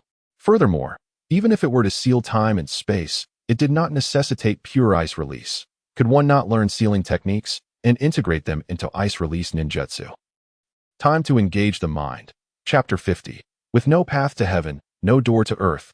Upon the execution of this ninjutsu, Naruto and Sakura both sensed that something was amiss. The array of multiple ice mirrors loomed around them. In front, behind, and even above them. Was there truly no escape but to descend? Sasuke, do not explain anything about ice release. Do you have any good ideas? Naruto bellowed, charging forward. When faced with uncertainty, one must act boldly. Leaf Village, Naruto, super invincible big whirlwind. He aimed a kick at the exposed by TNT, yet had his fill of battle. The audacious Sasuke wanted to snatch his opponent again. And he would not allow it. Having previously clashed with this masked youth, he thought to himself, Sasuke has already defeated two opponents. I cannot allow this one to slip away. Come forth and battle me. Do not leave me, Naruto-sama. With a mere afterthought, wherever Naruto Uzumaki passed, a tempest followed. Swish. The sound of air bursting thundered through the arena. Observe as the revealed by, unfazed, stepped forward, seemingly melting into the ice mirrors. A mere paper doll? Incorrect. He was a reflection within the mirror. Bang. Crash. Naruto's kick possessed an astonishing power. The ice mirror shattered, and immediately thereafter, it disintegrated into fine powder, carried away by the wind, as if it had never existed. With a furrowed brow, Naruto exclaimed loudly to his companions, "This ice is incredibly tough. What is happening?" His first reaction was not to concern himself with where Haku had vanished, but rather to ponder the peculiar nature of the ice mirror. Why was it so strange? So, Haku has disappeared. Where could he have gone? At that moment, Yellow was emerging from underground. Earth-style, hiding technique. Apologies, but he possessed a modicum of knowledge regarding the foundational ninjutsu of the five elements. Sasuke, having surfaced, wore a grim expression that he was unable to escape from underground. Was there truly no way out above or below? Upon hearing this, both Naruto and Sakura furrowed their brows. Were they to be restrained by the enemy? Then let's charge forward, keep running, and do not stop, he declared with a fierce determination, half in response, half as a test. Naruto was likely on the edge of the magical ice crystal, right? Could he escape? The two exhibited a remarkable synergy. One sought a route underground while the other inadvertently attacked the still-present Haku. With one ice mirror destroyed, could this not be considered a type of flaw on the enemy's part? Yellow yearned to understand. Their Team 7 was no band of fledgling novices. Such control-type ninjutsu, unless utterly unavoidable or wielded with utmost confidence, should prompt any sane ninja to seek an escape. After all, the more the enemy desires to execute something, the more one should thwart that intention. Yes, do the opposite. Exactly. Even if we are fools, we should grasp the principle of opposing the enemy. Immediately, the three sprang into action. 3 directions, 3 paths. How could the enemy obstruct them? Even if someone was trapped inside, those outside could coordinate their efforts. However, would everything proceed so smoothly? At that moment, Haku was naturally concealed within the ice mirror. Observing from the shadows, he held a neutral stance regarding Team 7's actions. Too late. No one has ever truly evaded my technique. His gaze sharpened as he discreetly formed a hand seal. Another ice mirror coalesced before Naruto. It was as if the shattered mirror had restored itself in place. This mirror formed with remarkable speed, resembling the reassembly of the recently pulverized ice. Indestructible? Unbreakable? Could it truly be so? Upon witnessing Team 7's response, Haku pondered, 3 directions, right here. His technique did not permit such inconvenient limitations. Ice style, mind transfer, instant movement. Remaining within the mirror's surface, he could appear at will on the opposite side of another mirror. Illusion and reality, truth and deception. Rest assured, Team 7 would be unable to detect his true form. Not even the sharingan of the Uchiha could succeed. At seemingly the same moment, a Haku appeared before each member of Team 7. Following that, countless ice senbon were hurled towards them, dense and overwhelming. They bore an imposing presence. These ice senbon, while seemingly an ordinary area attack, concealed many aimed directly at vital points such as pressure points, joint connections, and internal organs to incapacitate or even kill. One false move. The hairs on their bodies stood on end. This moment's onslaught of senbon resembled a torrential storm, seemingly endless, without conclusion. In that instant, it felt as though a colossal ice beast roared, a deity of ice bellowed. Wishing to escape? Not a chance. The 3 were compelled to huddle together, back to back. Yellow's sharingan whirled intensely. Weakness, flaw? Where are you? Kakashi and Zabuza exchanged blows, their duel lively yet unremarkable at first glance. Lacking the spectacle of Haku's confrontation with Team 7. Amidst the dense mist, Zabuza, once again concealed, wore a slight smile. Haku, well done with this maneuver. Haku appeared intent on eliminating his adversaries. This technique was even beyond his own tolerance. The young ninjas from Konoha were indeed prodigious. Ha ha ha. Monstrous geniuses, to say the least. Yet my Haku is a genius among geniuses. A true monster. He wished to laugh, wondering what expression Kakashi would wear in response. Would he continue to trust his young subordinate? Or would he be unable to resist intervening? He needed to keep a close watch on Kakashi, ensuring that this man did not interfere with Haku. If possible, seizing the opportunity. Meanwhile, Kakashi had naturally discerned the nature of the enemy's technique. That chilling aura could be felt even from a distance. Impressive, this ice-release bloodline limit user is formidable. Zabuza has staked everything on this masked boy. Kakashi too felt the urge to smile, to relax, to laugh effortlessly.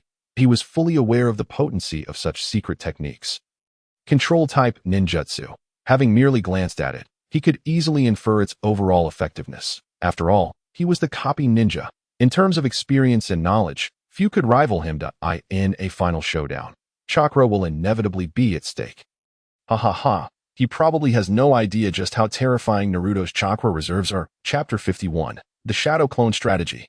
Both individuals were filled with mysterious confidence in their respective subordinates. In the arena of the ice prison, the situation was tense. Exceptionally tense. Kakashi and Zabuza's analyses were not entirely incorrect in their own ways.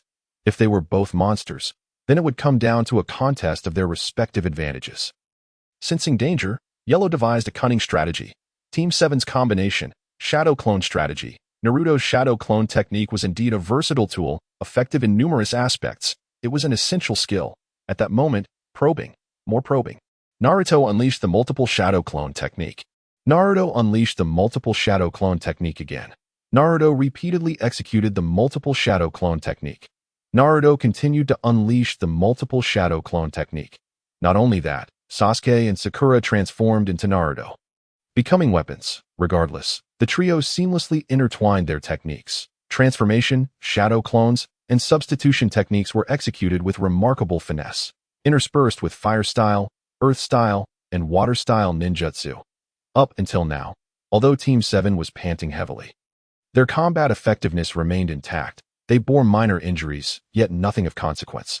Why is this considered a cunning strategy? Because Naruto could afford the stamina. This was Yellow's insidious cunning. Just how much chakra did Naruto possess?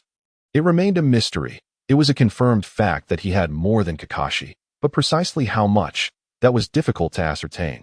Even Kakashi's chakra reserves, in Yellow's view, were at the pinnacle of human limits.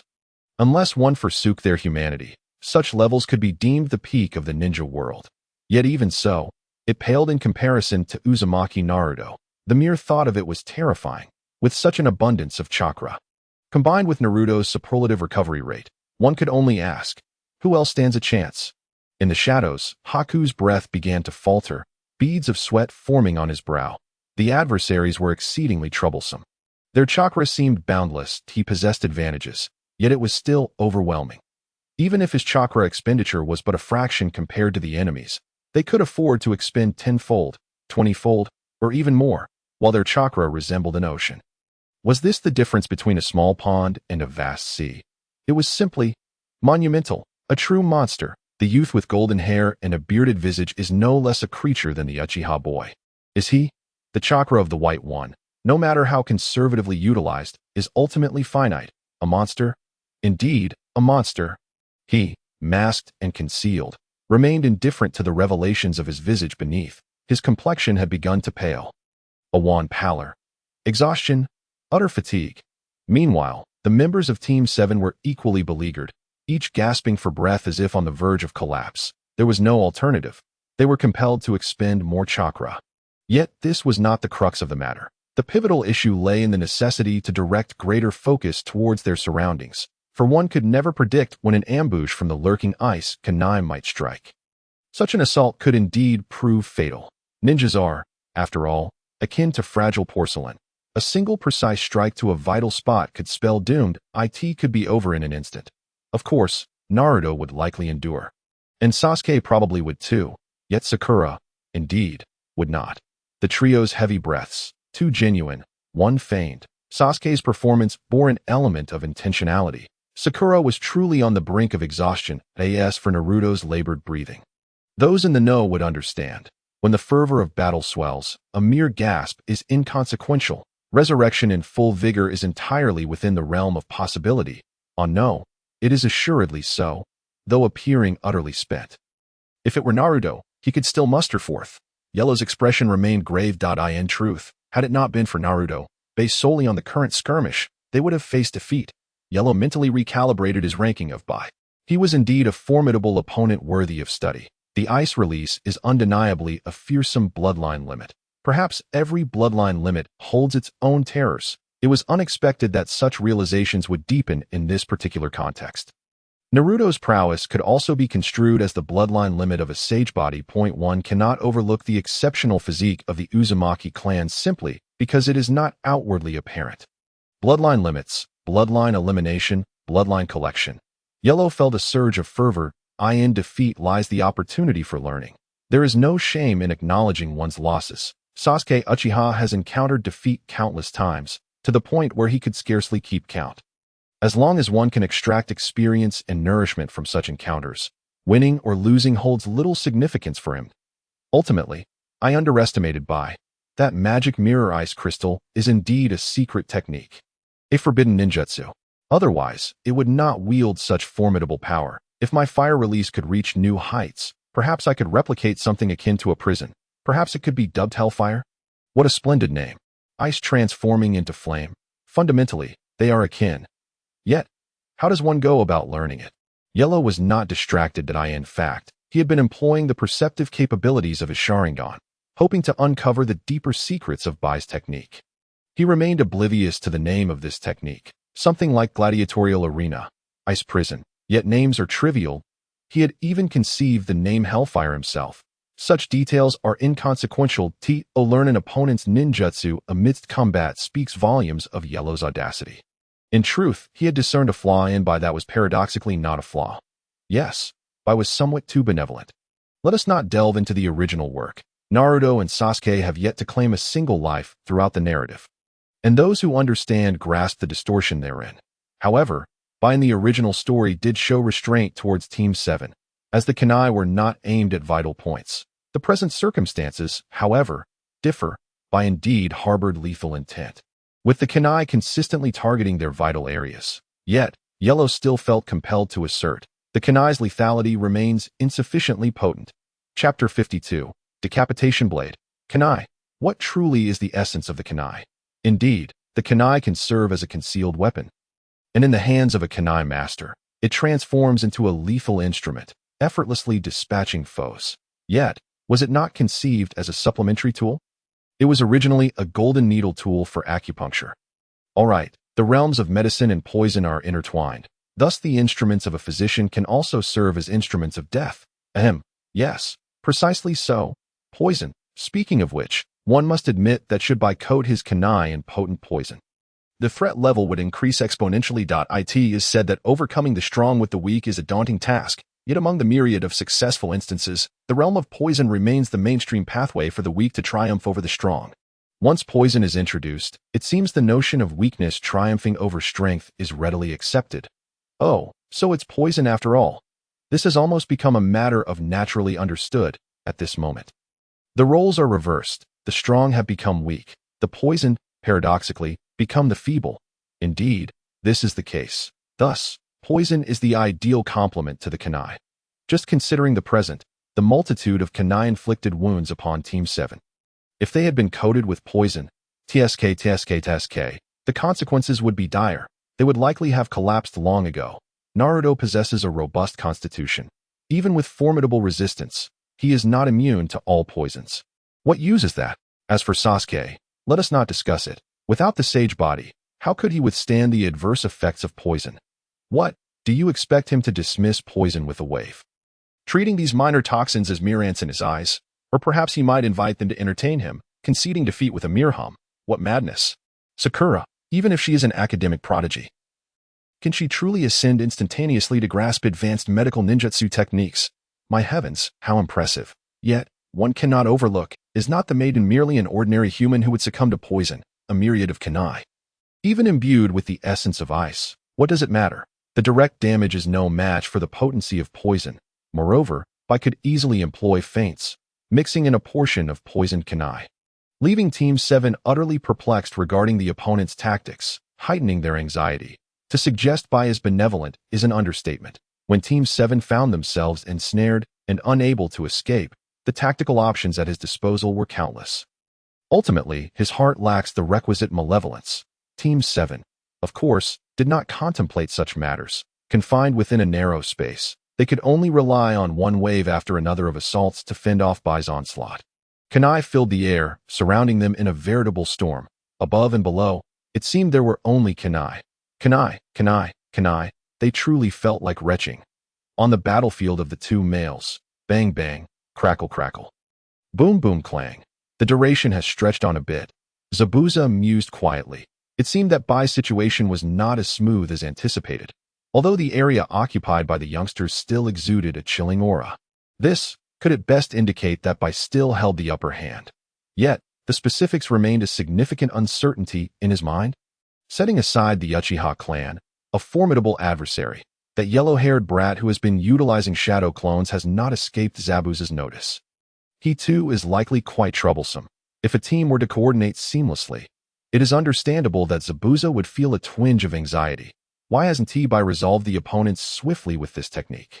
This is troubling. His initial intention was to stall Kakashi, granting Bai the necessary time. Yet now, he found himself growing increasingly anxious. Bai must not encounter any mishap. That is his bottom line, though he does not truly believe Bai would falter. Who can say for certain?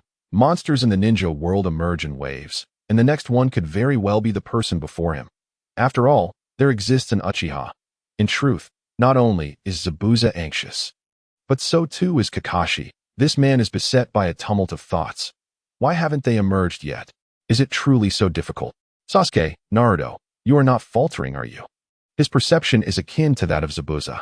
In the area where Bai is engaged with Team 7, Kakashi can only sense a pervasive chill. The opponent's chakra is capable of suppressing the presence of Uchiha Sasuke and Uzumaki Naruto's chakra, instilling within him a profound sense of dread.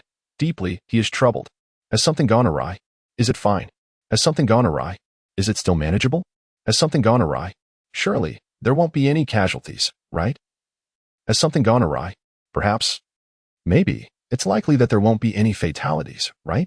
However, these mental musings are not reflected on their faces. Not a hint of related emotion is revealed. It seems. Subordinates are merely subordinates. If they perish, so be it.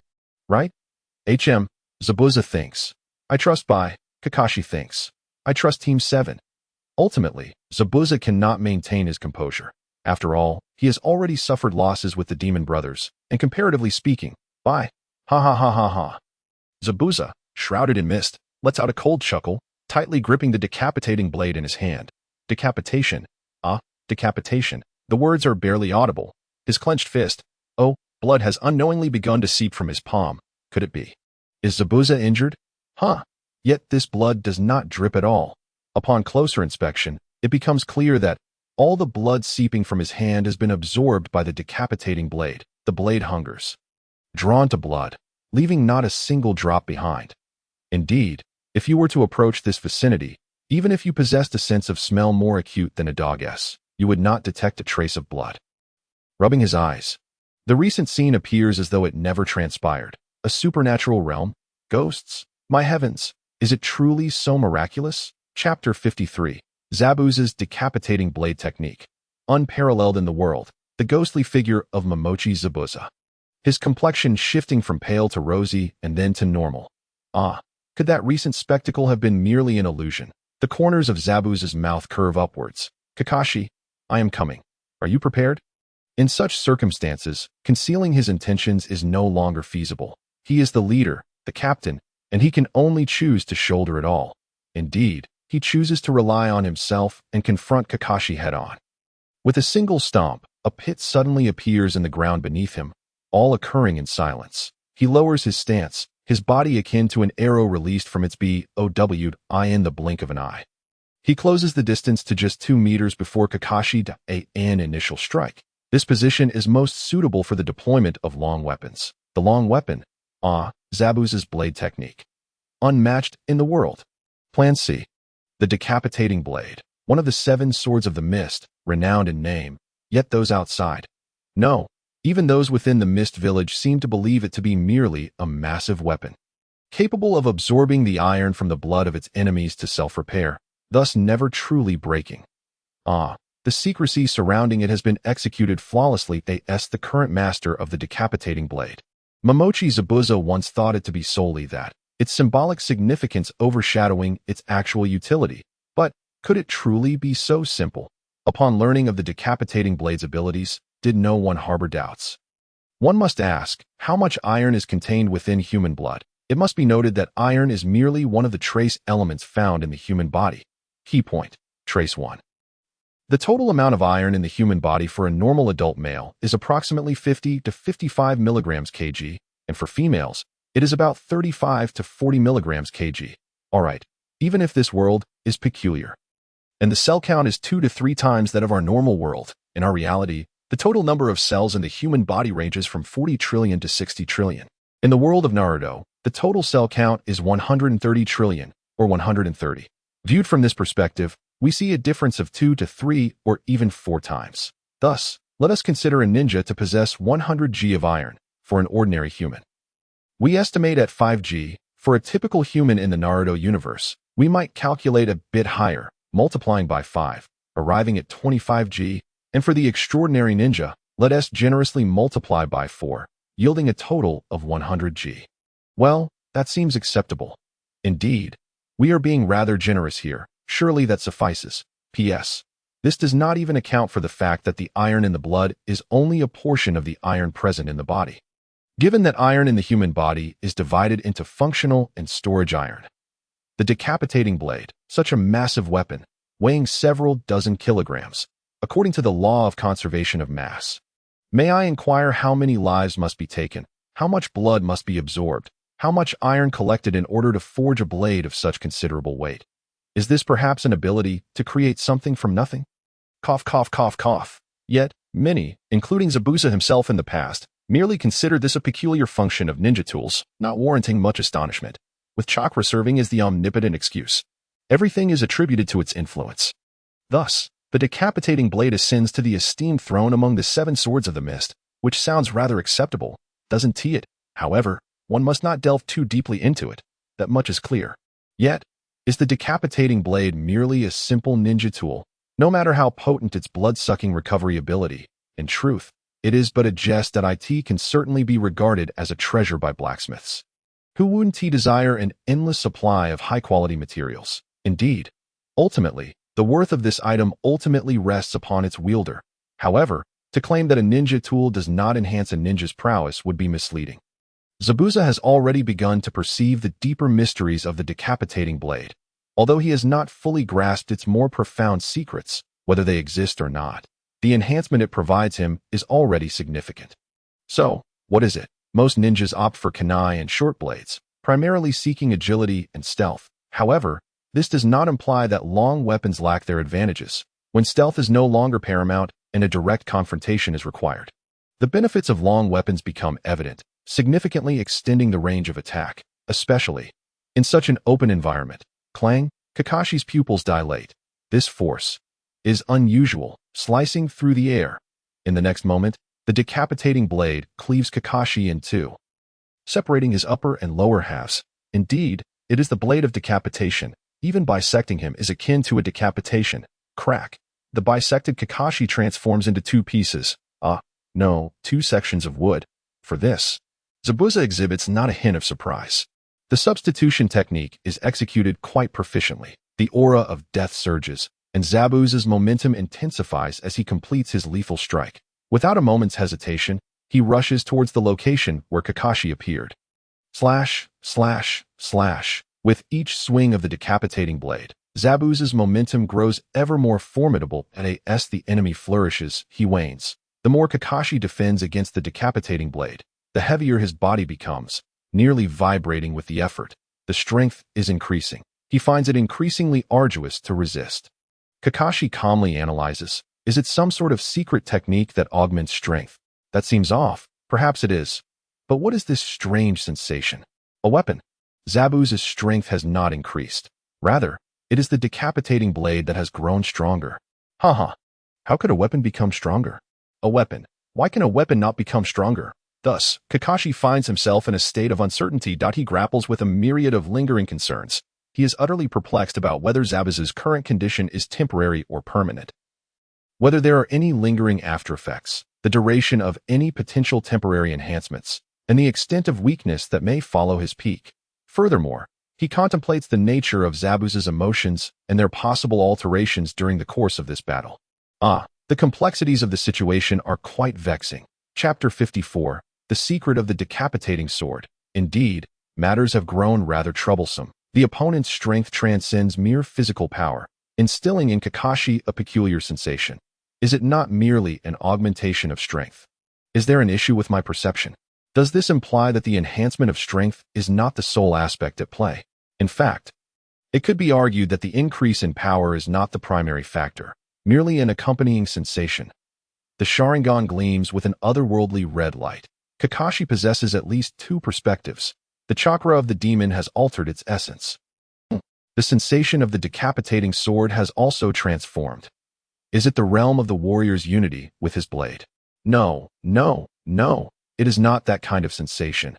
Eliminating all impossibilities, the most plausible truth must pertain to the unique effects of the decapitating sword. Clang. Clang, clang. Kakashi demonstrates his skill in force mitigation, currently finding himself at a disadvantage. There is no readily available solution to this temporary predicament. Indeed, the 7 ninja swords of the mist, they say the decapitating sword is the most useless. Merely capable of blood-sucking recovery, a divine blade that can regenerate even when severed. What is there to boast about? This characteristic may hold some value for craftsmen, blacksmiths, or national powers, but from the perspective of enhancing a ninja's capabilities, it is utterly devoid of merit. Moreover, heavy weaponry is not easy to wield, and Zabuza is not even the original wielder of the decapitating sword. Kakashi muses internally, feeling he has grasped a fragment of the truth. This is significant. The conflict among ninjas, to a certain extent, is a battle of intelligence. The unknown is always a source of dread. However, once the unknown becomes known, the circumstances inevitably shift. The 7 swords of the mist. The decapitating sword is the true leader. I always thought this was merely a jest, for it is a great sword, hence it is the leader. What a chilling jest. Yet, there must be some underlying reason for such a reputation, suggesting that deeper mysteries lie within, unknown to outsiders. He feels he has pinpointed the crux of the issue. The 7 ninja, swords of the mist, can never be mere ordinary ninja tools. They must possess secrets beyond the scope of conventional intelligence. This revelation dispels a portion of his confusion. Yet, conjecture aside, the reality remains. Hatake Kakashi, the elite J-nin of Konoha, still finds himself at a disadvantage. His chakra is increasingly siphoned into the seemingly bottomless abyss of the Sharingan. Utilizing the insight afforded by the Sharingan, he moves with agility, predicting the opponent's predictions, prioritizing evasion. He must avoid the onslaught. Patience. Let us see who falters first. At this moment, Zabuza has fully transformed into a relentless machine, no longer a mere fighter, but an unyielding butcher wielding the decapitating sword with ease. His breath remains unperturbed. The weighty blade feels as light as a feather in his grip, and his aura grows increasingly formidable. Observing Kakashi's continuous evasion of his relentless strikes, Zabuza sneers inwardly. Kakashi, your evasion with the Sharingan is indeed impressive. The inside of the Sharingan is formidable. But how long can you evade me? Do you think the weight of my decapitating sword is too cumbersome? As long as I keep swinging it. The one who tires first will surely be you. I see through your fade. You are bound to be disappointed. At this moment, the decapitating sword in my hands is as light as a feather. Indeed, Zabuza is harnessing the true power of the decapitating sword. The decapitating sword is a miraculous ninja tool. Beyond its well-known recovery abilities, it possesses unique capabilities that lie in the hands of its master. The decapitating sword can be wielded effortlessly, while its weight becomes a burden for the adversary. The decapitating sword merges with its wielder's body, akin to the warrior's unity with his blade. However, it is essential to interpret this phrase literally. The unity of man and sword signifies an intrinsic bond between the individual and the weapon, though achieving the true essence of the warrior's unity with his blade would be even more advantageous. From this moment forth, the once hefty decapitating sword is no longer a burden. Rather, the enemy struck by it will perceive the weight of the blade growing ever heavier. Alas, the decapitating sword has been severed. Surely, one would not believe that its fragmentation would have no bearing on this ninja tool. If this were a game, it would be akin to starting anew, erasing all previous enhancements. Upon acquiring the decapitating sword, Zabuza initially regarded this heavy weapon with disdain. Had it not held immense significance in the hearts of the Mist Ninja, he would have been reluctant to wield such an instrument. It felt overly cumbersome. Yet, through serendipity, as he gradually became accustomed to it, the sword began to reveal its secrets. The burden of the Sharingan must be considerable, no? Utilizing blood that is not one's own is not as straightforward. Our Mist Village is also a village of bloodlines. Even if you are a genius, wielding blood that is not your own will inherently present challenges. This means you, Kakashi, will expend a substantial amount of chakra.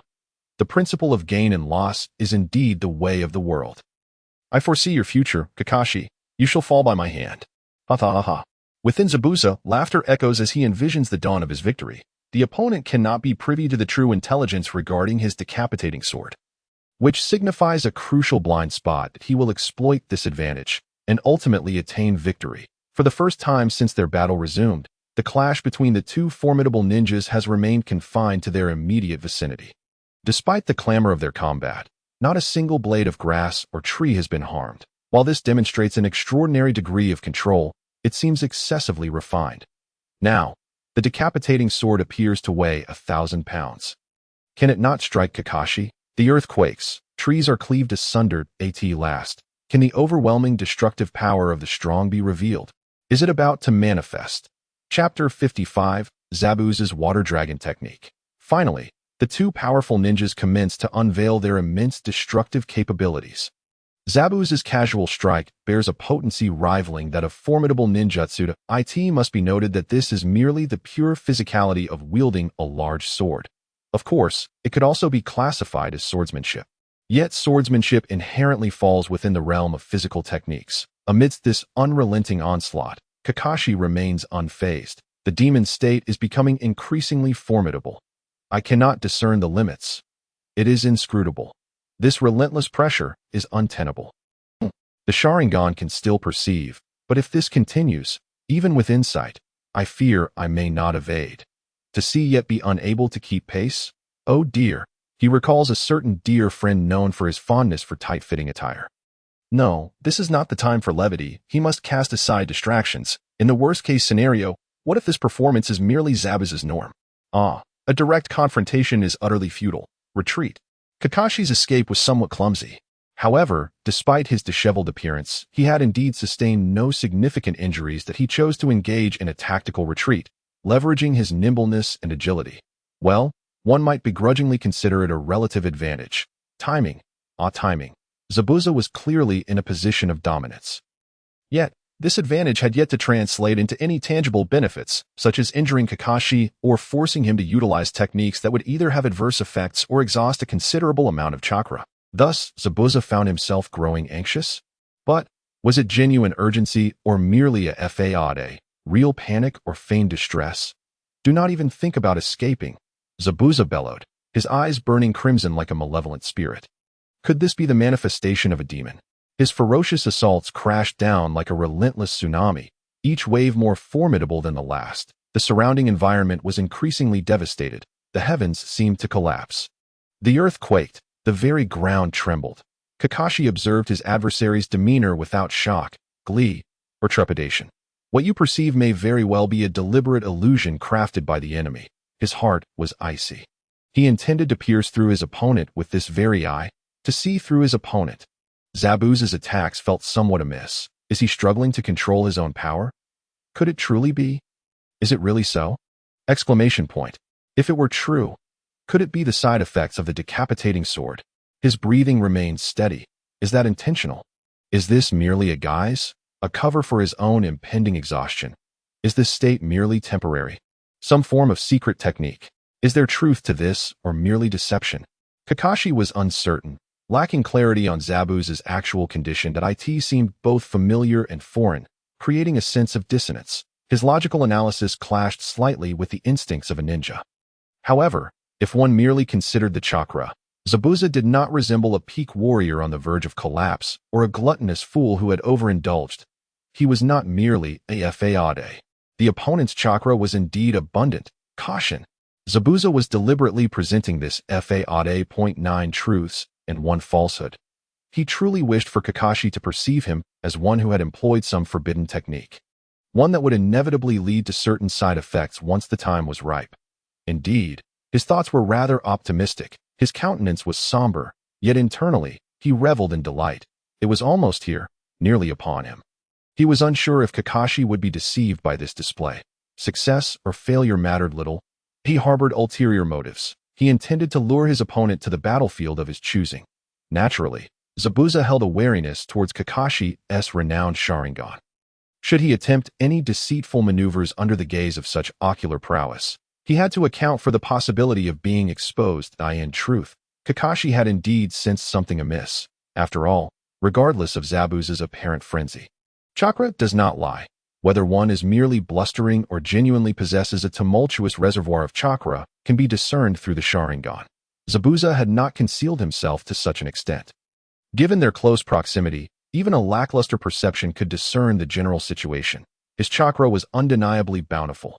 Thus, at last, oh, the ocean, you are but water, wielding the decapitating sword. Zabuza at that moment formed a single tiger seal. This did not hinder him from continuing his assault on Kakashi. Do not stop. Will not stop.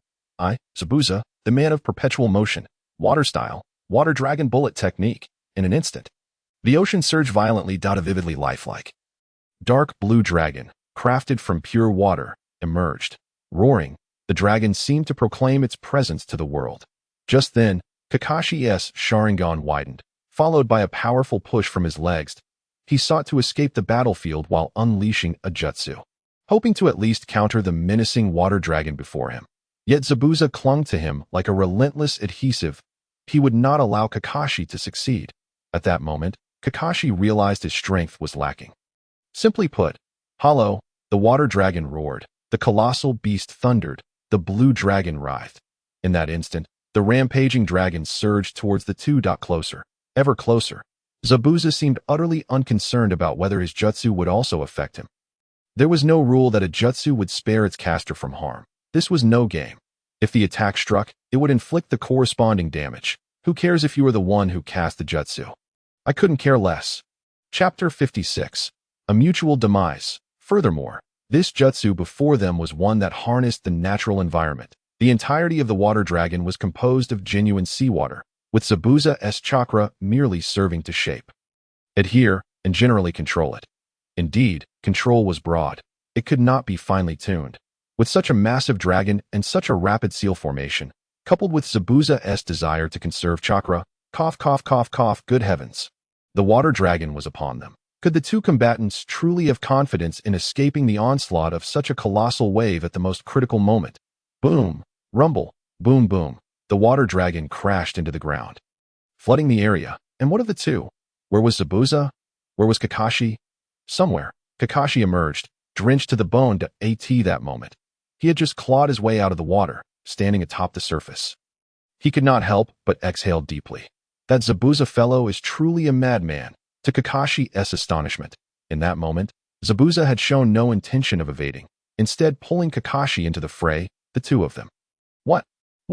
Indeed, both had been caught directly in the path of the formidable water dragon bullet technique. This was a full frontal assault, inflicting 1,000 casualties upon the enemy while sustaining 800 losses oneself.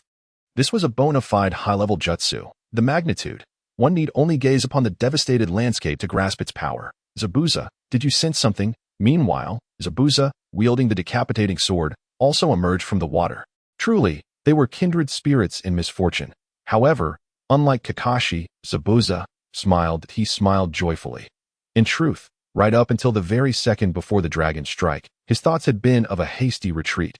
Yet somehow, in that fleeting moment, perhaps it was instinct, perhaps it was primal intuition, he chose not to flee. He would remain. This demon was obstinate, regardless of the origins of that thought that he believed it. After all, he would not die.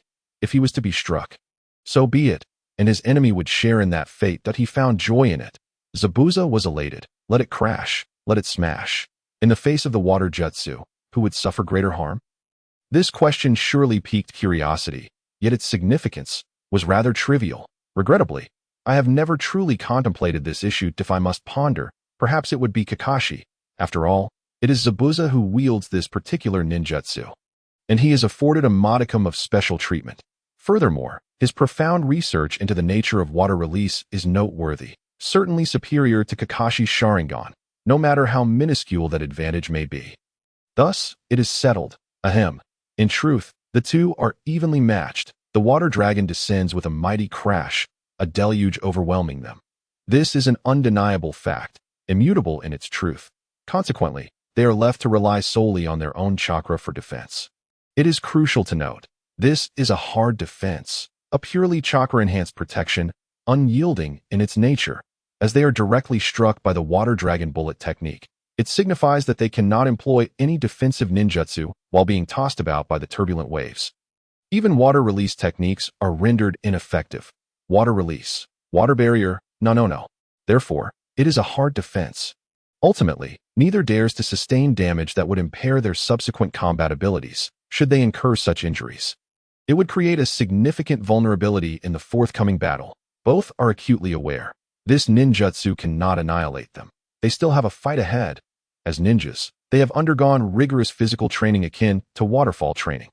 The recent water dragon bullet technique resembles the assaults of waterfall training or oceanic trials, albeit this particular attack is somewhat more chaotic and potent. Perhaps, the instantaneous intensity of the water dragon bullet greatly surpasses the pressures their training has imparted upon their bodies. But that is the extent of it in any case. It will not claim their lives. Now the question arises, since this will not take their lives, what if, by misfortune, one sustains an injury that affects their mobility? That would be quite detrimental. If one is injured while the enemy remains unscathed, does that not present a grand and opportune vulnerability for the adversary to exploit? Naturally, submerged in the water, they must not only go with the flow but also expend vast amounts of chakra to bolster their defenses. They must guard against the potential impact of hidden currents and debris that could impair their combat effectiveness. In this exchange, both have drained considerable chakra. Winky face. Alas, defense is perpetually more challenging than offense, especially when it encompasses total protection. Unless one employs a no-hand sign defensive technique, there is little recourse. Thus, the amount of chakra expended in this instance. A rough estimate suggests it could suffice to unleash one or even multiple ultimate ninjutsu techniques. Truly a case of mutual destruction, Zabuza feels quite satisfied with his current situation. This moment serves as an opportune time for reflection. Have I been influenced by the sharingan? Have I, or not? Zabuza finds himself somewhat perplexed. Even now, he is uncertain of the specifics. Yet, at this moment, I am undeniably unaffected. The sharingan is notoriously difficult to contend with, particularly when wielded by Kakashi. Everything about you has been thoroughly seen through by my eye. Although Kakashi has never uttered such words, Zabuza inexplicably recalls them, but he reflects on Kakashi's various displays since their engagement began. That man's left eye. That three-tomo sharingan. Crimson and otherworldly. Chapter 57. The decapitating sword shatters. Zabuza now realizes that perhaps all his prior actions have been laid bare beneath that eye. He had not felt this way at the time. No. It was as if that I suppressed any thoughts of doubt from reaching his consciousness. Am I to doubt myself after considering it all at once? Hee. How perilous, how perilous. Is this the essence of the sharingan? No. This is the Kakashi of youth, long regarded as a super genius and now recognized as an extraordinary powerhouse, an outsider, wielding blood that is not his own, yet exhibiting prowess that surpasses even the Uchiha clan. Kakashi, truly worthy of his reputation. However, all of this is trivial in the face of my instincts, subtly influencing me. Hitsue. My chakra is running low. Kakashi's expression is grave. The sharingan has been voraciously consuming his already limited chakra. I am merely Kakashi with chakra levels akin to that of a card, while the sharingan provides immense convenience to him. It is ill-suited for protracted battles against foes. Kakashi is certain of one thing. The demon and his situation are comparable, yet the latter is undoubtedly more resilient. One must remember, the demon is not only elusive, but also a relentless harbinger of death upon the battlefield. Possessing endurance beyond the norm, without the sharingan, Kakashi might have been able to hold his own against such an opponent, but with the sharingan, he must concede in other areas. There is little recourse. Summoning technique. Gritting his teeth, he forms several seals to conserve chakra. Bang! A figure materializes. At this moment, the dense fog shows signs of dissipating. Yet, it is but a mere indication, like the water dragon bullet technique. The hidden mist technique flawlessly utilizes the surrounding environment. It is not the thickest fog, but it is certainly substantial. The dense fog can still be quantified. Kakashi is utterly uncertain whether Zabuza will take this opportunity to approach Team 7. Now, it is his turn to take the initiative. Hey, Kakashi, the summoned ninja dog, Pakin, raises a paw in greeting. Pakin, there's no time to waste. Assist me in tracking the enemy. Kakashi's demeanor is serious, and Pakin senses the gravity of the situation. He is no lackadaisical summoning beast. Aiding his contractor is his duty. Pakin inhales deeply. Pakin ninjutsu, scent tracking technique. In but a moment, he leaps onto Kakashi's head. Kakashi, over there. Kakashi expands his form and leaps directly forward. Pakin remains perched atop Kakashi's head, guiding him in the right direction. A tracking dog primarily reliant on sensory perception. It is quite normal for Pakin to lack combat prowess. This man and dog duo are, in fact, old friends. Since Kakashi is in a hurry and Pakin is light, he decides to use Kakashi as a steed. Nearby Zabuza, summoning technique. Earth release. Pursuit Fong technique. Kakashi's shadow clones are remarkably adept. Zabuza, concealed nearby, suddenly changes countenance. This sensation, woof, woof, woof, woof, from the depths of the dense fog, several massive ninja dogs erupt from the ground, lunging toward him. Their jaws latch onto his arms, legs, and waist. Zabuza's expression darkens. They are dogs. I was careless. I never anticipated Kakashi would employ summoning techniques to in a fit of anger, disregarding whether the dogs have bitten him. Chakra surges forth, strength surging. Get away from me. You mutts. He knows Kakashi is on the way. Sure enough, the next instant, the sound of 1,000 birds fills the air, a thunderous crash. A hand enveloped in crackling electricity, accompanied by a sharp, piercing sound akin to the cries of 1,000 birds. Lunges toward Zabuza's chest, the one who pierces the heart. Kakashi has arrived. In this life and death crisis, Zabuza no longer contemplates slaying the bothersome dogs. He braces himself, defending his chest. Clang. The Chidori collided fiercely with the blade of the decapitating sword. No.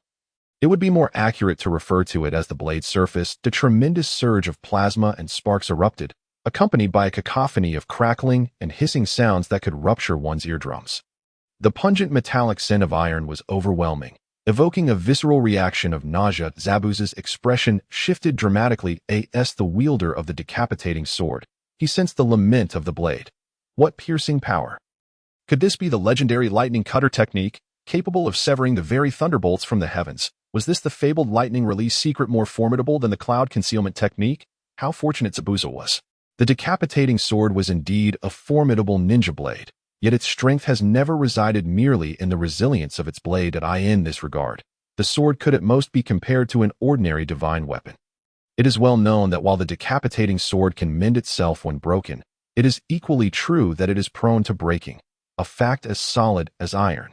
If it had never broken, how could one ascertain its ability to restore itself? The decapitating sword wailed in anguish. Should he preserve the sword or his own life? Without a moment's hesitation, Zabuza made his choice. The sword could be repaired.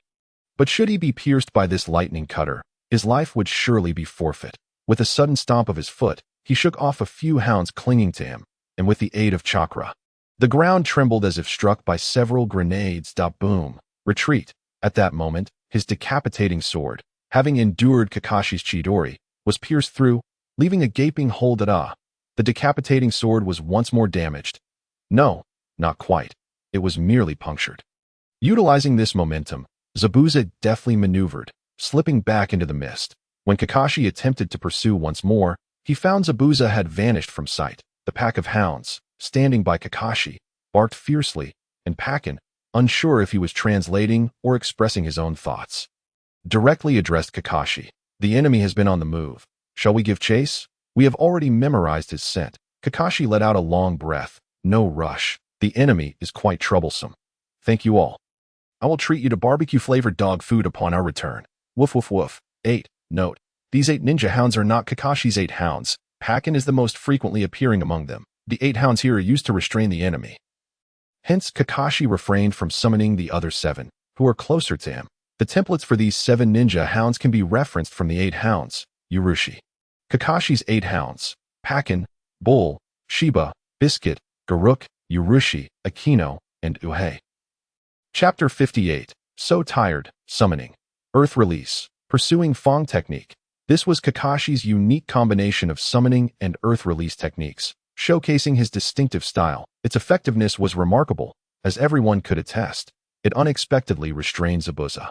Following closely, the chidori pierced the decapitating sword, neutralizing its threat. A grand exit, indeed. However, Kakashi remained vigilant, as the ghost ninja still retained peak combat capabilities. Whether or not the decapitating sword was in play, Kakashi was prepared for the worst. Could he be even stronger?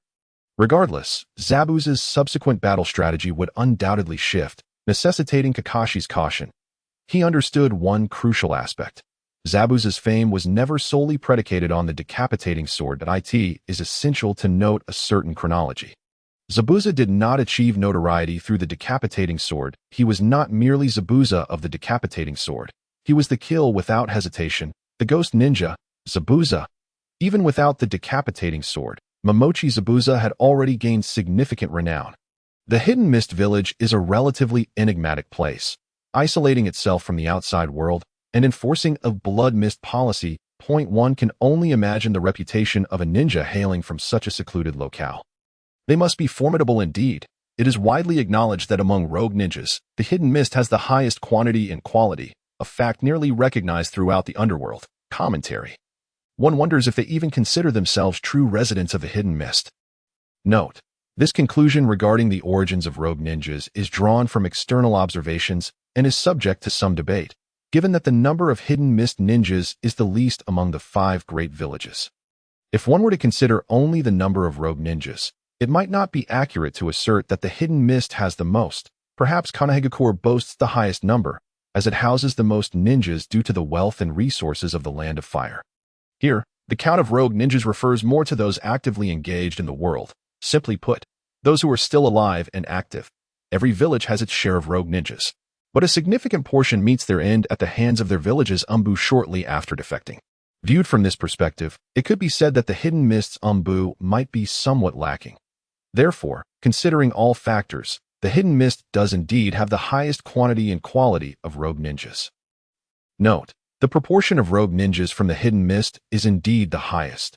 This is a comprehensive ranking of quantity and quality. Otherwise, in terms of quality, Konoha boasts legendary figures such as the Sannin Orochimaru and the clan-eradicating Itachi, whose prowess is truly unparalleled. A light-hearted jest, Konoha snickers. We hear you're comparing the prowess of rogue ninjas. Not to brag, but everyone here is a mere junior. The 4 great ninja villages bow in respect. Konoha in this regard, is indeed the leader. We willingly acknowledge you as the strongest. Smiley face. All right. This isn't particularly glorious, so there's no need to dwell on it. Let us move on. Next round, continue. The battle between Kakashi and Zabuza intensified. No longer a mere test of strength. Meanwhile, on the other side, within the ice prison of the magic mirror, one cannot help but note the stark contrast between the interior and exterior of the prison. Outside, one could merely sense the chilling chakra pervading the atmosphere, nothing more. Inside, can you hear it? The howling of the wind through the snow, the crisp shattering of glass-like ice mirrors, the spirited voice of Naruto, filled with vigor, echoing amidst the chaos. So much commotion, truly a lively scene. Intermittent booms punctuated the air. Bang, bang, bang. Clap, clap, clap. Hiss, hiss, hiss. Crash, crash, crash. A monster, truly a monster. I stared wide-eyed at Team 7.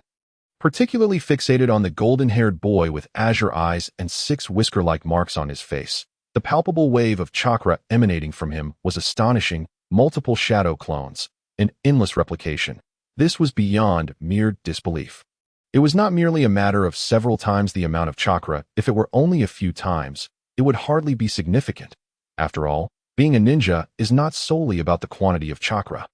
However, what if a person's chakra exceeded yours by hundreds, thousands, or more? I considered his own chakra to be substantial, thanks to his bloodline limit and inherent talent.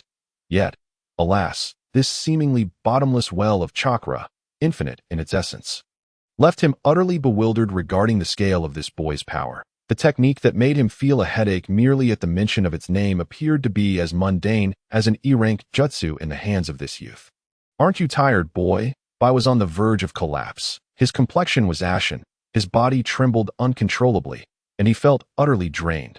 Gritting his teeth, he resolved, no matter what, he must hold off the 3 individuals before him. Determined not to allow them to disturb the battlefield of Mr. Zabuza, with all his might, chakra, a fusion of physical and spiritual energy, was known to all in the ninja world. As long as one's spirit was strong enough, there would always be some physical energy to draw upon. At worst, he could extract a portion of his own vitality. This was a forbidden technique that wasn't quite forbidden. Forcibly extracting chakra often meant a ninja was suppressing their own life force, forcibly squeezing energy from within their body to form chakra. The consequences included a shortened lifespan, diminished potential, and post-use weakness, possibly leading to sudden death. This was, of course, undesirable, yet there were not many alternatives. Naturally, if the situation was not dire, extracting a little was permissible. However, the balance was difficult to gauge. Only in life and death crises could one manage to extract chakra, indicating that the individual had achieved true enlightenment at this juncture. It seemed he had prepared himself psychologically for the possibility of death. Moreover, to speak bluntly, what true ninja had not pressed themselves to extract some chakra at some point? In truth, this was hardly something to boast about. Chapter 59, Lightning Release Secret Technique, Lightning Cutter. On the vast and tumultuous sea, fierce winds gathered dark clouds. Well, there were no sea swallows resembling black lightning here. But there were 2 men. One of them, at first glance, did indeed resemble black lightning. As for the other, could he be the true blue lightning? Speaking of which, did Zabuza truly prefer environments saturated with water? Although he was from the Mist Village, it could not be said that he held a particular fondness for such conditions. In battle, a water-laden environment was at best a marginal advantage. Zabuza, am I merely a trash ninja relying solely on the environment? Do not compare me to them. After all, he was not a member of the Zuki clan. Lacking the water clone technique, while a water-filled environment facilitated his water release techniques, it was still rather limited. Furthermore, at this moment, he appeared as a stray dog, compelled to engage in battle under such conditions. What was there to be proud of? Kakashi. Indeed, it was this man. This man was driving him toward a certain dead indeed that moment. The former 7 ninja swordsman of the mist and the first technician of Konoha, the copy ninja. Engaged in a life-and-death struggle. In fact, the two silent men had a slight misunderstanding that as elite ninjas, their inner thoughts would not be discernible from their outward appearances, if one were to catch a glimpse. It was likely an intentional display, right? Zabuza felt that this operation could very well come to a halt. What? Halt? Well, indeed, he truly wished to throw in the towel. At worst, failure was simply failure. After all, with Kakashi Hitaki present, this was a perfectly valid excuse. He planned to regroup with and then retreat. While he still possessed some combat capability, retreating was hardly a challenging endeavor, was it? This was not a particularly difficult matter at all. Kakashi discovered. He noticed Zabuza was heading toward the ice user. This was not a good omen. Uncertain and unclear, he suspected Zabuza was planning some trick. What if he arrived there, and the two formed a special collaboration? Would they combine forces for a powerful technique? If that were the case, could Team 7 withstand it? The worst outcome could very well be the complete annihilation of Team 7. This simply could not be allowed. He, Kakashi Hitaki, would absolutely not permit it. Team 7 must not come to harm. What Kakashi said was true. The demon had no use in this scenario. He had not realized that Zabuza harbored thoughts of retreating. The sharingan was not a mind-reading eye. Even if Kakashi had truly sensed it, as long as Zabuza remained, he would not believe it. Having fought to this extent, a grudge had already formed. You tell me you wish to retreat. Are you joking? In reality, Zabuza was merely toying with the idea of retreat. It was just a thought. If the situation improved, perhaps he would stay. If it worsened, then he would withdraw. Adapting to circumstances, the demon Zabuza was exceedingly clever. If managed to deal with the three, he would retreat like a ghost and join forces with to take down Kakashi directly. At that point, the tides would turn. He was a proud man. He did not truly believe he had failed. Even in retreating, it was not a failure. Remember, this is crucial. The demon Zabuza, have never known defeat. What? You say I failed to assassinate the fourth Mizukage? Ha ha ha. It was merely that the plan did not succeed. Even as a rogue ninja, I still hold some influence within the village. The demon Zabuza, and the guiding light of the village, illuminating the confusion of the youth and providing direction. This is hardly a failure. I refuse to acknowledge it. Looking at the present circumstances, the specific details of this mission were inaccurately described. Yes, the intelligence was flawed. The task rewards did not match the specifics of the mission. Zabuza would never truly risk his life to complete a task with so little benefit. It was not worth such a large sacrifice. In truth, he had already paid a considerable price, his beloved subordinate. The demon brothers had perished. Was that not enough? Upon his return, he would need to discuss compensation. Regardless, he must increase the pay. Of course, as a demon, a rogue ninja must maintain a fierce demeanor while out in the world. Otherwise, it would be all too easy to attract a pack of ravenous hyenas. How bothersome. Life is not easy. This is a hardship that those ninjas sheltered by the village could never understand. In any case, it was certainly not that he was on the brink of collapse. Boom! Two streaks of blue and black lightning clashed upon the surface of the sea. The blazing, dazzling thunder and the overwhelming aura of malice collided violently. In the next moment, a thunderous roar erupted, akin to mountains collapsing and tsunamis surging, centered around their clash. Boom!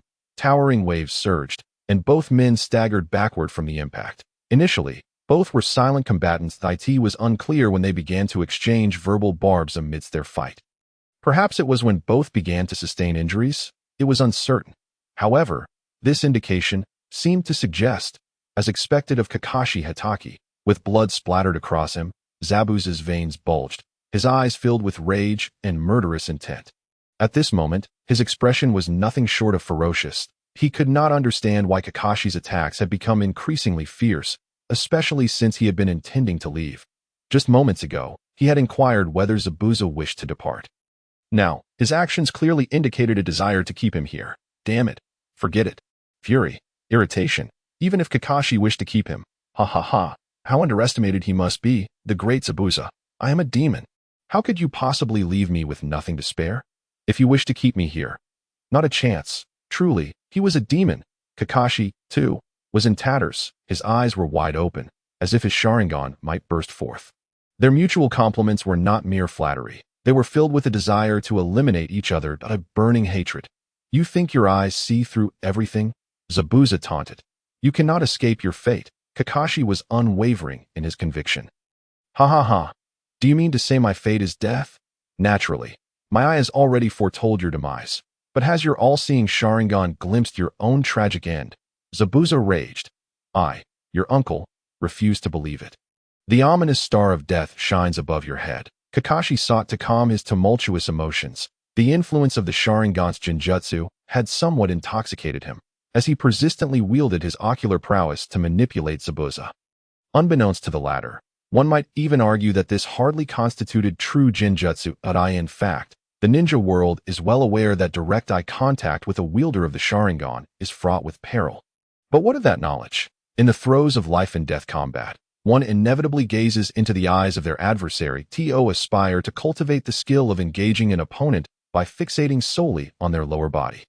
I must inquire, do you truly believe your foes are limited to those with crimson eyes? If others exist, then honing this singular ability is utterly futile. It would, in fact, amount to a waste of precious time. With that effort, one might as well practice with shuriken and kunai instead. Though Kakashi unknowingly exerted his sharingan's influence over Zabuza, he, too, found himself affected by its power. It is, after all, a double-edged sword. Furthermore, the malevolent aura emanating from the demon seemed to further agitate him. The sharingan appeared even more volatile, as that sinister presence permeated his being, akin to boiling oil mixing with water, where the latter would swiftly undergo tumultuous vaporization. Under such compounding pressures, maintaining true composure became increasingly elusive. Yet, it mattered little. In contrast to his opponent's obliviousness, he at least retained awareness. Zabuza, your future holds but one certainty: death. Zabuza stood momentarily stunned. He was taken aback, not entirely sure why. Alas, this brief moment of hesitation proved detrimental. Kakashi seized the opportunity, a culmination of his meticulous preparations with the sharingan. The distance, the positioning. I cannot ascertain whether this is the battlefield you intentionally selected, but it is equally advantageous for me. Again. No, Zabuza. I have you in my grasp. You cannot escape. Let us determine the victor with a single strike. The initiative in combat is a most enigmatic concept. In the realm of mutual awareness, you and your enemy are, to a certain extent, intimately close. It resembles a communion of hearts. Can I truly hear your innermost thoughts? This is certainly not a romantic affair. Behold, streams of dark blue lightning, akin to serpentine bolts of thunder. An overwhelming barrage of lightning, undulating and coiling. Hatake Kakashi. Lightning release. Secret technique. Raikiri. Raikiri? How does it differ from the Chidori Kakashi had previously employed? It does. The chakra consumption is significantly greater, and the chakra is compressed to an extraordinary degree, manifesting a transformation of substance. The sound it emits is a deep, resonant timbre, heavy, oppressive, and almost nauseatingly low, in stark contrast to the Chidori's dazzling and exuberant nature, resembling that of a child, while Raikiri embodies the understated essence of maturity. Subdued, subdued. In truth, Raikiri can be even more subdued. This technique is exceptionally suited for assassination. The title of Konoha's foremost technician is not a mere facade, not a master of backstabbing, an expert at piercing through the chest. That is indeed I. This is the source of Kakashi's fearsome reputation. This secret technique will only reveal itself when your demise is imminent, as you glance downward to see the bluish light of the hand that has pierced through your very being. Silent and unnoticed, Kakashi had made a slight adjustment here. He had to acknowledge a truth. In terms of assassination skills, he might not necessarily surpass Zabuza, though he would not concede inferiority, fairly speaking. They are of comparable caliber, on the same level. This implies that attempting to stealthily approach his enemy's back for a direct stab presents significant challenges. Thus, Kakashi opted for a frontal assault, as long as Zabuza's true form fell within his line of sight. As long as there were not too many obstructions nearby, as long as, should these conditions be met, he would be poised to unleash Raikiri with lethal intent. With a single step upon the water's surface, he moved as though propelled by a high-speed train. Amidst flashes of lightning, the water erupted into ripples, a great white wave cascading outward. At that moment, Kakashi found himself mere moments away from Zabuza. Is this truly the legendary Raikiri capable of severing lightning? Zabuza's pupils dilated. This was bad news. Though he was not immobilized this time, His decapitating sword had already been discarded. In such circumstances, no ninjutsu could be unleashed. There was no time. Kakashi would not grant him that luxury. It would rely on taijutsu now. Zabuza felt a bitter smile form. He was somewhat constrained. The opponent's hand seals were executed with astonishing speed. No, he hardly performed any seals at all, reminiscent of his previous water dragon jutsu. It seemed as if he was thoroughly prepared. Had he truly just been caught off guard? Why was this happening? The two engaged in a flurry of taijutsu exchanges. Zabuza found himself forced to evade Kakashi's raikiri, which was quite the predicament. A single hit would spell doom. How frustrating it was, utterly on the back foot. In that instant, a whistle rang in his ears, and he chose the lesser of two evils. Bang! Konoha whirlwind. In the next moment, Zabuza was sent flying by Kakashi's powerful kick. Utilizing the force, he propelled himself further away. Zabuza managed to make a slight maneuver midair before crashing down heavily onto the water's surface. Submerging, Kakashi's electric hand was an assault he dared not confront with his frail-bodied, no-earth techniques. No defensive ninjutsu. Upon witnessing raikiri, he understood that all such techniques would be utterly ineffective. Mere trifles. His head throbbed, his ears rang, his vision blurred. Though these were temporary afflictions, Zabuza sank deeper and deeper. He had to seize this opportunity. Chapter 60. The iconic clash of two dragons. Zabuza prepared to emerge from the depths. After lying in wait for a brief moment, he had adjusted himself underwater. He estimated that Kakashi's raikiri technique should have reached its conclusion. No one could sustain such a powerful technique indefinitely. No one could. The advantage still lay with him. The great Zabuza, though he felt a lingering fear, having narrowly escaped a fatal blow, was his earlier lapse truly the result of the sharingan's influence? The sharingan is indeed a formidable foe.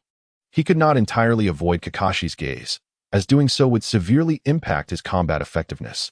Thus, a swift resolution? Yet, if he sought a quick resolution, he sensed that Kakashi would be all too eager to see him make such a choice. You are nearing your limit. Kakashi, are you feeling anxious? You are feeling anxious. Is it due to chakra depletion? Zabuza's inner voice echoed with mockery, convinced he had begun to unravel Kakashi's strengths and weaknesses, at least, partially. Zabuza, I am a man of practicality. Regardless, Zabuza would never concede defeat. Water release. Water prison technique. What? Zabuza felt the surrounding water grow unbearably heavy. This was bad. Kakashi had seized the opportunity to ensnare him. The water prison technique? As one accustomed to this jutsu, he immediately recognized his dire predicament. Utterly disastrous. What to do? Once again, time was slipping away. Was his journey destined to end here? Would his ambitions be extinguished in an instant? Just then, ice release. Ice dragon strike. A colossal white dragon forged from ice surged toward Kakashi. Water release. Water dragon jutsu. Kakashi furrowed his brow as the ice nin intervened. Swiftly forming several hand signs, he transformed the technique he intended to use. The water prison jutsu into the water dragon bullet technique. How unfortunate. Such a splendid opportunity has slipped away just like that. He was on the verge of subduing the rogue ninja Zabuza Momochi. At that moment, whether to fight or negotiate, the power to dictate terms would have rested entirely with him. With the opponent under his control, it would have been Kakashi Hitaki who held the reins. The two dragons collided fiercely. Without a doubt, the water dragon was utterly defenseless. Before the superior ice dragon, the water dragon was instantly shattered as a deluge of water splashed down, reminiscent of a torrential rain. In that moment, Kakashi seized the chance to escape the battlefield, evading the ice dragon's onslaught. Zabuza broke free from the half-formed water prison, shaking off Kakashi. Haku joined forces with Zabuza. Team 7 regrouped with Kakashi. The two sides faced off once more. Here we go again. This time, it felt less like a halftime break and more like an impending overtime. Zabuza-sensei. Haku whispered softly, then fell silent. The two shared a profound understanding. Yet Zabuza still lowered his voice to command. Well done. Excellent work, Haku. However, Zabuza and Kakashi continued to lock eyes. No, that is not quite right. It's necessary to correct this minor error. Kakashi indeed focused on Zabuza's eyes. Yet Zabuza's gaze was not fixed on Kakashi's eyes, but rather on his mask. He feared the sharingan. Well, not feared, but rather felt trepidation. This was Zabuza's most prudent choice after careful deliberation. He sensed that Kakashi's sharingan was even more formidable than that of the Uchiha clan. It was extraordinarily unsettling. How could such a rule-defying ninja exist in the shinobi world? Was the Uchiha clan truly so inept? Or was Kakashi simply too powerful, a surreal reality? My apologies, Kakashi, we failed to keep an eye on that ice user, explained Yoro with a hint of indifference. Team 7 glared fiercely at the masked Haku. This fellow actually managed to leave them behind. Was this a sign of contempt for them? They felt underestimated. In truth, the commotion from the battle between Kakashi and Zabuza reverberated throughout Haku's ice prison. The sheer force. Naturally, Haku had already turned his attention to the 2J Nin on the surface of the sea. Although he could do little against Team 7, one fact remained. He maintained the initiative in this confrontation. If he were not in a hurry to deal with Team 7, he could sustain the situation for a while longer. When the time came, with the roles reversed, if Team 7 wished to escape this ice prison, he could wait for them to tire, expending considerably less effort to achieve greater results. Although it might cost Team 7 more chakra, that blonde-haired boy is named Naruto Uzumaki. That girl, what is a gay? He committed those two names to memory. Just a joke. However, upon noticing that Zabuza-sensei was in danger, he immediately abandoned his opponent. Zabuza-sensei was at risk, and yet he lingered here holding off the enemy? What was he thinking? In such circumstances, without the slightest hesitation, he would undoubtedly choose to support his Zabuza-sensei. The timing was perfect. The enemy had nearly ensnared his master within the water prison technique. Thus, the iconic scene of the two dragons clashing emerged. Indeed, this memorable moment was set to unfold again, but with a different conclusion. Kakashi murmured to himself, seemingly unaware of the words escaping his lips. His lips moving slightly, the mask obscured them, making it difficult to see. He gripped his kunai tightly. The battle was far from over. The enemy still harbored malicious intentions. How troublesome. Zabuza regarded Kakashi and Team 7 with a gaze that was as frigid as ice. His murderous intent intensified. To fight or not to fight. Chapter 61. Zabuza's contemplation. The rogue ninja Zabuza pondered. Kakashi has unleashed his ultimate techniques twice already. His sharingan remains wide open. The outside world speculates that his adeptness with the sharingan must stem from some secret technique. Konoha's sealing techniques have always been the most formidable across the lands. It is not unreasonable for one to wield the sharingan effectively. Nonetheless, this must deplete a significant amount of chakra. Zabuza had never felt such trepidation towards those eyes before. The more he thought about it, the more unnerved he became. His instincts warned him that he had been affected by the sharingan. Yet, there was no escape. In the heat of battle, one's eyes inevitably meet those of the opponent. It was instinctive, nothing more. Alas, enough about those eyes. I must continue my deliberation. Considering the impact of the previous water dragon bullet, along with summoning techniques, earth style, water style, and the myriad of other ninjutsu, Kakashi's chakra levels should be on par with mine. Give or take a little. Even if he possesses slightly more, it cannot be by much. Absolutely. They are certainly at a comparable level. Based on this calculation, he should have little chakra left now. If I were him, I would be at my limit. Zabuza contemplated thus. Though he could not be certain. He had to prepare for the worst-case scenario. At present, his own chakra was running low, and Haku's condition appeared equally dire. He cast a fleeting glance at Haku, yet he comprehended the situation at a glance. This was the result of their long-term cohabitation.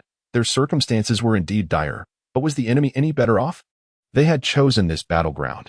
What a splendid opportunity it was. Should they return, it might not be so easy next time. Whether by the instinct of a seasoned warrior or through logical deduction, or even a thorough analysis. In terms of chakra consumption, Zabuza had undoubtedly expended less than Kakashi. Right. And here the sword of the ninja adds to the equation. The decapitating sword can restore its wielder's vitality. What a pity. This is not a group battle. Were it a group battle, he would dare to continue slashing away, confident in the decapitating sword's ability to replenish his strength through the blood of his foes. This is a secret, and also one of his trump cards. He is a rogue ninja from the Hidden Mist, yet not entirely a rogue ninja of the Hidden Mist. Did they truly believe that the 7 legendary swords of the Hidden Mist could be easily wielded by a mere rogue ninja? Not to mention the summoning of these 7 swords in the original work. The existence of factions within a village is an undeniable truth. Where there are people, there exist rivalries. This is human nature. Although Zabuza was publicly labeled as a rogue ninja, This did not imply that no one in the village sympathized with him, supported him, or agreed with his actions. In this regard, Zabuza indeed had allies. And furthermore, my apologies, he had quite a few. In a sense, he served as a banner. He merely did what some wished to do but lacked the courage to pursue, and what others aspired to do but could not accomplish. Such actions are, after all, insignificant. He once expressed such sentiments. Ultimately, his failure to eliminate Zabuza merely signifies a botched assassination attempt on the fourth Mizukichi. What does that amount to? The notion of usurpation. Usurpation is a complex matter, often shrouded in ambiguity, especially within such a milieu, such an environment, such circumstances. Those who understand. Usurpation is, in fact, a tradition, an ancient custom, a distant echo of the past. Is it derogatory? Is it complimentary? It's difficult to discern. Treachery and unwavering loyalty. Scoundrels and traitors versus heroes. These distinctions have always existed in fleeting moments. Winky face. Sigh, in this perverse realm, this twisted world, this perverse. If you were to inquire whether Zabuza holds any affection for the village of Mist, well, that's a question that could cost him dearly. Is it not a question that could earn him points? Regardless, Zabuza would never confess to such feelings. He would merely declare that the village is rotten to its core, that such a village deserves annihilation. In any case, he would never spare a kind word for the village that branded him a traitor. The village of Mist, perish it. Is this not a profound expression of love? Many within the village comprehend the essence of the rogue known as Zabuza.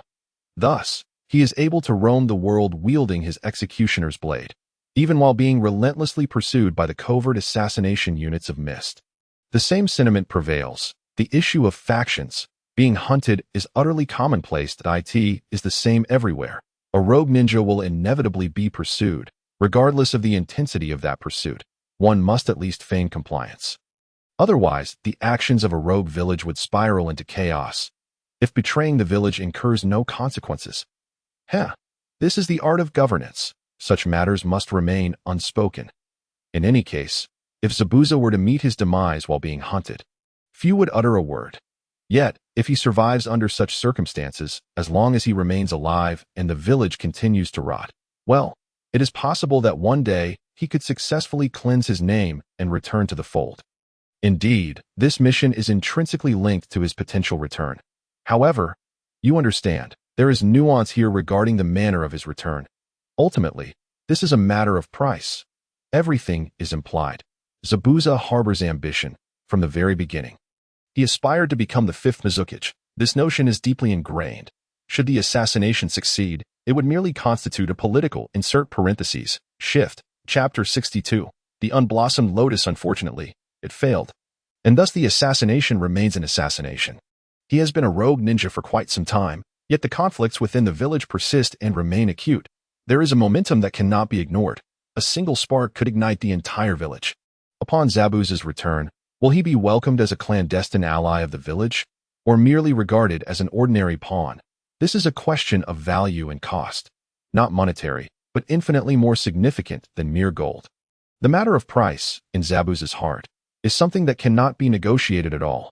Thus, his demeanor toward those individuals becomes one of indecision. One thing he can ascertain: the opposing side harbors no intention of inviting him back as Mizukichi. This is, in fact, understandable. A rather awkward situation is that Zabuza remains, to this day, akin to a stray dog. Naturally, he would not vocalize this. Debating such matters with others is simply beneath his dignity. The fundamental issue of disparity lies here. Zabuza's ambition has never waned. Mizukichi, transforming the village. Hence, there is no basis for negotiation. The crux of his positioning is where the most significant disagreement resides. It is incredibly challenging. War. Although the opposing side has recently bolstered their ranks with 3 fresh recruits. Zabuza gazes upon the ascending sun represented by the Uchiha and the yellow-haired youth. Indeed, they are no ordinary adversaries, and any misstep could lead to his downfall at the hands of the boy.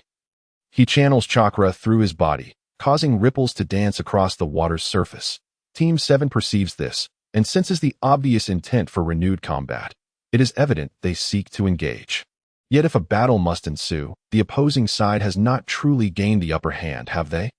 If that is the case, then let the battle commence. Had it not been for White's intervention to rescue Zabuza, He would have long since been captured by Kakashi-sensei. Observing Zabuza's desire to continue the fight, Kakashi's expression turns even colder. He himself is nearly depleted of chakra, at his limit. One Chidori, one Raikiri. Yet the latter's power is equivalent to 2 instances of the former. The plan was meticulously devised, just a hair's breadth away from capturing Zabuza. He overlooked the ice user. In truth, he did not truly overlook them. It was merely the nature of battle that necessitated adaptability, which was the best choice available at that moment. Ultimately, the outcome is not too shabby. Team 7 emerged unscathed, did they not? Kakashi privately muses, the rogue is no better off than I am. He must be nearing his limit too, right? The ice user is also in a precarious situation. Sasuke and Naruto maintain their fighting spirit remarkably well. Splendid. My subordinates are indeed exceptional. Team 7 is worthy of my trust. The advantage still lies with me. This is the final push. Let us conclude this swiftly. Zabuza charges toward them with haste. The water's surface ripples beneath him, exuding an aura of lethal intent as the 2 sides rapidly converge. Sakura is exceedingly tense. Naruto, it seems you are ready to engage. Even though their opponent is a formidable force on par with Kakashi, this does not compel them to surrender unconditionally or relinquish their resistance. Let us not deny their efforts. Kakashi, prepare to meet your end. With Zabuza's thunderous roar, Kakashi springs into action. He leaps, sprints, and delivers a swift flying kick. Nothing extravagant, so straightforward that. Simplicity at its essence. Returning to the fundamental. A hymn, so simple that it leaves the onlookers momentarily dazzled. Just that level of simplicity, alas. Surrounding Kakashi appears to be a whirlwind of green chakra. His speed eclipses that of Zabuza by an entire tier. To Zabuza's eyes, Kakashi's legs seem to leave behind after images. An explosive secret technique? Zabuza's eyes widen, bloodshot with disbelief. Does he still possess hidden cards at this juncture? Bang! Bang bang! Bang bang bang bang! Blood spurts uncontrollably from his mouth. Indeed, he has once again been taught a lesson by Kakashi. Kakashi strikes his chest with a speed surpassing Zabuza's. In an instant, he cannot even count how many kicks he has endured. A trail of blood arcs through the air. Kakashi, I shall return. White carries the bloodied Zabuza away. The air reverberates with Zabuza's unwilling lament of a defeated dog.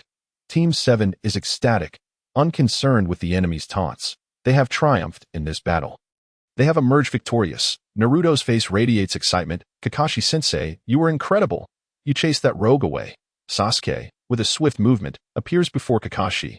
His expression is grave as he whispers to Naruto, Naruto, cease your chatter. He gazes at the powerful man clad in a mask. That earlier display of power was undoubtedly extraordinary. The chakra currents that subtly emerged. Could it be the 8 gates technique? He had never witnessed Kakashi employing the 8 gates technique. Yet he was well aware that Kakashi possessed the capability to do so. Moreover, he understood that, following a typical blooming of the lotus, whether it be the outer or inner lotus, there would inevitably be a finishing move thereafter. Could it be that Kakashi is unable to execute even his finishing move?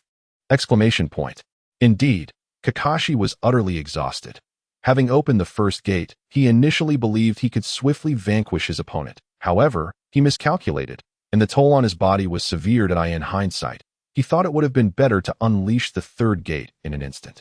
Yet, Kakashi was acutely aware that he was not Guy. The burden of the 8 gates technique weighed heavily upon him. His innate talent was insufficient, and this explosive bodily technique did not perfectly align with his capabilities.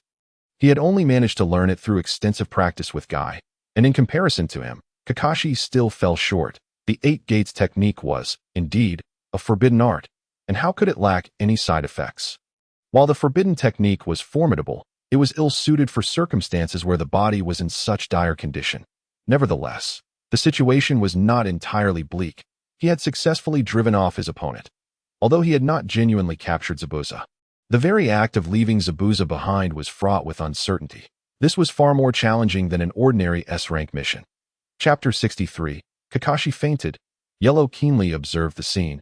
He was certain that Kakashi was profoundly fatigued. To what extent? I wonder, he pondered internally, sensing that the opportunity he desired was within reach. Hatake Kakashi, you. Indeed, Naruto, refrained from shouting for the time being. Kakashi struggled to articulate these words. Be mindful of your surroundings. That Naruto's expression turned serious. The enemy had departed, but how could they be certain that the enemy would not return? The four of them initially stood on high alert to prevent Zabuza and the Ice Ninja from launching a counterattack. After a period of vigilance, they confirmed that the enemy would not return. Standing like a sturdy pine, Kakashi summoned his remaining strength to entrust the 7th squad with a solemn charge. He appeared entirely unlike his usual self. And the 7th squad had rarely witnessed him in such earnestness. He instructed, Sasuke, Naruto, Sakura, the next phase is in your hands. Be cautious. You must be vigilant. With that, his eyes closed, and he collapsed. Yellow swiftly executed a body flicker technique. Hastily supporting Kakashi.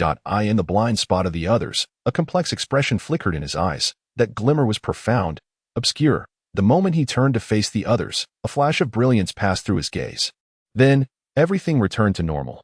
Sasuke maintained his typical aloof demeanor. Was it merely an illusion? The enemy has departed. Kakashi has fainted. From here on out, we must rely on ourselves. That we need to hold steady until Kakashi awakens.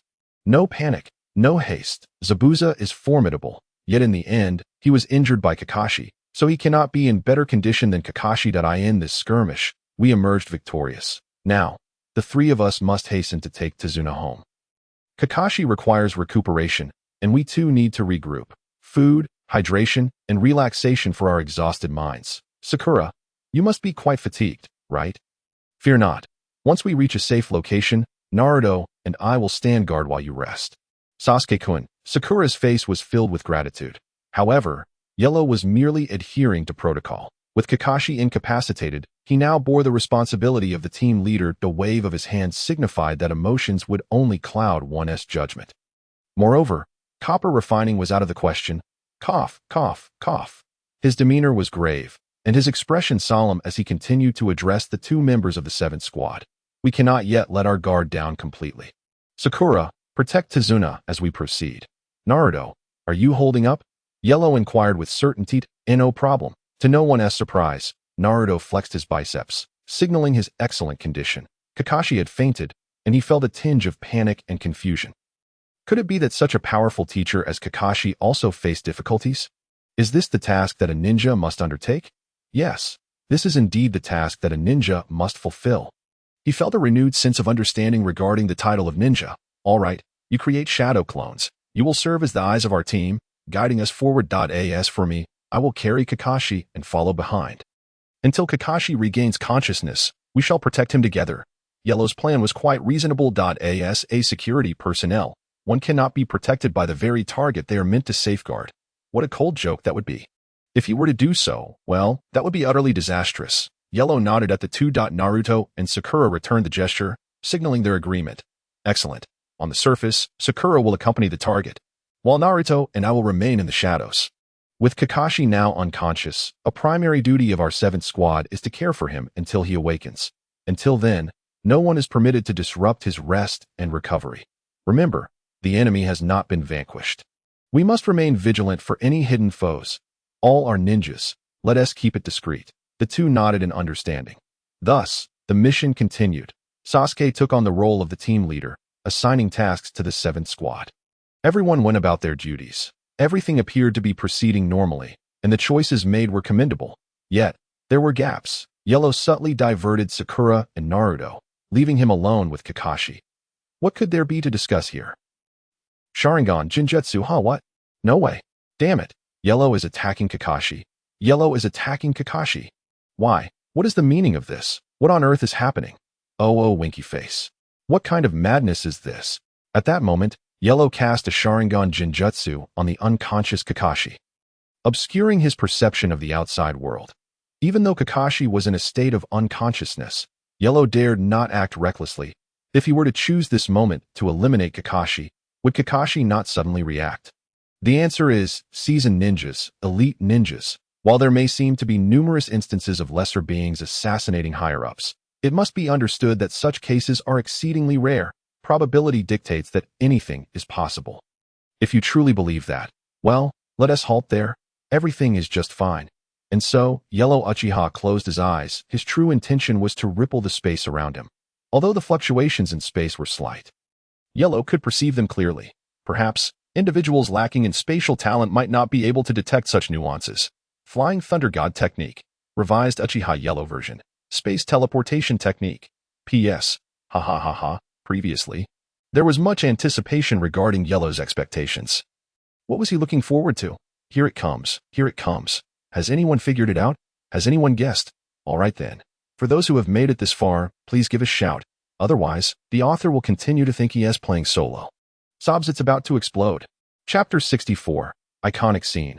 Eye-poking, Flying Thunder God, Revised, Uchiha Yero version, Space-Time Ninjutsu. This is a power that Yero has long kept hidden. At this moment, he has unleashed it. There is no Flying Thunder God technique involved. Rather, he relies on the unique abilities of his eyes. Left eye, Hwantyan. Right eye, Hutu, both eyes. World of Luo, currently in a semi-finished state. Mind you, moreover, the ones arriving are none other than Hwantyan and Hutu. Utilizing the special connection among the three, he employs his distinctive Hwantyan Hutu technique, supplemented by the Flying Thunder God technique, to teleport directly from Konoha without any external interference. Hwantyan and Hutu calmly walk from the other end of space to stand before Sasuke. At this moment, Hutu holds a glass vial filled with a special solution. Inside, oh, it's an eye. Could it be a sharingan? Shall we begin? Speaking to oneself is rather peculiar. However, Sasuke is genuinely a bit impatient. His demeanor is not as composed as that of Hwantyan and Hutu. Perhaps due to his identity as Uchiha Sasuke. That reason is quite Uchiha-like. The illusions of the sharingan may not be entirely reliable, but relying on medicine is even less so. Let us not forget. This is Hitaki Kakashi. At this moment, Hwantyan and Hutu seamlessly merge into Sasuke's body. The complete version of Yero emerges. This is when he is at his most powerful. A unity of three.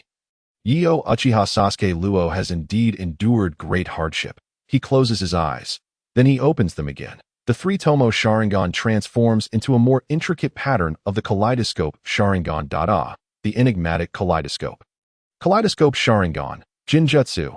This is Yero's optimal course of action that he extends his hand. At this moment, time appears to slow down. Observe how Yero calmly extends his hand and decisively extracts Kakashi's sharingan. A memorable scene. Uchiha gouging out an eye. His movements are swift and decisive, evoking the flavor of the latter part of the original work. Hwantyan and Hutu once again emerge from Yero's body. From 1 to 3. Hutu extends both hands, and a green light radiates. Medical ninjutsu. Healing technique, merely ensuring that Kakashi's eye does not bleed. Hutu refrains from taking any unnecessary actions, fearing to overdo it.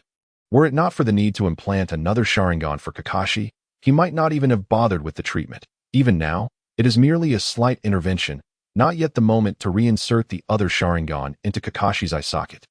He still has to. The three of them toy with the Kamui sharingan. The power contained within this eye, they are certainly not trifling with it. Ultimately, they hand the eye over to Hwantyan. Observing the 3's positions, they form a configuration resembling the Trinity, subtly creating a rudimentary formation of heaven, earth, man, simple yet profound, unadorned yet extraordinary. At this moment, a smile graces Hwantyan's lips. The three stand facing each other, and he slowly extends his right hand, holding the Kamui sharingan. The eye appears to sprout wings, floating autonomously to the center of the Trinity formation. In this instant, the eyes align perfectly. Then, the Kamui sharingan vanishes from sight. If time were to slow, one would notice. This scene closely resembles the earlier merging of two sharingan into Sasuke's body. However, this time, it occurs at a pace many times faster and, notably, without any physical contact. Looking back at their positioning, what a mystery. Reflect upon it, savor it. Sasuke, Hwantyan, and Hutu all close their eyes. It is as if they are savoring the fusion of the Kamui sharingan with their own eyes. Before long, they simultaneously open their eyes. The three-tomo sharingan, crimson and eerie. The three-tomo sharingan has seamlessly advanced to the second stage. The corners of their mouths curve into a smile. This time, none emit the repressed laughter commonly associated with Sasuke. This is calm. Who could disrupt the tranquility brought by Hwantyan and Hutu? Furthermore, they can perceive the Kamui space. As for the other Kamui sharingan, they are equally aware of its presence. I know you, yet you do not know me. Remember this phrase. The kaleidoscope sharingan, awakened by the power of a treasured artifact, is unlike any other. It embodies the utmost strength in a sense. Its essence surpasses that of the kaleidoscope sharingan. It is not merely strong. Fundamentally, nothing else compares. The world of Luo, A simplified version of my great Luo world, still in progress, as previously mentioned, begins to locate the Kimui world, preparing to devour. However, the act of consumption is destined to be a gradual process, especially since he currently does not wish for the owner of the other Kimui Sharingan to be aware of this matter. Rather than consumption, it would be more accurate to describe it as refining. By utilizing the world of Luo to refine the Kimui space, when the two converge, the Kimui world transforms into Kimui space, just a little bit. Once he resolves the matters concerning Uchiha Obito, his ultimate goal will indeed be to obtain the other Kimui Sharingan. At that point, whether to consume or not will be entirely at his discretion. Hoto opens the glass vial and retrieves the three-tomo Sharingan. Sasuke's expression grows increasingly complex. Guilt, regret, shame, guilt. Yet not a trace of remorse. Indeed, he does not regret it. Not in the slightest. In truth, had he not discovered the secretly stored three-tomo Sharingan in the clan grounds, he would be uncertain whether he would have betrayed the village today. If given another such opportunity, he would still gouge out an eye. There's no helping it. I'm sorry. Chapter 65. The origin of the Sharingan. The Kimui Sharingan's significance to him is immense. My apologies, Kakashi. This eye. It is a kaleidoscope Sharingan that can be likened to the Kimui world, Kimui space. His eyes, imbued with the powers of Huangtian and Hutu, and the dual-eyed world of Luo. Each of them yearns for this ready-made. Unclaimed space is sustenance. This surpasses any force of the world. Absolutely.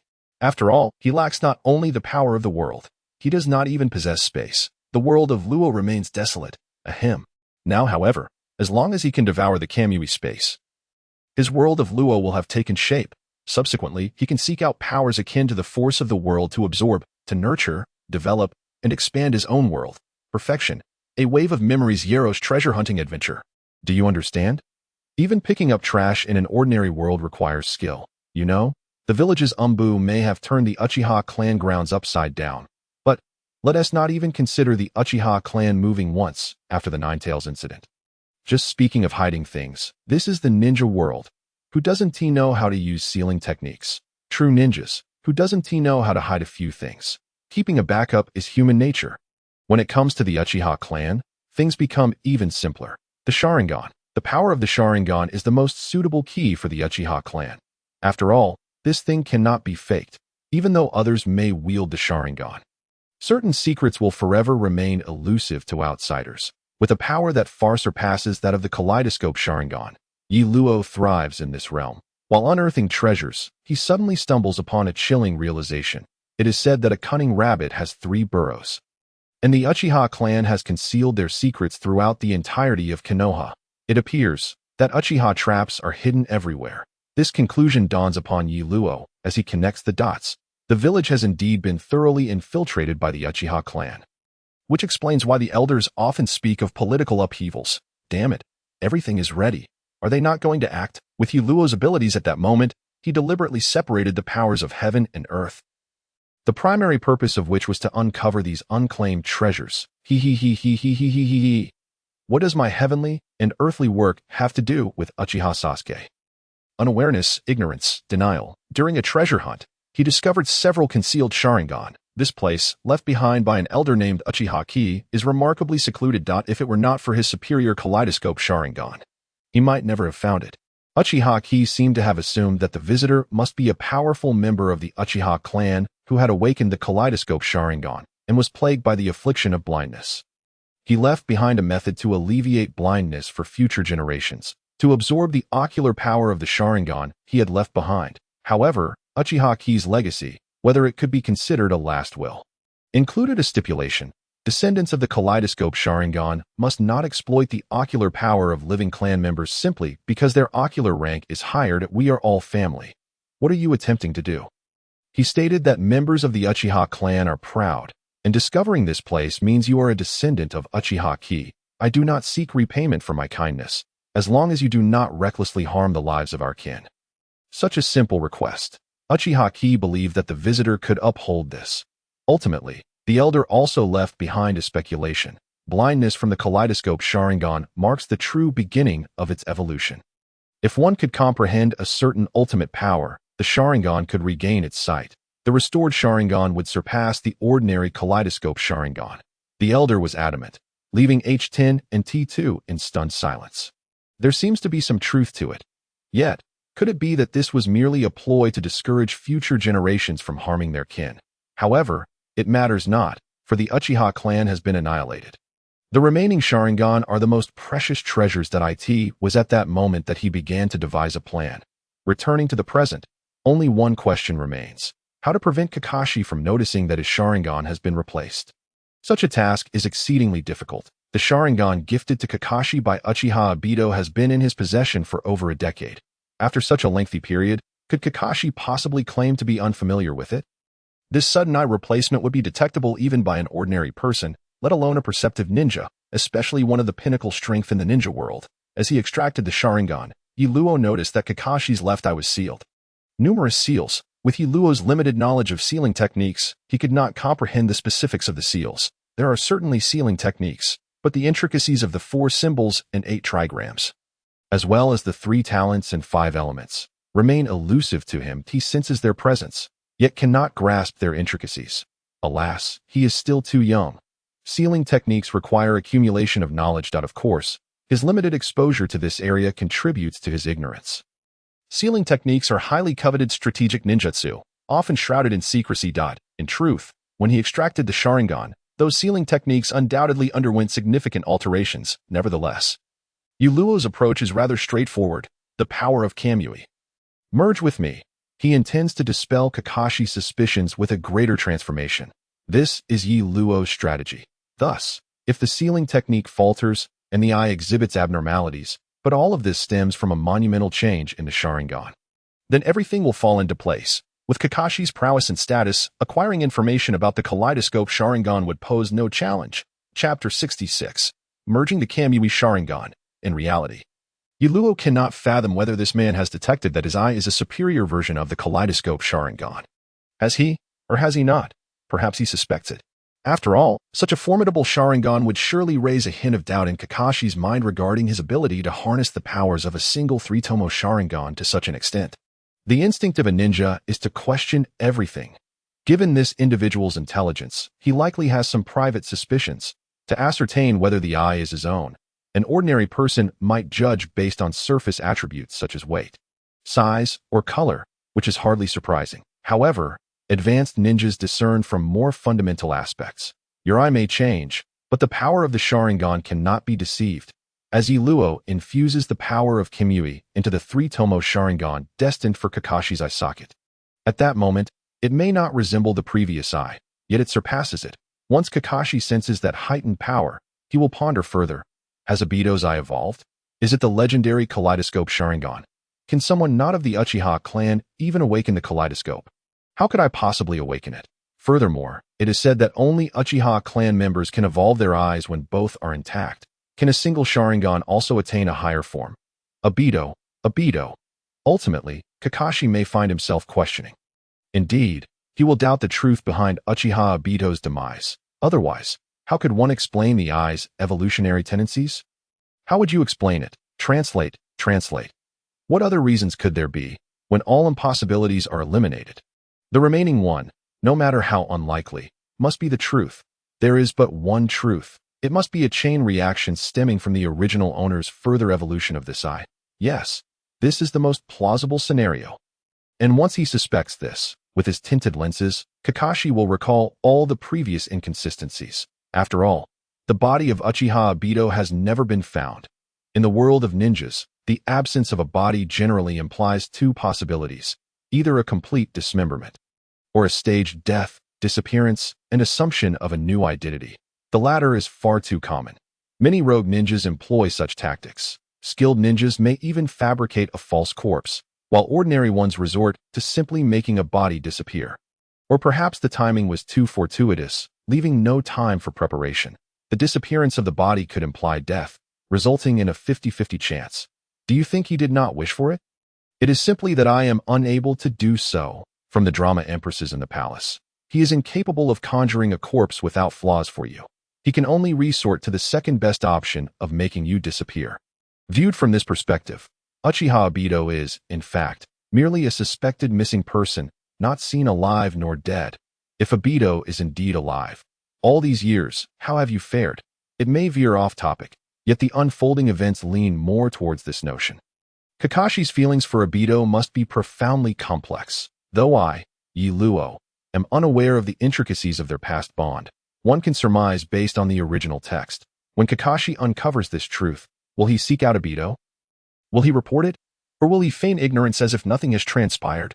Regardless of Kakashi's actions, it is clear that Uchiha Sasuke bears no suspicion. He is merely an ordinary genin, is he not? At most, he is a scion of a prestigious clan, a child of a great family, a youthful prodigy, a survivor of a massacre, a rogue ninja's younger brother, a descendant of bloodshed. Cough, cough, cough, in any case. Team 7 simply took Kakashi to the home of Tazuna, utilizing their esteemed abode for him to rest peacefully. Indeed, he, the elite shinobi of Konoha, the copy ninja, the master of stealth, the victor against the ghoul. Hatake Kakashi was merely unconscious for a few hours. That's all. Yi Luo's integration of Kimui into the Sharingan was remarkably successful. Otherwise, he would not have been able to affix the power of Kimui to this chosen three-tomo Sharingan. This bears resemblance to the original narrative where Uchiha Itachi sealed the ocular technique, Amaterasu, into Sasuke's Sharingan. Here, Yi Luo has infused a portion of Kimui's power, ocular prowess, into this three-tomo Sharingan. The two processes are quite similar. Moreover, Yi Luo's handling of the Kimi Sharingan is not a mere exchange of eyes. It represents a more advanced form of integration that in the original text, Sasuke's eternal Manjiki Sharingan was activated by substituting Itachi's eyes. Yet Sasuke did not inherit Itachi's Amaterasu or Tsukuyomi. The two ocular techniques he awakened were merely Amaterasu and Kagutsuchi, and by the time he reached the eternal Manjiki stage, those techniques remained the same. Simply with enhanced ocular power, reduced backlash, and no risk of blindness, allowing him to activate Susanoo more swiftly, conveniently, and powerfully. Is this considered integration? Perhaps, but it certainly does not qualify as perfect integration. The degree of perfect integration would require inheriting the unique ocular techniques of another pair of eyes. According to the original narrative, the eternal Manjiki is merely the fusion of two equal levels of spiritual energy, Manjiki Sharingan, resulting in a qualitative transformation, as for the notion that only kin can fuse. The sample size is far too small, the cases too few, lacking any statistical significance, rendering this argument unproven. However, perhaps this scarcity is a primary reason for the occurrence of qualitative change. It may be that non-kin must fuse multiple Manjiki to achieve such transformation? This is all quite perplexing. Chapter 67. Obito, you cannot escape. At this moment, Yi Luo has something to say, regardless of blood relations, regardless of proximity of lineage. Regardless of one eye or multiple, his integration is perfect. He cares not for the rest. After all, the essence of his eyes far surpasses that of these ocular powers in the shinobi world. The power of the Sage of Six Paths. He has neither seen nor felt it, yet in the face of his supreme ability to traverse endless worlds, it is likely unworthy. Manjiki, Kimi, Sharingan, activate. Sasuke's Sharingan Tomo spun rapidly, transforming into a design of three sides forming the Kamui Manjiki Sharingan pattern. Kamui. He held back, merely savoring the essence of that power. After all, this is not a favorable location. The fundamental nature of Kamui's attack is to distort space, drawing the target into an alternate dimension, that is, Kamui space. Should he conduct the experiment here, regardless of the lifeless target, using this technique would result in the addition of something to the Kamui space. If an object suddenly appears in your empty home, would you, the owner, not notice? Ridiculous. As long as Uchiha Obito enters this Kamui space, he will undoubtedly discover the newly added object, and such an occurrence would inform him that the other eye has already attained the Manjiki state and activated Kamui. Although Obito's initial reaction would likely be that Kakashi has encountered some trouble, leading to the use of the Sharingan he gifted him to such an extent, there is no need to elaborate further. Obito will certainly come to investigate the truth. Upon careful observation, he would find that his own eyes are not even on Kakashi. Kakashi's Sharingan has been silently swapped out, and that big fool Kakashi hasn't even realized it. This back and forth only serves to enlarge the flaws, like a balloon that keeps being inflated, inevitably destined to burst. In the end, Uchiha Sasuke, the true mastermind behind it all, cannot remain hidden. Yi Luo is fundamentally a rather prudent individual. Such matters must be guarded against. However, he has already grasped the left eye of the Kimui Sharingan. The right eye has always been part of his hunting plan. This is something that should require no reminder. For only when both eyes are united can the true Kimui Sharingan emerge. One alone is eternally incomplete, that it is only in the union of both that completeness is achieved, in an uncanny sense. He sensed the presence of another Kimui Sharingan. Right eye, Kimui, phasing Sharingan. In the moment of being attacked, it can transfer the targeted portion to an alternate space, thus evading the enemy's assault.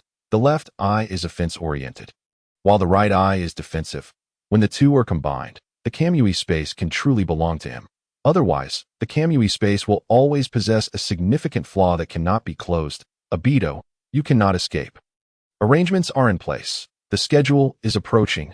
Additionally, this location is still within the battleground of Kakashi and Zabuza, and Yiluo estimates. Someone will inevitably come here later to investigate, analyze, gather evidence, simulate, and so on. If he employs Kimui here, this minor experiment is inconsequential, as investigators will document it. The traces left by such space-time ninjutsu are not subtle. They blatantly signal to certain individuals. Someone is observing from the shadows. As for what everyone might speculate, such as this being a warning, that is an entirely different matter. Yiluo is ultimately more than just Uchiha Sasuke. When the sun shines, he is not as formidable as Sasuke. There is no one else like me in the world. I, Uchiha Sasuke, am the most powerful. Covers face he, Yiluo, can still retain a modicum of composure. Furthermore, if one does not try, one does not try. The meat is already rotting in the pot, is it not? Ha ha ha ha ha. He silently laughed, covering his mouth, hunching over, his body trembling. Holding back is quite a struggle. How wonderful, this sensation. Power, immense power. How splendid. Soon. Tsukuyomi replaced Kakashi's Sharingan with the three-tomo Sharingan imbued with Kamui's ocular power. Medical ninjutsu was employed, leaving no traces of treatment. Yiluo is indeed quite capable. Once Kakashi awakens, he will only feel a pain in his left eye, as if his eyeball were about to explode. Once again, I extend my sincerest apologies, Kakashi, although this apology seems to lack any semblance of sincerity. Nevertheless, these past few years, he has navigated life in Konoha with utmost caution, exercising great care and vigilance, regardless of how one might criticize Yero for being excessively anxious. It remains a fact that Uchiha Sasuke has not been subjected to the most merciless treatment by the village. After all, he is merely an ordinary child from Konoha. Yero, upon reflecting with a clear conscience, can you truly claim that Konoha has wronged you in any manner? I think not. Alas, it is all Yero's fault for possessing such acute perception. How unfortunate that he uncovered truths he was not meant to see.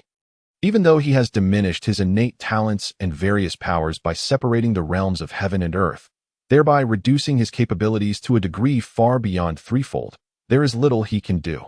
The truths that must be uncovered will inevitably come to light. Considering all that has transpired over these years, his ability to maintain composure is commendable, but let us not dwell on this. Discussing it only dampens the spirit. A ninja is indeed responsible for cleansing the battlefield. The form of Huangtian has taken on that of Sasuke. Though the change is minimal, it serves the purpose of acting as a shadow clone. In a word, stable. And he proceeded to survey the battlefield. Oh, is that not the decapitating sword of the infamous Zabuza Momochi? Remarkably, it remains untouched. Presently, there seems to be no indication that the sword has been summoned back by anyone. What are we waiting for? This is rather straightforward. Please, call me the King of Rags. Thank you. Chapter 68. The Path Huangtian and the Earth Seek. Huangtian retrieved the decapitating sword, now with a gaping hole. He refrained from employing sealing techniques, for Uchiha Sasuke is not adept in such arts. It cannot be said that he is entirely inept. Indeed, an accomplished ninja possesses a well-rounded skill set, but it is fair to assert that Uchiha Sasuke is not particularly skilled in sealing techniques. He slung the sword over his back, its length surpassing his own, imparting a rather comical impression. This is Kakashi's trophy, and once he regains consciousness, it shall be handed over without hesitation. However, Huangtian regards the mist.